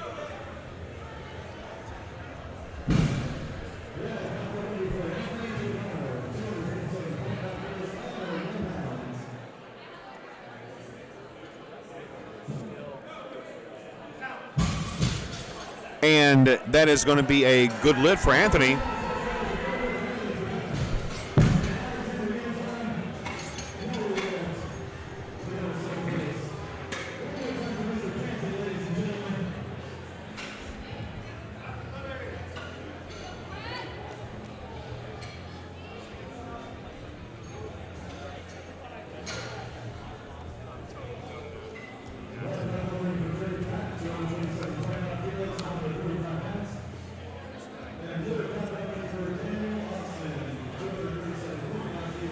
And Gary Pratt coming with a 545.6-pound deadlift attempt. That is going to be a successful deadlift for Gary.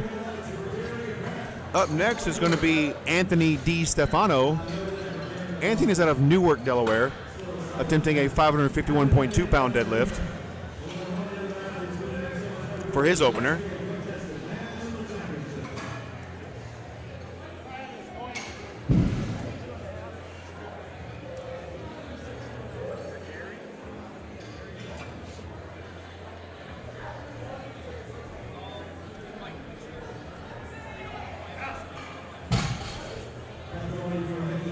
And Anthony gets 3 white lights on that deadlift, so he's in the books. Corey Brown is up next with a 551-pound deadlift. That's the same weight, so it's going to be a quick change out just to clean up the bar. And he's coming to us out of Pennsylvania. I'm not even going to try to pronounce that city.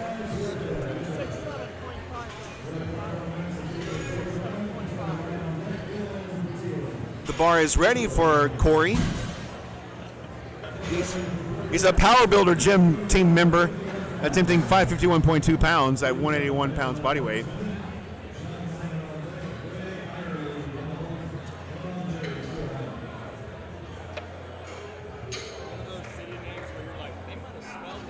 Right? That's what I'm thinking is happening here. I'm thinking they probably spelled that wrong. Shykill, whatever the heck. Yeah. So that was a good lift for Corey. Up next is going to be Trevor Ryan. Trevor's out of Springfield, Oregon.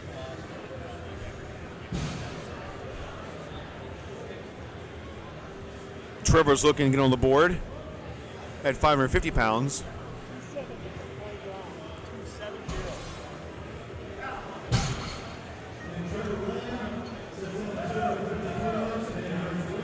That is a good lift. Up next is Dylan Guthiel.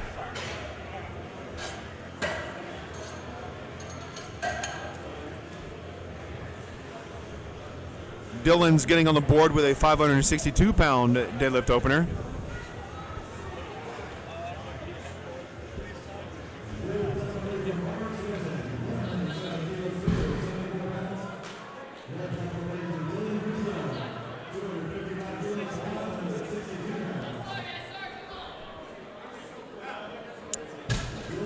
And he stands up with it. Let's see what the judges say about that. That is going to be a good lift for Dylan.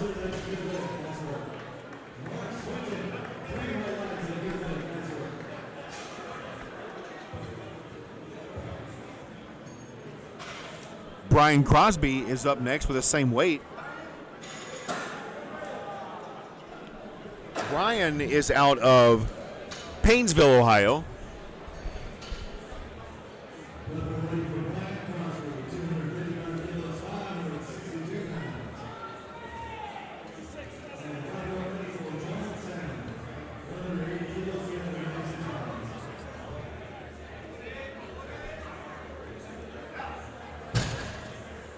And Brian's attempt is good. He's on the board as well. Deadlifts are going very well for folks today.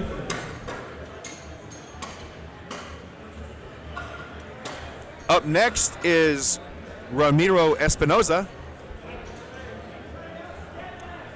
out of San Marcos, Texas. Ramiro is looking to get on the board with a 584.2-pound deadlift attempt for his opener.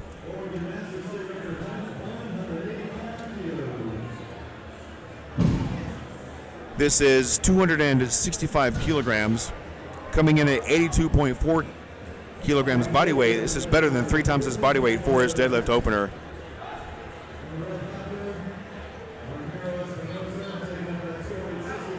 And he makes easy work out of standing up with it. Let's see what the judges say about that. That's going to be 3 white lights. That is a good lift. Colin Baroy is up next from Chico, California. Colin is going to be our first 600-pound deadlift attempt of Flight D.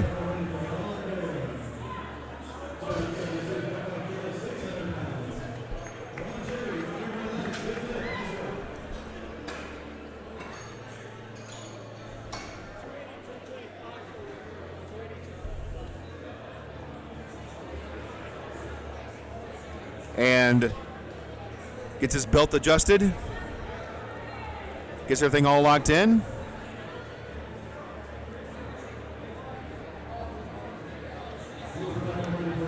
And he stands up with that pretty easy. The judges say that's going to be 3 white lights. That's a technically sound lift for Colin. Good work. Up next is a name that a lot of people have talked about. Scoot. So somebody in the chat is telling me that city's pronounced Killhaven. Yeah.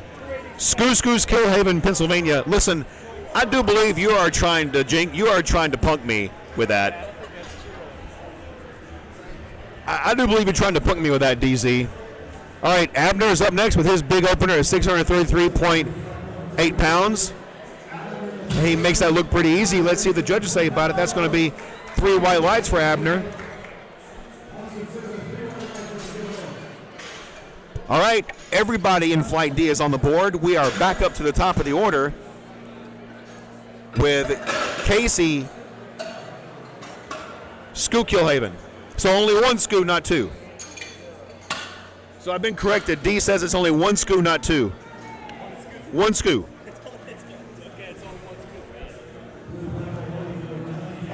Only 1 scoot.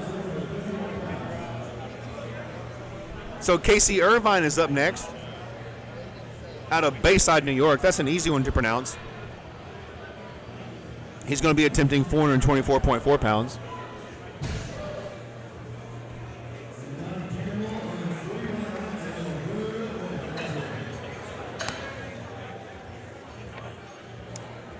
And the bar is ready for Casey.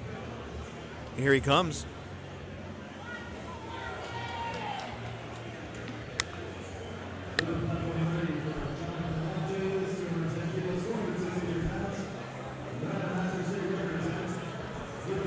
Casey gets down to the bar, gets everything locked in, and he stands up with it. The judges say it's going to be 3 white lights. That is a good lift for Casey. Up next is Eric Rockwood out of Lake City, Pennsylvania.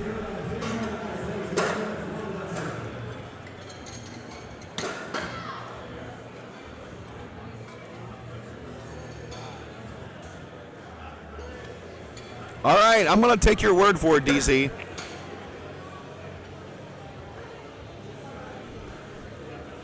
I'm going to take your word for it. Up next is Eric Rockwood,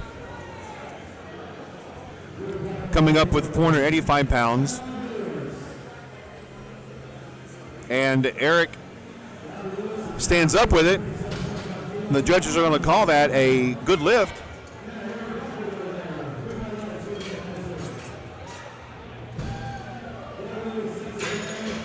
John Serbosek is up next out of Iowa City, Iowa, coming with 501.5 pounds. John's looking to break that 500-pound barrier.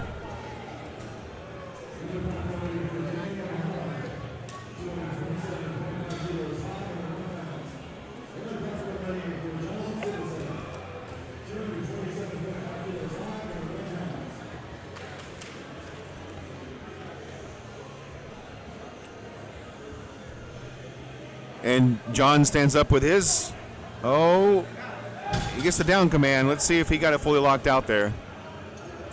That is going to be 2 white lights.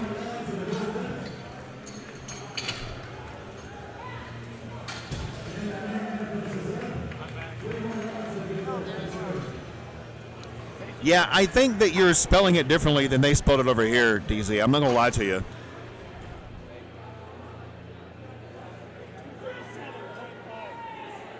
Anthony Trocano is coming up out of Bethel Park, Pennsylvania.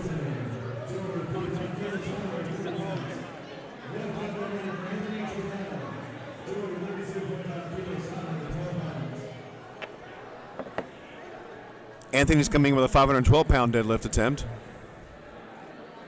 And he stands up with it. The judges call that a good lift.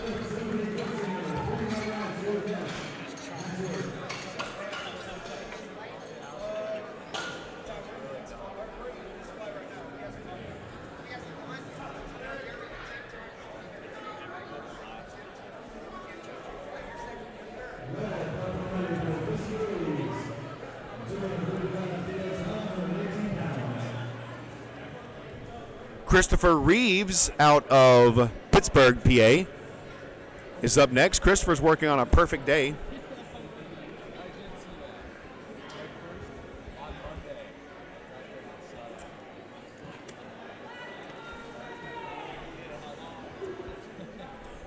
When he gets ready to come up, DC, I'm going to show you how he spelled it. That's a good lift for Christopher. Up next with the same weight is John McKinnon, also working on a perfect day out of Portland, Oregon.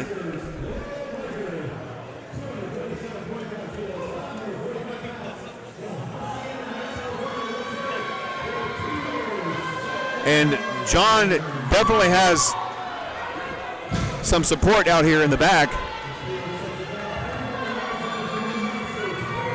Lots and lots of cheering from the back of the crowd there for John. Making a lot of noise for John. John gets locked up under the bar.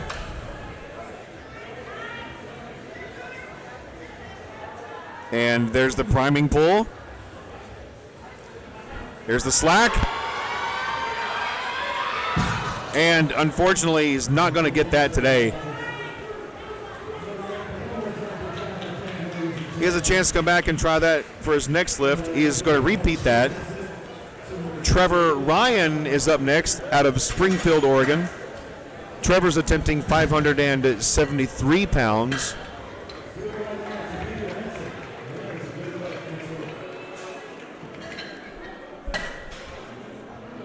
Actually, I can pull the roster up and tell you how he spelled it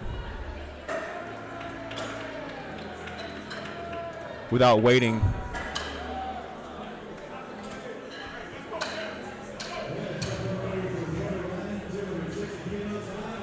DZ, I'm copying this directly from how it shows up on the roster. So we're going to watch Trevor Ryan's attempt before I share that to the chat.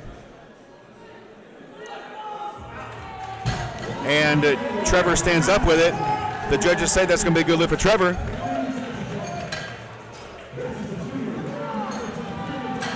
Now remember, when I share this, DC, this is exactly how it was submitted when he put in his application or when he applied to compete at Tested Nationals.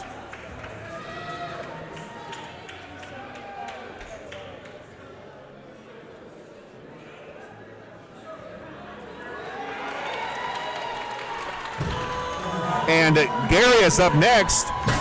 Oh, Gary unfortunately doesn't get that locked out. Let's see if he is going to take that for a third attempt. He's definitely trying to repeat that. So up next is Anthony Di Stefano.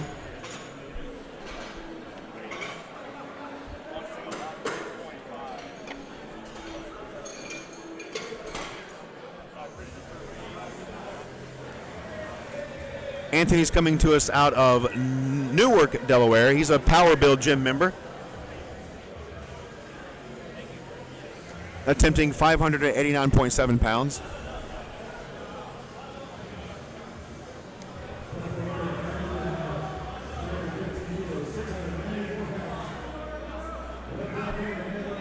And Anthony stands up with it. The judges say that is going to be a good lift for Anthony.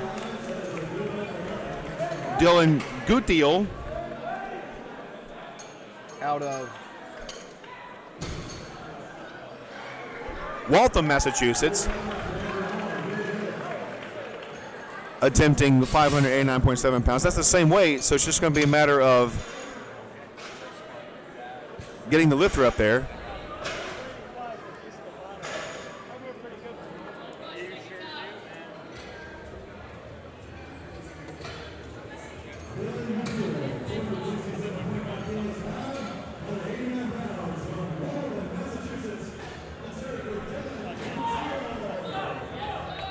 And Dylan stands up with it. Let's see if he gets it locked out enough to get a good lift.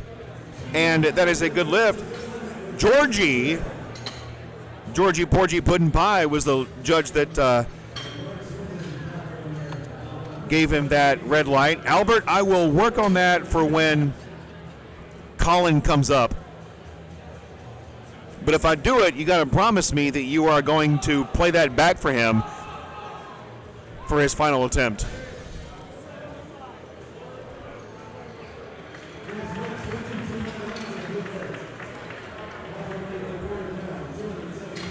What kind of therapist is Anthony, DZ? Up next is Corey Brown.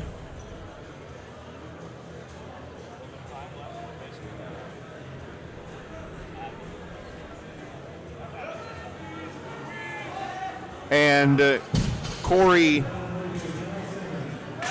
earns throughout lights with that lift, so Brian Crosby's coming up with the same weight, 595.2 pounds, out of Painesville, Ohio.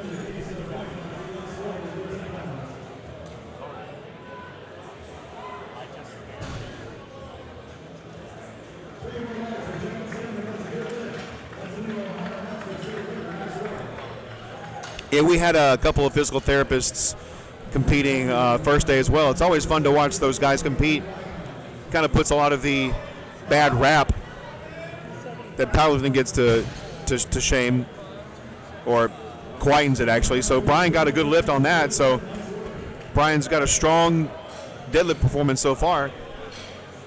Up next is Ram.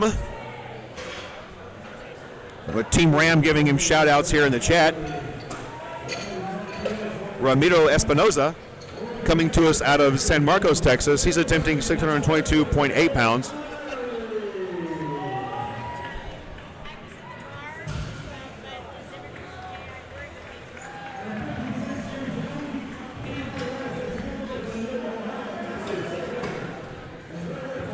All right, Albert.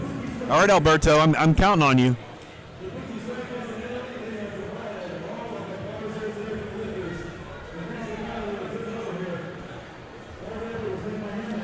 All right, guys, Ramiro is rounding out Flight D. We're looking at the last three lifters in the flight.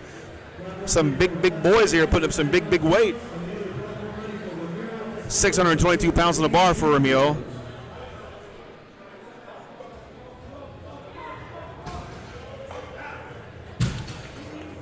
And that looks good from here. That is a good lift for Ramiro. He gets a red light from... That's the soft knees from the left side of the platform. And they're going to load up the bar with 633.8 pounds for Colin El Kukoy Broy.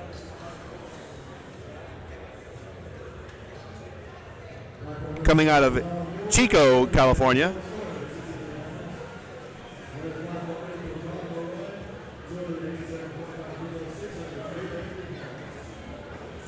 There goes the belt. By the way, guys, remember that's the only item that the lifter is permitted to adjust on the platform. And he stands up with it. That's going to be a good lift for Colin El Kukoy Baroy. Up next is Abner Nazario. Abner comes to us out of Williamstown, New Jersey. He is a deadlift only performer, or lifter, today. He is attempting a 705-pound deadlift. I almost said it right.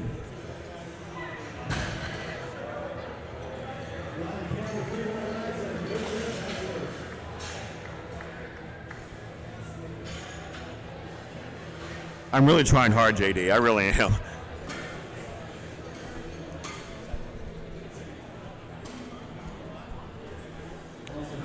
All right, guys, Abner's coming up to the platform now. There is 705 pounds loaded on the bar for Abner. Oh, boogeyman.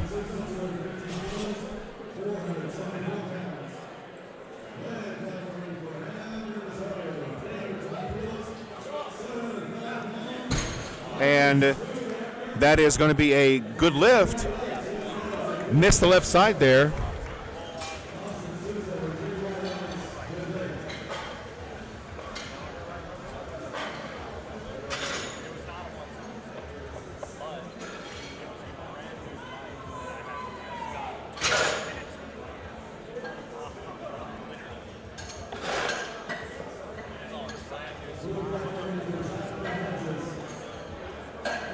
Oh, well, there's a whole movie about it. Thanks, JD. I'm really trying. I'm looking it up now to see if I can learn how to pronounce it really quickly.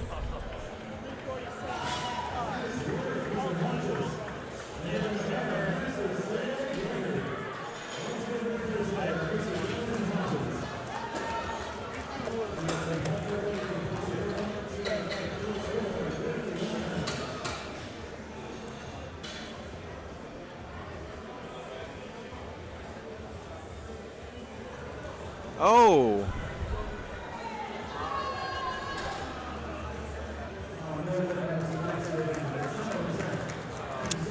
I see. Eric Rockwood is up next. That was a no lift for John McKinnon. Correction, that was.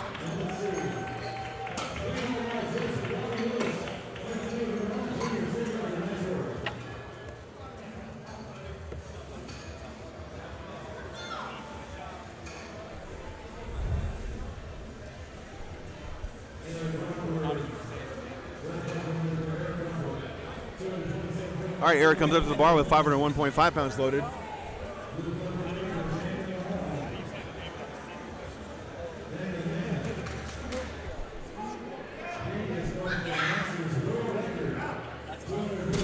And Eric earns 3 white lights. That's a good lift for Eric. It's a strong show on the day. We are in the final deadlifts of the day on the red platform. Up next is John McKinnon out of Portland, Oregon. He is a Team Ironside lifter.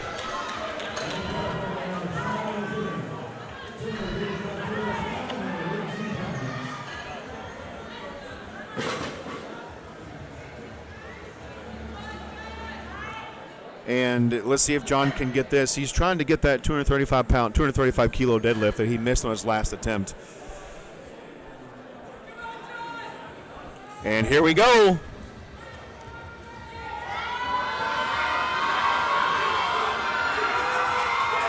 He likes that one. Let's see what the judges say on that. That's going to be 2 white lights. That's a good lift for John. Way to finish out the day. Coming up next is John Sobosek out of Iowa City, Iowa. Attempting 523.6 pounds.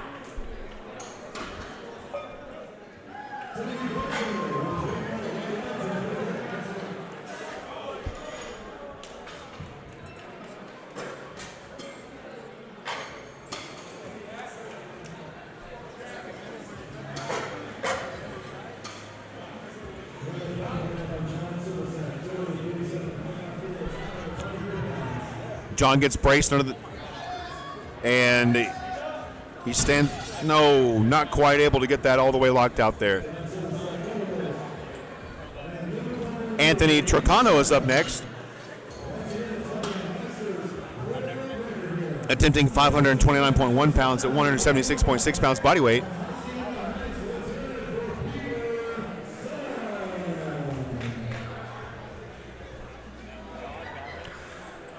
Guys, just want to make sure you know that we have 82.5 kilo lifters on both platforms today. So just because somebody is a strong showing on the red platform doesn't mean there's a stronger showing on the blue platform. Anthony Trocano stands up with 529 pounds, and the judges say it's a good lift. Christopher Reeves out of Pittsburgh, PA is up next, attempting 534.6 pounds. This will be a perfect day for Christopher. There aren't many of those on the books today.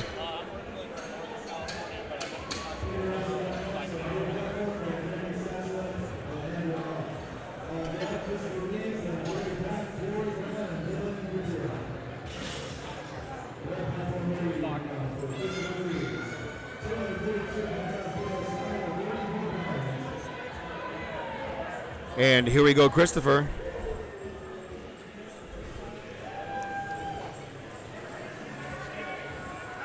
That looks like a good lift here. He stands up with it, and the judges say he was fully locked out, and that's a good lift. You guys can come back and bother Georgie for why he didn't get that red light, why he didn't get that white light from George.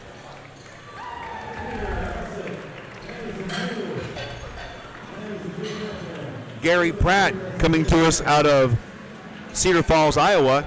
This is going to be an Iowa state record attempt, an open 82.5 kilogram state record attempt for Gary Pratt.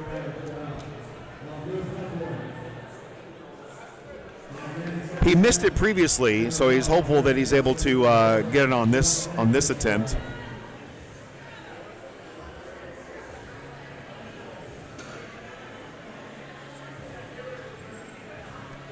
And no, not able to get that locked out today.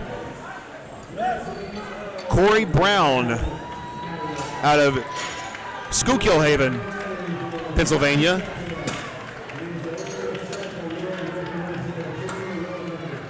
Is up next, attempting 606 pounds. Corey's looking to break that 600-pound deadlift barrier.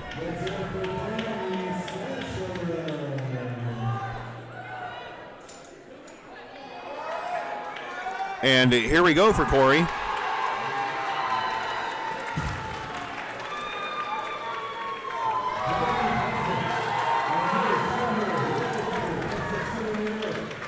All kinds of time on the clock for Corey to get set up.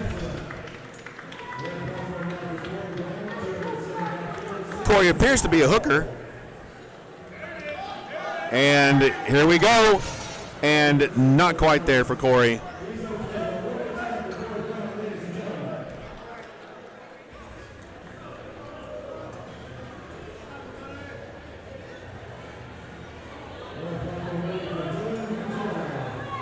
Coming up next to the same weight is going to be Dylan Guthiel out of Waltham, Massachusetts. This is for a state record.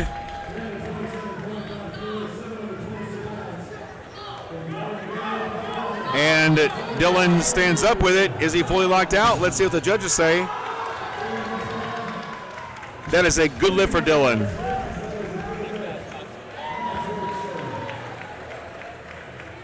Dylan's got to get his gear checked.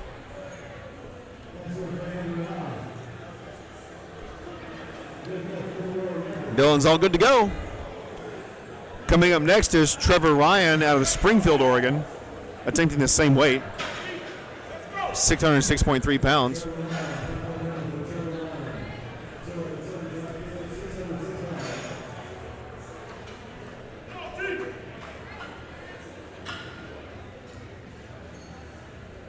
And Trevor stands up with it. Is he fully locked out? There's the down command. And no, unfortunately, that's no lift for Trevor. Brian Crosby is coming up next. We have 5 lifters left to finish up the day, unless anyone takes a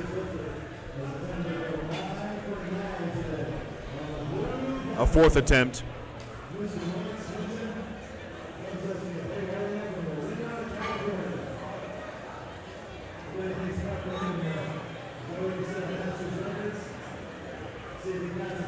Brian's coming up next with his 611 pounds on the bar.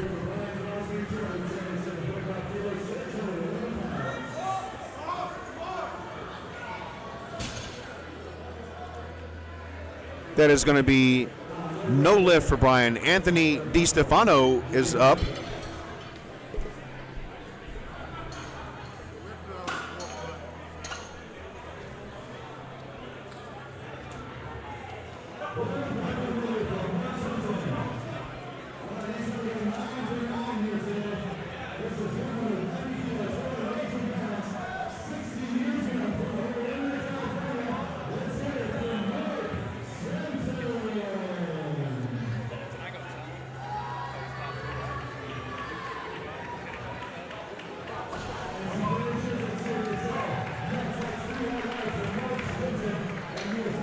We're getting some things squared away before Anthony DiStefano takes the platform.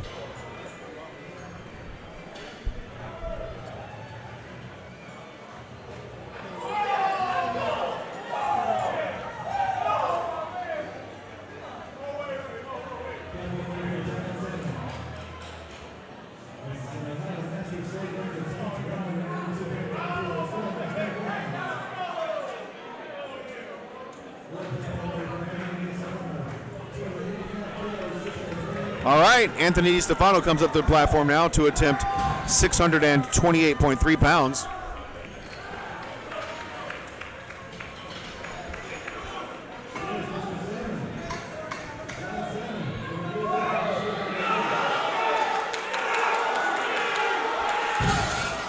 Not quite there for Anthony today.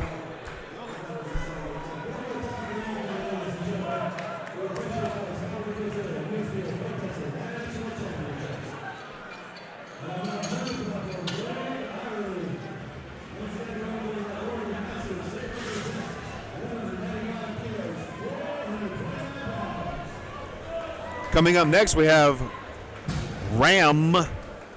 Team Ram is cheering on. That's Ramiro Espinoza out of San Marcos, Texas. He is attempting 644.8 pounds. Ramiro has not hit any of his third attempts yet, so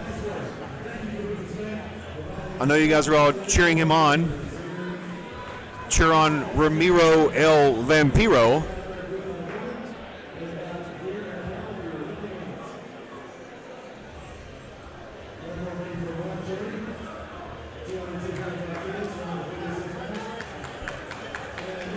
All right.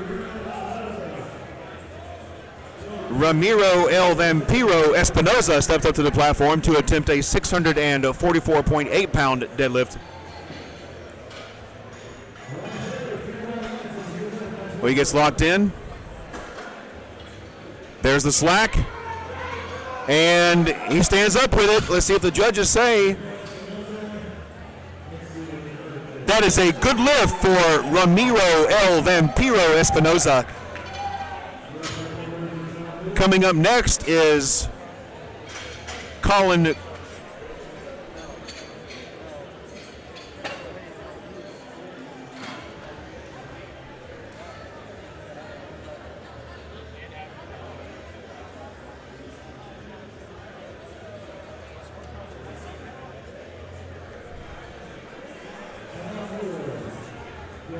El Kukui Baroy is up, coming to us out of Chico, California, out of Chico Barbell. He is attempting 666.9 pounds, the number of the devil. Let's see if the boogeyman can pull this. And that looks good from here. The judges say that is going to be 3 white lights. Good work. And last but not least is going to be Abner Nazario. This is an all-time world record attempt. Has it not been called that? Yeah. Yeah. They've been talking about this all day long in the chat, so. Guys, we're going to try to get something cleared up, because as you can see from the attempt selection,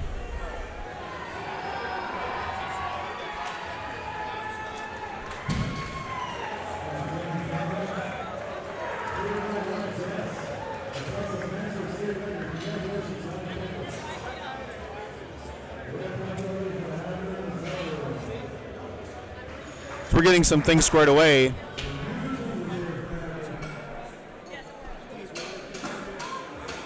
There we go. So, yep. So Abner is up to the platform next, and this is the show that a lot of folks been waiting for.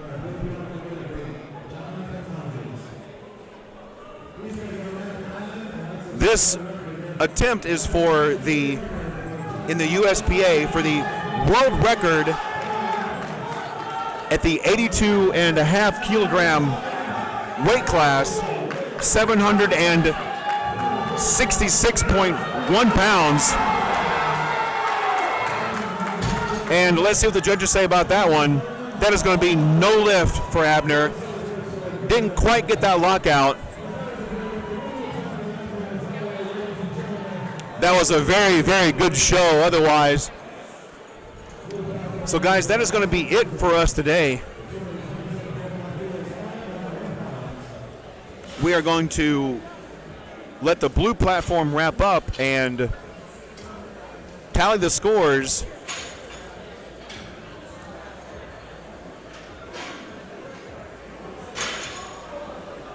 You're welcome. You're so welcome. I'm glad that you enjoyed that, La Apache. So just to recap there, a lot of big weights there towards the end, but unfortunately, Abner wasn't able to lock out that 766-pound deadlift. But we did see lots of other big numbers out of folks today, and today is going to be even better. So we appreciate you guys joining in today and hanging out with us, and we hope to see some of y'all back tomorrow to hang out with us again. We're going to wrap up the blue platform.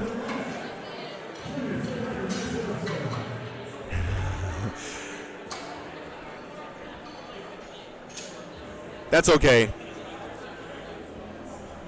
I think you'll live, JD. Anyway, I appreciate you guys all hanging out with me and engaging with me in the chat. I've had a good time with you all. And we're going to tally the scores and post the results to USPA.net. So, guys, I'm going to post my Instagram story my Instagram handle to the chat if you want to see some behind-the-scenes kinds of things as well from today, and some of the other things that we're experiencing here in Palm Springs, California. I haven't chatted with you much, responded much in the chat, but there's my Instagram handle. And it also looks like Trevor's... Was there a reverse? Yeah, can you tell me about it real quick?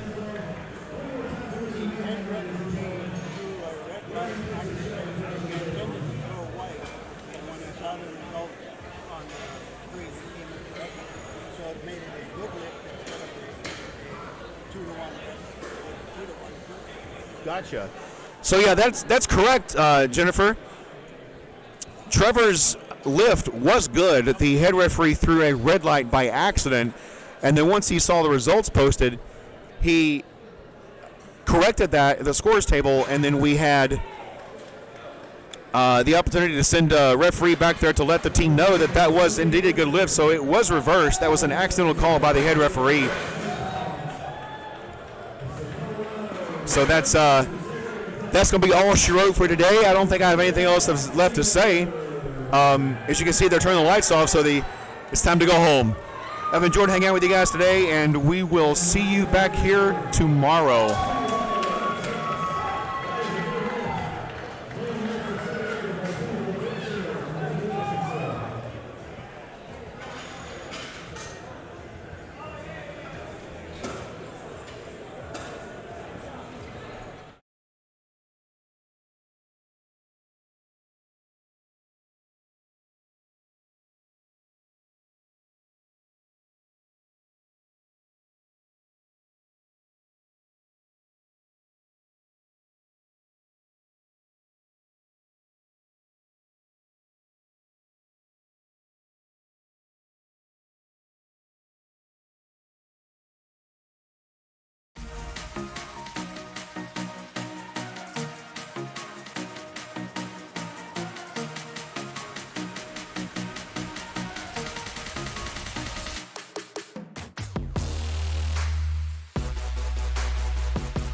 Through our struggles, there are opportunities. Opportunities that can change us and change the world.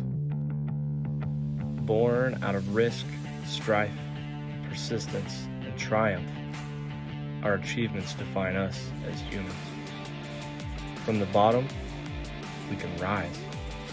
Risen, we can dominate. We are strong. We are pioneer.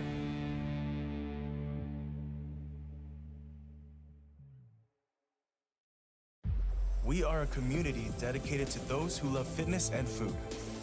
We have a mission to show that you can pursue your personal fitness goals and enjoy the process. We are committed to creating a community where you can be and should be proud of your body. No matter what stage of the fitness journey you are on. From fat to fit. Hit them PRs, make them gains, and eat that donut. Join the brand, join the message, join the movement.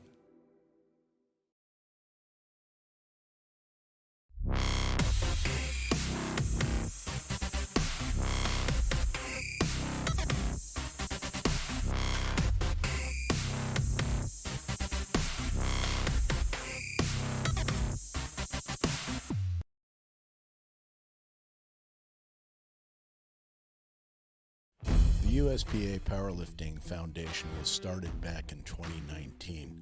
Our mission is to help people who are less fortunate, that don't have the financial resources available to become involved and participate in the sport of powerlifting.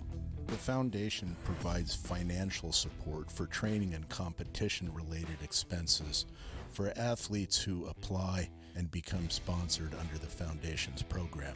Expenses such as coaching and gym memberships are covered, lifting equipment, entry fees to competitions, and mentorship to make sure that all of the sponsored applicants are successful in their mission in becoming involved and giving back to the sport of powerlifting. To learn more, please visit our website at uspapowerliftingfoundation.org. If you're a company that would like to assist in our efforts, we would love to hear from you.